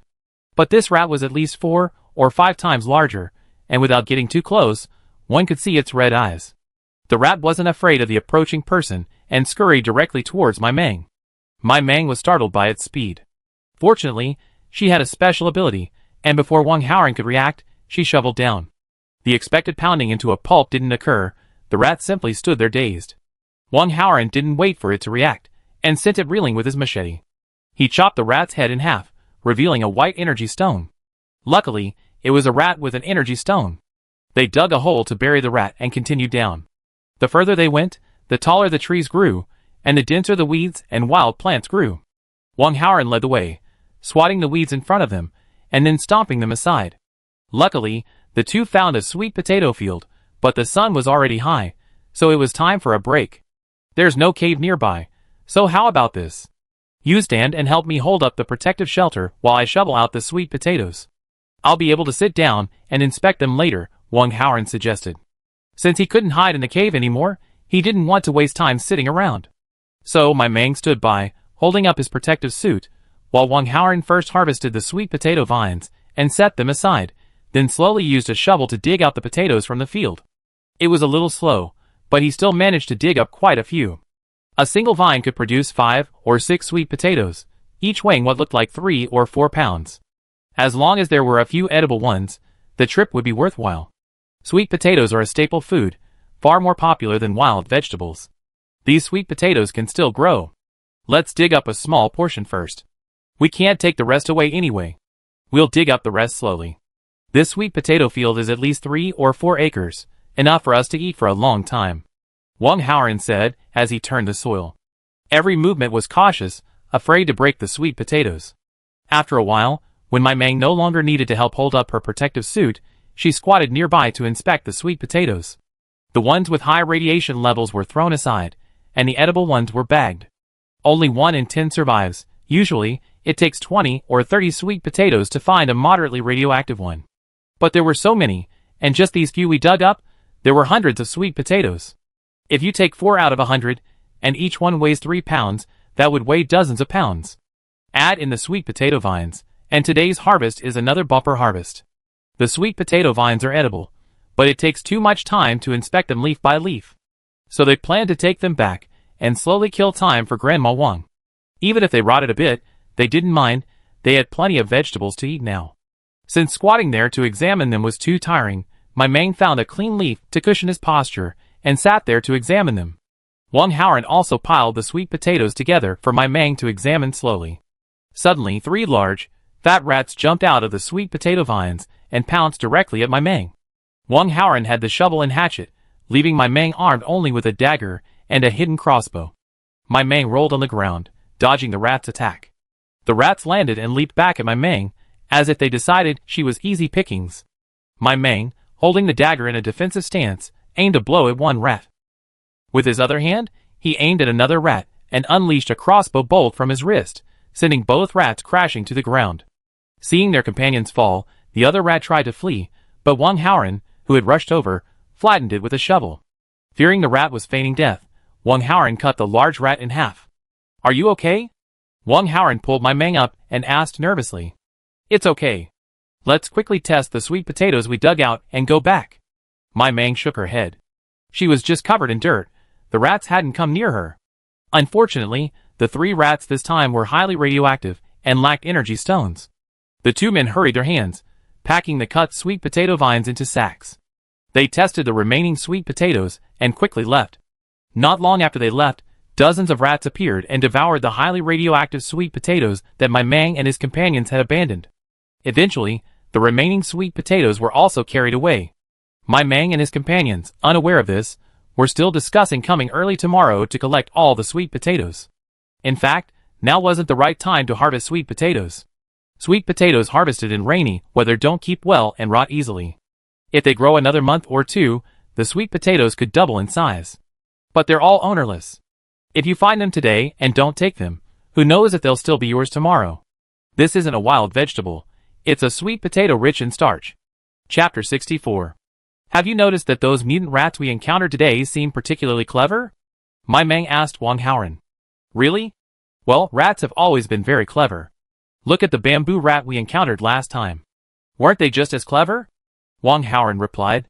My Mang thought of the cunning bamboo rat and nodded. No wonder there's the idiom smart as a rat. But it's such a shame today. So many rats, and not a single one is edible. My Mang said with regret. These rats aren't like bamboo rats. It seems most of them are inedible, and they're also more ferocious than bamboo rats. Let's try to finish digging up the sweet potatoes tomorrow, and avoid the area for the next few days. Rats are social animals. If 1 or 2 show up, there will definitely be more nearby, Wang Haoran said. As for not entering the dense forest, he didn't say anything. After getting used to the harvest in the dense forest, he wouldn't be used to picking up a few wild vegetables out there. Thinking of the unknown dangers in the dense forest, Wang Haoran went to the exchange and bought 2 stinky eggs. It's said that when faced with danger, throwing a stinky egg will scare away mutant animals below level 3. Gas masks are also sold with the stinky eggs. Be sure to wear a gas mask before using the stinky eggs to avoid being knocked unconscious by the stench. Each stinky egg costs 100 star coins. Thinking it was a life-saving item, Wang Haoran gritted his teeth and bought 2. The next day, the 2 of them headed straight for the sweet potato field. My Mang cut the vines while Wang Haoran turned the soil. Once a small patch was uncovered, my Mang began examining it. Something's wrong, Brother Haoran. Why are the sweet potatoes we left here yesterday gone? After sitting down, my Mang felt something was amiss. After beginning to examine the sweet potatoes, he remembered that she had simply left those highly radioactive potatoes aside yesterday without cleaning them up. How could they have disappeared overnight? The 2 walked to where the sweet potatoes had been piled yesterday. There were only a few sweet potato crumbs on the ground. They exchanged glances and tightened their grip on their weapons. You take the shovel first. I'll go harvest all the vines, Wang Haoran said. My Mang nodded. Yesterday, Wang Haoran had only cut a small area before shoveling the sweet potatoes. Now, seeing the vanishing sweet potatoes, he decided not to come tomorrow and would take home as many as he could today. Having the vines open would not only make shoveling easier, but would also provide a wider field of view, preventing them from being caught off guard by something suddenly appearing. My Mang's hands quickened, striving to examine the sweet potatoes before him more quickly. After Wang Haoran finished cutting all the sweet potato vines, he placed the hatchet next to my Mang's hand, making sure it was within easy reach. He picked up the shovel and began turning the sweet potatoes. He wasn't so cautious. Even if he nicked some of the skin, he didn't mind. At most, he could just eat them quickly. Mei Mong sat there, amplifying her hearing, ensuring she could detect danger in advance. As for vision, one needs to stand high to see far. In a place like this, where everything is obscured by trees, enhanced vision is useless. At noon, the two of them didn't rest. Each of them drank a tube of nutritional supplement to maintain their strength, and then sat under the protective shed to examine the sweet potatoes. The protective suits were supported by 4 sticks, just above their heads. Aside from the patter of light rain and the fluttering of insect wings, the only sounds were the rest. The two men didn't finish their conversation, quietly examining the sweet potatoes in their hands. The sound of ding-ding echoed continuously through the mountains. While most cases indicated high radiation levels, there were occasional warnings of moderate radiation levels. In the afternoon, Wang Haoran put away his protective suit and handed it to Mai Meng. Mai Meng instructed Wang Haoran to pack up the sweet potato vines and be ready to escape at any time. Their survival motto was, "Fight if you can, run if you can't." Mai Meng stretched her arms and legs for a moment before sitting down to continue examining the sweet potatoes. Wang Haoran was also very capable. He had turned over more than half of the 3 or 4 acres of sweet potato field in just over a day. Time passed, and the sky gradually darkened. Mai Meng felt the surroundings grow increasingly quiet, so quiet that she felt a little panicky. "Brother Haoran, stop digging. Let's go." Mai Meng lifted the 2 bags of sweet potatoes from today's harvest and said to Wang Haoran, "What's wrong? Don't you want these anymore?" There was a small pile of untested sweet potatoes at Wang Haoran's feet and in front of Mai Meng. Besides, it was only a little after 3 o'clock, so they could still go back by 4 or 5. "No, I'm so nervous." "Let's go early," Mai Meng replied. Wang Haoran didn't insist. He went over and picked up the 2 bags of sweet potatoes and walked ahead. Mai Meng picked up the 2 bags of sweet potato vines, and the 2 of them quickly left the way they had come. It wasn't until they reached the cave that Mai Meng's panic gradually subsided. "My heart was beating so fast just now. I felt like something was going to happen if I didn't leave. They say women have a keen 6th sense. Anyway, we've harvested so much today, so it doesn't matter if we go home a little early," Mai Meng explained to Wang Haoran. Wang Haoran looked at Mai Meng and said, "Yes, I believe you." He didn't know what 6th sense was, but Mai Meng felt uneasy, and that meant nothing good was going to happen. What Mai Meng didn't see was that about an hour after they left, hundreds of rats swarmed in from all directions. They not only removed all the sweet potatoes on the ground, but also dug up and carried away those buried in the soil. The dense swarm of rats arrived quietly, bustling about for a while, and then quietly left. Their appearance was as if they had been trained. Not only the sweet potato field, but also the various edible wild vegetables, unripe wild fruits, and tree roots nearby were all visited by the big rats. They ate and took, taking the leftover food back to their rat holes. The so-called rat holes were not as small as they had been before. Inside small caves, one after another, were hundreds of pink and tender little rats. They closed their eyes and moved their heads around, seemingly searching for food. Some caves were also stockpiled with a variety of food. On the way back, Mai Meng received a message from Xia Chengfeng. He said he'd been on a mission a while ago and asked if Mai Meng was free tomorrow night to bring over the remaining supplies. Mai Meng replied with a yes and happily returned home. On the other end, Xia Chengfeng looked at the message with a hint of disappointment, having expected the other party to invite him to dinner this time as well. He couldn't forget the dumplings he had that day, believing they were radiation-free food. But reason told him otherwise. If she had radiation-free food, why wouldn't she have traded it for star coins instead of eating it? She knew how valuable radiation-free food was, and making dumplings required more than just a few non-radiation-free ingredients. Wheat flour, vegetables, meat, everything was essential.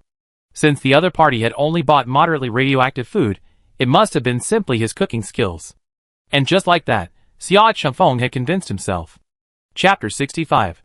Mai Meng pretended to pull a package from the corner, pretending it was Xia Chengfeng. It was the pumpkin and carrots she had prepared yesterday with a 5-pound rice bag. She was craving carrot omelets. Now she had flour and eggs at home, only carrots were missing. And pumpkin pancakes, slurp, cravings. So Chef Mai cleaned himself up and prepared to cook. First, he needed to buy a frying pan. He only had a soup pot and a steamer at home. He didn't even have a wok or a frying pan. Since he already had a frying pan, he might as well buy a wok, it would come in handy later. Mix flour, water, eggs, diced carrots, and a pinch of salt into a paste and set aside. Pour a little oil into the pan, then add a spoonful of the paste and spread evenly. Carefully flip it over after it's evenly heated. Flip it again, flip it again, flip it again. One after another, fragrant carrot and egg pancakes emerged from the oven. As soon as the first pancake came out, Maimon couldn't wait to taste it. Later, Wang Haoran took over. He a little clumsily imitated Mei Mang's movements, but soon became proficient. After all, it didn't require any special skills, it was quite easy to do. If it had some cucumber, it would be even more delicious, Maimon thought happily as she ate. The greatest happiness in life is to eat an egg pancake when you're hungry. Even happier is being able to eat more than one. After eating her fill, Maimon happily laid down on her own private recliner. Wang Haoran looked at her and said with amusement, "Go get some bamboo in a couple of days, and I'll weave a recliner for you." Mai Mang looked at Wang Haoran in surprise and asked, "Can you do it?" Wang Haoran shook his head and said, "I haven't done it before, but I can give it a try." "You're amazing," Mai Mang said admiringly. "It won't take 2 days. Let's go tomorrow." Mai Mang whispered to Wang Haoran, "Tomorrow we'll get the remaining strawberries. The rest of the time we'll be cutting bamboo. Before summer arrives, cut more bamboo. By summer, the bamboo will be larger and thicker, making it harder to bring home." "Okay." Wang Haoran nodded. The next day, the two of them went to haul bamboo home twice, and then returned to their secret base at noon when the crowds were sparse. Mai Mang was a little disappointed to only have harvested 1 medium radiation strawberry out of 6. Remembering that a low radiation strawberry had been harvested this year, he felt better. "I'm not going to sell these strawberries. I'm going to take them back for Grandma Wong to try," Mai Mang said to Wang Haoran on the way back. Wang Haoran opened his mouth, a little distressed. That was 50 star coins. But thinking that his grandmother might never have tasted strawberries, he finally closed his mouth. He must earn star coins well in the future. To avoid wasting time, the two of them turned back to the bamboo forest on their way back, and cut down a few mature bamboos to haul back. Maimon helped trim the leaves from the bamboo, and split them before going back to cook. She couldn't help much later, so she might as well make something delicious while it was still early. It had been hard work today, so she deserved a good meal. But looking at the remaining food at home, he decided to make some porridge. Mei Mang's porridge, however, was filled with vegetables, meat, and salt, so it was quite flavorful. Seeing the pumpkin, Maimon couldn't help but think of pumpkin pancakes. So he cut a quarter of the pumpkin, steamed it, and prepared to add flour to fry the pancakes. Since he didn't have glutinous rice flour, he had to use flour instead. To prevent the pancakes from being too sweet, Maimon also added some brown sugar for flavor. Maimon debated whether to let the dough rest. After all, it was made with flour. If it became unpasteurized, it would be wasted. After some thought, he decided to set the dough aside and take care of Wang Haoran's early dinner. He served a bowl to Grandma Wong, who quickly devoured his portion before returning to his work. Since he had never made a recliner before, he could only fumble as he went, slowing down his pace. When the dough doubled in size, Maimon kneaded it again. Finally, he steamed it without frying. You could tell at a glance that the pumpkin pancake had become a pumpkin bun. After steaming, Maimon ate one. It was soft, sweet, and quite delicious. Wang Haoran put all the bamboo back inside. His grandmother was the only one home, and she mostly stayed inside. So he just had to tell her to be careful when she came out. He didn't put them in the middle, but rather to the sides. He still had some left, so he took them to Mai Mang's room and continued his work in the dim light. "Can you weave without watching?" Mai Mang asked curiously. "I weave everything in our house. The weaving techniques are the same, just with different shapes. This recliner of yours is a big project. It might not be ready quickly." Wang Haoran replied with a smile. Mai Mang nodded, squatting beside him to watch him work and feeding him steamed buns. "I won't eat it. I'll save it for you tomorrow," Wang Haoran said after finishing one. Such delicious food should be left to Maimon. "I can just eat the black dumplings with black flour. Black dumplings are filling, and theirs have lots of black flour, making them much tastier than others." "Okay," Maimon agreed, but still fed him an extra one. Although Wang Haoran felt a little distressed, his heart was filled with joy. Maimon cared for him. He. A short while later, there was a knock on the door. Sia Chunfeng arrived again, laden with bags and small items.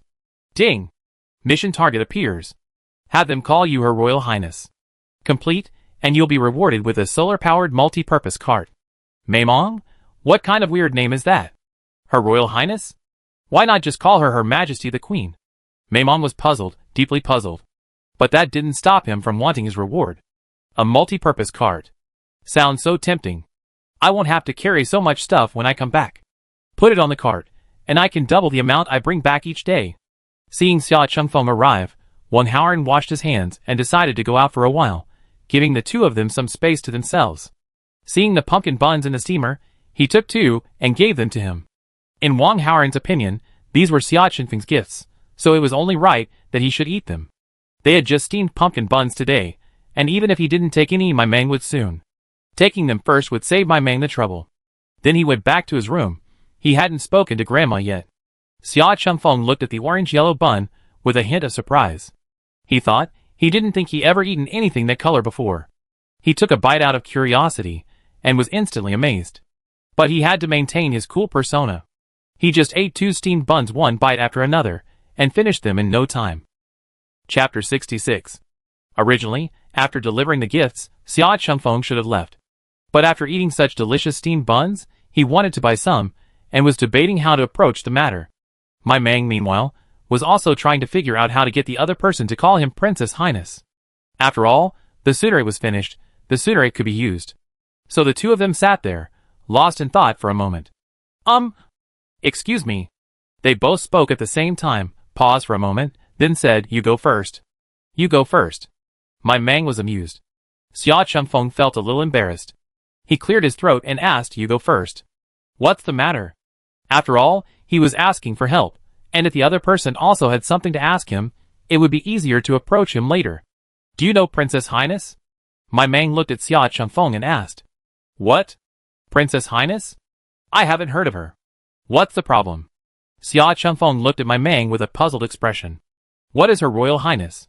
"Ding, congratulations on completing the mission, and you've earned a solar-powered multi-purpose scooter." Maimon was inwardly overjoyed. Ha ha ha, she truly was a genius. It's okay. I heard that the daughters of ancient emperors were called Her Royal Highnesses. I was just curious, so I asked." "It's nothing," Maimon quickly explained. Then he changed the subject. "What were you about to say?" Thinking of his request, Sia Chengfeng forgot about Her Royal Highness. He looked at my Mang a little embarrassedly. Then he said, "Will you sell me this bread?" Sia Chengfeng pointed to his recently empty bowl. Maimon was stunned for a moment, then realized what he was talking about. "I can sell this, but I don't know what Captain Chengfeng will give me for it." My Mang nodded. She hadn't made much this time, so besides the one she just ate, there were only a dozen or so left. Last time, a loaf of black bread was 100 star coins each. This time, "I'll give you 300. This loaf was bigger than last time. Although it didn't have eggs, it was made with fine grains. My Mang almost burst out laughing at the thought of selling one for 300 star coins. Seeing the bowl on the table, my Mang's smile froze. So, he just spent 600 star coins on it for free. Ah, so sad, never mind. Since you're so handsome and always running errands for me, I won't bother with it. I could pay for the 2 I just ate in star coins. After all, I didn't know they were so valuable before. Now that I know, it's not good to eat them for free." Although my Mang didn't say anything, but seeing her distressed expression and the empty bowl on the table, Sia Chengfeng could probably guess something. "What are you talking about? We're friends after all. If I ask you to pay for something I treat you to, wouldn't that make people laugh?" My Mang refused. He only knew someone of some status. How could he offend her over 2 steamed buns? After all, that was 600 star coins. "Don't worry, it won't get out," Sia Chengfeng said. "This isn't a question of whether it gets out or not. It's a matter of principle. You're my friend, and you always come to my house to deliver things. If I ask you to pay for something delicious, what kind of person would I be?" My Mang waved his hand in refusal. "Since you like it, I'll sell you the leftovers. As for the ones you ate, forget about it." After Maimon finished speaking, he walked over to see how many were left. Sia Chengfeng felt a strange sensation as he listened to Maimang's words. Friends? This was the first time he heard of them. He only had teammates, no friends. Maimon was his first friend. "There are 13 in total, but I'm saving one for myself, so I'm giving you 12. Maimon picked up a clean small steamer and placed all the buns in it, then covered it with a bamboo plate. Maimang's steamers were all made of bamboo, with a flat section for heat dissipation. And they were all brand new, since they only just been made. They didn't need so many kitchen utensils before. They used to just steam the little black dumplings once every few days, Sia Changfeng looked at the other party's well-equipped kitchenware. He knew they were someone who cooked frequently. You don't need to transfer that star coin to me. Captain Changfeng, please help me exchange it for supplies. Heat bulbs, odor-absorbing paper, and mainly food. Maimon declined Sia Changfeng's offer. Okay, I'll bring it to you when I have time. Sia Changfeng nodded. After seeing the others off, Wang Haoran returned and handed the remaining steamed bun to Grandma Wong. They had both just eaten, but Grandma Wong hadn't tried the pumpkin bun yet. This one was specially saved for her. After spending the past 2 days rolling around in the mud and carrying bamboo, her clothes were already very dirty. But there was no way to wash them, so she could only hang them over the fire to dry. She could shake them out and wear them again tomorrow. But she had 2 or 3 sets of clothes inside, so she could change them more frequently. He boiled 2 large pots of hot water, ready to wash Maimon thoroughly and himself as well. After washing up and lying down on the bed, Wang Haoran hugged my Mang and asked, "Is Captain Changfeng so busy? I see he's always in a hurry." "Yes, he has to manage such a large hunting team, so it's normal to be busy. He also has to go on missions frequently, and their team doesn't return on the same day. Sometimes, they take on missions farther away, and have to stay out for 3 or 5 days." This was something Sia Changfeng had accidentally mentioned during their last chat. Wang Haoran didn't know what he wanted to say. Want him to stay the night? Of course not. But eating food brought by others like this always felt a bit guilty. My Mang looked up and kissed Wang Haoran's chin, then looked at him and asked, "What's wrong?" "Nothing, just curious." Wang Haoran lowered his head, meeting my Mang's gaze. Their eyes met, and Wang Haoran lowered his head to kiss her red lips, tossing and turning. Wang Haoran's lips were cool and soft.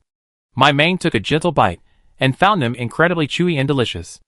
Originally intending to just taste them briefly, Wang Haoran immediately rolled over and pinned him down. The kiss, initially passionate, became heated, and the temperature in the room suddenly rose. Their clothes fell to the floor, and the room rippled. Sia Changfeng carefully guarded the items in his hands as he stealthily returned to his room. He turned on the detector and tested the buns. As expected, they were all radiation-free. Sia Changfeng's heart beat a little faster. This time, he had gotten the upper hand. He had only guessed before, but he hadn't expected it to be true. However, he wasn't such a mean person. After all, he had the star coins. He would just buy more next time he went shopping. However, he couldn't eat all the radiation-free food. He couldn't bear to part with it. Although he was the leader of the hunting team, he wasn't so extravagant as to rely on radiation-free food for his daily needs.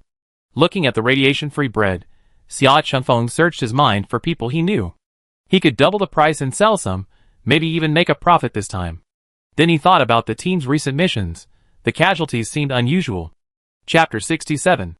The temperature has been rising steadily these past few days, and my Mang has been stripping off her clothes piece by piece.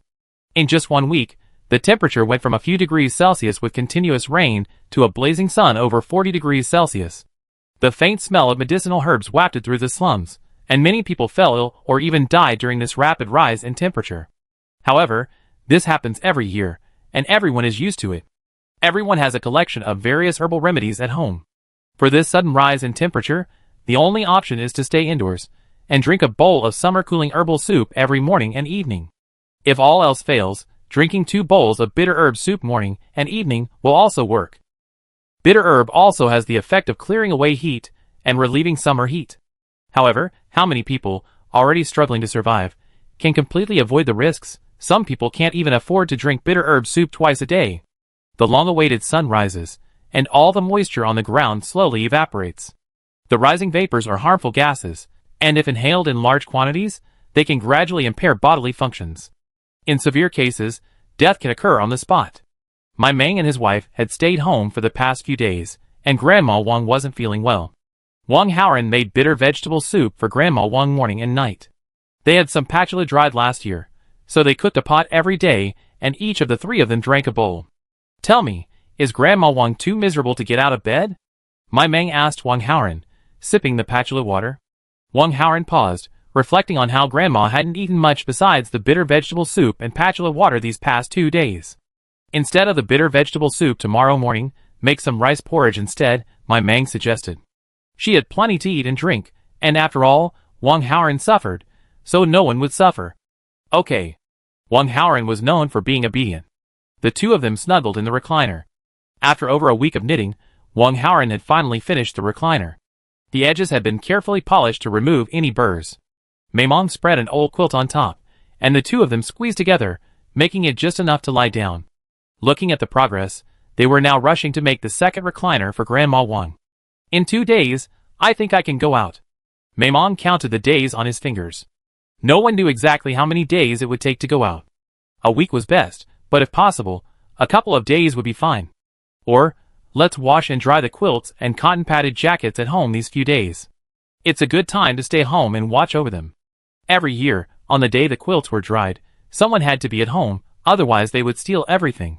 It took 1 day to wash the quilts and another to air them. Grandma Wong used to stay home to watch over them, as she couldn't go out anyway. What about the two of them? They must have been out foraging, fully armed.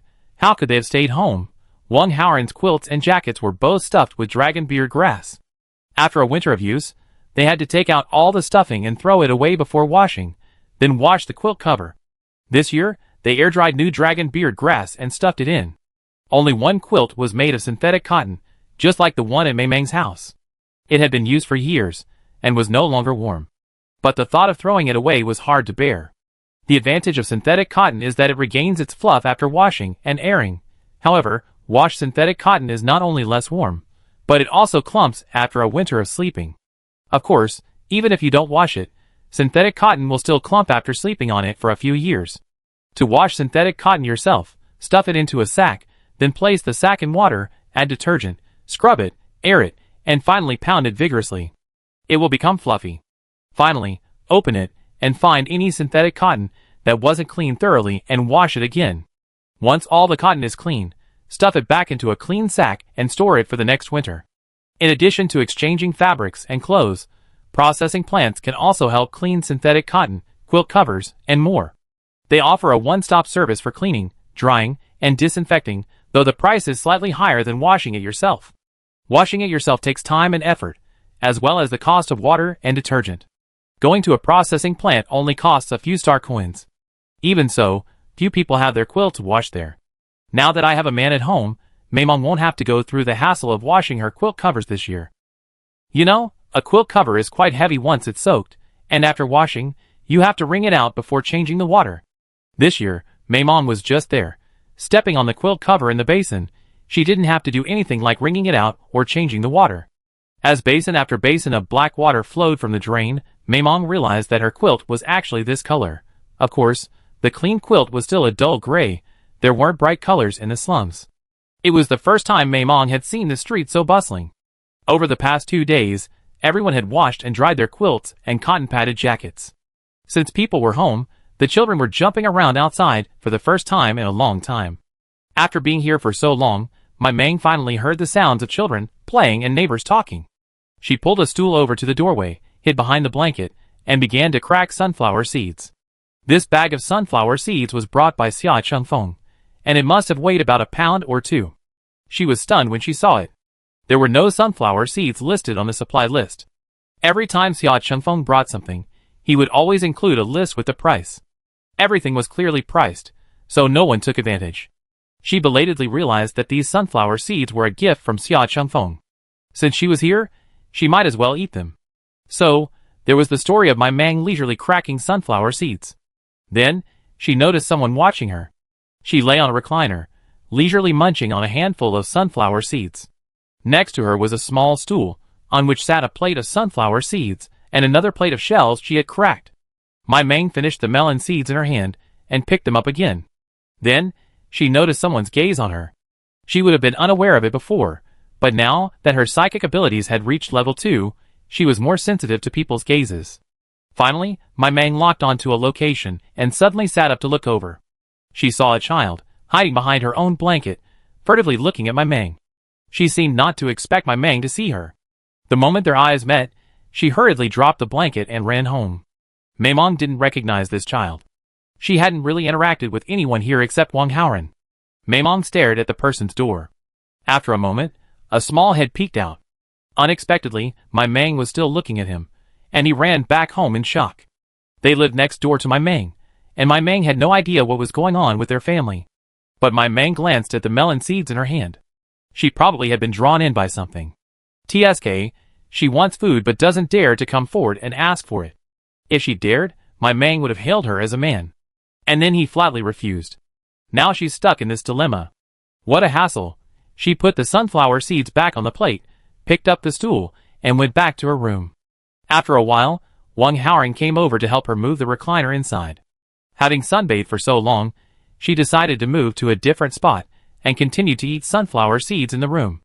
Without anyone peeping, she felt more at ease eating. Chapter 68. Maimong felt her mouth bland, and she suddenly craved hot pot. Hot pot definitely needs some vermicelli noodles, so she cast her gaze towards the sweet potatoes in the corner. Sweet potato noodles, right? She immediately got to work. My Mang opened her mouth, and Haoran rushed to get going. After pounding the sweet potatoes, she washed them out into a basin of clear water. She didn't waste the sweet potato residue, so she made sweet potato porridge that evening. After letting it settle overnight, my Mang poured out the water from the top the next day. The powder underneath was left in the sun for a day until it was almost dry. Looking at the sweet potato noodles drying in front of her, my Mang happily made them. If you have to add water, why dry them? Wang Haoran asked, puzzled. Maimong, that's a good question. Maybe you can't make vermicelli noodles without drying them. Maimong didn't know, but that was the process, wasn't it? Maimong made a lot of vermicelli noodles and hung them by the window to dry. This was grain, fine grain at that. I didn't dare let it air dry outside. After all, vermicelli noodles, unlike sweet potato vermicelli, could be slightly covered. The 2 pieces of smoked rabbit meat were stewed in a pot as a soup base, and a bowl of non-spicy soup was prepared. Next, my Mang added a chili pepper to the pot. Hot pot, spicy food is the soul. But it couldn't be too spicy at first. After all, the 2 of them had always eaten lightly. My Mang had already mentioned the seasonings last time. The family still had a pretty complete range of seasonings, but they were rarely used. While Wang Haoran was gone, my Mang quickly took out spinach, baby cabbage, white radish, winter melon, yam, a piece of fresh pork, and a chicken from his space. My Mang argued with the system for quite a while over whether yam was a vegetable, but she ultimately prevailed. It was a shame there weren't any meatballs. Beef and mutton would have been even better. In this weather, without a refrigerator, fresh meat would spoil quickly, so we could just say Sia Chengfeng had sent someone to bring it. Maimong used half a chicken to make soup, and poured the other half into the pot as a base. Next, tonight's hot pot was even more sumptuous. Even though she put up odor-absorbing paper, my Mang still felt unsafe, so she moved the hot pot to her room. Closing the door provided an extra layer of protection, isolating the odor. She peeled the hard-boiled eggs and set them aside, serving as quail eggs. Maimong went to look at the bean sprouts she made on a whim from mung beans. They looked a little thin, but you could use some for a side dish, and there was the pumpkin. Last time, she only ate a quarter of it. This time, my Mang cut a quarter to eat tonight, and steamed the rest into pumpkin buns. After steaming, they'll be smuggled into the space. Of course, the more cooked food in the space, the better. You can't keep too much cut pumpkin, vegetables will rot if left out too long. Maimong also took out some long beans, planning to make some pickled beans later.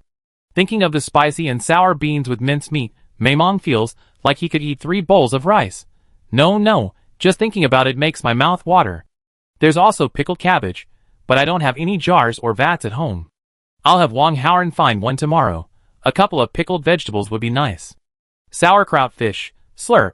Since Xia Chengfeng often brings things over, sometimes they're just put in a corner when they're not home, so Wang Haoran doesn't suspect anything. Just the sight of such a diverse array of food, and the aroma of the meaty hot pot, nearly made Wang Haoran's mouth water. Most of the dishes on the table were unfamiliar to Wang Haoran, like baby cabbage, white radish, and yam. He heard of winter melon, but it was his first time seeing it. He had picked some spinach before, but its unique texture, which left a slight numbing sensation in the mouth, made it less valuable. Maimong used coal briquettes, so the hot pot they were eating around the stove wasn't particularly hot. The first bite of greens made both of them gasp with sizzling spiciness. It wasn't actually that spicy, but it was their first time, and they found it a bit unbearable. They had picked chili peppers before, but the fruits used as seasonings were so expensive that they couldn't bear to eat them, so they opted for whole grain flour instead. Although spicy, it was satisfying, and they both took turns eating. Originally, the eggs were supposed to be cooked, but Wang Haoran decided it was too spicy, so he took a bite to alleviate the heat. The egg escaped the frying pan. Halfway through their meal, my Mang heard a knock on the door. She glanced at Wang Haoran, unable to guess who might be coming. Xia Chengfeng always sent a message before coming. They wiped their mouths, covered the fire, and left the room, not forgetting to close it behind them. Who is it? Wang Haoran asked quietly from behind the door. It's me, Xia Chengfeng. Xia Chengfeng's voice came from outside. Mei Mong and the others were a little surprised. Hadn't they heard he was coming? What's going on? I'm going to sleep, Wang Haoran asked. It's really me. If you don't believe me, I can stand by the window and show you. With that, he walked towards the window. There are many talented people these days, some even capable of mimicking other people's voices. Afraid it was too dark outside for the people inside to see, he even turned on his flashlight. Oh my god! Mai Meng, frightened, hugged Wang Haoran. Xia Chengfeng pointed the flashlight at his face. In the dim light, even the most handsome man looked eerie. Ding, mission target found. We've known each other for so long, it's time to hold hands. Complete the mission, and receive 2 sets of advanced protective suits, capable of protecting against damage up to level 3. The system's voice rang out. Go open the door. Mai Meng didn't see the person clearly, but he knew it was the real one from the system's notification tone. After that shock, Mai Meng felt his heart still pounding. Sorry, I wanted to come tomorrow, but I got a last-minute mission, and have to leave tomorrow, so I had to send you the stuff overnight. Xia Chengfeng explained, as he entered the room. As soon as he entered, he was greeted by a rich aroma, but he said nothing, simply putting his things down and preparing to leave. How could Mai Meng bear to let go of those 2 sets of high-end protective suits? Aren't they exactly what they needed right now? They can withstand physical attacks up to level 3. What a tempting thing. Since you're here, we're having dinner. Come in, and have something to share. Mai Meng walked over quickly, grabbed Xia Chengfeng's hand, and led him into the room. I only came after I had something to eat. Xia Chengfeng felt a little embarrassed. Why did he always come over as if he was just trying to get a free meal? It's okay if you're full. Let's try the new thing I came up with today. Wang Haoran saw this and wondered if he should step away. If he walked away now, wouldn't it seem too deliberate? Mai Meng, unaware of Wang Haoran's thoughts, saw that he didn't move, so he grabbed him and pulled him away. Mai Meng pulled one person each, and the 3 of them walked into the room together. Chapter 69. Ding! Congratulations to the host for completing the mission. Reward: 2 sets of advanced protective suits, capable of protecting against physical damage up to level 3. Mai Meng finally felt relieved after hearing the reward arrive. 2 more pieces of life-saving equipment. That's awesome. Entering the room, Xia Chengfeng was stunned by the table overflowing with food. It was so abundant, he had truly found a treasure. I must keep it well hidden. As long as it doesn't leak out, I'll be able to buy delicious food later. Mai Meng opened the coal briquettes again. The meat in the pot had been mostly eaten, but because it was chicken broth, it had become incredibly sweet. Can you eat it? Mai Meng asked. Xia Chengfeng nodded. He had eaten hot pot before. Wang Haoran blushed slightly, as he had no idea what it was. It had just been explained to him by Mai Meng. Mai Meng offered Xia Chengfeng his stool, and sat on the bed with Wang Haoran. It couldn't be helped. The place was small, so having a place to sit was a blessing. Wang Haoran was secretly delighted. Mai Meng must really like him, otherwise she wouldn't have sat with him. She had already eaten half of her meal, so she wasn't very hungry. She ate from her bowl in small sips, one hand reaching for Wang Haoran's thigh. Cough! Cough! Cough! Wang Haoran coughed in shock. He hadn't expected Mai Meng to be so bold. Mai Meng had just wanted to tease him, but she hadn't expected him to react so violently. Drink some water? You must have choked on the chili pepper. Be careful, Mai Meng explained as she fed Wang Haoran water. By the way, can you handle spicy food? Mai Meng asked Xia Chengfeng. Xia Chengfeng nodded. Yes, I can handle some. Chili peppers warm the body in winter, and they can also dispel dampness on rainy days. Because it was just a choking incident, Wang Haoran quickly recovered and continued to eat carefully. But Mei Mong ate seriously, and didn't touch him again. Wang Haoran felt uneasy. Was Mei Mong angry after what he had done just now? So he secretly touched Mei Mong with his hand, but there was no reaction. Sure enough, she was angry. Mei Mong wasn't angry. She was just teasing Wang Haoran. As for Wang Haoran touching her hand, wasn't it normal for 2 people to touch each other when they were sitting together?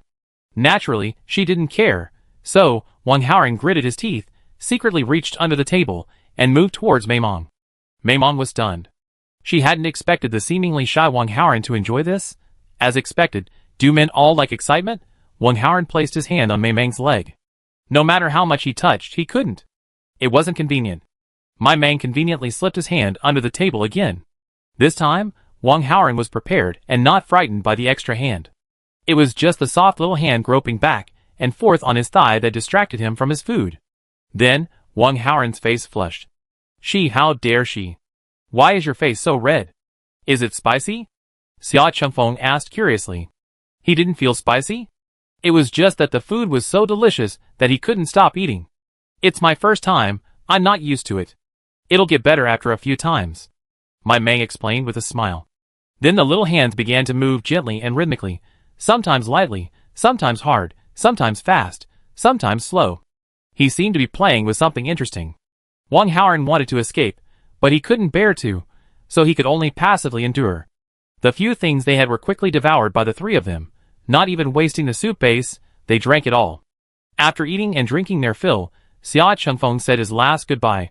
Wang Haoran stood up to see him off, his steps stumbling a bit. If your feet are numb, just sit down. I'll see you off. Mai Mang blocked Sia Chengfeng's view and escorted him out. This is sweet potato noodles. I see you like it. I'll give you some.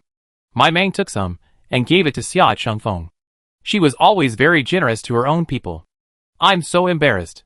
Sia Chengfeng couldn't bear to refuse, so he shamelessly accepted. Inwardly, he was thinking about what kind of return gift he should give next time. You're welcome. Consider it a thank you for the melon seeds last time. Mai Mang said with a smile. Last time, the melon seeds were a thank you for Mai Mang treating him to dinner. How could he use them to offset it? But he wasn't one for argument, he just nodded and left. Needless to say, just bring the things next time. When Mai Mang returned to the room, her things had already been put away. She laid down comfortably on the bed, and then someone pounced on her. Wang Haoran's kiss was fierce and fierce, as if he wanted to devour her. You're such a little devil, Wang Haoran said, not giving Mai Mang another chance to speak. After teasing him so much at the dinner table, now it was time to put out the fire. The fire burned all night, burning all their clothes. In the end, it was only thanks to Mai Mang's constant flow of water that the fire was extinguished. After putting out the fire, both men were drenched in sweat. Wang Haoran fetched some water and helped Mai Mang clean up carefully. He cleaned himself briefly before falling asleep in his arms. Daylight was already approaching. It looked like the two wouldn't have to go out again today. After over a month of good food and drink, the three of them hadn't gained much weight, but their spirits had improved considerably. They'd been suffering from severe losses before, and they needed to slowly recover. The two of them were at peace at home, unaware that chaos had already begun to rage in the wild. Because there had been a number of casualties among those who had gone out recently, the authorities had dispatched personnel to clear the bodies, lest they remain there for too long and attract bacteria or mutant beasts. But something strange happened. Many of the bodies were reduced to mere skeletons when they were discovered. At first, everyone assumed they had been dead for a long time, as they kept finding similar skeletons. Especially, there were many messy footprints and bits of flesh left around the skeletons. The only mutant beasts capable of such large-scale movements and living so close to everyone were rats. Officials immediately assembled their forces and prepared to conduct a comprehensive search of the wilderness, determined to locate the source of the danger. Rats may appear weak, but once they grow in size, they can be far more difficult to deal with than larger mutant beasts. Xia Qingfeng's mission was also related to this. If the safe zone is in danger, everyone has an obligation to maintain its safety. Rats are currently only grazing on corpses, but there's no guarantee they won't attack living people in the future. If they become widespread, it will be a disaster for the people of the slums. Although the slums rely on the safe zone for survival, when danger strikes, they will also become the safe zone's first barrier. Chapter 70. Having only been away for a week, Mai Mang almost didn't recognize the entrance to the dense forest. The previously seemingly delicate weeds had all stood up, standing like guards at the edge of the dense forest. Looking at the nearly meter-high weeds, Mai Mang swallowed.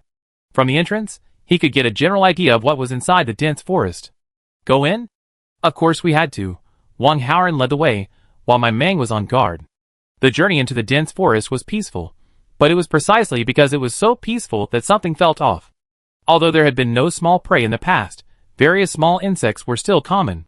But today, since entering the dense forest, the sight of these small insects had gradually disappeared. By the time Mai Mang and the others reached the cave, it was already as quiet as a house.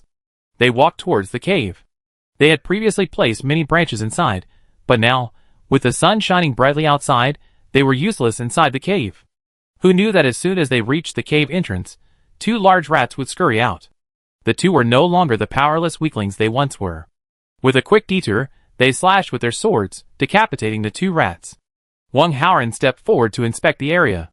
High radiation levels were present, but no energy stones were present. Carefully advancing, they slew 2 more mutant rats within the cave, even finding a white energy stone on the head of one. They dragged all the branches from the cave outside to dry in the sun. Although dead branches were everywhere in the summer, they had painstakingly gathered these, so they naturally wanted to take them home. Though they had already surveyed the terrain, the situation was completely different from what they had imagined, so they continued cautiously. That morning, Maimong brought out 2 sets of protective clothing. Because I feel our current situation could put us in danger at any moment. So, I borrowed star coins from Sia Chengfeng to buy these 2 sets of high-end protective suits. The star coins I earn next will be used to pay off my debt. This was my Mang's excuse to Wong Haoran. Wong Haoran naturally believed him, and was deeply grateful for his willingness to lend them star coins. No one would lend star coins to someone unless they had a strong relationship, especially such a large sum. Wong Haoran, who had initially been skeptical of their relationship, was completely convinced that they were truly connected. It was just that he was busy now, so he hadn't come to my Mang yet. He immediately transferred 500 star coins from his savings to my Mang, promising to work hard to earn more in the future. He originally had over 1,000 star coins, but after buying weapons and the stinky balls, his savings had shrunk significantly. Now, with the high-end protective suits, Wong Haoran had completely gone from having a small fortune to being in debt. No wonder most people couldn't become members of the hunting team. They hadn't even seen the money they earned, but they were spending star coins like water. Wong Haoran also noticed the anomalies around him. Having taken this step, he was mentally prepared to face danger head-on. The 2 of them prepared to visit the fruit tree they had discovered last time. Along the way, they had killed no fewer than 10 large rats and obtained a white energy stone. They reached the base of the tree. The tree, previously over a meter tall, was now nearly 2 meters tall, a considerable increase in height. Some orange-yellow fruits hung from the tree, and my Mang noticed some of them had been gnawed by insects. The fruits were clustered in groups of 4 or 5, or 7 or 8, and looked like bananas, about the same size. But my Mang knew that banana trees didn't look like that, and bananas didn't grow like that. It looked more like an elongated loquat. Actually, the color was quite similar. Maimong reached out to test the fruit a small animal had eaten. Damn, high radiation plant, inedible. Oh wow, it seems the small animals have no restraints and will eat anything. There were quite a few orange-yellow fruits, so the 2 immediately began testing them. Whenever they found any edible ones, they cut them with a knife and put them in a bag. During the testing process, they encountered several more attacks from rats, but they harvested 2 more level 1 energy stones. It's getting hot, and the mutant beasts are starting to come out. I think we should move to another location. There are too many rats here. Maybe this is their territory, Wong Haoran said. With so many rats in this area, there's really little room for other small mutant beasts to move around. Although killing 2 mutant rats would earn them energy stones, rats are social animals. They're not afraid of encountering 1 or 2, but they're more afraid of encountering a whole group. Then they wouldn't be able to escape. I think so too. Let's not come here next time. Let's try entering from another location. The dense forest is vast, but this entrance is the closest. We could just find another entrance. Because they were wearing protective gear, the 2 of them only rested briefly to recharge before continuing their collection. Since they weren't planning to come back tomorrow, they definitely couldn't miss out on the wild vegetables in this patch. The wild vegetables we previously inspected were mixed in with weeds, making them a bit tricky to find. The 2 of them also discovered a field of chives. The lush green chives were almost a meter tall. At first, they didn't notice them, thinking they were just weeds. A closer look revealed they weren't chives. The 2 of them set to work harvesting leeks. 3 or 4 leeks this big could easily make a leek omelet. There are also leek boxes, leek dumplings, and stir-fried leeks, which are also delicious. Maimong was collecting while thinking about the menu, and her attention was distracted, so she didn't notice 2 mice suddenly jumping out. The 2 mice quickly bit at Maimang's arms and ankles. Maimong only noticed the mice when they jumped out, and took several steps back, avoiding the one at her feet. Seeing the other one open its mouth to bite her, she immediately pinned it down, and the little mouse fell to the ground with its mouth wide open. Then, with a shovel, the mouse lost its ability to move. The other one tried to escape, but Mei Mang's mental power locked onto it and swatted it to death. After the torture of exhausting her mental power last time, Mei Mang now uses it more slowly, trying not to overdraw. Thankfully, using mental power to enhance hearing doesn't consume much mental power. Are you okay? Wang Haoran ran over and asked. No. Mei Mang shook her head. Wang Haoran went over to look and found that both mice had energy stones in their heads, something Mei Mang hadn't expected. She had a rough idea. Mutants of the same species with energy stones in their heads are more powerful than those without. The higher the level of the energy stone, the more powerful the mutant. After this incident, Mei Mang dared not be distracted again. She diligently examined the leaks and listened carefully. She couldn't make the same mistake twice. The leak field was large, and by the time the two of them finished their inspection, it was already past 4 o'clock. Since it was still early, they figured they could continue their inspections while walking back. The sun wouldn't set until 6 or 7 o'clock. As long as they got out of the forest before dark, they would be fine. However, every few steps, 1 or 2 mice would scurry out. At one point, there were as many as 7 or 8. Thankfully, Mei Mang's mental power had reached level 2, so dealing with a few mice was no problem. While he couldn't kill them with his mental power, occasionally immobilizing them and giving them a bit of a jolt was more than enough. The two of them discussed it and decided to return home immediately, not lingering any longer. It seemed mice were much more active at night than during the day.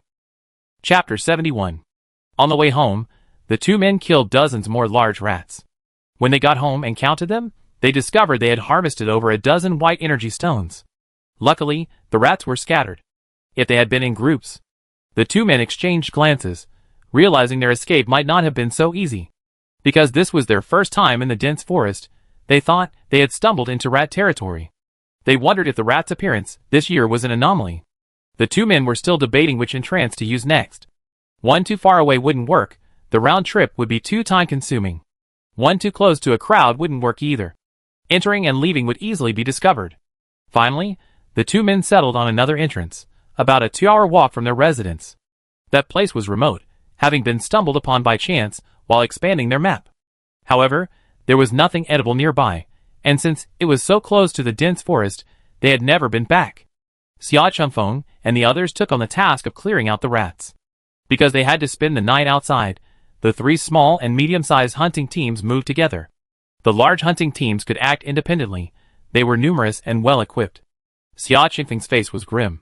Although they had eliminated dozens of rat swarms over the past few days, they still hadn't found their main base. And rats were still swarming around their own team and those in other locations. After so many days, not only was the location of the rat swarm still unknown, it was actually growing larger. Most importantly, with so many people, dealing with the rat swarm should have been easy. After all, it was only a swarm of less than 100 rats. Their 3 hunting teams combined had about 40 or 50 members. Each person could only handle about 2. Even on such a simple mission, 3 of their team members were bitten by rats. While the injuries weren't fatal, 3 more wounded members meant the team needed more manpower to care for them, and they also faced their own ridicule. Everyone's fine, only someone from their team got hurt. You always brag so much, but you're just a weak team. Not only that, but there were also those who poached them right in front of their faces. Your captain is nothing special. He couldn't even protect you from a swarm of rats.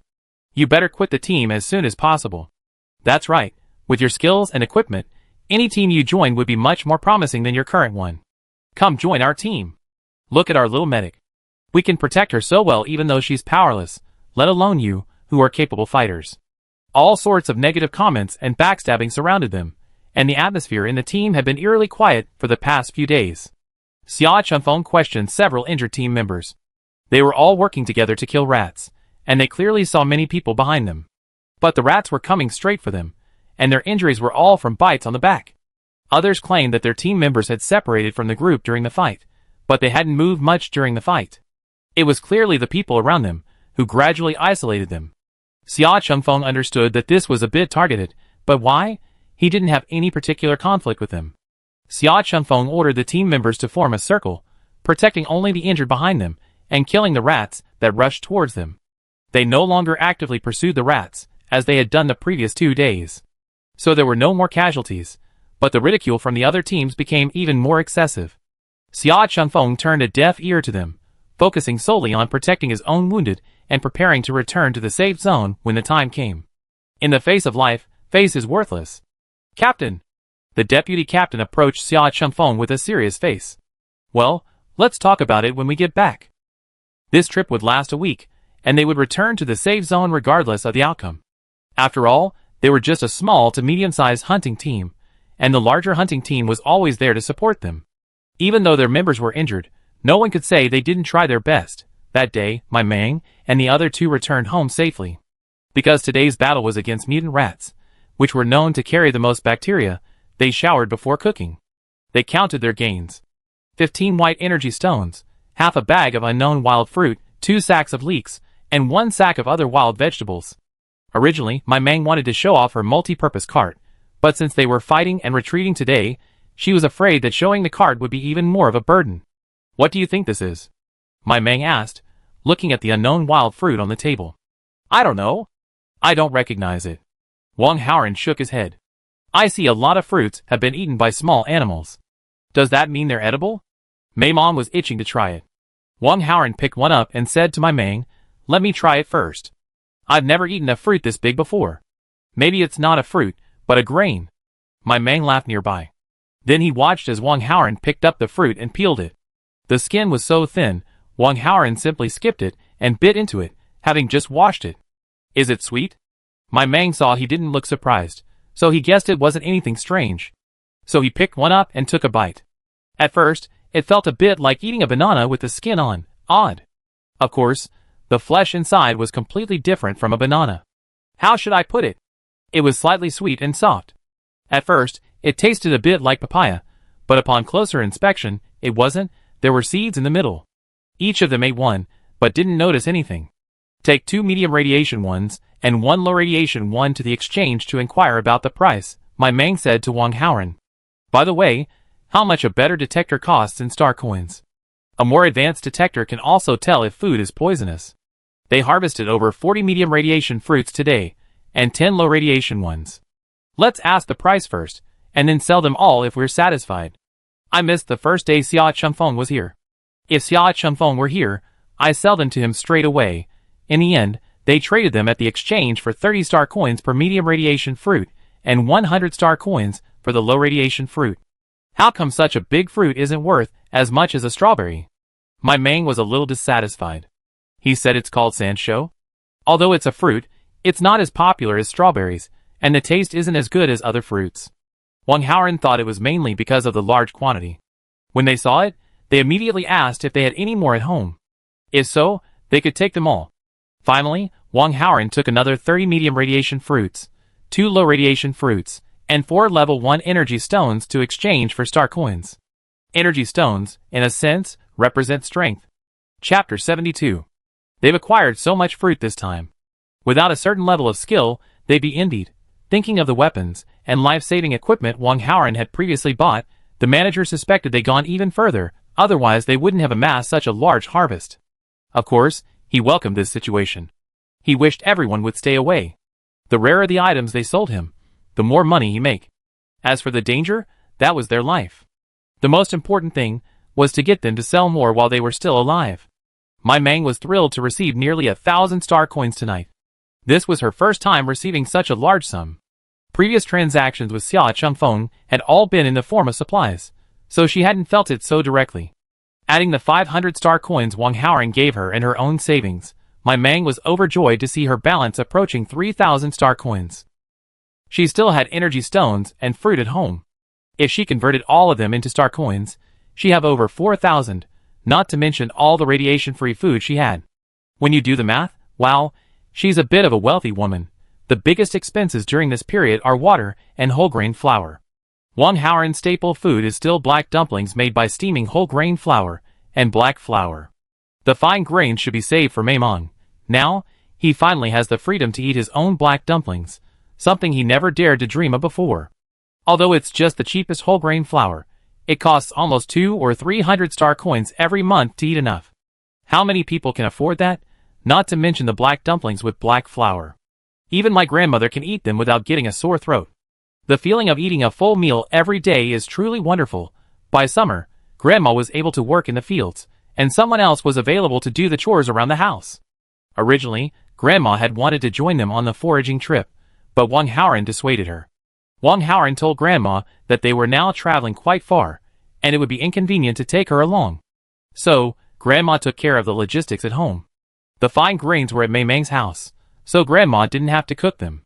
She would just steam some black dumplings for the two of them. Since using the supplements, Wang Haoran's appetite has increased. A pound of whole grain flour and half a pound of black flour lasts less than 3 days, sometimes only 2. And that's in addition to the daily meals he eats with Mei Meng, including meat and vegetables. Grandma Wong would go to the neighborhood to cut hemp vines and make ropes for them, carrying a little at a time. Over time, she accumulated quite a bit of rope. And this year, because she's eating well, her health is better than ever. Grandma Wong felt her back and legs were no longer sore, and she felt more energetic at work. Back to the point. As for the remaining peppercorns, my man gave one to Grandma Wong to eat, and put the rest in a bag and put them all into the space. She could keep them for herself or sell them to Xia Chengfeng in a few days. Keeping them in the space would keep them fresh. She told Wang Haoran to wrap them up and store them in a cool, dark place for maximum freshness. And the energy stones at home were all handed over to my Meng for safekeeping. My Meng became a true housekeeper. Of course, since Wang Haoran would sometimes buy water and whole grain flour, my Meng wouldn't let him run out of money. My Meng didn't take back the star coins she used to sell things. Wang Haoran had given them to her, but she hadn't taken them. After all the family income now came from her. If she didn't give him money, Wang Haoran would have to ask for it, which would be detrimental to their long-term harmony. The next day, the two of them searched for the entrance, following their memories. It had been several years, and they only remembered the approximate location. It took a while to find the correct path. The path was fairly flat, though a bit overgrown with weeds. It was indeed quite remote. There was a river to the left of the fork. I don't know if it existed before, but it exists now. No wonder the area was sparsely populated. The river was even more dangerous. Besides, the water in the wild was inedible, and there were few wild vegetables nearby. But this was exactly what my Meng wanted. From now on, their comings and goings would be less noticeable. Also, my Meng observed the terrain and found it was flat, perfect for a cart. They could push the cart to a crowded area and then put it away, or they could just push it back. Not many people in the slums had carts, but some did. They were all homemade from wood, mainly used when gathering firewood. Have you noticed? The plants here are growing better, my Meng said to Wang Haoran. They had been walking for over an hour, and the trees were growing taller and taller. Both the weeds and the trees were taller than they had seen before. Walking among a patch of grass almost as tall as himself, my Meng felt a little nervous. When I get back, I'll see if the exchange has giant scissors for sale. I'll just cut with one snip. It's much easier than mowing like this. Wang Haoran wiped the sweat from his forehead. He would clear the way ahead, cutting the grass directly. This would create a path that they could follow back that night. Although he was a little tired now, it would be much easier to get out of the forest in the afternoon. Why do I feel like there are fewer wild vegetables here? Before, there were plenty of scattered wild vegetables, not to mention scattered ones, but also many growing in patches. But here, aside from scattered ones, I haven't seen any large patches of wild vegetables in all the time I've been here. I see a lot of wild vegetables lying on the ground, and some of the leaves are starting to rot. Wang Haoran also said, "Does this mean there are a lot of herbivores here?" My Meng said happily. Most herbivores are level 1 mutants, and the chance of them being edible is relatively high. The two of them had been there for so long, and they hadn't seen a single edible small animal. If they could kill prey, they could feast on meat tonight. My Meng sharpened her hearing, but she couldn't hear any small animal sounds for miles. Besides the absence of animals nearby, there was only one possibility. It could be underground animals like rabbits. There was no other choice. The two of them could only search as they walked. It would be difficult to find animals underground if they didn't come out, especially with the surrounding grass so high. Hey, is that another Sancho pepper? Mei Meng spotted a speck of red in the distance. It was quite noticeable against the green. It looked close, but it took them half an hour to see anything. It was a small tree, over 3 meters tall, its branches laden with long, red berries, many of which lay scattered on the ground. Isn't this a Sancho pepper, or a chili pepper? Mei Meng asked uncertainly, looking at the bright red berries, each the size of a chili pepper. Mei Meng picked up a red berry from the ground and broke it off. It had no spicy flavor, and the flesh inside was white, seedless. It doesn't look like a chili pepper. Last time, Wang Haoran had asked about that advanced detector at the exchange. It cost 500 star coins, and it wasn't in stock. Wang Haoran thought it was too expensive, so he passed on the purchase, planning to wait for Xia Chengfeng to return and ask him again. Let's test it here. If it turns out to be fruit again, it's not a loss. The only thing we've found along the way is wild vegetables and weeds, and this unknown thing is the most unique. Mei Mong didn't notice that the soil behind her loosened slightly, but soon it stopped moving. Chapter 73. The sun grew stronger at noon. The leaves of this tree were not very lush, making it difficult for the two men to find shelter from the sun. Besides, having risen so early in the morning, it was time to sit down and rest at noon. The two men found a simple cave, half the size of the one they had found before. It looked like it was only big enough for 3 or 4 people to sit and rest. They sat against the cliff face, the scorching air outside hitting them in the face. Even sitting at the innermost part, they could still feel the intense heat. They first drank half a pot of water.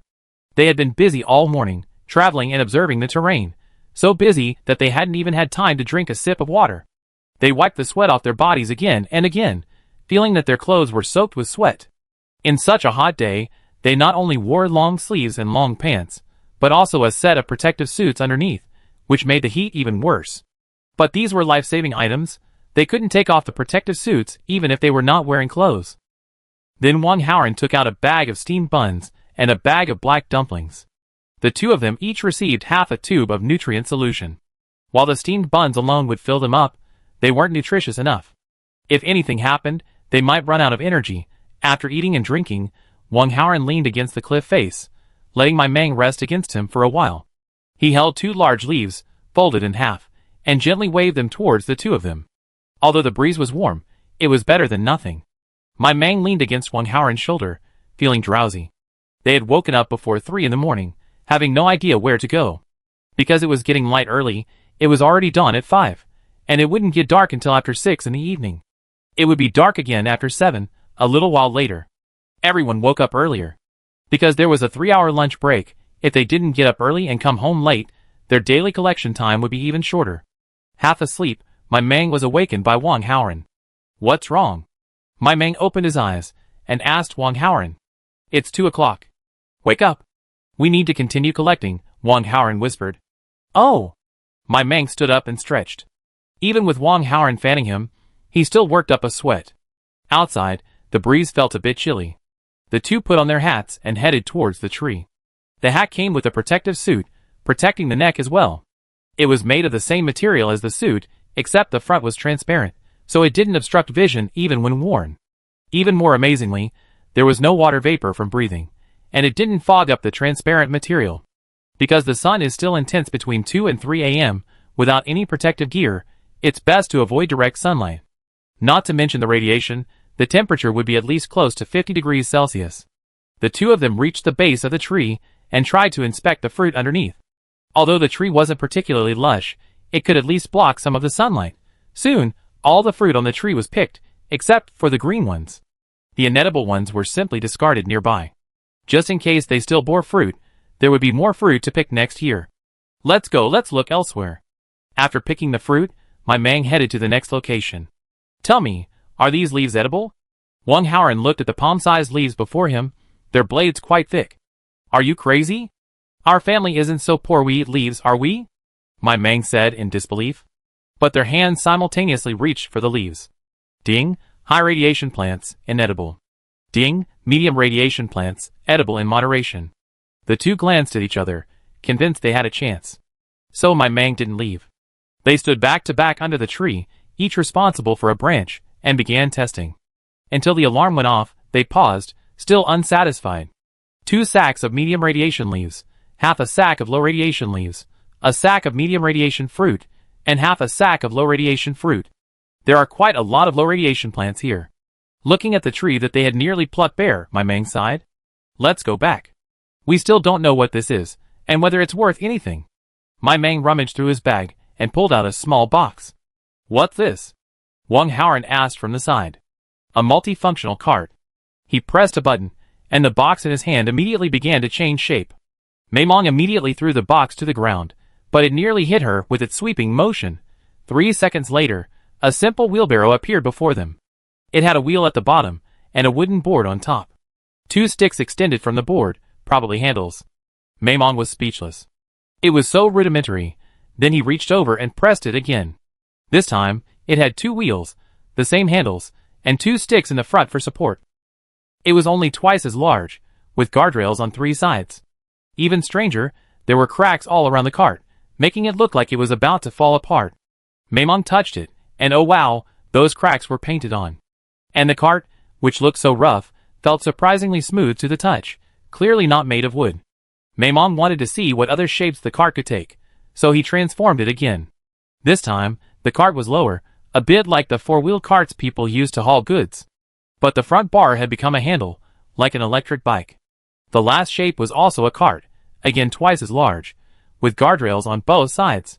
With one final press, it transformed into a small box again. Maimong was stunned by the box on the ground. Sure enough, anything produced by the system was a masterpiece. My Mang asked Wang Haoran, which of the 4 configurations do you think is best? The first and third configurations are roughly 80 by 1 meter, while the second and fourth are about 1 by 2 meters. Let's go with the second configuration. There are guardrails on all 3 sides, and we can pile some branches on top to block the sacks. You can even sit on it, Wang Haoran said, looking at my Mang. So, the cart became a 2-wheeled pushcart. The 2 placed the sacks at the innermost part, and placed a few sticks on top. They could then pile branches on top of the sticks without weighing down the sacks. The 2 searched for dry branches and, after covering the sacks, pushed the cart back. Sit on it. I'll push you. This cart is very light, Wang Haoran said to my Mang. My Mang didn't hesitate, and sat on the outermost part of the cart. Wang Haoran lifted the handle, and pushed the cart back. My Mang sat on the bus, swinging his feet leisurely, feeling incredibly comfortable. Are you tired? If so, let me push it. My Mang turned around, and asked Wang Haoran. Not at all. This cart is much easier to push. With it, we won't have to worry about firewood this winter, Wang Haoran said happily. Chapter 74. Not only firewood, but Maimong wouldn't have to carry sacks on the way back. Just put them on the cart. Even if Maimong couldn't get in, it would be much easier to walk empty-handed. And those large wooden stakes, they're the most durable, but they're also heavy.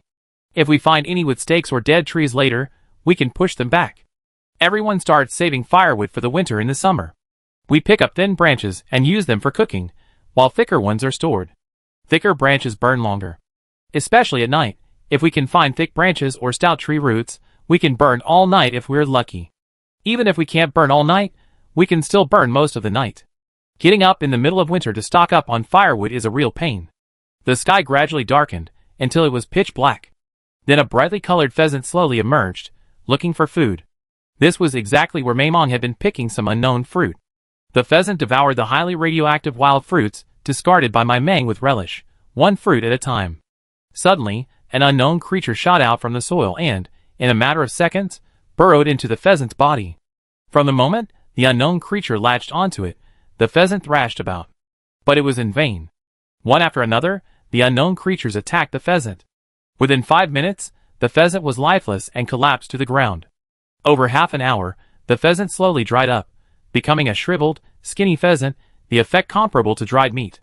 Then, the earth beneath the pheasant surged, like quicksand, slowly pulling the entire pheasant down.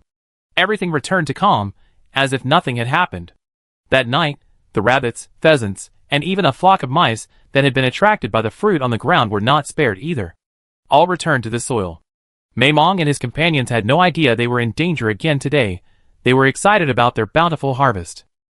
People on the same street today saw Maimong and his companions pushing their cart home and looked at them with envy. But when they saw the cart full of branches, they looked away. Who would choose to pick up branches at this time if they couldn't find anything to eat?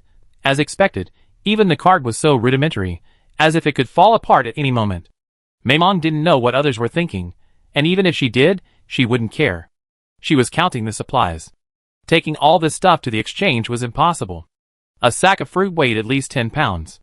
Maimong took over 3 pounds of medium radiation fruit, 8 low radiation fruits, and over 2 pounds of leaves to trade. She brought out a dozen more fruits and leaves to try them tonight. If they were, she wouldn't sell the rest. She wrapped the rest in cloth and hid them in her space. The manager said these are called strange flavored fruits. Because they're small, they're sold by the pound, at 300 star coins per pound. The low radiation ones are 50 star coins each, and the leaves are 30 star coins per pound. Wang Haoran returned from selling his goods and began to report on the results. I feel a bit of a loss. These are fruits, right? Why are they charged by the pound? My Mang rubbed his chin. I always feel like that manager isn't a good person. I kind of regret exchanging over 3 pounds of fruit for star coins. I should have taken just over a pound. He asked me, both openly and covertly, if I had any more. I said I only had a small sapling. We ripped out the entire tree. We even dragged the branches home for firewood. If we wanted it, we just have to wait and see if it grew back next year. His expression at the time was, how should I put it, quite complicated, Wang Haoran said.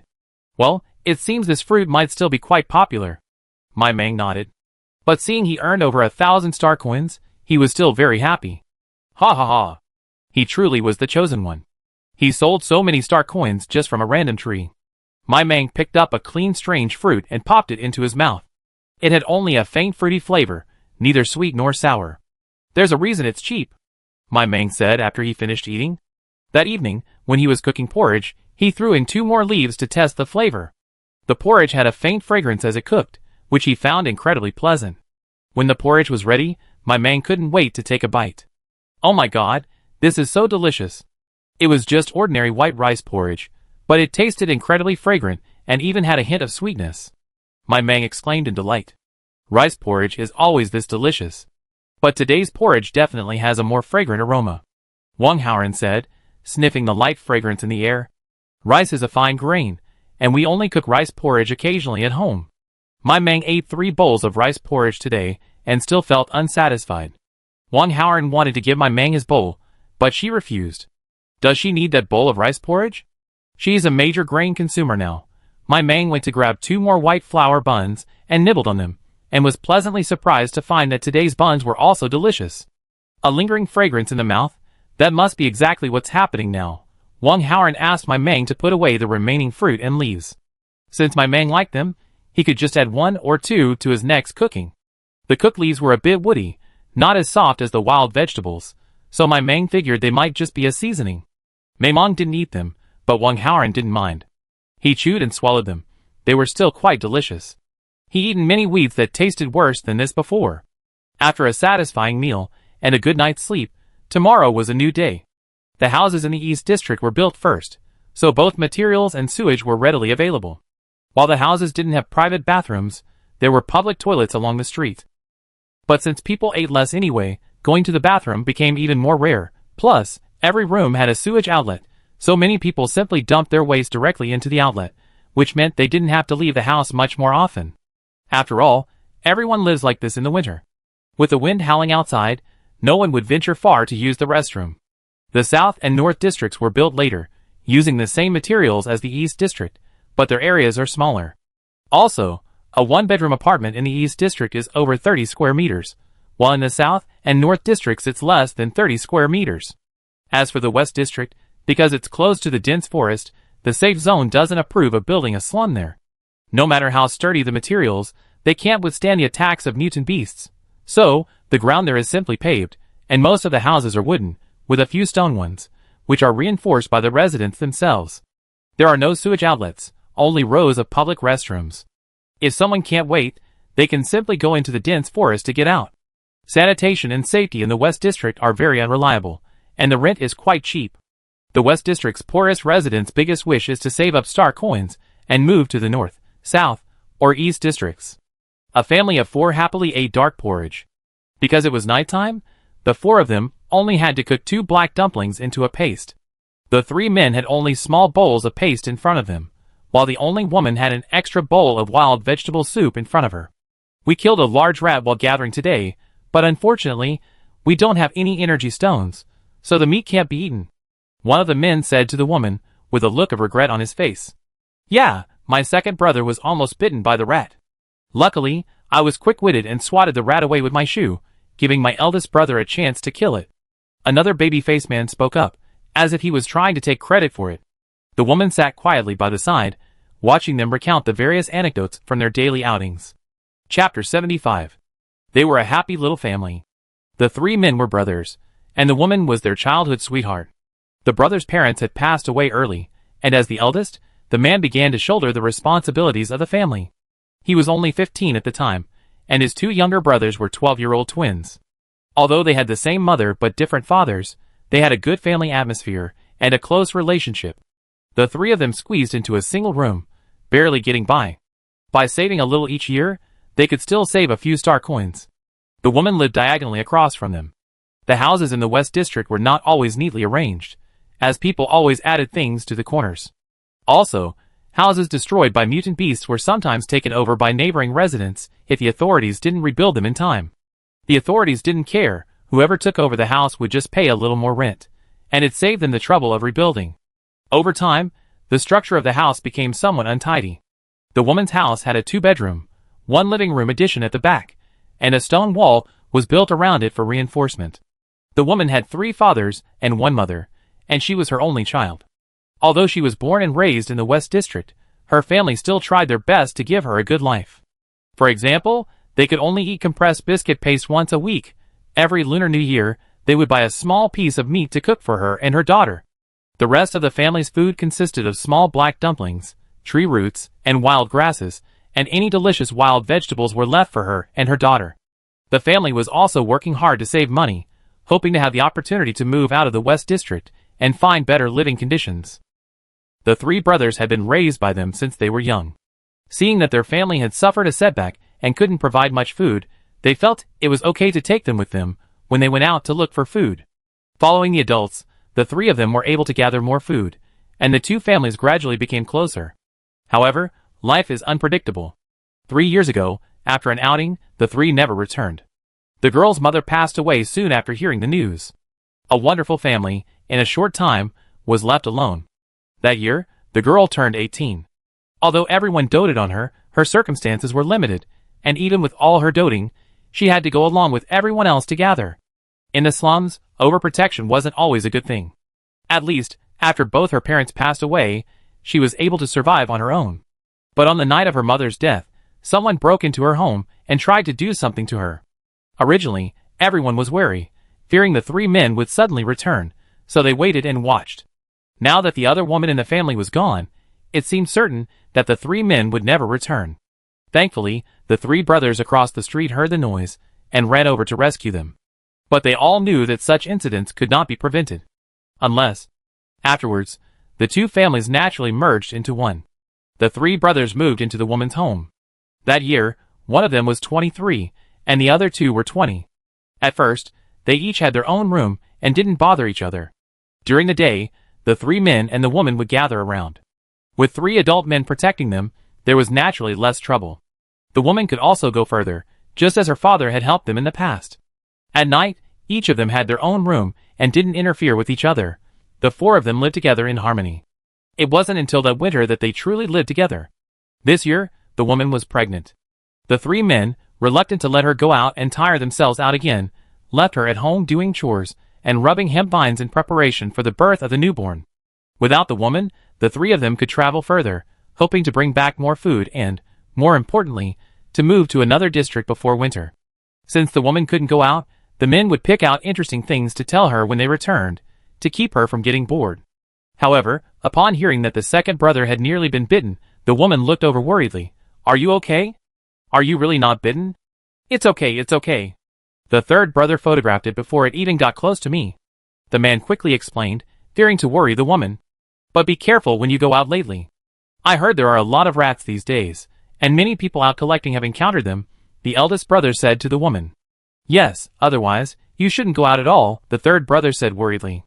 "Brother, let's get up early tomorrow and go cut some hemp vines. As long as we run fast, it won't be too late." The eldest brother nodded. "Okay." Then he said to the woman, "The 3 of us run fast and have a lot of strength. Just dragging the vines back will keep you busy for a long time. Don't get too tired, you should get plenty of rest." It's said that pregnant women need to eat well, but given their situation, there wasn't much good food for the woman, so she could only rest more. "Well, I just rub the hemp vines at home. It doesn't tire me at all. As for you, you should be careful when you go out. Safety is the most important thing," the woman said worriedly. He knew the 3 of them would definitely run farther, but there were people in the safe zone who never returned every day, and she lived in fear every day at home. His 3 fathers had risked their lives by running further because their mother was pregnant, promising to give her a better life. In the end, not only did his father die, but his mother was also killed. If they had been fine, wouldn't he have a lovely brother or sister now, and the family still be together? Actually, I don't need to eat better. Isn't this how everyone gets pregnant? I just want you to be safe. Thinking of her father, the woman began to cry softly. Okay, baby, don't cry. Can we not get up early tomorrow and leave? Brothers, take a day off tomorrow. In the morning, take Hong Hong out to cut hemp vines and take a walk. In the afternoon, we can gather wild vegetables nearby. Seeing the woman crying, the eldest brother quickly spoke. Do you think this arrangement is okay? The eldest brother asked, smiling at the woman. The woman, seeing the three of them nervous, chuckled. It's not that I don't agree with you going out. It's just that you usually leave early and come back late. If you go any earlier, it will be completely dark that day, which is too dangerous, the woman explained. Eating little and working so hard every day, no one can handle it. The three men chatted and laughed around the woman for a while, finally cheering her up. In fact, today's situation was far from as easy as they said. It's true that they encountered rats, but there weren't just one, but 5. 2 of the group were bitten, but they were lucky to avoid being bitten, and they killed a rat with a white energy stone. If they save up a little more, they can move to a smaller house. I heard that the houses in the north and south districts are also built with new materials, which are much more sturdy than their stone houses. With Hong Hong at home alone with the children, they can go out collecting without worry. Chapter 76. Hong Hong, look at this beautiful little flower. It suits you perfectly. The third child plucked a wildflower and placed it on Hong Hong's head. The 2 older brothers were responsible for cutting hemp vines, while he took Hong Hong out for a walk. Hemp vines are remarkably resilient. They grow back in 3 days after being cut. It was thanks to this miraculous plant that people in the slums were no longer left without clothing. Third brother. The eldest brother winked at the third brother, who then took Hong Hong home. By the way, Hong Hong, I have several torn clothes. Have you mended them for me? The third child asked. Yes. Where are they? The woman asked, puzzled. I think they're by the bed or somewhere else. I forgot. Let's go back and look for them. Hearing the 2 men's voices recede, the other 2 brothers felt a sense of dread. They hadn't expected rats to roam so close to the slums. Listening to the rustling sound, the 2 men, carrying the hemp sacks, retreated as they walked. They didn't know where the rats were, or how many there were, but they weren't the type to be complacent. Luckily, no rats appeared until they left. After running back home, they told Hong Hong not to go out for the time being and just stay home. Every day before going out, the 3 brothers wrapped themselves in layers of cloth. The heat was secondary, staying alive was paramount. They didn't dare go far, so they collected nearby. As for staying home, that was out of the question. The 3 brothers also checked at the housing center, but unfortunately, there were no vacancies. Everything would have to wait until the second half of the year. Those who couldn't pay the rent would be evicted in the second half of the year. The 3 brothers were a bit worried. Lately, there's been an increasing number of rat attacks in the West District. Mei Mang's luck seemed to have run out. These days, the most they've harvested are branches, wild vegetables, and some unknown weeds. Oh, the biggest catch was a dead tree. Equipped with shovels and machetes, they dug it up on the spot, cutting it into sections, and bringing them home. Tree roots are valuable, they're more resistant to fire than branches. When they got home that day, they drew envious glances from everyone. Dead trees are common, but they're heavy, making it difficult to carry them home even with a cart. Plus, felling trees is physically demanding. Over on Xia Qingfeng's side, after a week of fighting, not only were some members of his team injured, but other teams had also suffered casualties. This forced everyone to take things seriously. At first, they thought it was just a few waves of rats. With so many people at the base this time, if each team could eliminate a few hundred or even 1,000, wouldn't the rat population be wiped out? But not only did the rat population show no signs of being eliminated, it actually increased in number. Because they had previously betrayed Team Chunfeng, they remained in a defensive formation, and consequently, suffered the least damage. It wasn't that Xia Chunfeng and the others didn't want to kill the rats, but the other 2 teams participating in the operation weren't trustworthy. They feared being separated, as casualties would be disproportionate. After all, there are always bad guys, and no one can guarantee they won't do something detrimental to themselves. After returning, all the teams gathered together to take stock and discovered that, despite the large number of rats they had killed, no one had yet discovered their lair. This was terrifying. A group of people had gone out and killed thousands of rats, but still hadn't discovered their base camp. The consequences were unimaginable. Recent reports from the slums say we've been frequently attacked by mutant rats while out gathering, and the attacks are getting closer and closer to the safe zone, one of them said. Especially in the West District. Some say they can even hear rats in the middle of the night. If it's in the West District, could they be coming out of the dense forest? At this, everyone fell silent.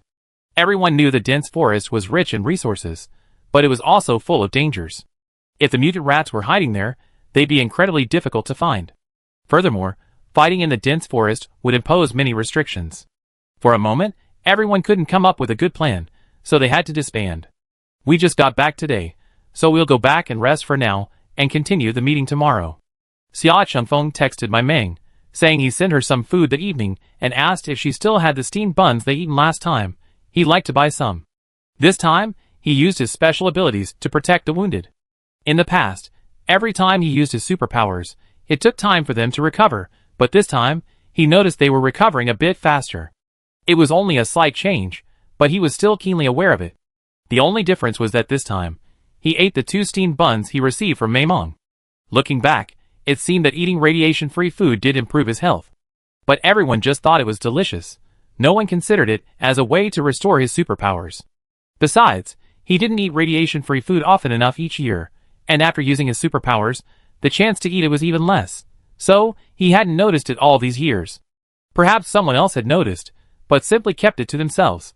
He had previously thought the purchase restrictions on non-radiation food were simply due to a limited supply, but now it seemed there was more to it than that. My Mang received Sia Chingfeng's message, and the two of them prepared to return home early. Because Sia Chunfeng wanted pumpkin buns, each cost 300 star coins, far more than running around in this dense forest. Most importantly, they hadn't gained anything today. As they were walking back, my Mang spotted a little rabbit scurrying out in the distance. She felt a surge of joy. Was her luck finally returning? Just as they were about to approach, my Mang grabbed Wang Haoran. She vaguely heard a sound, though it was very quiet. Then, with her sharp eyes, she noticed something leaping from the dirt into the little rabbit's body. One after another, each so small that she wouldn't have been able to see it clearly without her enhanced vision. My Mang pulled Wang Haoran back at a rapid speed, fearing she might be targeted as well. She didn't stop until they were a good distance away. A few minutes later, the little rabbit was silent. Half an hour later, the sand surged, and the little rabbit disappeared. Maimon swallowed. The two of them had been walking back and forth across that patch of land for the entire time. Now that she was still alive, shouldn't she be lamenting her powerful heroine aura? But no, it was earthworms that emerged from the ground. They generally don't attack humans unless someone tries to steal their prey. If Maimong and the others had gotten too close and snatched the little rabbit, the earthworms would have surely attacked Maimong. Wang Haoran didn't see what happened. He only knew a rabbit appeared and quickly sank back into the soil. No wonder the plants in that patch are growing better than others. Not only do the earthworms loosen the soil, but they also provide extra nutrients. Maimong sighed, then pulled Wang Haoran home another way. I'm so scared. I'll never dare pass by their house again. Chapter 77. The two men finished work early and went home. They didn't waste any time, picking up any dry branches they came across along the way. By the time they got home, they already filled a cart with branches. They weren't any thicker, but they were perfect for daily cooking. My Mang pulled a pumpkin and some flour from a corner and said to Wang Haoran, Captain Chunfeng put these here when he left. They just got home today and thought the steamed buns I made last time were delicious, so they asked me to help make them. He'll pick them up tonight. Of course, as a reward, we'll have pumpkin buns tonight. My Mang chuckled. Wang Haoran nodded. He didn't believe that no one in the hunting team knew how to make steamed buns. He just wanted an excuse to check in on my Mang. The physical work of kneading the dough naturally fell to Wang Haoran, as did the dirty work of lighting the fire. What does my Mang do? She's responsible for kneading the risen dough into balls, waiting for a second fermentation, and then steaming it. We made a lot this time, and Wang Haoran didn't know how much Sia Chunfeng would take anyway. She's the middleman, taking the difference, keeping half, and storing it in her space, so she can eat it later when she wants. Thinking of the earthworm she saw today, she felt melancholy again. Why is there always danger? Who can guarantee there won't be earthworms under the ground she stood on today? It seems she needs to protect not only her body, but her feet as well. That night, looking at the haggard Sia Chunfeng, my Mang sighed. Spending the night outdoors is terrifying. Look at what it's done to this energetic young man. Ding! The mission target appears. Act like you want me. Complete the mission, and you'll be rewarded with 20 kilograms of frozen mixed meatballs and 10 kilograms of various dry goods. My Mang calmly listened to the system's assigned tasks, thankful he hadn't drunk any water. This system was definitely not a serious one. Is it a difficult situation for you this time? You look very tired. My Mang looked at Sia Chunfeng curiously. It is indeed a difficult situation. Be careful when you go out. There are a lot of rats around the safe zone lately, and I heard there have been some cases of rats injuring people. Sia Chunfeng warned. Although he came in a hurry, he still brought some things for my Mang. Is it nearby? My Mang asked in surprise. You encountered them too? Sia Chunfeng asked. I haven't encountered any recently, but I did find a lot of them in the dense forest. My Mang nodded, then asked, have the authorities come up with any solutions? Sia Chunfeng shook his head. We're still discussing it. Everyone's been out hunting rats these past few days, but it seems the focus is on that dense forest to the west. If possible, stay home for now. I'm sure the safe zone will have a solution in a few days. It'll be safer to go out again after the rats are eradicated. Sia Chunfeng knew my Mang had plenty of food, so he advised. After all, rats are appearing more and more frequently, and their numbers are increasing. It's difficult for ordinary people to cope with them. Even their hunting team, even with their equipment, still had some people injured. My Mang's expression was a little vague. West, dense forest, rat's nest. No way, it can't be such a coincidence. Isn't that a place he'd been to before? Back then, he complained that they entered a rat's nest. Could it really be a rat's nest? What's wrong?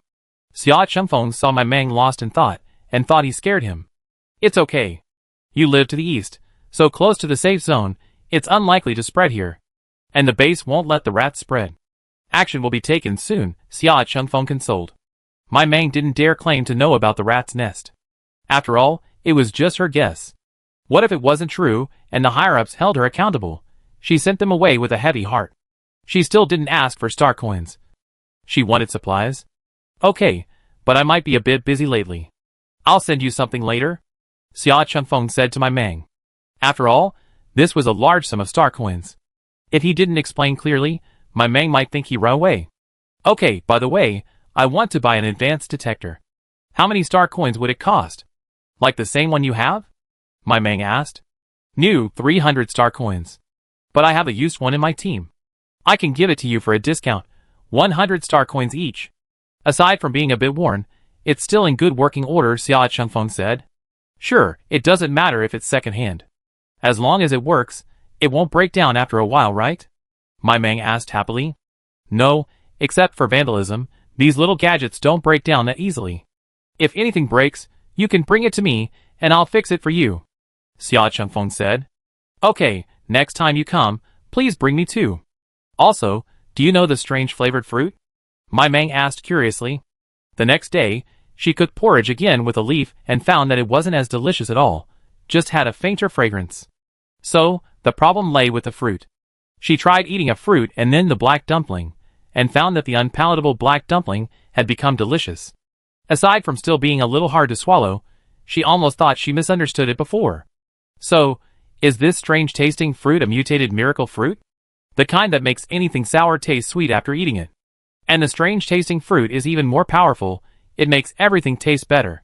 Did you find the strange-tasting fruit? Sia Chunfeng asked in surprise. Yeah, I found a little. My Mang answered without hiding anything. Its leaves, when cooked, have a light, refreshing fragrance, quite pleasant. Sia Chunfeng paused as he was about to leave, and sat down again. I'm sure you're aware of the benefits of the 100-flavor fruit. After eating it, everything you eat that day will become even more delicious. Sia Chunfeng looked at my Mang. My Mang nodded, indicating that he understood. Actually, its greatest benefit isn't this. It's just that another benefit has been concealed in order to drive down the price of the chiwei fruit, Sia Chunfeng said. My Mang looked at Sia Chunfeng, regret already welling up in her heart. She wondered how much she'd lost on a pound of chiwei fruit, over 3 pounds. Cooking food with chiwei fruit can reduce radiation. Medium radiation might become low radiation. Even if it doesn't, the radiation level will be much lower, Sia Chunfeng said slowly. Then if we cook it with low radiation fruit, will it become radiation-free? My Mang asked. If it's a low radiation chiwei fruit, then yes. Medium radiation chiwei fruit can only make food low radiation, Sia Chunfeng replied. What about the price? My Meng asked the question that concerned her most. She had already prepared her quick-acting heart pills. A low-radiation pill costs 100 star coins, and a pound of medium radiation can sell for 5 or 600 star coins. Sia Chunfeng spoke slowly, and my Meng clutched her chest. Heartache. Chapter 78. What about the leaves? My Meng asked. In the safe zone, they usually dry the leaves and make tea. After all, fresh leaves are hard to preserve, and dried leaves have a stronger aroma when soaked in water, Sia Chunfeng said. I have some leaves on hand. How much would it cost to dry them? My Meng asked. We have a dryer in the team. If you trust me, I'll dry them for free, Sia Chunfeng said. Wait a moment. My Meng scurried back to the room, and soon emerged with 2 bags. This bag is leaves, thank you for your help. This bag is some moderately irradiated strange flavored fruit. Captain Chunfeng, please help me sell them, and exchange all the star coins for supplies. My Meng handed the items to Sia Chunfeng. Sia Chunfeng's eyelids twitched. This woman really trusted him. Today, 30 steamed buns cost 9,000 star coins, and now there's another bag of strange flavored fruit weighing at least 5 pounds. Over 10,000 star coins in one go. Aren't you afraid of being robbed? Even if he's rich, seeing over 10,000 star coins so easily within reach makes him a little uneasy. My Meng didn't know Sia Chunfeng's thoughts. After all, while food was precious, pumpkin buns were still only $1.50 each before the apocalypse. Her perspective differed somewhat from that of a native Wastelander. Not to mention, Sia Chunfeng always brought large and small bags of food. But my Meng still hadn't grasped the value of moderate versus no radiation. Next time, don't show off your wealth in front of others. It's easy to get robbed, Sia Chunfeng warned him kindly. My Meng belatedly realized, nodded, and grinned at Sia Chunfeng. I'm not stupid.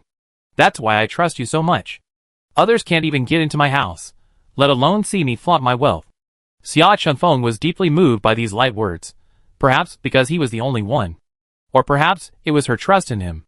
At any time, being trusted wholeheartedly by someone is a joyful thing. Sia Chunfeng was about to leave with his belongings when my Meng stopped him. Oh, by the way, I have one more thing I want to ask. Do they have protective socks for sale in the safe zone? They're like protective suits. Last time I was hunting, I saw someone being attacked by mutant earthworms, and I felt a chill running down my feet, so I wanted to protect them. My Meng explained. I've never heard of protective socks, but we have protective shoes. Oh, and do you want protective suits? With your current situation, you can probably get some, Sia Chunfeng asked.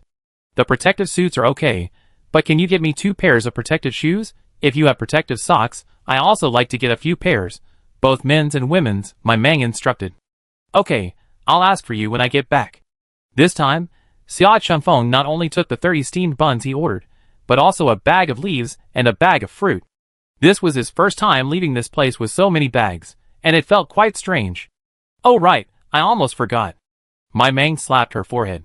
Sia Chunfeng, who had reached the door, stopped and looked back at her. She took out a small bag and handed it to him, saying, This is for you. Thank you for taking the time out of your busy schedule to help me deliver this. My Meng placed the bag directly in his jacket pocket. Be careful, it's fragile. Don't be so polite. It's a win-win situation. Sia Chunfeng answered. He could probably guess it was a strange-tasting fruit, so he didn't refuse. After all, it was just a few small fruits, so he could still afford them. He lowered his gaze and accidentally caught sight of a tree trunk nearby. What's this? Sia Chunfeng asked my Meng. I found a dead tree a few days ago and brought it back here. I plan to dry it for a few more days before storing it in the warehouse, my Meng said nonchalantly. Sia Chunfeng placed his items back on the table and leaned over to examine the dried tree trunk. What's wrong? My Meng squatted beside him, curious. You picked this up casually. If I'm not mistaken, it should be Philodendron chinense, Sia Chunfeng said. My Meng looked at Sia Chunfeng, his face full of the expression. And what? Keep going. This is a medicinal herb. Philodendron chinense has the properties of clearing heat and dampness, purging fire and eliminating steam, and detoxifying and healing sores. Sia Chunfeng explained to my Meng. Hasn't there been a rat plague lately? This Philodendron chinense is considered an important medicinal herb. It's incredibly effective for rat scratches or bites. My Meng's eyes sparkled. This wasn't just valuable, it could save lives. Of course, one herb alone isn't enough. We need to add adjuvants like Angelica dehurica, turmeric, and licorice, Sia Chunfeng said. Have you tested it? Is it edible? My Mang shook his head. Who would test wood? After saying that, Sia Chunfeng took out his portable tester and dripped a drop of water on the wood.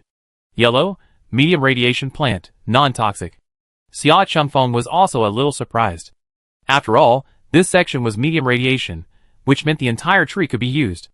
Then how much do you want to sell it for? My Mang touched the piece of wood, which had seemed so ordinary a moment ago, with a look of concern. The more I look at it, the more special it becomes. How could I have mistaken it for just ordinary wood? It's totally wrong. If you just sell it like this, it won't be worth much. How about we work together? You only need to provide the philodendron chinets. Our team will be responsible for the other herbs, processing them, and selling them.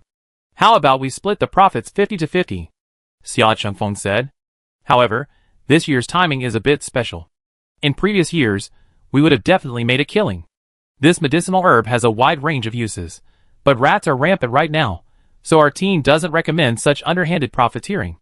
So, the finished product will likely be sold to the government at a low price. The government may use it to distribute to the needy, so the purchase price will definitely not be high. But don't worry, no matter how low the price is, it's still higher than selling the Cortex philodendron alone. Of course, we agreed to split the finished product 50-50. If you don't want to sell it to the government, we can give you the other half. Don't worry, we won't leak it.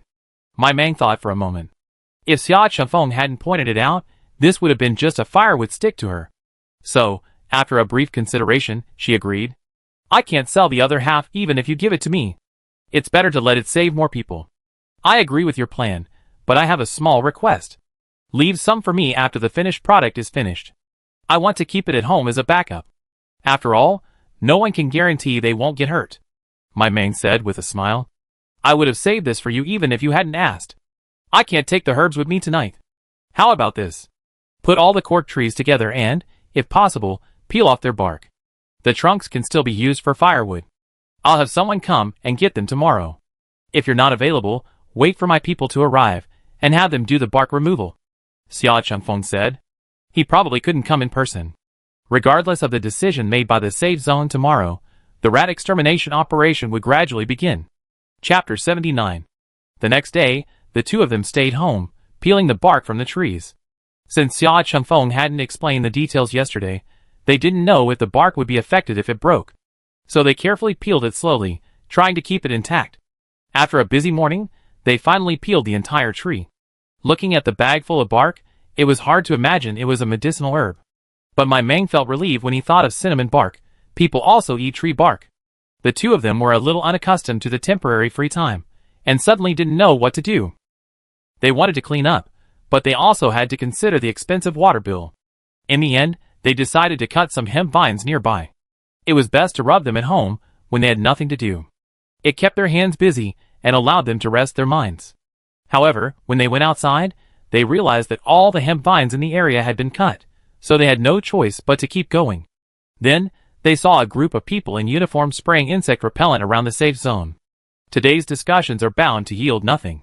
As long as the dense forest is involved, no one from any team is willing to venture in. Everyone knows that once you enter the dense forest, you won't be able to leave without at least some casualties. The dangers within are unimaginable and unavoidable, and you often fall prey to them for no apparent reason. So, we're currently stalling time in the safe zone with the various hunting teams. It's not that the dense forest can't be entered, but we have to reap the benefits. We can't just let our people go in and die in vain. The authorities also want to conserve as many resources as possible, so both sides are still negotiating. For now, they can only spray some pesticides to see if they can stop the mutant rats. Since they were home today, they took the wood out to dry in the sun. 2 days of drying would probably dry it thoroughly. Everyone has a small storage room under their porch, just a few square meters. This was a self-built addition by the residents of the slums, used to store thick firewood. The people who lived in my Mang's house before must have been well off, using unnamed materials similar to their homes. Wang Haoran's family used steel plates, as did most people in the east slums. Others used wood, and some even used bamboo. The so-called firewood room still seemed a bit empty, waiting for its owner to slowly fill it up. That evening, the deputy captain of the Chunfeng squad arrived. Because my Mang's identity was sensitive, the fewer people who knew about it, the better. Coincidentally, the deputy captain was one of the people with inside information. Hello, I'm Lin Cha, deputy captain of the Chunfeng squad. This is what our captain asked me to bring you. Lin Cha put down the bag in her hand. My Mang recognized her. Wasn't this the frail young man who captured their snakes during the spring hunt?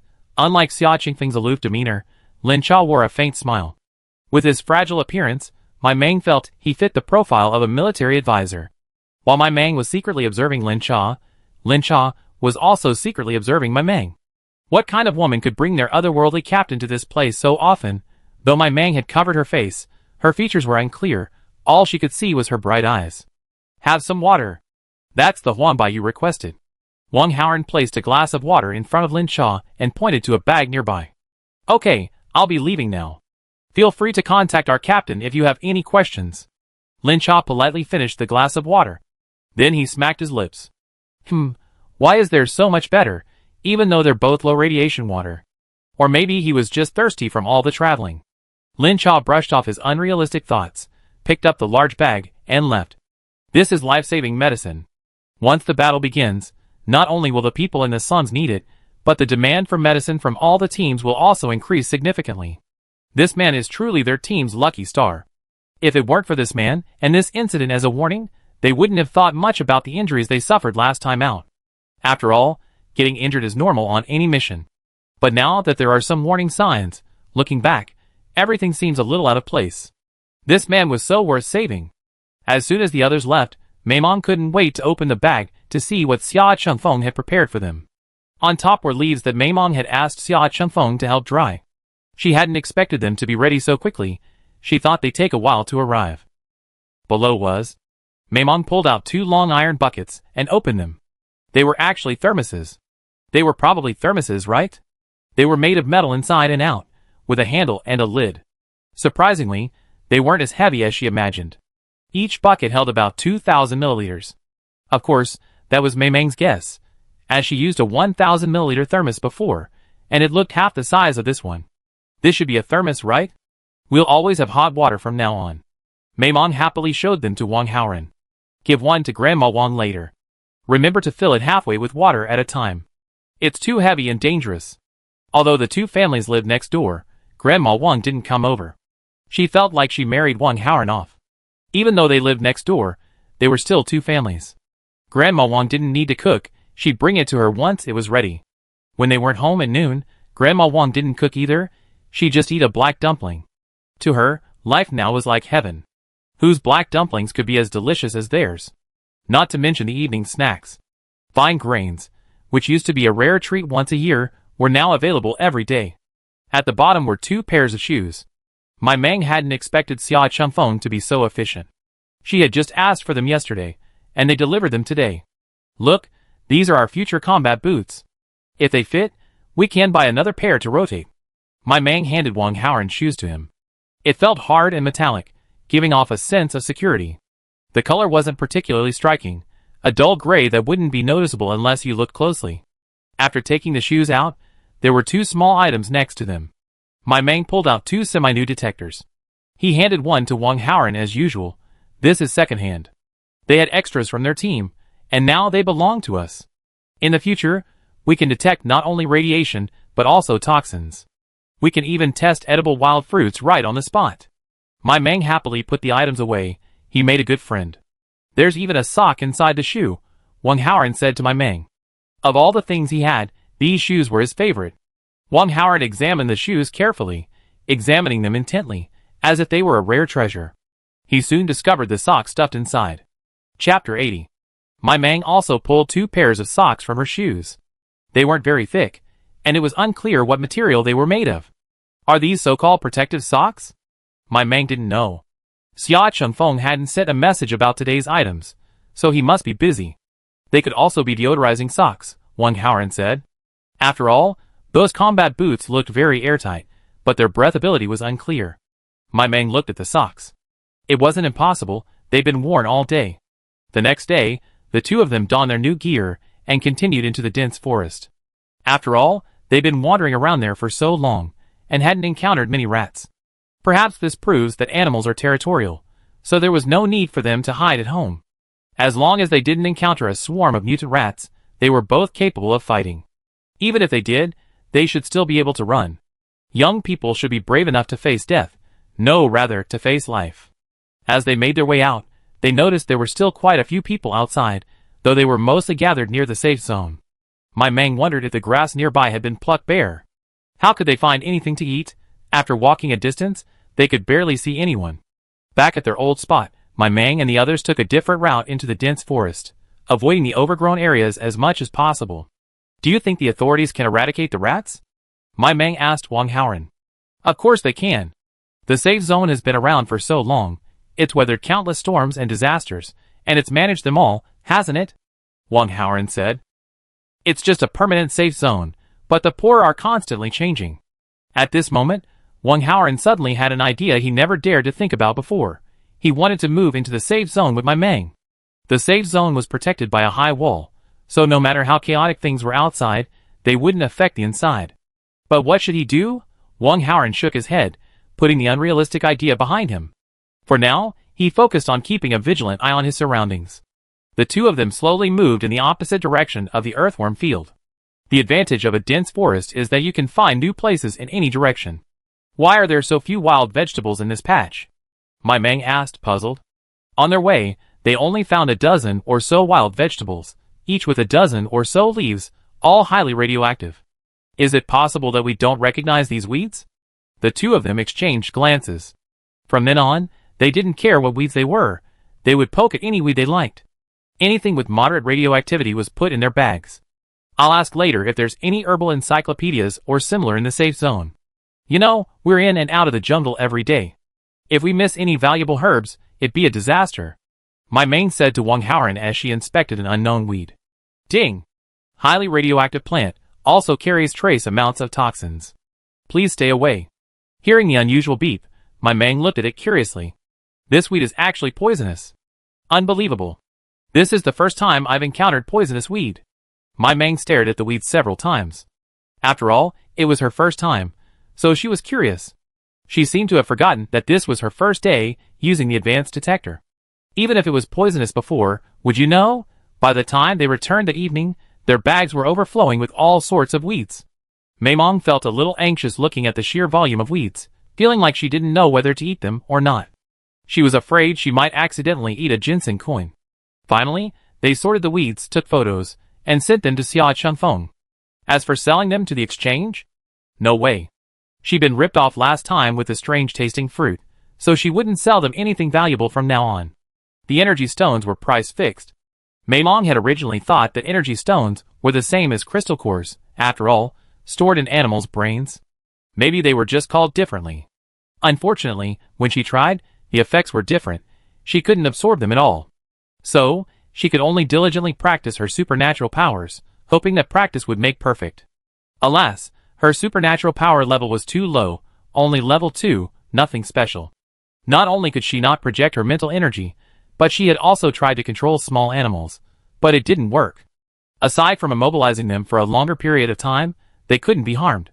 In the apocalypse, the second and third levels of superpowers marked a watershed. Crystal cores could be used to reach the second level. After that, crystal cores were merely auxiliary, requiring the finishing touch. It was like cultivating immortality, with many people stuck at the second level, unable to move forward. Now, she was actually looking forward to the birth of her little one. She wondered what changes her superpowers would have after the upgrade. Here are the various herbs I collected today. Do you want any? After waiting for 3 seconds, with no response, my Mang stopped waiting. What would we have for dinner tonight? Remembering that Wang Haoran didn't usually ask about what she ate, my Mang boldly took out a strip of pork belly. She was craving stir-fried pork with chili peppers. No, the chili peppers are too pungent. Let's switch to stir-fried meat with water celery. We just happen to have some at home. You know what? Wild water celery is really fragrant, but no matter how fragrant it is, she won't eat it. She wants to eat the radiation-free water celery grown in the space. Take out a pound. Wow, so tender and juicy, it looks like it doesn't even need to be washed. Slice the meat and marinate it with various seasonings. The rice is already simmering and set aside. My Mang can't help but sigh at how inconvenient it is to have only one stove. The other is a brazier for warming up in the winter, which only has a small pot hanging on it. It's fine for slow cooking soups on low heat. And don't use too much, or the brazier won't be able to handle it. Thinking about it, my Mang steamed another plate of steamed eggs. These stainless steel plates and bowls were also purchased later. My Mang feels like her house is becoming more and more like home. Stainless steel items here are quite cheap, cheap compared to other materials. Many people still use bamboo tubes, bamboo, or wood to save star coins. They just drink water and set things aside. They don't need any cooking utensils. Wang Haoran heard the sound of cooking in the room, but didn't go in. He was afraid the time it took to open and close the stove would release the fragrance. Since they entered the dense forest, there was no need to prepare the stinkweed. Before, the stinkweed was used to prevent attacks from mutant beasts, but now they have to take the initiative. Looking back on it all, Wang Haoran found it a bit unbelievable. He could actually live such a good life. Grandma's face was full of smiles every day, and her health was getting better. It seemed that the family no longer had to worry about food. And all of this was thanks to Maimong. Maimong had invited Grandma Wong to come over for dinner, but she always declined. She said she liked this way of getting along. It was nice to just visit once in a while. Wang Haoran looked in that direction with a face full of love. That was his home. Wherever she was, that was home. Yesterday, after spraying the pesticide, the mutant rats remained silent overnight, and everyone thought the situation was temporarily under control. Unexpectedly, that same night, the West District was met with a fierce retaliation from the mutant rats. Chapter 81. Just before bed, I received Xia Qingfeng's reply. He sent a message. Did you go into the dense forest? Maimong felt a little guilty, but then she thought, what's there to feel guilty about? No one's saying you can't go into the dense forest. So she replied yes. After a while, Xia Qingfeng sent a picture with 4 or 5 wild grasses circled in it. He said, these are the only ones I know. Then he added, I'll have Lin Cha pick them up at 4 o'clock tomorrow morning. 4 o'clock was the perfect time for everyone to go out. No one would be delayed. Okay, my Mang replied. By the way, are there any books like plant encyclopedias or Chinese herbal medicine encyclopedias in the safe zone? If so, could you please buy me a few? After a long while, the other party replied, no. Everyone knows about edible wild vegetables and grasses in the wild through word of mouth. As for the areas within the dense forest, only those in a team can enter. Even if an individual knows what the herbs look like, they can't pick them. Teams have their own shared data. This data is accumulated over time by each team and is not publicly available. Furthermore, this data can be used as a recruiting bonus. The older the hunting team, the more data they have, and the more others will be attracted to it. This makes it easier for them to expand their team. Thus, these books are not available on the market. Maimong was quite surprised to see it, but it didn't seem that surprising.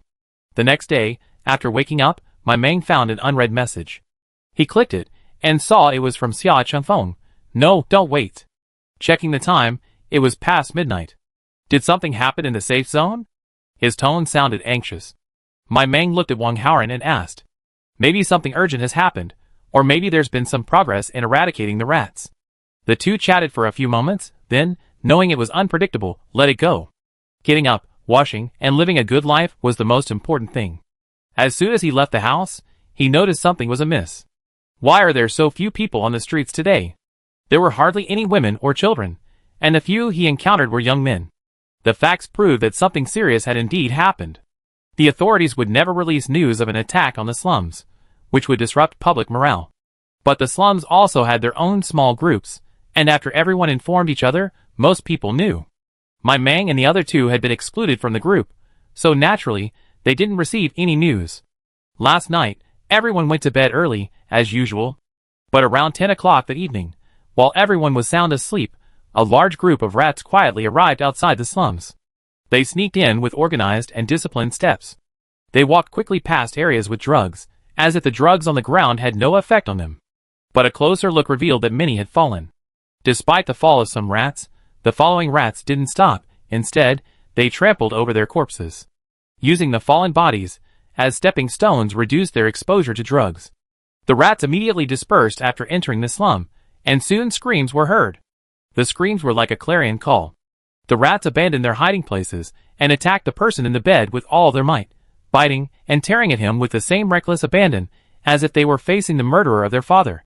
Screams erupted in the West District, accompanied by the clanging and smashing of objects. However, while humans' vision was obstructed in the darkness, the mutant rats were able to move freely. It was a one-sided massacre. With reports filed up the chain of command and personnel dispatched down the chain, it took less than 2 hours, quickly enough. But for the people trapped in this inferno, every minute and every second was torture. The intruders quickly began clearing out the mutant rats, but the difficulty was exacerbated by the fact that the mutants were hiding in residents' homes. After a night of hard work, nearly all the mutant rats were killed or driven away. The remaining rats, which had escaped, could only be slowly investigated in their own homes. The hunting team would pursue the victorious attack, hoping to find the mutant rat's lair. After everyone left, they looked at the shattered houses and their injured relatives and burst into tears. It was unclear whether they were crying for their narrow escape or for the hardships of life. But crying was the most useless solution. They still had to pack up their belongings bit by bit and check for injuries. They carried what they could, and even those they couldn't. As soon as the hunting party left, officials arrived quickly, and loudspeakers blared everywhere, announcing that everyone could bring the bodies of mutant rats to exchange for medicine. Thinking of the countless mutant rat carcasses on the street outside, everyone ignored their injuries and immediately went out to grab the bodies. Some of those who had come out early to pick up the missing pieces quickly slung their bags over their shoulders when the loudspeakers blared, ran home to exchange for new bags, and continued to search for bodies. Among them were the three brothers. They had killed mutant rats before, and knew that some of them had energy stones in their heads. So, as soon as the hunting team left, they went out with sacks to pick up the mutant rats. At first, unsure how the safe zone would handle the mutant rats, they didn't dare pick too many, only the larger ones. Now, upon hearing this, the two brothers gathered the bags together, one carrying them home while the other activated the storm inhaler.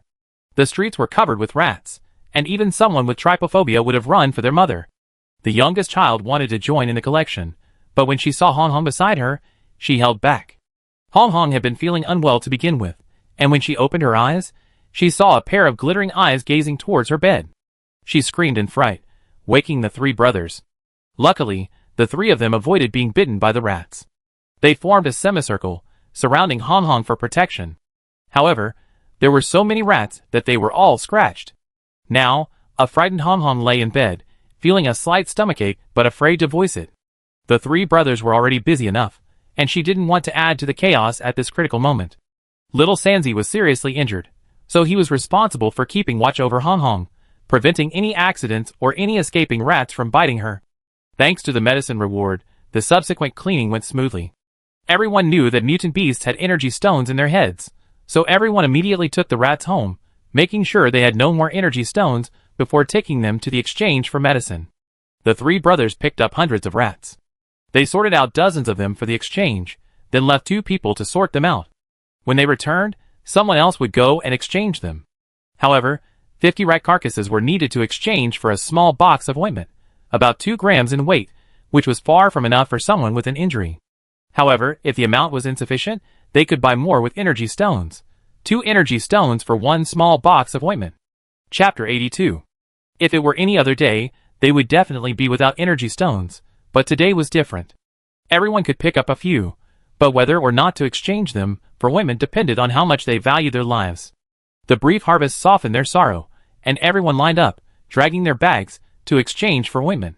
Those who didn't have a round number of energy stones squatted on the edge, looking for someone to join them in exchanging for ointment. These mutant rat carcasses would lose their value after today. The 2 brothers collected a total of 334 mutant rats, exchanging them for more than 6 bottles of wound medicine, and most importantly, 41 level 1 energy stones. With so many energy stones, they could move to a different district this year. Despite their injuries, the 3 brothers happily gathered around Hong Hong.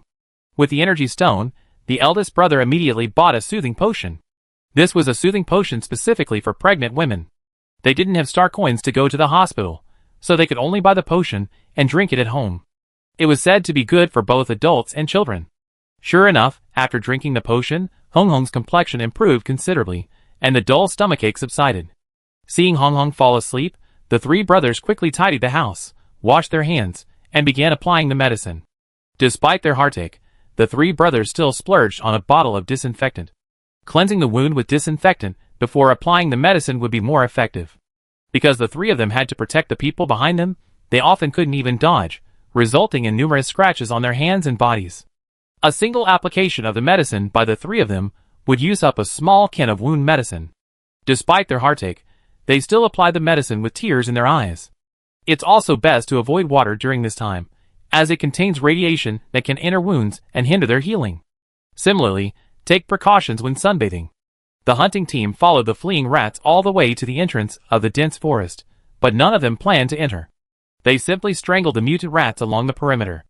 Maimong and his companions were collecting food peacefully when they suddenly heard a rustling sound. Soon, a small group of mutant rats came running towards them. They didn't attack Maimong, but simply ran forward, as if they were going somewhere. Maimong raised her hidden crossbow and was about to fire. This was the energy stone that had come to her doorstep. Wang Haoran stopped Maimong, as the rats had already entered the mutant earthworm's territory. Maimong stared curiously, wondering if they could capture such high-speed prey, the mutant earthworms. It turned out that they could. Half an hour later, the herd of large rats was buried. Maimong felt utterly annoyed. Why was there always someone trying to steal her prey wherever she went? There's a fantasy over there, and earthworms over here. This leaves no room for survival. I heard these mutant earthworms are quite valuable, right? Maimong asked Wang Haoran thoughtfully, looking at the land. Yes, mutant earthworms can be used as medicine. I heard they sell for 50 star coins each. This was the price I heard from the hunting team the last time I went hunting.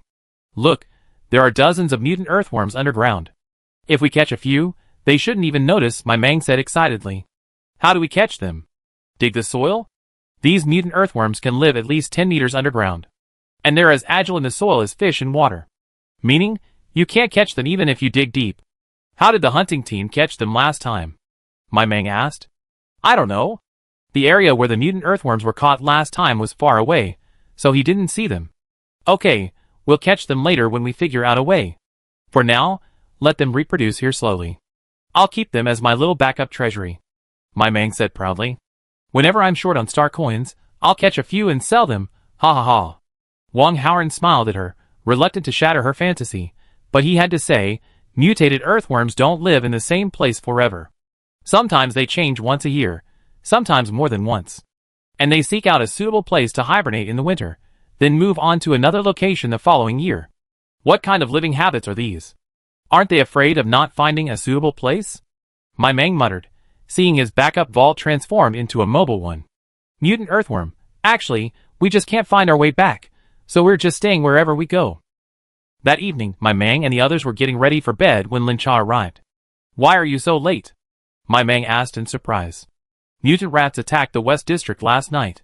You guys should be careful when you go out. We've been killing mutant rats since early morning, and we haven't even had time to catch our breath. We're exhausted. Well, it's not that we didn't send you a message. It just so happened that the Sia family member was nearby, and the captain didn't want to expose you, so he didn't send a message. And I don't have your contact information, Lin Cha explained. It's okay. You guys are more focused. How are the mutant rats being eliminated? Have you found their cave? Maimong asked curiously. Thank you. Lin Cha took the water Wang Haoran handed her, and gulped it down before speaking. Not really. We stopped fighting at the entrance to the jungle, but we've almost cleared out the mutant rats in the surrounding area. It's now certain the cave is in the jungle. We'll probably be heading into the jungle tomorrow morning at the latest, so we won't have time to come here again. Sigh, I wonder how many people will die going in this time. Lin Cha sighed. But the battle with the mutant rats is imminent. They've killed so many people, and we've killed so many rats here. If we don't seize this opportunity to eliminate them, and wait for them to return after they've grown stronger, the consequences will be disastrous. By the way, there's another important matter we've come for. I heard from the captain that you're going to collect herbs, right? Lin Cha asked Maimong. Yes, they're all there. Take a look and see which ones are useful, said Maimong, pointing to some wilted weeds on the ground. Well, you know, every team has its own knowledge. Our captain said we'll give you a copy of our team's plant encyclopedia. But there's one condition. You must give us priority for any herbs you collect. Of course, we'll also pay the market price and won't deliberately undercut you, said Lin Cha. Maimong said happily, that's a must. Given our relationship, I wouldn't let anyone else get away with something good. Oh! What kind of relationship? Not an outsider? Lin Cha wanted to gossip for a bit, but knew now wasn't the time. So, after making friends with Wang Haoran, he added him to his team and shared a file with him. Next time you come across an unfamiliar plant, open this and take a photo. If it's in the database, it'll pop up. If you discover a new species, there's a reward. Lin Cha explained how to use it, then gathered his supplies and left. He had to hurry back to the team to make arrangements for tomorrow's foray into the dense forest. Chapter 83. Look at my brain. Linshaw paused at the door before turning back. This is the ointment for you.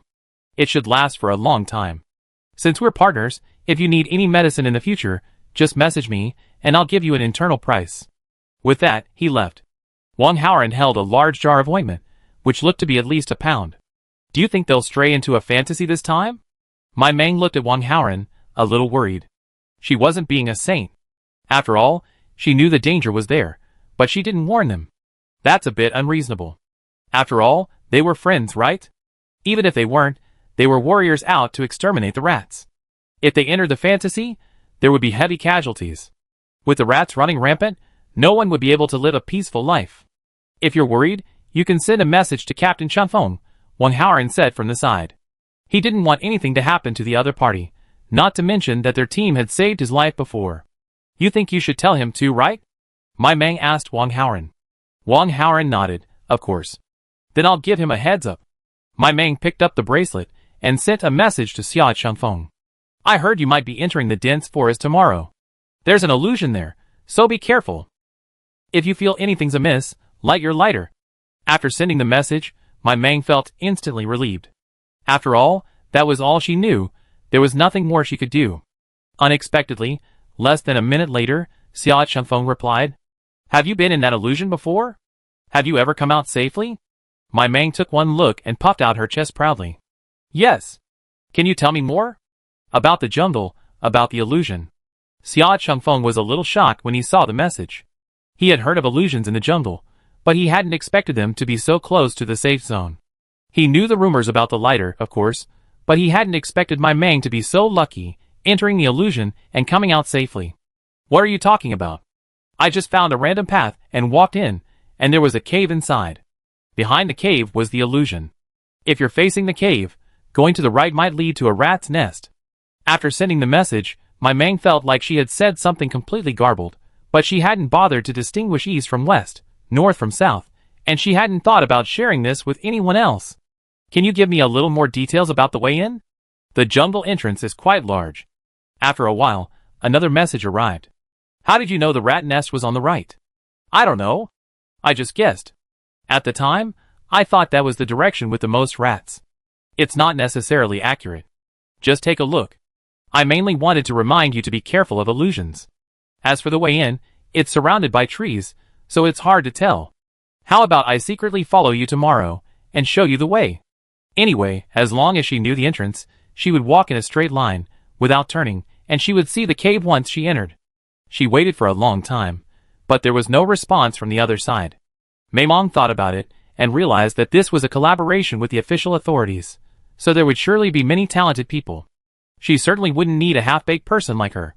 There will be a lot of people tomorrow. I can't guarantee that the Sia family member will be there. Personally, I'd like you to come along, as you've been there before and are quite familiar with the situation, helping our team avoid some risks. There are many people entering the dense forest this time, and our team is just a small part of them. If possible, I'll prepare 2 sets of our team uniforms for you. Tomorrow, just follow the team. We'll still communicate via wristbands if anything happens, so there won't be direct contact. And don't worry, we're hiring you this time, and we'll keep you safe. Whatever you gain after you go in will be yours. My Meng was stunned by such a long message. It was the first time he heard someone speak so much. Brother Haoran, Captain Chanfeng knows we've been there before, and he hopes we can blend in with their team tomorrow to help them avoid some risks. Say, should we go? My Meng looked at Wang Haoran and asked. If you want to go, I'll go with you. Wang Haoran said, sitting next to her. I don't know either. I'm torn. He said that Lunatic might go too, and also said he'd keep me safe if I went. My Meng was a little worried. Then we won't go. There are so many people in the safe zone, there must be many talented people there. We just need to take care of ourselves. Hearing the risk of exposure, Wang Haoran immediately changed his tune. Anyway, they'd given us all the necessary warnings, so now it all depended on our luck. Speaking of that, Lunatic still chilled him to this day.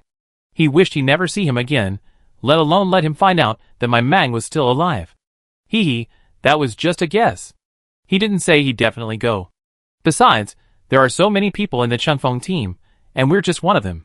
It's not that easy to be exposed. My Mang hugged Wang Haoran and said coquettishly. It feels so good to be thought of. Actually, she had another thought in mind. She heard that this time, the authorities were leading the effort, and each hunting team would be sending people. So could she go get to know a few more sheep? These 2 sheep were already plucked bald. She needed to catch more targets to earn some income. One mission is difficult, but knowing more people, and having more missions, there will always be an easier one, right? And with just the 2 of them, lone rangers, it would take forever to get to know more people. This was an opportunity. Finally, my Mang replied to Xia Chengfeng, saying they would go together tomorrow. Then, Lin Chao was woken up in the middle of the night to bring my Mang some clothes. He had been a little dissatisfied at first, but when he heard that the 2 men had some knowledge of the area, he stopped complaining. Entering the dense forest, one can't just rest easy with high martial arts skills. Having someone who understands the jungle might just save the whole team in a crucial moment.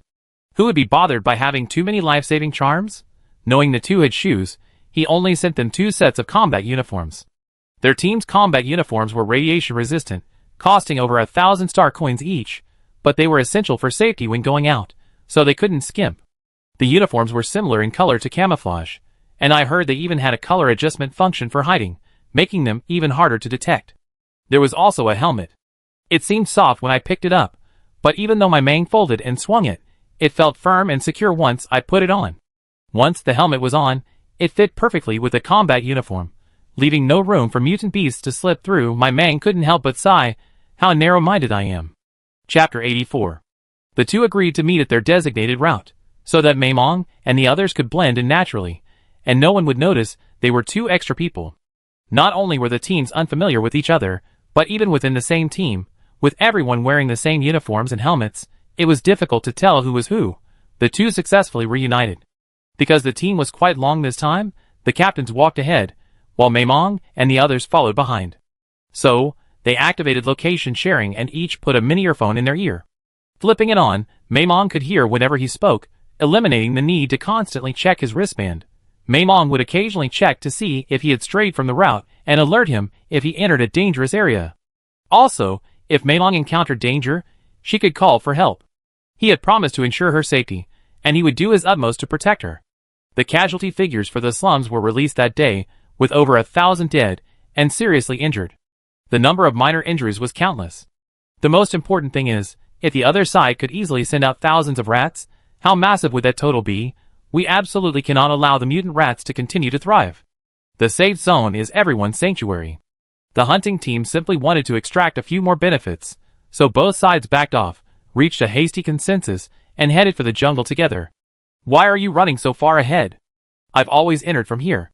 If you were in that direction, you either have entered the illusion or avoided it. I wouldn't know what's going on inside the jungle. After all, no one knew how vast the illusion was. Xia Chengfeng glanced at my Mang's position, then at himself. Here, he was just a small-time leader, solely responsible for leading his men and keeping pace. Decision-making, of course, had absolutely nothing to do with him. There were dozens of safe zones for small-time leaders like him. It was simply a matter of team size. Finally, they decided to split up and encircle the enemy, checking for mutant rats along the way and reporting any caves they found. Xia Chengfeng thought, wouldn't anyone entering from the middle be doomed? He had no choice but to bite the bullet and move forward. Captain, a small-time leader has something to report about the dense forest. Should we have him come over? The leaders were in the middle of formulating their attack plan and assigning personnel, when they were stopped by someone nearby. Let him in. Because the person coming was from the official side, the official leader issuing the orders was also the one giving the orders. With the war looming, we can't miss any news. It might save us from a detour. Of course, that assumes the news is true, the official middle-aged leader said to the captains of the 4 hunting teams.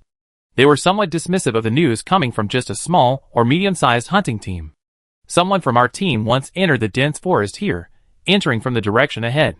Shortly after entering, they reported encountering a flourishing orchard, but nothing more was heard from them since then. Xia Chengfeng pointed to the spot where the wheat on had been.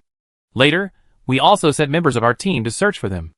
After much effort, we finally discovered a mirage in that area. No one knew what dangers lay within, as none of the team members who had entered had ever emerged. The team members who had managed to escape were dazed, as if frightened, and soon passed away. Based on his fragmentary information, the conclusion was that the illusion was in this direction, but no one knew its exact size or what it contained. Sia Chunfeng organized his words and made up a story about what he had heard from my Mang. TSK, what about the illusion? Maybe your team members really found something valuable and made it up to escape the group. Even if there was an illusion, how could it be just outside this area? It should be at least on the inner perimeter. Don't think you're the leader just because you're leading a small team. If there was an illusion here, would no one know about it? And how could you wait until you discovered it? One of the hunting team captains said sarcastically. The 4 major hunting teams send personnel into the dense forest every year, and they also train professional guides. Add to that the years of experience passed down orally, and it's far beyond the reach of a small, uninformed team. There's basically no danger outside the dense forest, just don't get lost. Even if there are, they're just some level 1 mutant beasts, nothing to be afraid of. Things like illusions require caution only when you're near the inner reaches. A small team is a small team. Perhaps they encountered something and demonized it. Sia Chunfeng wasn't angry. He said everything he needed to say, and whether anyone listened or not was not his decision. In that case, let's each send a lead team to explore first. Everyone, wear your communication devices and contact us at any time if anything happens. The middle-aged official didn't say whether he believed it or not, but he still felt it was best to be cautious. Since your team has been to that location, you will be responsible for entering from there. It would be even better if you can discover the specific location of the illusion. Remember to report anything you encounter. The man handed Sia Chunfeng a communication device and sent a small team to accompany him. Seeing that the official believed the words of a small figure, the 4 leaders were a little unhappy. Wasn't this a slap in the face of their 4 hunting teams? Since he said this area is so dangerous, we, the big brothers, should lead by example and show you the difference in strength. The sarcastic man pointed at someone next to him and said, "You lead a team in from this direction and clear all obstacles." "Yes, Captain." The man nodded, led the team, checked their equipment, and set off immediately. Although I'm the eldest brother, I'm not old. I haven't lived enough, so I'd rather not risk my life. Leader, then, I'll follow this young man to the place he mentioned. If the illusion really exists, I'll be enlightened. A handsome man, with a somewhat nonchalant expression, said to the middle-aged commander with a smile. The man who claimed to be the eldest brother's face turned slightly grim upon hearing this, but fearing the other's status, he could only swallow his anger. He thought that he would definitely give the others a good beating after his team returned triumphantly. Distracted by the young man, the others also walked down the stairs, pointing to several places away from the area.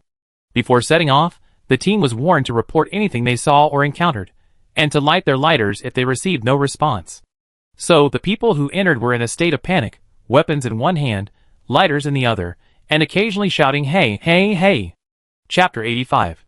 Sia Chunfeng led a small group of official troops back to his own unit, and led everyone directly inside. He was worried about spreading them out, and besides, there might be a rat's nest here, making it even more unsafe with fewer people. "Wait a minute, you up ahead? Let's go together, so I can see what this magical world is like." The young man quickly caught up with Sia Chunfeng. Neither of them wore hats, one with a frosty face, the other with a sassy air. It was undeniable that they were both equally handsome. "My name is Qin Yujing." "What's your name? Why are you looking at me?" "I'm just a freeloader, and you're the commander-in-chief. Just give me a call if you need anything. I guarantee I'll do whatever I tell you to do." The man put his arm around Sia Chunfeng's shoulder, a friendly gesture. Sia Chunfeng. Sia Chunfeng removed the other's hand. Since he had asked him to lead, he would take the lead. "It's so cold, how come you're just like my icy beauty? Next time, I'll introduce you two to each other. Let's see who freezes to death first."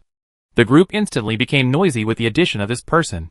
The tense atmosphere was broken, as if they were going out for fun instead of battle. Ding, target person appears. A new relationship begins with a chance encounter. Let's get to know each other. Upon completion, you'll receive a hot pot set for 5 people. Maimong heard the notification tone and looked forward, but saw nothing. The arrow indicated by the system was too far away, so she could only roughly guess that the person was at the front. And she was at the back, separated by at least 100 people. But it didn't matter. At least this time we gained something. We had a new target, Qin Yujing, the captain of the Tyrannosaurus Rex. "Ha ha," my Mang laughed inwardly. What a silly name. Entering the dense forest, my Mang was already a bit confused. The path felt both familiar and strange. She tried hard to identify the plants and trees, seeing if they matched her memory. Soon, groups of mutant rats would appear near the team, but they were killed before they could even get close. The further they went, the more mutant rats they encountered. However, with my Mang and the other two standing in the middle, the rats could hardly get inside. We were going this way before, Wang Haoran whispered in my Mang's ear. We veered off course. Go right, my Mang whispered into his earpiece. My Mang also noticed the small circle pattern on one of the trees.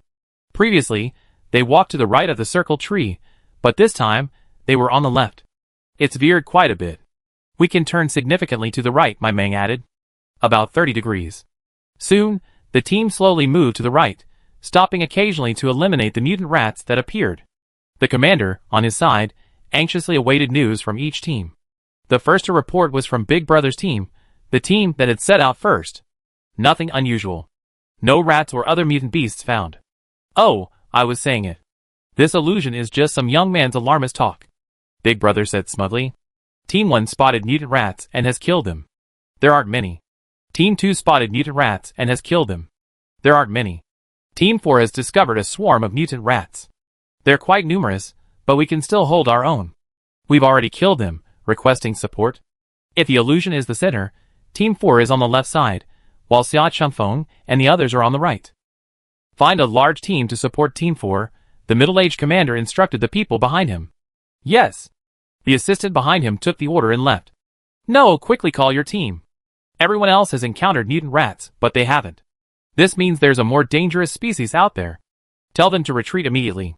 The middle-aged commander spoke hastily to the older brother.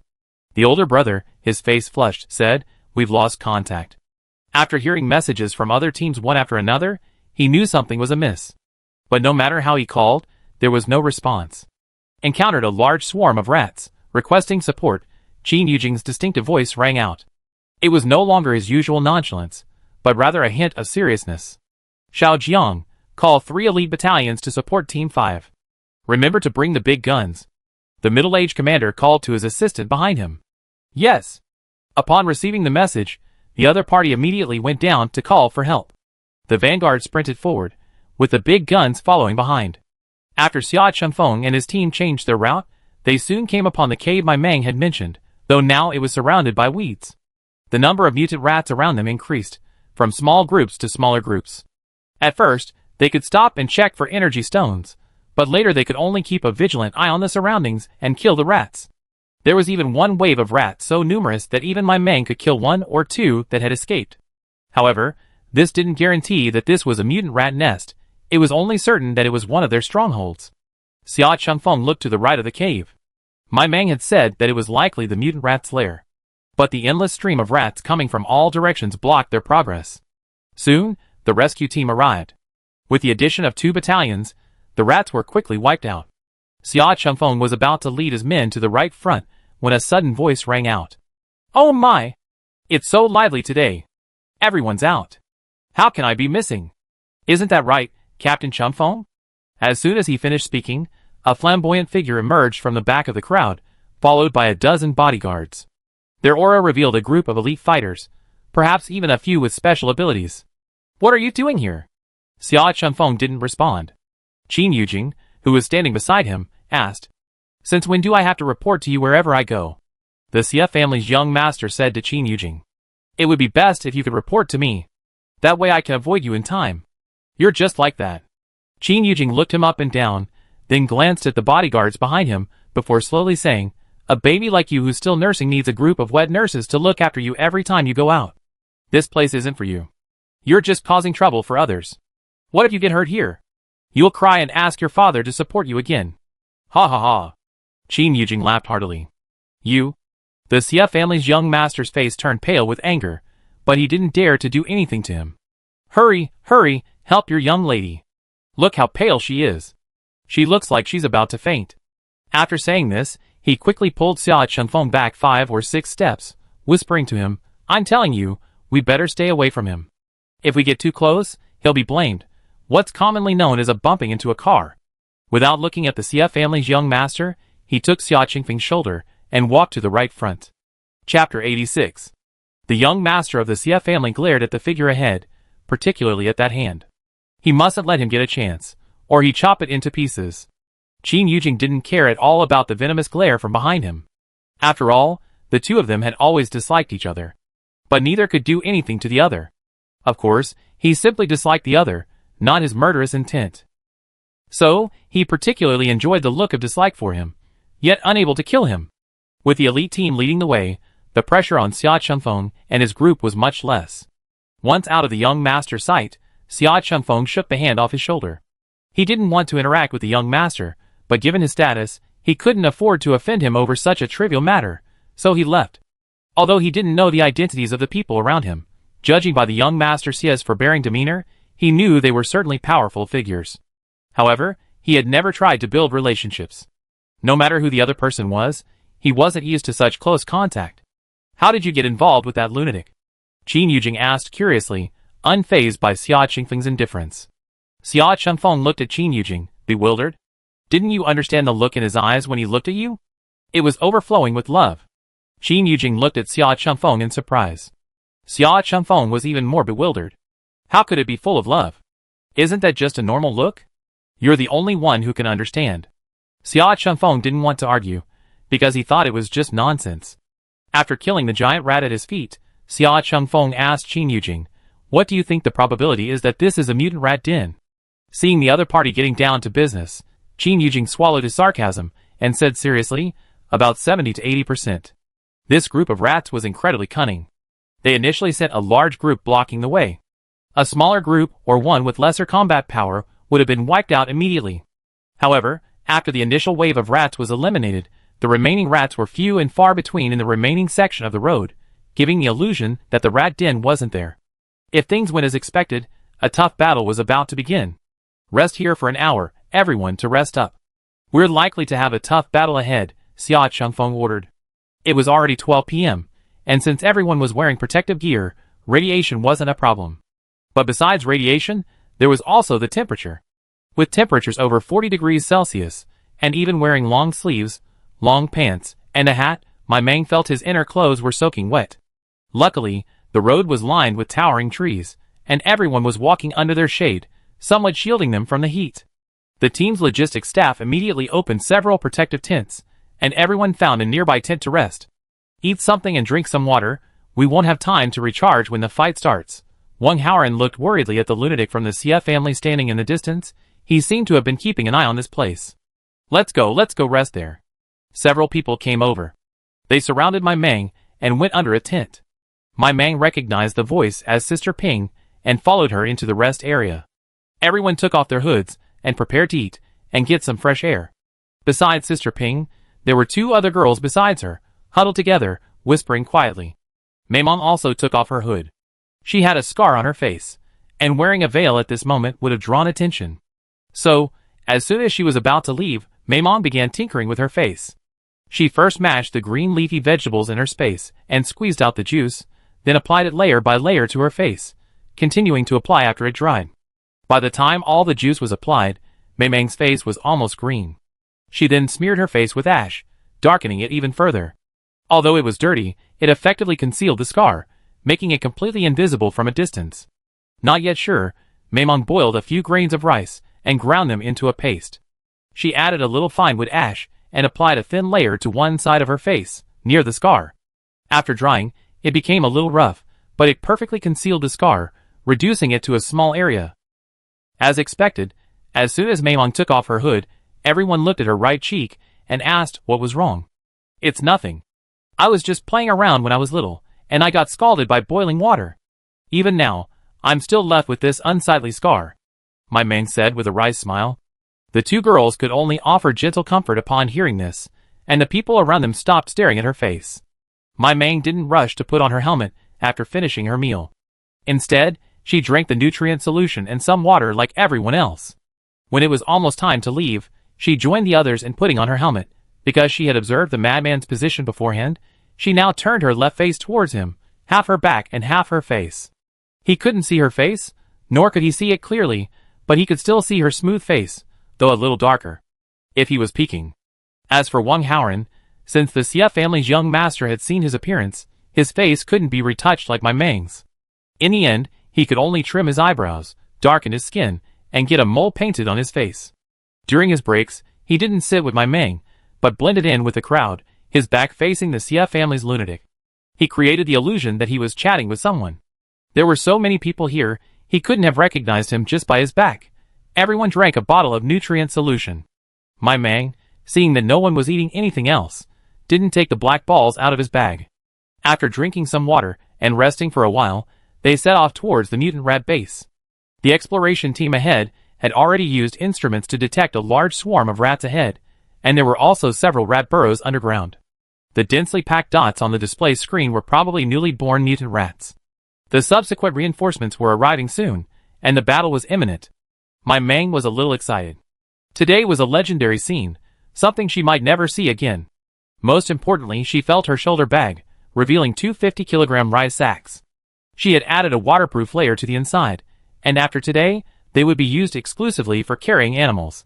After filling them up, she tied the tops tightly and tossed them directly into the space.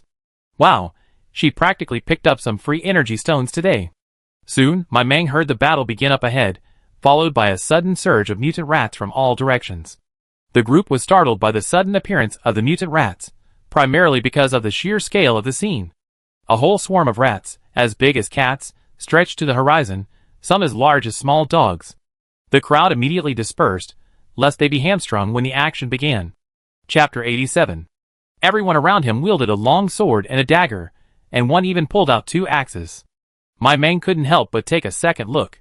Unfortunately, everyone was wearing helmets, so they couldn't see anything. Xiao Ping and the others also drew their weapons, and prepared to fight. Since they were in the middle, the pressure was relatively less.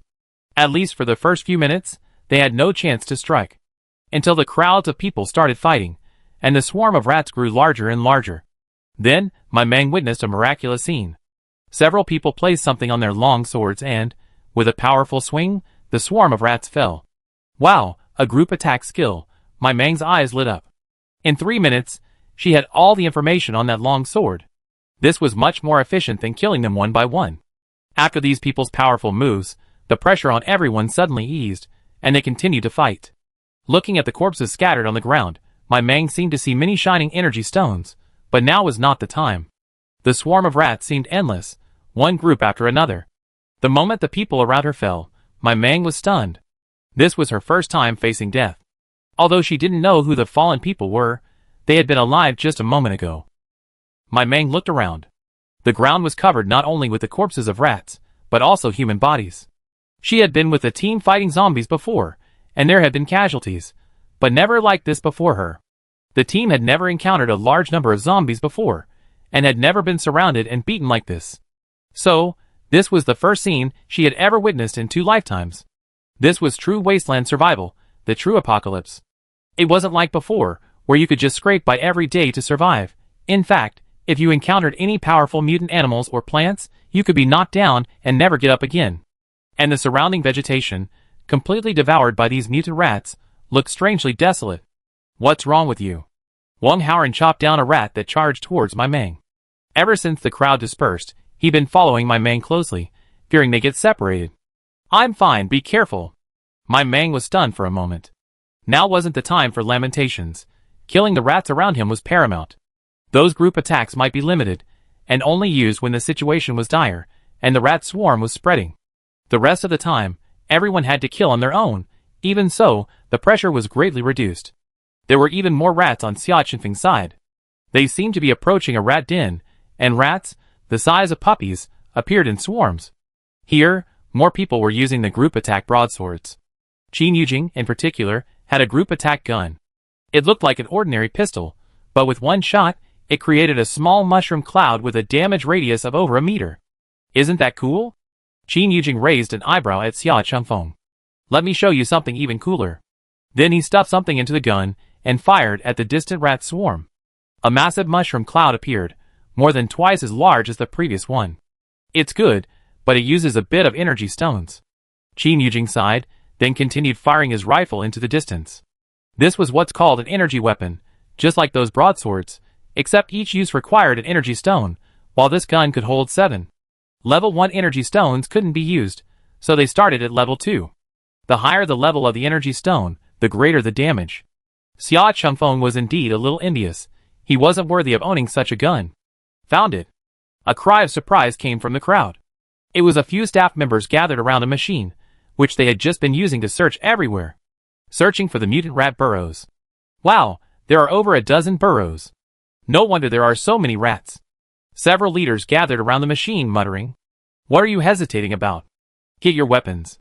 They had just reported the situation, and almost all of their main forces were heading in this direction. So, even though the rats were numerous, they weren't insurmountable. Besides, the military was well equipped with energy weapons. They pulled out a box, and someone assembled it. Soon, a small artillery vehicle emerged. A miniature torpedo was placed inside, locked in position on the control panel, and fired. The only drawback of this portable artillery vehicle was that it could only fire one shot at a time. But they hadn't anticipated there would be over a dozen rat nests here, otherwise they would have had to bring out those 3 rows of artillery. After the first rat nest was destroyed, the rats let out a sharp roar. Some of the rats that had been attacking the others immediately fled, all swarming towards the vanguard.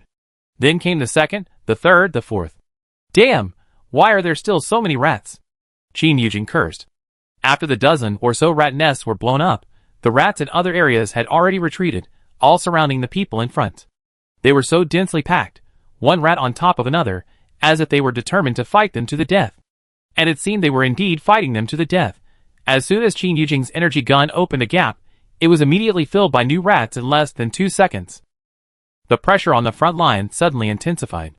Just now, they had faced a group of mutant rats, but now they were facing a horde of furious and desperate mutant rats. Xiao Lu, prepare your weapons. Seeing the rat swarm growing, it was likely that all the rats within 100 miles had been called back. The leader gave the final order. Then the 4 teams, each carrying a piece of equipment, moved forward. The circle gradually narrowed, and they occupied 4 directions. As early as the rat swarm attacked, the middle section had been severed. Xia Chengfeng and the others were now surrounded by the rats. After receiving the order, the others not only did not rush to the rescue, but instead retreated further and further. When there were no more rats, everyone immediately began to clean up the battlefield. Now it came down to who was quicker. Any rat in their sack was their trophy. As for the team's rewards, that was negotiated between the base and the hunting team. This was the spoils of war on the battlefield. For those who died, the team would naturally compensate them. So, before anyone had time to mourn the loss of their team, they began to spread out their sacks and grab the spoils. Mai Meng hadn't anticipated this benefit and immediately began to search with Wang Haoran. Now, no matter the size, everything was put into the sacks. Put it there when it's full. That's our team spot. Everyone in our team will have their own name on their bag. Just register it with the registrar after you put it down. The unnamed bag will be yours. I'll pick it up for you when we get back. Sister Ping leaned over and pointed Mei Mong to a spot. Chapter 88. Okay, thank you, Sister Xiaoping. Mei Mong thanked her. The two of them stopped exchanging pleasantries. Time was money at this point. Although the team had space to store the dead rats, Mei Mong still took possession of a bag of mutant rats for herself, as she had some new ideas about the carcasses. While Mei Mong and the others were busy, Xia Chengfeng was in dire straits. The big guys appeared, and the battle area slowly narrowed. Ready! 3, 2, 1, go! With a command, the people in front immediately hid behind the big guys. A powerful suction force emanated from the machine. The rats, big and small, scrambled to be sucked into the machine. Whether they were pulled forward automatically or passively, they were all inside. This machine was specifically designed to deal with small, inedible mutant beasts. There were 2 bags on each side of the machine, one containing the mutant beast's flesh, the other containing the energy stones from the beast's body. This machine requires a level 3 energy stone to activate, and 1 energy stone can only keep the machine running for 10 minutes. Note that the highest energy stone currently is level 5. The most common energy stones in daily life are level 1 and level 2. Level 3 energy stones are usually found in large hunting teams. Level 4 is rare, and level 5 is even rarer. 10 minutes is more than enough to completely eliminate the mutant beasts. Even if a few escape, they will be eliminated by the team. This time was no different.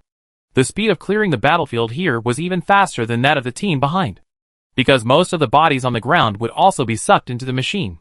After clearing the mutant beast carcasses, everyone gathered the fallen according to their respective team uniforms. Mei Mong and Wang Haoran each picked up 15 bags of mutant rats, each containing 30 or 40. Since they only brought so many bags, they had initially thought it was excessive, but who knew it would be insufficient. Later, she ran over to help Sister Xiaoping with the collection. Sister Xiaoping simply gave Maimong a bag, as they were nearing the end of the collection, and there weren't many rats left. Finally, the bag was just about full, and Maimong took it to the registration office and registered Sister Xiaoping's name.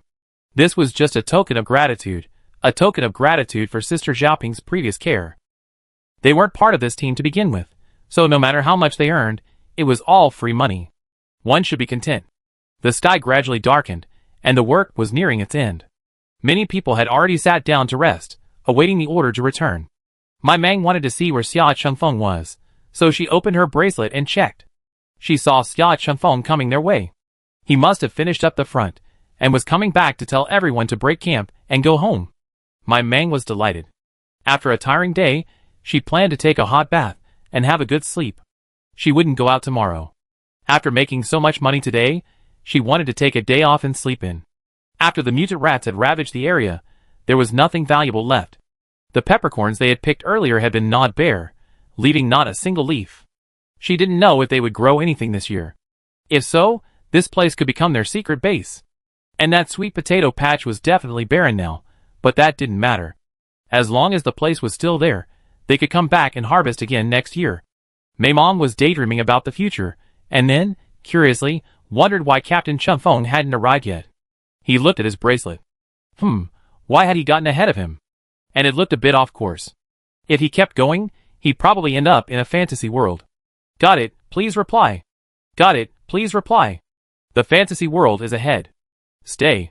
The fantasy world is ahead. Maimong called out to Xia Chengfeng for a long time, but there was no response. She texted Lin Cha again, but no response. She called her voice, but no one answered either. It seemed everyone was busy. Maimong grabbed Wang Haoran, told Sister Xiaoping they were going back, and left. Since Sister Xiaoping was one of the people in the know, she assumed this was something Maimong had agreed to with the captain, so she nodded in agreement. There were people along the way, so there shouldn't be any danger. Even if they ran into anything, Maimong and the other two were wearing their team uniforms, and the others would lend a hand if they saw them. What's wrong? Wang Haoran asked my Mang. Captain Chengfeng might be in danger. My Mang told Wang Haoran what had happened. No response, likely because Captain Chengfeng had fallen into a hallucination and couldn't hear her. I hadn't expected the hallucination to be so vast. Xia Chengfeng was indeed in trouble, but it wasn't the hallucination itself, it was the young master of the Sia family. When the battle began, the young master of the Sia family was protected in the center of the encirclement, so he didn't look disheveled at all, still dressed respectably. After the battle, each brigade would arrange their own affairs. While Qin Yujing wasn't with Xia Chengfeng, and Xia Chengfeng was about to return to take care of his own team's affairs, the Sia family's young master administered a drug specifically designed for people with special abilities. There are good and bad people with special abilities. Sometimes, when capturing powerful criminals, this drug temporarily disables their resistance, forcing them to obey for 10 minutes. Of course, you can resist if you want, but if you do, you'll lose your special abilities. So when Xia Chengfeng was exposed to the drug, while angry, he wasn't panicking. With so many people here, they wouldn't go to such great lengths to kill him. Since they weren't going to kill him, they wouldn't be able to get out of the dense forest in 10 minutes, so he could recover his abilities by then. The drug had a drawback. It could only be used once within 24 hours. Lin Cha had already walked some distance when he saw the captain. However, since the captain was walking voluntarily and heading towards his own team, he assumed the Xia family's young master was forcing himself on him. As for him, he was in charge of handling the team's external communications, and since he was busy at the moment, he didn't pay much attention. The Xia family's young master led Xia Chengfeng, slowly veering off course, heading towards a more secluded spot nearby. The jungle was vast, with numerous exits. Since these people were only on this particular route, he could naturally avoid the crowds by moving to the side. Later, he had no idea that the direction they were heading would contain an illusion. He simply assumed that after such a fierce battle, the surrounding mutants would have already fled upon hearing the noise, and that any direction would be safe. Also, this was only the outer edge of the jungle. They had over a dozen elite fighters, including 3 with superpowers. Even if a foolish mutant emerged, it would be their fate. Chapter 89. I know you're probably thinking, I can't do anything to you in 10 minutes. And once those 10 minutes are up, you'll be able to escape from me, right? Young Master Sia said quietly from the side. They were now separated from the crowd, and normal communication was no problem. Xia Chengfeng didn't answer him, because he couldn't speak yet, and he didn't want to pay attention to him. Ha ha, I don't know if you've heard of a potion like this. Young Master Sia held a little powder in his hand, and gently blew it towards Sia Chengfeng. Sia Chengfeng subconsciously held his breath, and closed his eyes. It's useless. This potion is colorless and odorless, and it absorbs automatically upon contact with the skin. Sound familiar? Yes, it's bliss powder. Young Master Sia said slowly. Sia Chengfeng's pupils trembled, and he looked at him in shock. Isn't this a banned drug? How could he have it? Ha ha ha. What else do I not have? But don't worry, I'm not unreasonable. Although I want you, I will respect your opinion. You have 24 hours to consider. If you don't want to be with me, I won't force you. The Sia family's young master reached out to touch Sia Chengfeng's face, but was repelled. No hurry. You can still be stubborn now, but I'm sure you'll beg me later. He didn't get angry, so he withdrew his hand and ordered the bodyguards to keep an eye on Sia Chengfeng. If he escaped, the consequences would be their own. The bodyguards formed 2 circles to protect the 2 men, both as a guard and a watchful eye. Ji Huan powder was a drug developed 200 years ago, but in just a few decades it was classified as a banned drug and no longer allowed. 500 years ago, plant and animal mutations caught humanity by surprise. In those years, the global population plummeted by 1/3, and subsequent natural and man-made disasters wiped out another third. At the same time, humans acquired new abilities, known as superpowers. The 5 elements were the primary source, but there were also less common abilities, like physical enhancement. With superpowers, humanity gained the ability to fight back. A safe zone was cleared as a base for humanity, but misfortunes never come singly. Shortly after establishing the safe zone, they discovered abnormal radiation levels in their area. Unable to hide in their rooms during the day, they began living in cramped underground dwellings. Their days and nights reversed. It wasn't until humans developed anti-radiation paint and painted the exteriors of the houses in the safe zone that people could slowly return to life above ground. After decades of mutation, the new generation had become much more resilient to radiation, simply avoiding midday sunlight. At the same time, the rate of newborns with superpowers also decreased significantly. Initially, people didn't take it seriously, believing it was simply because the birth rate was too low, leading to a shortage of superpowers. So, efforts were intensified to encourage childbirth. Many ordinary people undoubtedly responded to the call. After all, they would receive meticulous care from the moment they conceived, and if they gave birth to a superpower, they would have no worries about food and clothing. The birth rate did indeed increase significantly during those years, but superpowers were still rare. The authorities also thought that perhaps ordinary people had a low chance of giving birth to superpowers, so they encouraged superpowers to have children. Superpowers, however, were not as obedient as ordinary people, and thus, the Elysium fan, ecstasy fans, emerged. Those who refused to cooperate were secretly given ecstasy powder, a drug for which there was no antidote. Those who took the Chinese medicine would become weak, but not incapacitated. The terrifying thing was that they remained conscious. All they had to do was find someone to have sex with within 24 hours. It didn't matter if they didn't, as the consequence was the loss of their superpowers. In this cannibalistic world, no one wanted to lose their superpowers, so they ultimately had to find someone to find an antidote. The drug was colorless and odorless, but it was poisonous upon contact. You might not even know when you were poisoned, let alone find the person who poisoned you. The authorities did achieve their goal. During those years, many superpowered people had children, and the probability of having superpowers increased significantly. But before everyone could enjoy the joy for long, the drawbacks emerged. Those who took the drug could only have one child in their lifetime, and would never conceive again, regardless of gender. The authorities also instructed those with superpowers to find ordinary women to bear children, so that ordinary women, who didn't have the Chinese medicine, wouldn't be hindered from having another child. As for male psychics, since everyone ages anyway, wouldn't it be nice to leave behind a legacy before death? Besides fertility, it doesn't affect anything else. Raise the child if you want. If not, the authorities will take care of raising it. This abnormal reproduction method continued for over a decade, until the first child grew into a teenager, and was diagnosed with azoospermia. The second, third, and fourth followed, without exception. Regardless of psychic or not, the males suffered from azoospermia, and the females from infertility. Finally, the base was completely reorganized. The psychics, forced to bear children, unable to contain themselves any longer, slaughtered the entire top brass. Once upon a time, they were opposed to it. No one wanted their behavior controlled by others. But life outside the base was difficult. It was just a matter of having a child. So let's have it. After all, this wasn't something that happened at the base. Besides the occasional pressure to have children, there wasn't much else. As long as the other party got pregnant, it was none of their business.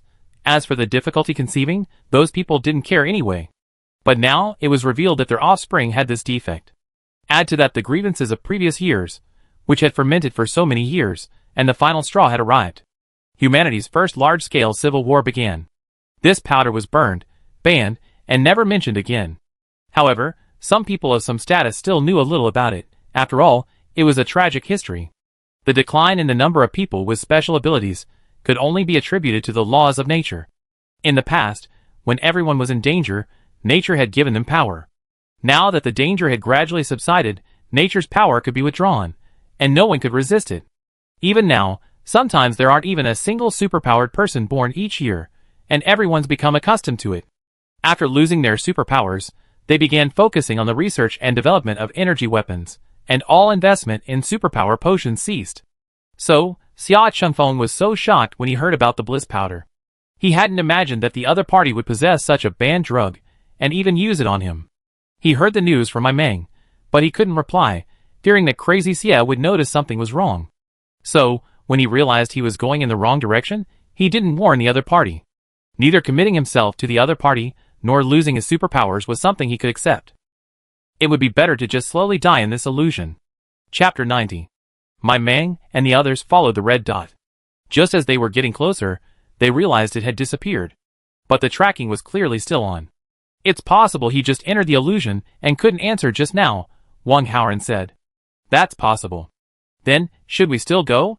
My Mang looked at Wang Haoran. This was their third time in prison. Wang Haoran didn't answer her. Instead, he took her hand and walked in the direction the red dot disappeared, demonstrating his answer with his actions. So the two of them quickly reached the spot where the red dot disappeared. Because they were walking in a straight line, finding them wasn't difficult. Each of them held a lighter, the other hand tightly holding the other's. But after walking for a while, there was still no sign of them. My Mang was suspicious. Did they run? Or did they get lost and turn around after entering? If that was the case, that would be a problem. Bye-bye, since they are my target, do you have any special methods for finding them? My Mang could only turn to the system for help. The forest was vast and dense, and now it was night, making her feel uneasy. But the system didn't respond. My Mang cursed inwardly and stopped, pulling Wang Haoran along. Wang Haoran saw the man's expression, which was familiar and complicated. No way. Wang Haoran lit the lighter again. It's possible. It's more powerful at night. Otherwise, how could we have walked for so long and still not seen anyone? My Mang said. Then, what do you think we should do? Wang Haoran asked. Just kill it. We threatened him so many times. It's probably no use this time. My Mang squatted down and lit a piece of dry grass. It wasn't the rainy season yet, so the dry weather wasn't a joke. With a small flame, the dry grass immediately burst into flames. The air around them swirled, and my Mang and Wang Haoran emerged from the illusion. Next, let's head back. We don't know how long we've been walking. If we come across anyone on the way back, we'll save them. If we don't, it's all for the taking. My Mang said, holding Wang Haoran's hand. Just as the two were about to put out the fire, several tree roots emerged from the ground, frantically beating at the burning grass. Run! My Mang grabbed Wang Haoran and turned to run, taking advantage of his busy schedule. However, tree roots continued to emerge from the ground along the way, as if they were determined to catch them. My Mang and Wang Haoran hid here and there, their escape a mess. What the hell is this? Why are they popping up everywhere? Unfortunately, no one could answer my Mang's question. And those roots belonged to the piranha plant. Although it was just a bud sticking out, its roots spread throughout the ground. However, when there were only a few people around, it didn't bother to use its roots to strangle them. And my Mang and the others had repeatedly provoked it. Uncle might have tolerated it, but Andy couldn't. This time, it was determined to keep them. After running for a while, they spotted Crazy Sia and his men. They figured, while they might not be much of a threat, they still had a dozen or so thugs. So, my Mang and the others desperately ran towards them. Miraculously, once they approached the crowd, the roots stopped attacking them. Crazy Sia and his men walked forward with their eyes blank.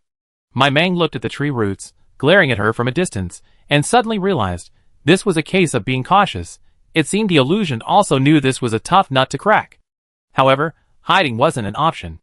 After all, they were moving forward, and she couldn't just follow them inside. My Mang led Wang Haoran to the center of the crowd and grabbed Xia Chengfeng, whose eyes were lifeless. Although the bodyguards had surrounded the group, they were still at a distance, making it possible to sneak in. The three of them held hands and followed the crowd. My Mang pinched Xia Chengfeng several times before he finally woke him up. My Mang covered his mouth before he could speak. Xia Chengfeng quickly realized the predicament around him. Because it was evening and the battle was over, no one was wearing a helmet. Xia Chengfeng nodded, understanding. My Mang lowered his hand and whispered to them, "We need to run out now. Hold my hand tight, and don't get separated. If you don't hold hands, you might end up in a different fantasy realm." He also explained that he wasn't trying to take advantage of him. "I've been drugged. I'm too weak to run," Xia Chengfeng whispered in my Mang's ear. "Oh, this." My Mang looked at Wang Haoran. This was a bit of a dilemma. "I'll carry him. We're worried about the tree roots. We're far enough away, enough for us to run a distance. Besides, we should be close to the exit," Wang Haoran whispered. "We couldn't delay any longer, or we get further and further away. Can you do this?" My Mang asked. "Of course." Wang Haoran nodded. Ever since his genetic enhancement, he felt his body was in excellent shape. Besides, he received so much favor from Xia Chengfeng, and now it was finally his turn to contribute. He had to rescue them no matter what. Now was no time for pretentiousness. Xia Chengfeng, lying on Wang Haoran's back, said, "If you're tired, just leave me behind. Whoever can escape is a winner. I do the same." "Don't worry, I can get you out," Wang Haoran said with a smile. "Are you ready? Run." The three of them ran away quietly and swiftly. If it weren't for the fear of waking the person, my Mang would have wanted to stab crazy Sia. As for waking him, no way. After they had gotten some distance, the tree roots launched a frenzied attack on them again. After stumbling for a while, they encountered someone again. Without hesitation, the two ran over, relieving themselves of the pressure. "This is Qin Yujing." "Wake him up," Xia Chengfeng said, seeing who was coming. "Qin Yujing? That name sounds familiar." My Mang glanced at the taskbar. What a coincidence. After waking the man, he didn't have time to say anything before the vines attacked. My Mang grabbed the man and ran for his life. Qin Yujing was walking peacefully when he was suddenly beaten up. Just as he was about to fight back, he found himself being dragged away. Then he took in the surroundings. Holy crap! What the hell is this? Frightened, his hand trembled as he fired a shot at the tree root. New branches sprouted after the broken root, and the pursuit intensified.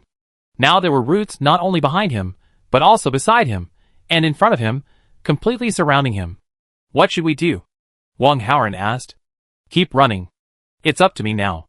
Qin Yujing pulled out a level 4 energy stone and stuffed it into his gun. He fired a shot at the tree root in front of him, breaking it and sending it flying. Several people took the opportunity to run away. The tree roots gave up pursuit and sank back into the soil. It seemed its roots had only reached this point. But the men remained cautious, running a good distance before pausing to catch their breath. Chapter 91. My Mang removed the water pouch from her waist and handed it to Wang Haoran. Of the 4 people, he was the most tired. The water in the pouch had long been consumed today. She had secretly taken it from the space. "Drink some first." Wang Haoran pushed the pouch back to my Mang, letting her drink first. My Mang didn't refuse, gulping down 2 mouthfuls before handing it to Wang Haoran. Then Wang Haoran noticed Xia Chengfeng, whose lips were dry, and asked, "Would you like a drink?" "Hey, why didn't you ask me?"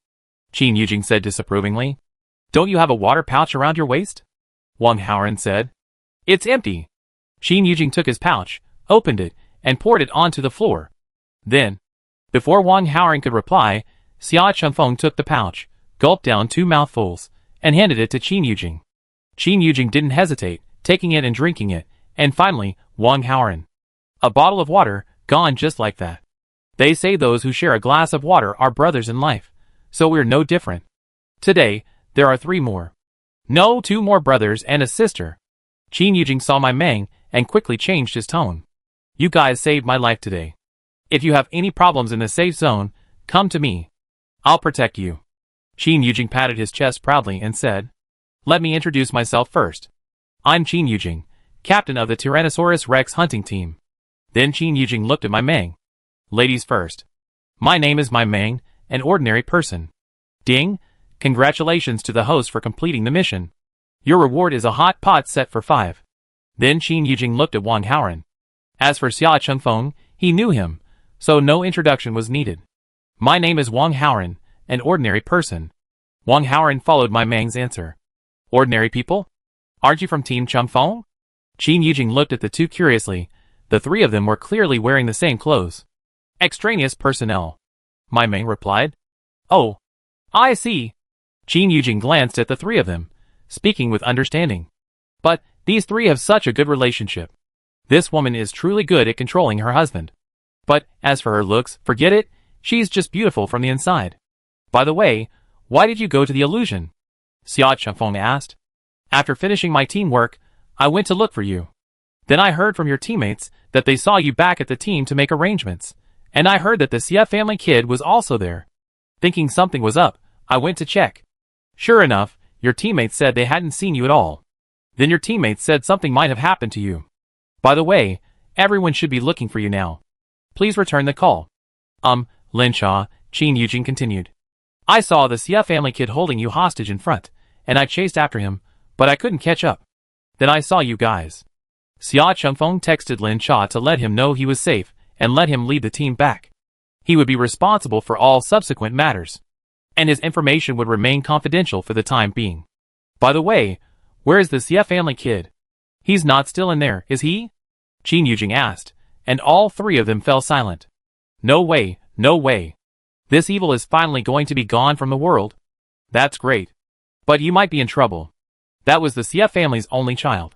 Regardless of whether they were responsible, the last one came into contact with Xia Chengfeng, so he's doomed. The Sia family doesn't know about them, so please keep it a secret. I'll take full responsibility for anything that happens, Xia Chengfeng said. Don't worry.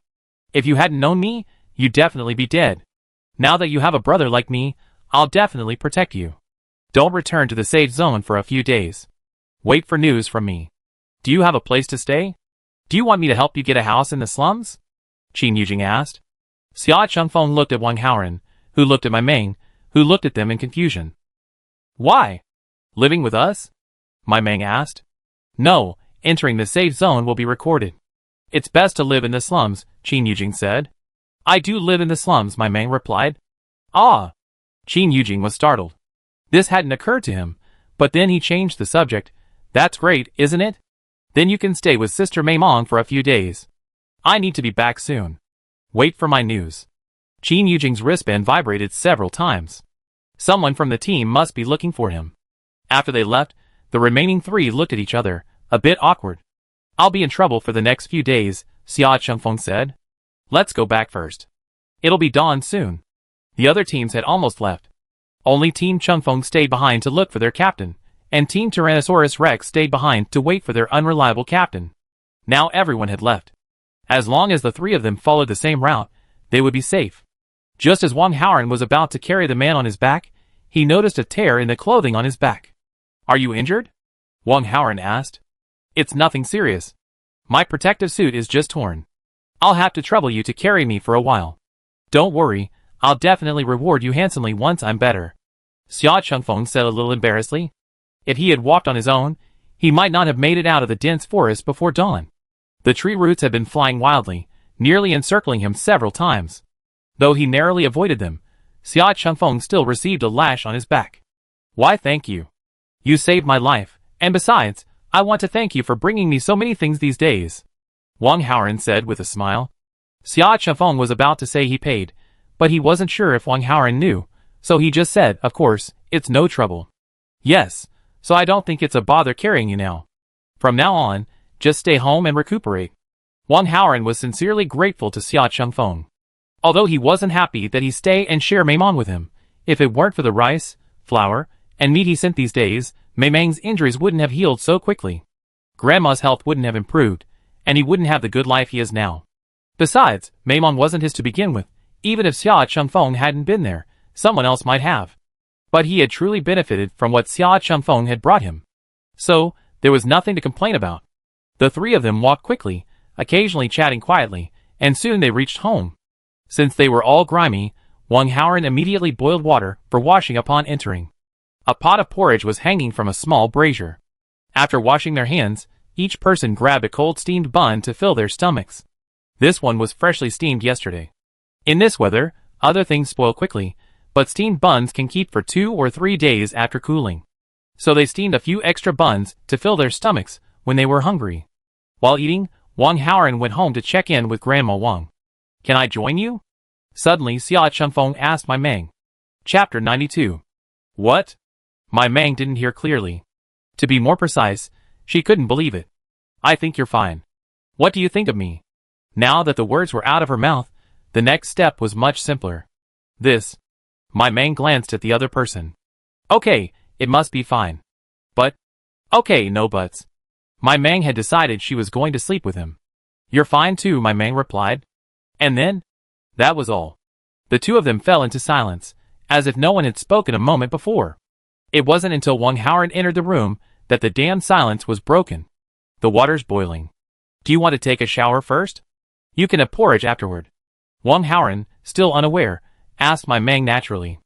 Ever since they had more star coins, my Mang had become less picky about water. Every day after returning home, he would boil a basin of water for a simple wash. He showered once a week, or when he got really dirty.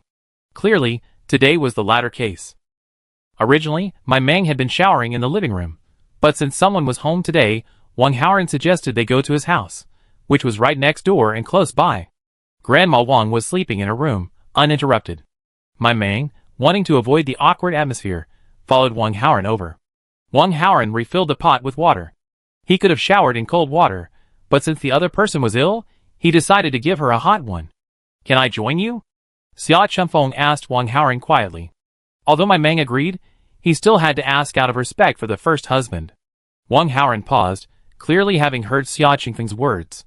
He had been mentally prepared for this, but why did he still feel so bad when it finally happened? However, he quickly composed himself.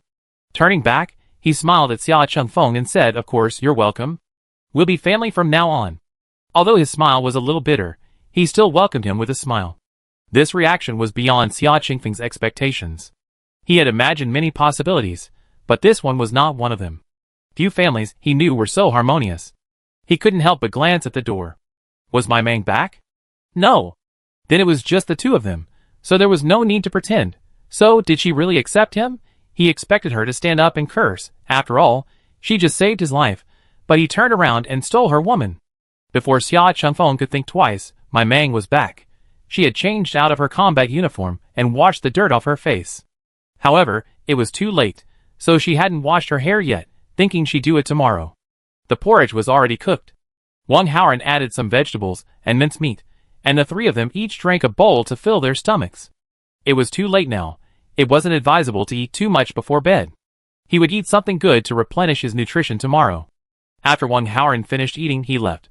He returned home and touched the new clothes his grandmother had made for him. Since the other party had no luggage, he certainly didn't have any spare clothes. They were about the same height, but Sia Chunfeng looked a bit more muscular. Grandma's clothes tend to be a little larger, so they should be wearable. Taking a deep breath, Wang Haoran picked up the clothes and returned to Maimong. They both finished eating. Wang Haoran naturally took the bowl and washed it. It was usually his job, and now that there was an injured person, it was naturally his turn. After washing, he said to Sia Chunfeng, "I see you don't have any clothes to change into. These are new clothes my grandma made, and they've never been worn. Don't be offended." Wang Haoran pointed at the clothes and said, "Thank you. Without them, I'd probably still be wearing dirty clothes." Sia Chunfeng thanked him. "The water's in the pot. You can do it yourself. This basin is mine. Don't mind, I don't have a new one. I'll lock the door and wash next door. Just text me if you need anything," Wang Haoran said, and then he left. He didn't look at my Mang, afraid he regretted if he did. My Mang opened his mouth, then said, "Then I'll go into the room." Sia Chunfeng washed himself thoroughly, then hesitated at the door for a long time. He mentally prepared himself before slowly opening the door. After all, they were just friends yesterday, and he had no idea what she would think of him if he were to do something so intimate with her today. Besides, even if he said he liked her, he didn't really like her that much. He had always been cold-hearted and emotionless, and he didn't know what it felt like to be in love. But compared to losing his powers and sleeping with my Mang, he seemed to be able to accept it a little. At least, it seemed that this was the only woman he was familiar with and didn't reject. As for men, That was something he had never thought about. My Mang was stunned when he saw Xia Chengfeng knock on the door. Then, remembering something, he asked, "Do you want a blanket? I'll get you one." She had thought he complained about the sofa being too hard. "Can I sleep in here tonight?" "With you." Xia Chengfeng stopped My Mang from getting out of bed and asked softly. Xia Chengfeng's voice was a little cold, just like his person, so when he said that, My Mang felt frozen. Still, she nodded in agreement. It was good to get familiar with each other beforehand. My Mang still hadn't expected anything to happen so soon. After all, he was still injured. Looking at how frail he looked, he probably wouldn't even be able to muster the energy to get naked. Xia Chengfeng lay in bed. Unlike the fiery Wang Haoran, My Mang felt a chill emanating from him. My Mang couldn't help but wonder if he'd just taken a cold shower? Or had he been showering for too long, causing the water to cool? The two of them lay stretched out in bed, a galaxy between them. After a busy day, My Mang was very sleepy, so she quickly closed her eyes. Suddenly My Mang felt someone grab her hand, giving her a chill. She hadn't expected the cold Xia Chengfeng to secretly hold her hand. She continued to pretend to sleep, waiting to see what else he might do. He slowly moved closer to My Mang, until their arms were touching. "Is it okay?" Xia Chengfeng asked. My Mang wondered, was he asking her? But what was he asking out of nowhere? "I want to be with you. Is that okay?" Xia Chengfeng asked again. My Mang continued to pretend to sleep. Xia Chengfeng turned sideways, looked at the girl before him, her eyebrows trembling, and kissed her cheek. My Mang secretly opened her eyes, only to be caught red-handed by Xia Chengfeng. "But I'm so sleepy. I want to sleep. I want to sleep." My Mang's delicate voice echoed. Xia Chengfeng didn't think she wanted to sleep, but rather. Chapter 93. Ding! Congratulations to the host for completing the mission. Reward: 20 kilograms of frozen pills and 10 kilograms of various dry goods. Following the system's tone, Xia Chengfeng's icy red lips followed. His lips were so cold that they seemed to cast a layer of frost wherever they touched. I wonder if it was just as cold there. My Mang wrapped his arms around his waist and deepened the kiss. Sure enough, even his tongue felt cold. Xia Chengfeng's movements were a little clumsy, and he followed My Mang's movements. My Mang wrapped her arms around his waist, and he placed his hands on his back. My Mang's hands roamed over his body, and he followed suit. My Mang saw his intentions and, with malicious intent, reached under his clothes. Xia Chengfeng groaned, but his hands stopped moving. My Mang chuckled softly and tackled him to the ground. Just as Wang Haoran always did with her, he gently bit and nibbled. Xia Chengfeng's face flushed. When had he ever been treated like this? He clutched the bed sheet tightly with both hands. He felt terribly uncomfortable, but he couldn't pinpoint where it was. My Mang, for once, took the lead. She played with Xia Chengfeng like a toy, slowly igniting his passion. His entire body tensed, but he couldn't do anything to her. My Mang reached out and grasped her hand, saving the sheet from being crushed. Even the coldest person has a warm spot.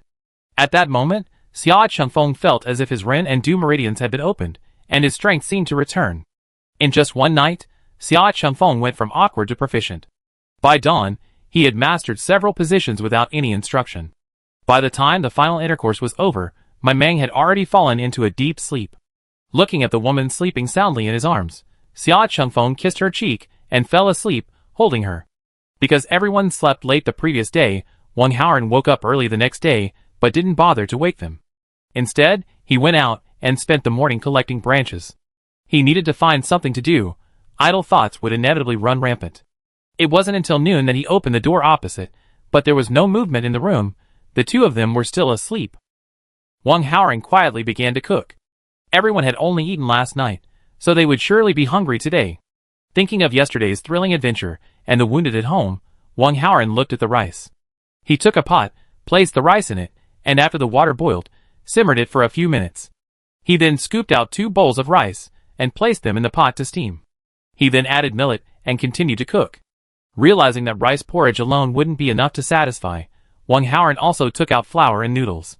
Yesterday's leftover steamed buns were all gone, so we could steam some today so My Mang would have something to eat whenever she was hungry. While the dough was rising, he washed a basin of vegetables and cut a piece of bacon, preparing a dish of bacon and vegetables later. Under My Mang's subtle influence, the family's meals improved. At first, My Mang would say it was Xia Chengfeng who gave it to her, but she eventually stopped, and everyone assumed it was Xia Chengfeng who brought it. Fresh meat is difficult to store, so my Mang only took out a piece each time for a meal, and made the rest into bacon. When cooking, she would cut a few slices, and add them to the dishes. This saved salt, and the dishes tasted even better with the meat. By the time the steamed buns were steamed, they hadn't gotten up yet.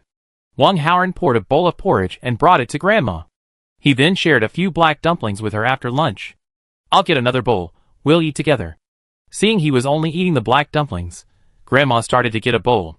"No need, I'm here to eat with you. I'll go over there and eat later. Don't worry, I'm the one who cooks all the meals now, so how can I let myself go hungry?" Wang Haoran held Grandma's hand and said with a smile. Grandma Wong thought about it and agreed. "You haven't met your great-grandfather, have you? He was a very gentle man." Grandma Wong saw her grandson looking a little glum, so she told him her own story. Wang Haoran looked at his grandmother quietly. He had rarely heard about his grandfather. Not only his great-grandfather, but also his second grandfather had passed away when he was very young. When he thought about it now, the figures seemed blurry. Your second grandfather had a very bad temper, but he was still a member of the hunting team and the pillar of our family. Although it was only a small hunting team, not everyone could join. No matter who bullied our family, he would just throw his fists at them without a word. Regardless of who was right or wrong, he would always protect his children. Despite your great-grandfather being older, he was often scolded by your second grandfather. When we first got together, your second grandfather, relying on his fighting prowess, would act unreasonably and wouldn't let your great-grandfather say a word to me. Your great-grandfather didn't get angry, he would just quietly go about his business. Every time your second grandfather went out to gather, he would come back with a hot meal. Your great-grandfather would always prepare rations for him. Over time, everyone got to know each other better, and harmony finally settled in. Do you know why those families in the slums were so chaotic every day? Because they were all so ambitious, they all thought they were the best, and they all wanted to dominate. They didn't understand the principle of taking a step back and the broader horizon. Although your second grandfather was domineering at home, he was very respectful to others, along with your great-grandfather. If someone scolded him, he would scold them back. If someone said anything bad about your great-grandfather, he would just go up and beat them up. Is your great-grandfather in poor health? Wang Haoran asked curiously. Of course not. If he wasn't, how could your second grandfather support the family? He was more capable than the average man, but he rarely got into conflicts, so others didn't know about it.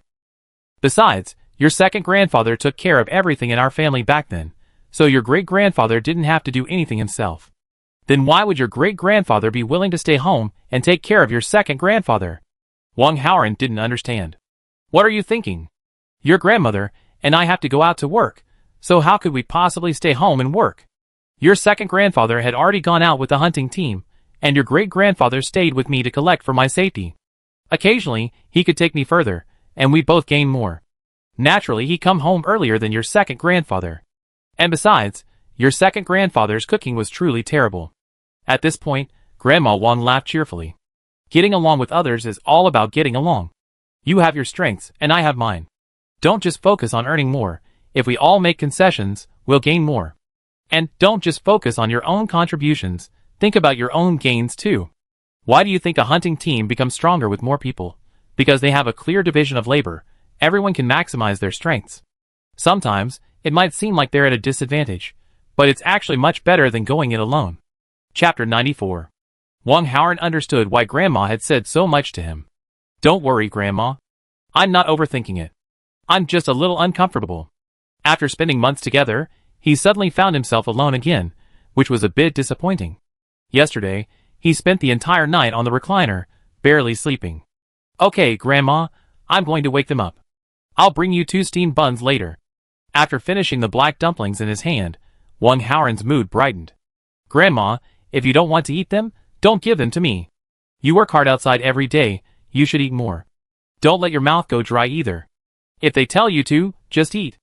After all, Grandma Wong still felt a little sorry for her grandson munching on the black dumplings. You know how big my appetite is right now. If I let go, I eat all that food in a few days. Besides, what's the difference between the black dumplings we have now and the black flour steamed buns? Wang Haoran consoled Grandma Wong. I know. Grandma's worried about you, afraid you give all your share to an old woman like me. Grandma Wong had a small appetite. As long as they started cooking, she could fill herself up. She only ate black dumplings when they were away, so she was eating them less and less. On the other hand, Wong Haoran ate a pound of black dumplings every day, which made Grandma Wong feel a little distressed. Now that she thought about it, it made sense. Alright, you understand. Go ahead. After she finished speaking, Grandma Wong began to send them away. Sia Chengfeng woke up when Wong Haoran opened the door, but my Mang was lying on top of him like an octopus, and he couldn't get up, fearing he'd wake him. It wasn't until Wong Haoran left again that Sia Chengfeng carefully moved my Mang away. Missed his portable air conditioner, my Mang soon woke up too, opening his eyes just in time to see Sia Chengfeng stealthily putting on his pants. He looked just like the scumbag who pulls up his pants and runs away. Ding, mission target found. We've eaten, held hands, and now it's time for a sweet kiss. Upon completion, you'll get a 20-pound seafood reward. Puff. My Mang let out a laugh. Sia Chengfeng froze for a second, then quickly pulled up his pants. Well, I'm going out first. Get dressed and come out. Sia Chengfeng didn't even look at my Mang. He opened the door and fled. Now, it was even more like that. Ha ha. Sia Chengfeng heard laughter emanating from the room outside. Although he had no idea what the other person was laughing at, it inexplicably made him feel a little happy. But for a moment, he was in a dilemma. He had only brought one person with him, and he didn't have any daily necessities. Just as he was debating whether to go out and buy some, my Mang appeared. She handed Sia Chengfeng a new toothbrush and towel, saying, "This is for you. The toothpaste is on the table." Sia Chengfeng, still a little embarrassed, took it and whispered a thank you. The two of them squeezed toothpaste and stood together to brush their teeth. Looking at the same towel, the same toothbrush, and the same bubbles around their mouths, my Mang saw Sia Chengfeng looking at her and gave him a big smile. Sia Chengfeng suddenly felt that this kind of life seemed very different. After waking up, he drank a glass of warm water. Since there were only 2 cups at home, my Mang handed his to Sia Chengfeng, saying, "I'll buy another one later." Going to the stove and seeing everything was ready, he began to add oil and stir-fry. Set the dishes and chopsticks, and bring the porridge to the table. "We can eat once my dish is ready," my Mang said to Sia Chengfeng. "Where's he?" Sia Chengfeng asked.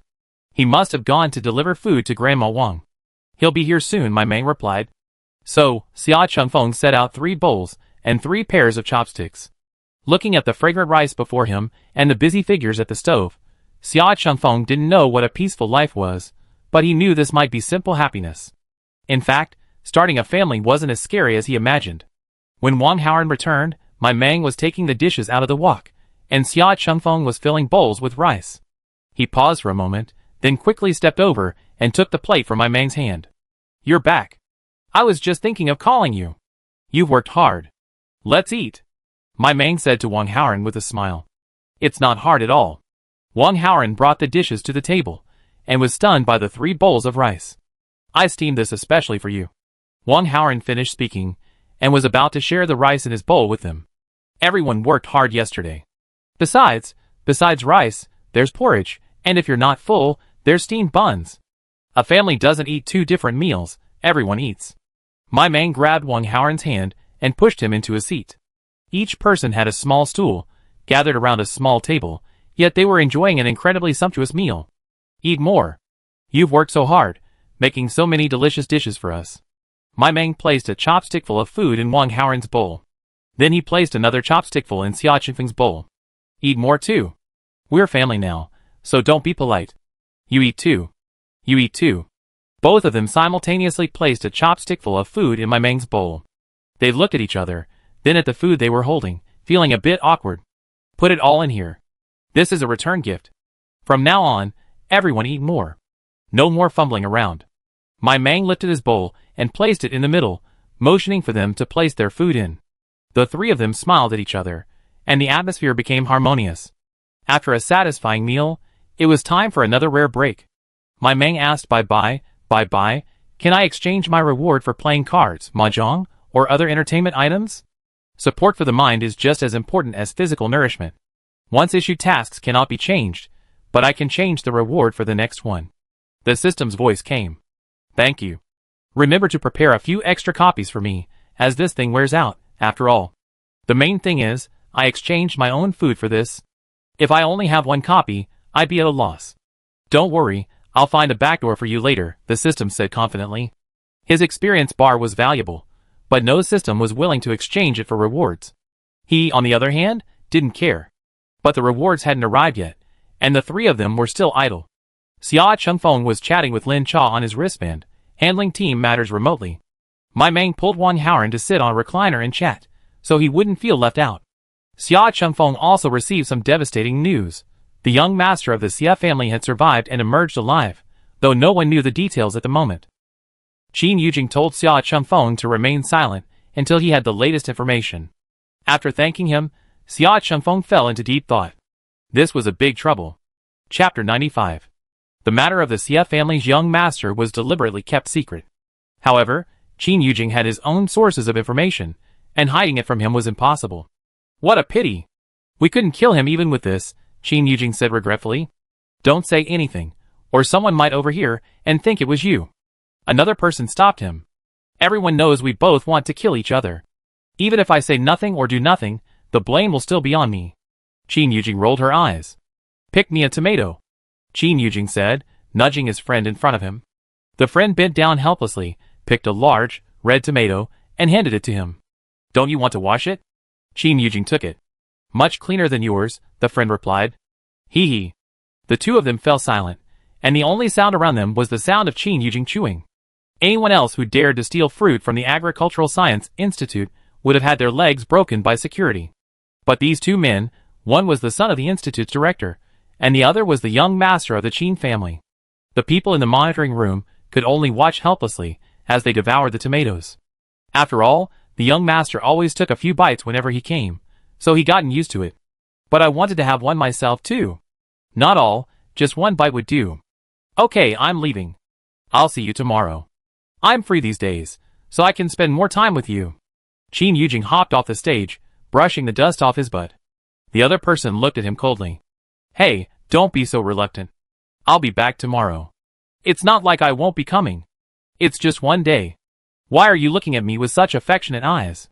Qin Yujing put her arm around the man's shoulder and said jokingly, If you come a few more times, my crop will be much less this time. The man slapped his hand away and said coldly, Don't be so fussy. What's yours is mine, isn't it? After saying that, Qin Yujing reached out and patted his hip, then turned and ran. The people in the monitoring room witnessed the entire flirting. Tonight, there's something else to talk about. Legend has it that the young master of the Qin family and the young master of the Sia family have been at odds since childhood, all because of one person. As adults, they still weren't on good terms, all because of one person. In the end, that person followed the young master of the Qin family, and they became sworn enemies. And so, that person, the man slowly stood up, lost in thought as he stared at the doorway where Qin Yujing had disappeared. Then, he casually bent down to check the progress of each plant. At first glance, he looked a bit like Sia Chungfeng, both of them aloof and quiet. But a closer look revealed that they were completely different. Sia Chungfeng's coldness was aloof, while his was aloofness. My Mang slumped drowsily in Wang Haoran's arms, but in reality, he was checking the rewards he had just received. A small ice cube appeared in his sea of psychic consciousness. Now, the mist was no longer alone. Two objects swirled around the grain of rice. There were also 200 kilograms of rice, 200 kilograms of cornmeal, 200 kilograms of self-raising flour, 200 liters of happy fat house water, 20 fried chickens, 20 kilograms of cotton, 10 pieces of cotton cloth, 2 kilograms of each type of seasoning, 20 sets of toiletries, 20 kinds of fruit, 10 kilograms each, 20 kilograms of dried meat, and 20 kilograms of dried fruit, 10 solar cells, and a multifunctional refrigerator. This reward is doubled. Bye-bye, will the reward double for every new person you add? Maimong asked the system happily. System, host, be kind and loyal, and don't be too fickle. Yes. Ha ha. Maimong laughed. This guy is sleeping well. Don't worry, I'm not a bed anyone can sleep on. My standards are pretty high, okay? Maimong reassured the system. Heh, woman. She once said she didn't want to have children, saying a son and a daughter would be enough. And what happened? All the 12 zodiac signs were repeated. Maimong looked at the hot pot set again, 2 bases and 18 side dishes. Bye-bye, can I choose from the 18 side dishes? Maimong asked. No, it's random. Whenever you want to eat, I'll take them out and give you 18 random hot pot side dishes, the system replied. Okay. She had other ingredients anyway, so she could always add more if she wasn't enough. Eating hot pot in the hot summer heat, isn't it wonderful? My Meng glanced at her newly acquired happy fat house water. No, she couldn't suppress her cravings. But now that Xia Chengfeng was still here, she had no more excuses. What could she do? Finally, she could do whatever she wanted. She could eat whatever she wanted. She couldn't have her own way with her own food in her own home. So, she sent Wang Haoran out to buy things. After all, with one more person, there wasn't much else. She asked Wang Haoran to help her by drinking glasses, mouthwash cups, and so on. Seeing that the other person was still in the room, my Meng quickly got out the food, throwing the hot pot base into the pot, and tossing in all the meatballs. There were also white radish, corn, and greens. From the dried goods, she took out the mushrooms, wood ear mushrooms, and kelp and soaked them in a basin. Boiled the eggs first, then took out a chicken to make the soup. When Xia Chengfeng walked out of the room, and saw the table full of ingredients, he thought he had opened the door incorrectly. Quick, come and put the things in the room. We'll have a big dinner tonight. Brother Haoran has gone out to do some shopping, and will be back soon. My Meng greeted them immediately upon seeing them emerge. Xia Chengfeng wasn't one for talkativeness, so she went over to help with the loading. My Meng touched her belly. There was no reaction, and she didn't show any signs of pregnancy, but she knew, it must be you, little one, who wanted to eat, and mommy is taking the blame for you. Then she brought the non-spicy pot base into the room, along with the coal briquettes, and put them in to boil. She covered the outside with odor-absorbing paper, added the chicken broth, and simmered it on low heat. She could have it as a snack tonight. It was still early, but my Meng was hungry, and wanted to have dinner early. As soon as Wang Haoran returned home, my Meng enthusiastically pulled him into the room. Then he saw a table full of delicious food, and Xia Chengfeng was still there, intently poring over the bottom of the pot. Wang Haoran felt like the world was a bit dreamy.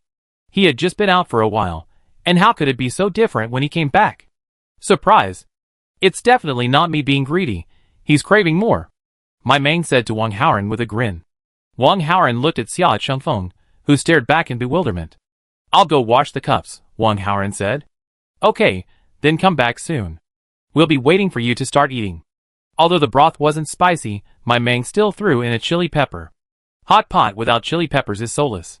When Wang Haoran returned with the cups, my Meng placed the 3 cups in front of Xia Chengfeng, staring at him with wide eyes. What's wrong? Xia Chengfeng asked, puzzled. Give me some ice, my Meng said with a grin. Chapter 96. Xia Chengfeng was shocked. Each time they used their powers, it took a long time to recover. Therefore, no one was willing to waste them, saving them for crucial moments. But seeing their expectant eyes, Xia Chengfeng still added a large ice cube to each cup. My Meng picked up the nearby thermos and filled the cups. Bubble clings to the edges of the cups. Wang Haoran found it a bit strange. How could iced water create so many bubbles? My Meng ignored them, poured a cup for each person, and then began to invite everyone to eat. She scooped up a few meatballs and placed them in a bowl, blowing on them as she ate. She ate with a sizzling sizzle. It was incredibly hot. Slow down. No one's trying to steal your food. Wang Haoran took my Meng's bowl and helped her blow on it. He then blanched some other vegetables and placed them in another bowl to cool. Once my Meng finished what was in her bowl, she could continue. Eat quickly. Don't just focus on me, my Meng urged. Okay, eat slowly. Wang Haoran kept an eye on Maimon as he ate, and when she finished, he helped her boil the vegetables. Xia Chengfeng secretly observed their interactions while taking small bites. I eaten here once before, but the broth wasn't as delicious, and the ingredients weren't as plentiful, so it wasn't as impressive as it is today. If he still can't tell that these things are radiation-free, then all his years as hunting team leader have been in vain. But everyone has their secrets. If they don't want to share, then I won't ask. It seemed like I had no right to question them. Now, it seemed I had to thank the young master of the Sia family for helping me discover a great treasure. It would be even better if there were beef or mutton. Today's pot is still a bit vegetarian, my Meng said regretfully. I'll get it for you next time, Xia Chengfeng said. Okay, my Meng said happily. Then he took a sip of the iced soda. Refreshing. As soon as the iced soda took his first sip, Xia Chengfeng was stunned. This soda? He took another sip. Yes, it was the same soda he tried before. But the soda at the base was all synthetic. While it was enjoyable in the hot summer, if you tasted it carefully, you could taste a bitterness. Unlike this one, which had both a stimulating and sweet taste. Wang Haoran had never had soda before, and his eyes widened, unsure what it was. Soda, Xia Chengfeng kindly explained. It's delicious, Wang Haoran said, swallowing the soda in his mouth. That's right, it's a must-have summer drink. It goes perfectly with your ice cubes. My Mang also gave Sia Chengfeng a thumbs up. All three of them were voracious eaters, devouring everything on the table. Because the hot pot had chili peppers, they didn't offer any to Grandma Wong. By the time everyone had finished their meal, the chicken soup was almost done. Wang Haoran made noodles with flour on the spot, giving each person a bowl, topped with a few leaves of lush green lettuce, which whetted their appetites.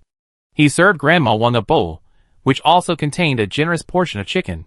Mei Mong, worried that Grandma Wong wouldn't have enough, asked Wang Haoran to bring 2 more steamed buns. Mei Mong also ate a bowl of noodles and 2 chicken drumsticks, but she couldn't eat any more. She thought her appetite had improved. She hadn't realized she could eat so much without realizing it. She touched her belly, and it was instantly 4 months pregnant. Calculating the time, it seems like it's been over 3 months. The rainy season lasted a month, and summer has already slipped by in the blink of an eye. This baby has to be born in winter. I wonder what the birthing process is like here, going to the hospital or having a midwife come to your home. It's time to get the newborn's clothes ready. Should I bring out the fabric for Grandma Wong to make? Bye-bye, is this a single or twin baby? My Mang asked.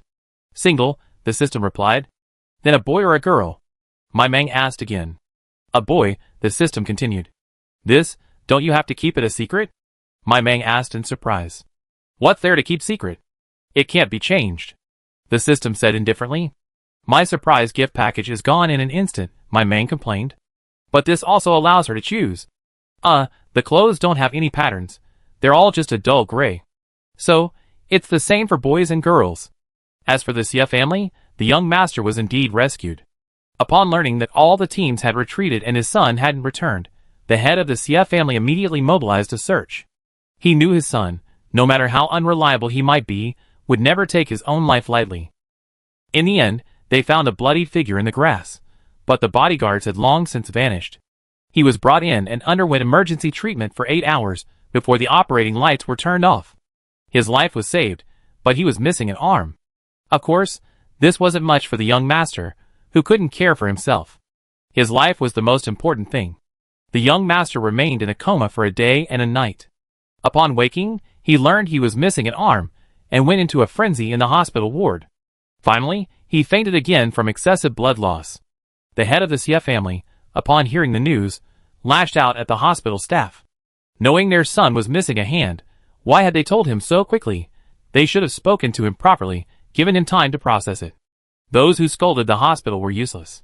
They couldn't even regenerate a severed arm, so why were they still paying so much tax every year? Are they raising a bunch of useless people? No matter how furious he got, a lost hand was lost, and it couldn't be brought back. Qin Yujing received the news the next day, and hurried to the Academy of Agricultural Sciences to share her joy with her friends. Beauty, Beauty, I'm here. Come out and greet this young master. The voice hadn't arrived yet. The others in the lab stole a glance at the real person, but there was no reaction. It seemed the rumors were true. On par with Su Qinghe's superb planting skills, his good looks were equally renowned. His androgynous beauty, coupled with his aloof demeanor, made him look like a fairy on a pedestal, making one want to pull him down from the altar and ravage him mercilessly. What are you still doing here? Are you eavesdropping, or are you here to watch us display our affection? Get lost. Qin Yujing, seeing the crowd, immediately dismissed them. Everyone immediately left, leaving only one person standing in the middle. I just got the news today that that guy has become a one-armed hero. Ha ha ha. What a shame. It would be so much fun if he had both arms gone. I could even tie a bow for him when I saw him. Qin Yujing's face was filled with regret. As a friend, don't you think I should go visit him? After all, he's in such a miserable state right now. If I don't, I'll seem so heartless. Qin Yujing rubbed his chin thoughtfully. Just be quiet. If you piss him off to death, the Sia family member might even kill you. Su Qinghe continued to examine the object in his hand. Chapter 97. What's it to me? I didn't eat the hand. I just went to visit out of friendship. Qin Yujing said unconvinced. Don't bother others. You definitely won't be able to get in openly, and if you do, you'll just cause trouble for the medical staff. If he can't kill you, it's easy for him to kill someone else. Just wait patiently. Can he stay in the hospital forever? Su Qinghe advised. That's true. I'll wait until he gets out, and then run into him. Now that he's missing a hand, what will he do to Sia Chengfeng? Qin Yujing said. What else can he do? The old trick.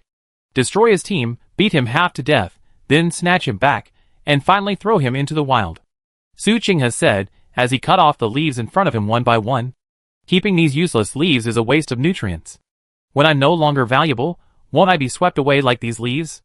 How about I find you a sister? What do you think? You two are both so cold and aloof, and if you walk together and claim to be related, people will believe you. Qin Yujing complained. How did he know all these icy beauties? Resembling. Qin Yujing looked at Su Qinghe. He seemed to have discovered something incredible. Ha ha ha. I get it, beautiful girl. Wait for me at home. I'll bring you a sister in a few days. With that, he walked away laughing. Then Xia Chengfeng received a message from Qin Yujing. Qin Yujing said, she wants to come see me. Can you tell her the address? Xia Chengfeng looked at my Meng and the others and said. My Meng thought for a moment and said, this guy should be trustworthy. Just tell him to be careful when he comes and not to expose this place. That was her lamb, so he could come if he wanted. He said he'd come over at noon and bring us something delicious, Xia Chengfeng said. At noon, we have to treat him to a meal. What else is there at home? My Meng asked Wang Haoran. Vegetables, sweet potatoes, vermicelli noodles, potatoes, a piece of bacon, and 2 salted chickens, Xia Chengfeng said. Then we'll have potatoes stewed with chicken for lunch. Add more potatoes, and then stir-fry a large pot of vegetables. Stew the chicken first, the broth can be used to make the vermicelli noodles. Add some chili peppers and vinegar, and a bowl of hot and sour noodles is ready. Today, Wang Haoran added some black flour and cornmeal to the steamed buns. With so many people, food goes quickly. There's also rice, and some millet. Even though there was enough food at home, Wang Haoran still felt a little heartbroken after using so much all at once. I'll have some food delivered tonight. Is there anything you particularly like to eat? Xia Chengfeng asked the two. Fresh meat would be best. Any kind of meat would be fine, my Meng said. Okay. Xia Chengfeng agreed, then texted Lin Cha. Xia Chengfeng stayed home during the day, and Wang Haoran and my Meng didn't go into the dense forest. They'd been collecting firewood and cutting hemp vines nearby for the past 2 days. Then, Xia Chengfeng discovered the multi-purpose cart. My Meng thought, oh no, is this going to be revealed?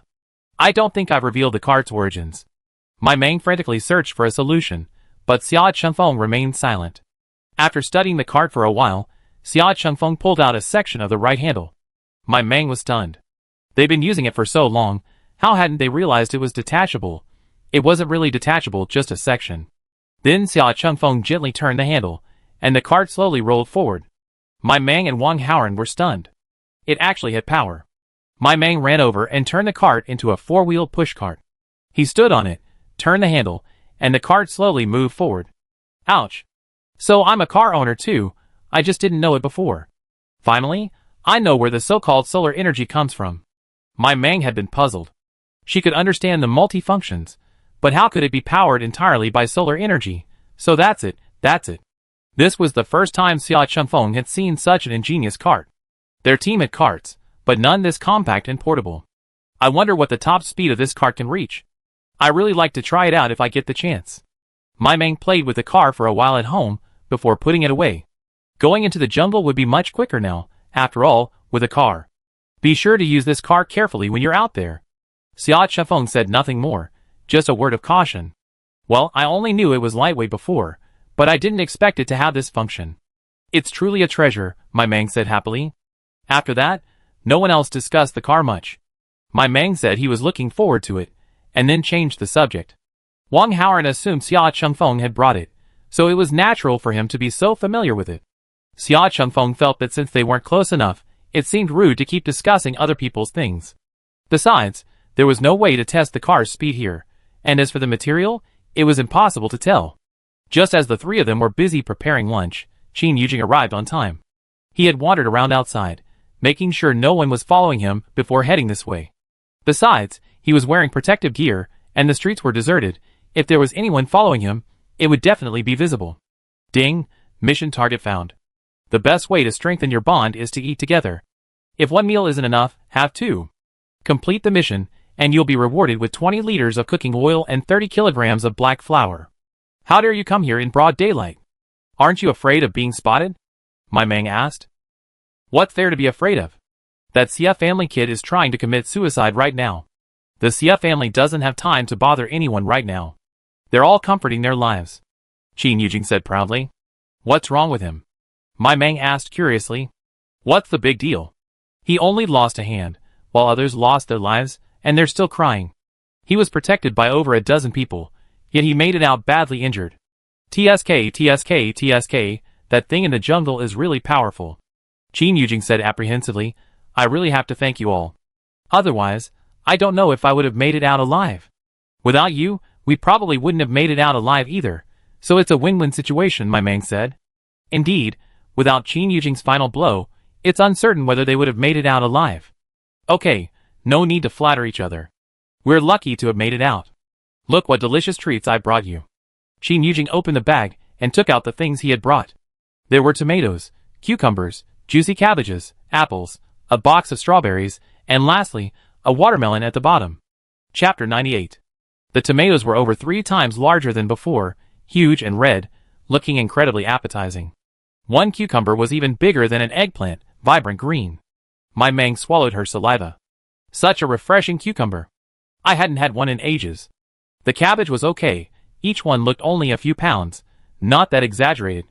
This cabbage is so big and hard to handle, so I had someone break off the outer leaves and save them for home. I brought him his heart. And these fruits, I just picked them from the Academy of Agricultural Sciences. They're all low radiation. I brought them for you to try. Qin Yujing said proudly. This is my first visit, so I hope this gift won't be embarrassing. My Mang looked at the cucumber with envy, wanting to eat it. After a while, she conjured a portion of cucumbers from the space. She wanted to eat as much as she could. Try it. They're clean and can be eaten without washing. I often pick them straight from the tree and eat them. Qin Yujing handed a cucumber to my Mang. My Mang took it and said thank you. She felt she was getting greedier and greedier. Everyone's here, let's eat. My Mang took a big bite of cucumber and said to them. The food was ready, covered and waiting for Qin Yujing's arrival. Qin Yujing waved her hand, no need. Before he could even say he was full, he smelled a tempting aroma. Then he saw a pot of lush green vegetables, and a delicious stew of potatoes and chicken. Don't be so polite. Why are you waiting for me? Next time, you can eat first. Well, come sit down and eat. Your food is amazing. Who's the chef? This food is much better than what my chef makes. Just one glance whets your appetite. Qin Yujing changed the subject and immediately took the lead in sitting down. He had only one passion, food. Whoever gave him good food was his brother. It was a shame, since others couldn't even eat enough themselves. No one wanted to be his brother. The 3 of them, amused by his familiarity, took their seats one after another. The rice is in the pot, help yourself. If you're not satisfied, there are steamed buns. This is all we have at home, so don't begrudge it. My Mang called out to Qin Yujing. Granted? If anyone else dares to grumble at this dish, I'll be the first to trample them to death. I haven't eaten this well since Chinese New Year. I'm so honored to be here today. He stood up and walked to the stove to serve his rice. Although they were 2 different kinds of rice, the rice was crystal clear and the millet was golden yellow. They looked truly excellent. Qin Yujing instantly felt that this family was truly considerate. They knew he was coming, yet they treated him to such a high-quality meal. For the sake of this meal, he had to protect Sia Chengfeng. No one could compete with him for him. In the end, Qin Yujing devoured 3 bowls of rice in a row. It was so delicious. At first, he tried to restrain himself and eat slowly. But later, he couldn't help himself. The rice was delicious, the vegetables were delicious, and the meat was even more delicious. He couldn't stop. Only after 3 bowls of rice were gone did he give an embarrassed smile. Damn it! The lunch he eaten was probably worth more than the fruit he brought. Thinking of how he just tried to take credit, he silently took a bite of the steamed bun to ease the embarrassment. Yeah, these black-faced steamed buns were just as delicious. Before dinner, my Mang asked Wang Haoran to soak the watermelon in water, and then looked at Sia Chengfeng. Sia Chengfeng silently walked over, and put some ice cubes in the water. Qin Yujing's pupils trembled. Wow, he's eating more than me. This is too extravagant. So, after everyone had eaten and drunk their fill, the ice watermelon was served. Oh my god, what a heavenly day. I don't even want to leave. Qin Yujing held a slice of watermelon in each hand, and ate it with a groan. The watermelon weighed over 20 pounds, and the 3 of them had unknowingly finished half of it. One by one, they rubbed their stomachs and collapsed into chairs. The only ones who collapsed were my Mang and Qin Yujing, one occupying the recliner, and the other the small bed in the living room. Sia Chengfeng and Wang Haoran stood there digesting their food. Want to get up and walk around? Isn't it uncomfortable lying down? Wang Haoran asked, standing beside my Meng. No, I don't want to move. I just want to lie down right now, my Meng said, rubbing her stomach. Ever since arriving here, she'd been worrying about her livelihood, her life. It was rare to have such a leisurely day, and she wanted to savor it. After eating and drinking, Qin Yujing explained the purpose of her visit. As you just learned, the Sia family member lost a hand and is still immersed in grief. When he regains consciousness, the first person he'll target will be you. Qin Yujing looked at Sia Chengfeng. Not only you, but your entire team will face his vengeance. What if I quit the team? Sia Chengfeng asked. It's useless. He won't care. He just wants to vent his emotions. Qin Yujing shook her head. However, I've come up with a plan. Your team can join our Tyrannosaurus Rex team. As for your team members, you can still stay together. After all, there are many teams within the team, and you'll still be independent. As for you, Qin Yujing looked at Sia Chengfeng. As long as I can keep my team safe, that's all that matters. As for me, with my abilities, being a wandering hunter won't be a problem, Sia Chengfeng said. You're too naive. If he truly became a human, it would be incredibly easy for him to deal with you. Look at those wandering hunters. How many of them last long?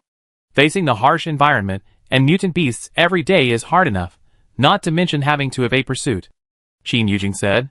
Why is your team registered under my name? There has to be a reason. It can't just be to prevent retaliation from the Sia family, right? Although I'm not afraid of the Sia family, that old man will definitely protect his protege if this happens. Let that old man take action and use some insidious tactics, and your team will be completely defenseless. Then what do you say? Sia Chengfeng asked. Since the other party has considered so much, there must be a way to deal with it. There is a way, and that is to sacrifice me. But for brothers, a little sacrifice is nothing, Qin Yujing said with a smile. My Meng and the other two looked at him. His smile was really too vulgar. It didn't seem like a sacrifice at all. Qin Yujing waved, calling the three of them closer, and he whispered. This, that, then this, then that. Sia Chengfeng's face darkened until Qin Yujing finished speaking, and he flatly refused. No, I don't agree. After saying this, he looked at my Meng. My Meng pondered. This method sounded quite plausible. Seeing my Meng's serious consideration, Sia Chengfeng's face darkened even further. Chapter 99. What's wrong with that? I think this idea is pretty good, Qin Yujing said, lying back on the stool. You're not using this as an excuse to really have feelings for him, are you? My Meng looked at Qin Yujing suspiciously. What are you talking about? What are you talking about? I like women. Who would like a stinky man? Besides, even if I like men, I have a beautiful woman at home.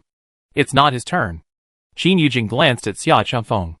While he was pretty, he was far inferior to the woman at his family. You already have one at home? And you say you don't like men? My Meng was shocked. What nonsense! He's my best friend since childhood. Qin Yujing almost jumped up and down. Childhood sweethearts, they really are like two innocent children. My Meng understood. I'm telling you, although I don't care about shame or reputation, I still won't allow you to slander me. But since we're already so familiar with each other, bring my beautiful lady out next time, so we can get to know each other. After all, you're going to be brothers from now on. Qin Yujing emphasized the word brothers. Sia Chengfeng, I disagree. There must be a better way. Then think about it yourself, and tell me when you come up with it. I've been thinking for a long time to come up with this brilliant idea. You follow me, and the team comes with you as your dowry. If the old man from the Sia family dares to touch your dowry, with or without evidence, I can talk to my old man and ask him to seek justice for me. But if it's just an ordinary team member, there's no way my old man can be moved. Your team needs to have some special significance within my ranks, otherwise how can you protect them? Besides, if the old man from the Sia family doesn't intervene, that one-armed lunatic won't be able to cause any trouble on his own, Qin Yujing said. It doesn't matter. His beauty will have to struggle before she surrenders. He understands the routine. However, his methods have proven to be the best. He truly is the smartest kid, ha ha ha. If he follows you, where will he live? My Meng asked. Of course, he'll live with me, Qin Yujing replied. Of course, I usually rent a place outside to keep a mistress. After all, they're men, and they're not presentable. The place in the house still needs to be reserved for my future wife, understand? Qin Yujing winked at them. Okay, so you can live wherever you want. It's quite free. But I suggest you move into my private villa. After all, we're in the middle of a situation right now. If that one-armed lunatic gets desperate and breaks into your place in the middle of the night, it'll be troublesome, Qin Yujing said. My private villa is a small 3-story building with over a dozen rooms. I live there most of the time, occasionally returning to my husband's house. The villa is surrounded by Tyrannosaurus Rex team members, so it's safe and secure. Another beautiful woman also lives there, but she usually stays in the Research Institute dormitory and doesn't know when she'll be back. She really wanted to live in that 3-story villa, too. My Mang's eyes lit up. When would she finally have it? If you want to live there, that's fine. After all, you're not on the payroll. I can register you as official team members, so you can move into the safe zone later. Qin Yujing looked at my Mang and the others and said, but your team members' housing might not be available for the time being. There's not enough space available. If the team members were to be dispersed, I'm sure you wouldn't want to. Qin Yujing then turned to Xia Chengfeng.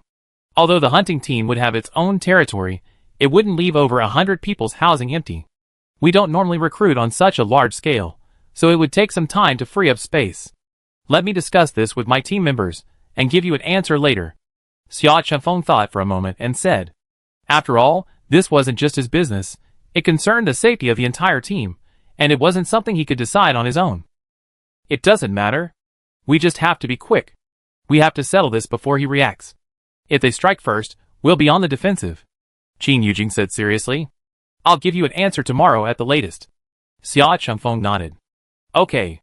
Qin Yujing nodded and looked back at my Mang and the others. How about you guys come along? I have a big kitchen with more utensils than you have here. I'm sure you'll be able to show off your cooking skills. Ever since Qin Yujing found out that Wang Haoran had cooked today's meal, she'd been determined to kidnap him. No need. I think living here is fine, my Mang said. He still had to go to the jungle every day. If he stayed in the safe zone, the daily commute would be a waste of time. If he ran into Crazy Sia again, it would be even worse. I really don't want to go. What a shame. Then, whenever you want to go, just tell me, and I'll take you in. After everything was said and done, it was time for Qin Yujing to leave. Before leaving, he cut off a quarter of the watermelon and shamelessly asked Xia Chengfeng to put some ice cubes under the basket. The chilled watermelon was fresh out of the oven. As Qin Yujing put it, he was trading this quarter for a whole watermelon today and would bring them back next time. Wang Haoran cut another slice of watermelon for his grandmother. Since she was elderly, he didn't dare give her anything too cold, just a slightly cool one. With nothing to do in the afternoon and not enough time to go out, Wang Haoran and my Mang practiced their swordsmanship at home. In the past, they all relied on brute force, a disorganized approach. These past few days, Xia Chengfeng had been here, teaching them some techniques. The techniques weren't very coherent, but each one was a lethal blow, saving both human and mutant beasts time and effort. He also explained the characteristics and precautions of many other mutant beasts. Although as a small hunting team, they only ventured into the dense forest a few times a year, they still participated in official events, so they had seen many different mutant beasts. My Mang and Wang Haoran listened with rapt interest. After all, these were things they might encounter in the future. Although my Mang had acquired the knowledge to survive, she didn't have enough means to do so. One encounter with even a powerful mutant beast would be the end of her. Xia Chengfeng told her not to go any further. The illusion was an accident, but in the dense forest, illusions were common. Their team wasn't very well established, so they didn't dare venture too far in. My Mang nodded. As long as she could get enough food and clothing, she was content. She didn't seek wealth and fame. She didn't want to live in the safe zone anyway, and now that she wanted to, it seemed she didn't have to struggle. But her strength was still too weak. If she ran into that madman, it would be more trouble than good. For now, she'd better stay in the slums. Besides swordsmanship, my Mang and Wang Haoran also practiced shooting at home, using my Mang's sleeve crossbow. They placed a large plank and a piece of wood against the wall, drawing a circle on them as a target. Chapter 100. Shoot, pick it up, and keep shooting. The wooden planks were shot through like sieves, and the red dots on the firewood had a dismal hit rate. Give me a sample later, and have Lin Cha take it back to get 100 more crossbow arrows for backup. Xia Chengfeng examined the arrow. The team didn't have any ready-made arrows of that size, but their hunting team had a partner weapons shop that could customize them. My Mang was even busier. Besides practicing her swordsmanship and aim, she was also secretly cultivating her supernatural powers. With her newly acquired ice power, she could only conjure ice cubes. The ice blades weren't particularly sharp, So the most convenient thing she could do was create alls. But it could only be conjured, not lethal. It was impossible for her to possess these powers, and only use them to cool down in the summer. So curious, she ran to ask Xia Chengfeng, "How do you usually use your superpowers in combat?" Xia Chengfeng replied, "That depends on the size of the enemy. If it's a small mutant, you can wrap its body in ice, immobilizing it, and then your teammates can move in to finish it off. If it's a large mutant, you can freeze its vital parts with ice. For example, the head, or the feet, or wrap its claws, and so on. These are all for dealing with a single mutant. There are also group attacks. First, you must be focused and have strong mental strength. Then, aim at the target, mentally visualize the weapon you want to conjure and fire. As for the number of attacks, that's up to you. The more familiar you are with your superpowers, the less you'll consume using the same moves. You can also freeze the ground to hinder the enemy's attack. I heard that at higher levels, the transformed superpowers can even change shape a second time. For example, you could teleport an icicle, but that icicle could be as flexible as a rope and used to bind mutant beasts. What's your current level? What's the highest? My Mang asked. I'm only at level 2 now. The highest is level 5, but level 5 superpowers only appear in textbooks. These days, superpower users are basically stuck at their current level, with little room for advancement. Superpowers are generally level 1 or 2, level 3 is rare, and I haven't heard of level 4 or 5 yet. Xia Chengfeng replied. So how did you discover superpowers? Can you use potions to activate them later? My Mang asked curiously. Every child, when they turn 5, will have their superpowers activated. If they don't, they won't have them forever. I heard there used to be various potions that could activate superpowers, but they don't anymore. Superpowers are declining, and all aspects of them are gradually being forgotten. I heard there haven't been any babies born with superpowers in the last 10 years. It seems that psychics will soon disappear from people's radar. In reality, psychics aren't as powerful as everyone imagines. They simply offer a few more life-saving tools. But those large families possess so many energy weapons that they can be a more effective means of survival than psychic powers. Xia Chengfeng said. I heard that in the past, there were various potions, crystal cores, and other things to upgrade and restore psychic powers, but now, there are none. There are too few psychics, and the rewards are too low, so no one is willing to invest in research. My Mang nodded, understanding the general principles, and returned to her research on psychic powers. Whether it flew or not wasn't the only thing she conjured. The weapons she conjured weren't sharp enough. Even if they hit someone, they only provide a cold compress. So my Mang began practicing conjuring up powerful weapons. Throwing knives? Flying swords? Darts? Flying needles? In the end, my Mang decided the awl shape was the most suitable. Pointed at the front, thick at the back, it could penetrate the body bit by bit. Not as complicated as other weapons, nor as delicate as a flying needle. Even after exhausting her superpowers today, my Mang still hadn't conjured an awl she was satisfied with. However, she had made some progress. Furthermore, these ice cubes could also cool people down, and the water from the melted ice could be used for drinking, so there was no waste at all. This was radioactive water. My Mang had tested it, and the water from Xia Chengfeng's melted ice cubes was radioactive. While hiding in her room, my Mang took out the multifunction refrigerator again to examine it. Wow, this time it even came with an instruction manual. It turns out that multifunctional refrigerators come in a variety of sizes, the largest being 4 meters wide and 2 meters high. The smallest can be 30 by 30, roughly the size of a car refrigerator. They use solar cells, each lasting a month. The solar cell is a thin, small piece, about the size of a 10-inch tablet, and can be fully charged in 2 hours of sunlight.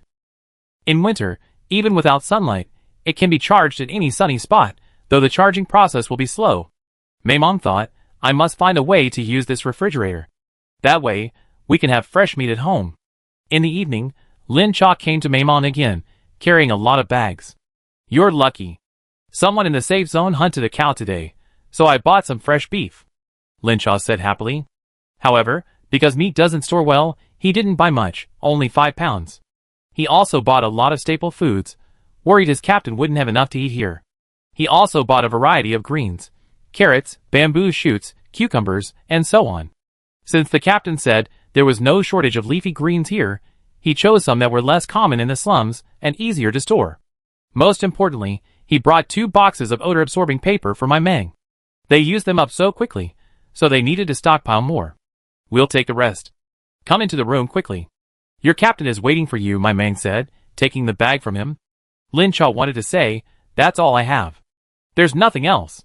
But before he could say anything, he heard his captain's voice, so he kept silent and went into the room. My Mang opened the door and asked Wang Haoran to move the refrigerator behind it into the room, placing it in an inconspicuous corner. This is a solar-powered refrigerator. We'll have somewhere to store our things from now on. This is the backup battery. One battery lasts a month, and it can be fully charged in 2 hours of sunlight. Isn't that convenient? My Mang adjusted the refrigerator to 50 centimeters wide by 80 centimeters high, with 2 layers, so it could accommodate things without taking up too much space. After Lin Cha left, she moved the refrigerator back to the room, making it less visible to visitors. Let's put the beef in the refrigerator and try it, my Mang said, looking at Wang Haoran. And bring the leftover mung bean soup from tonight, and put it in the freezer. We'll have popsicles tomorrow. My Mang had specially saved a large bowl of mung bean soup that night just to make popsicles. Lacking specialized tools, my Mang had to use bamboo tubes instead. Wang Haoran also shaved a few bamboo skewers on the spot, so there would be freshly baked popsicles tomorrow. Looking at the beef in the refrigerator, Maimong suddenly had a new idea.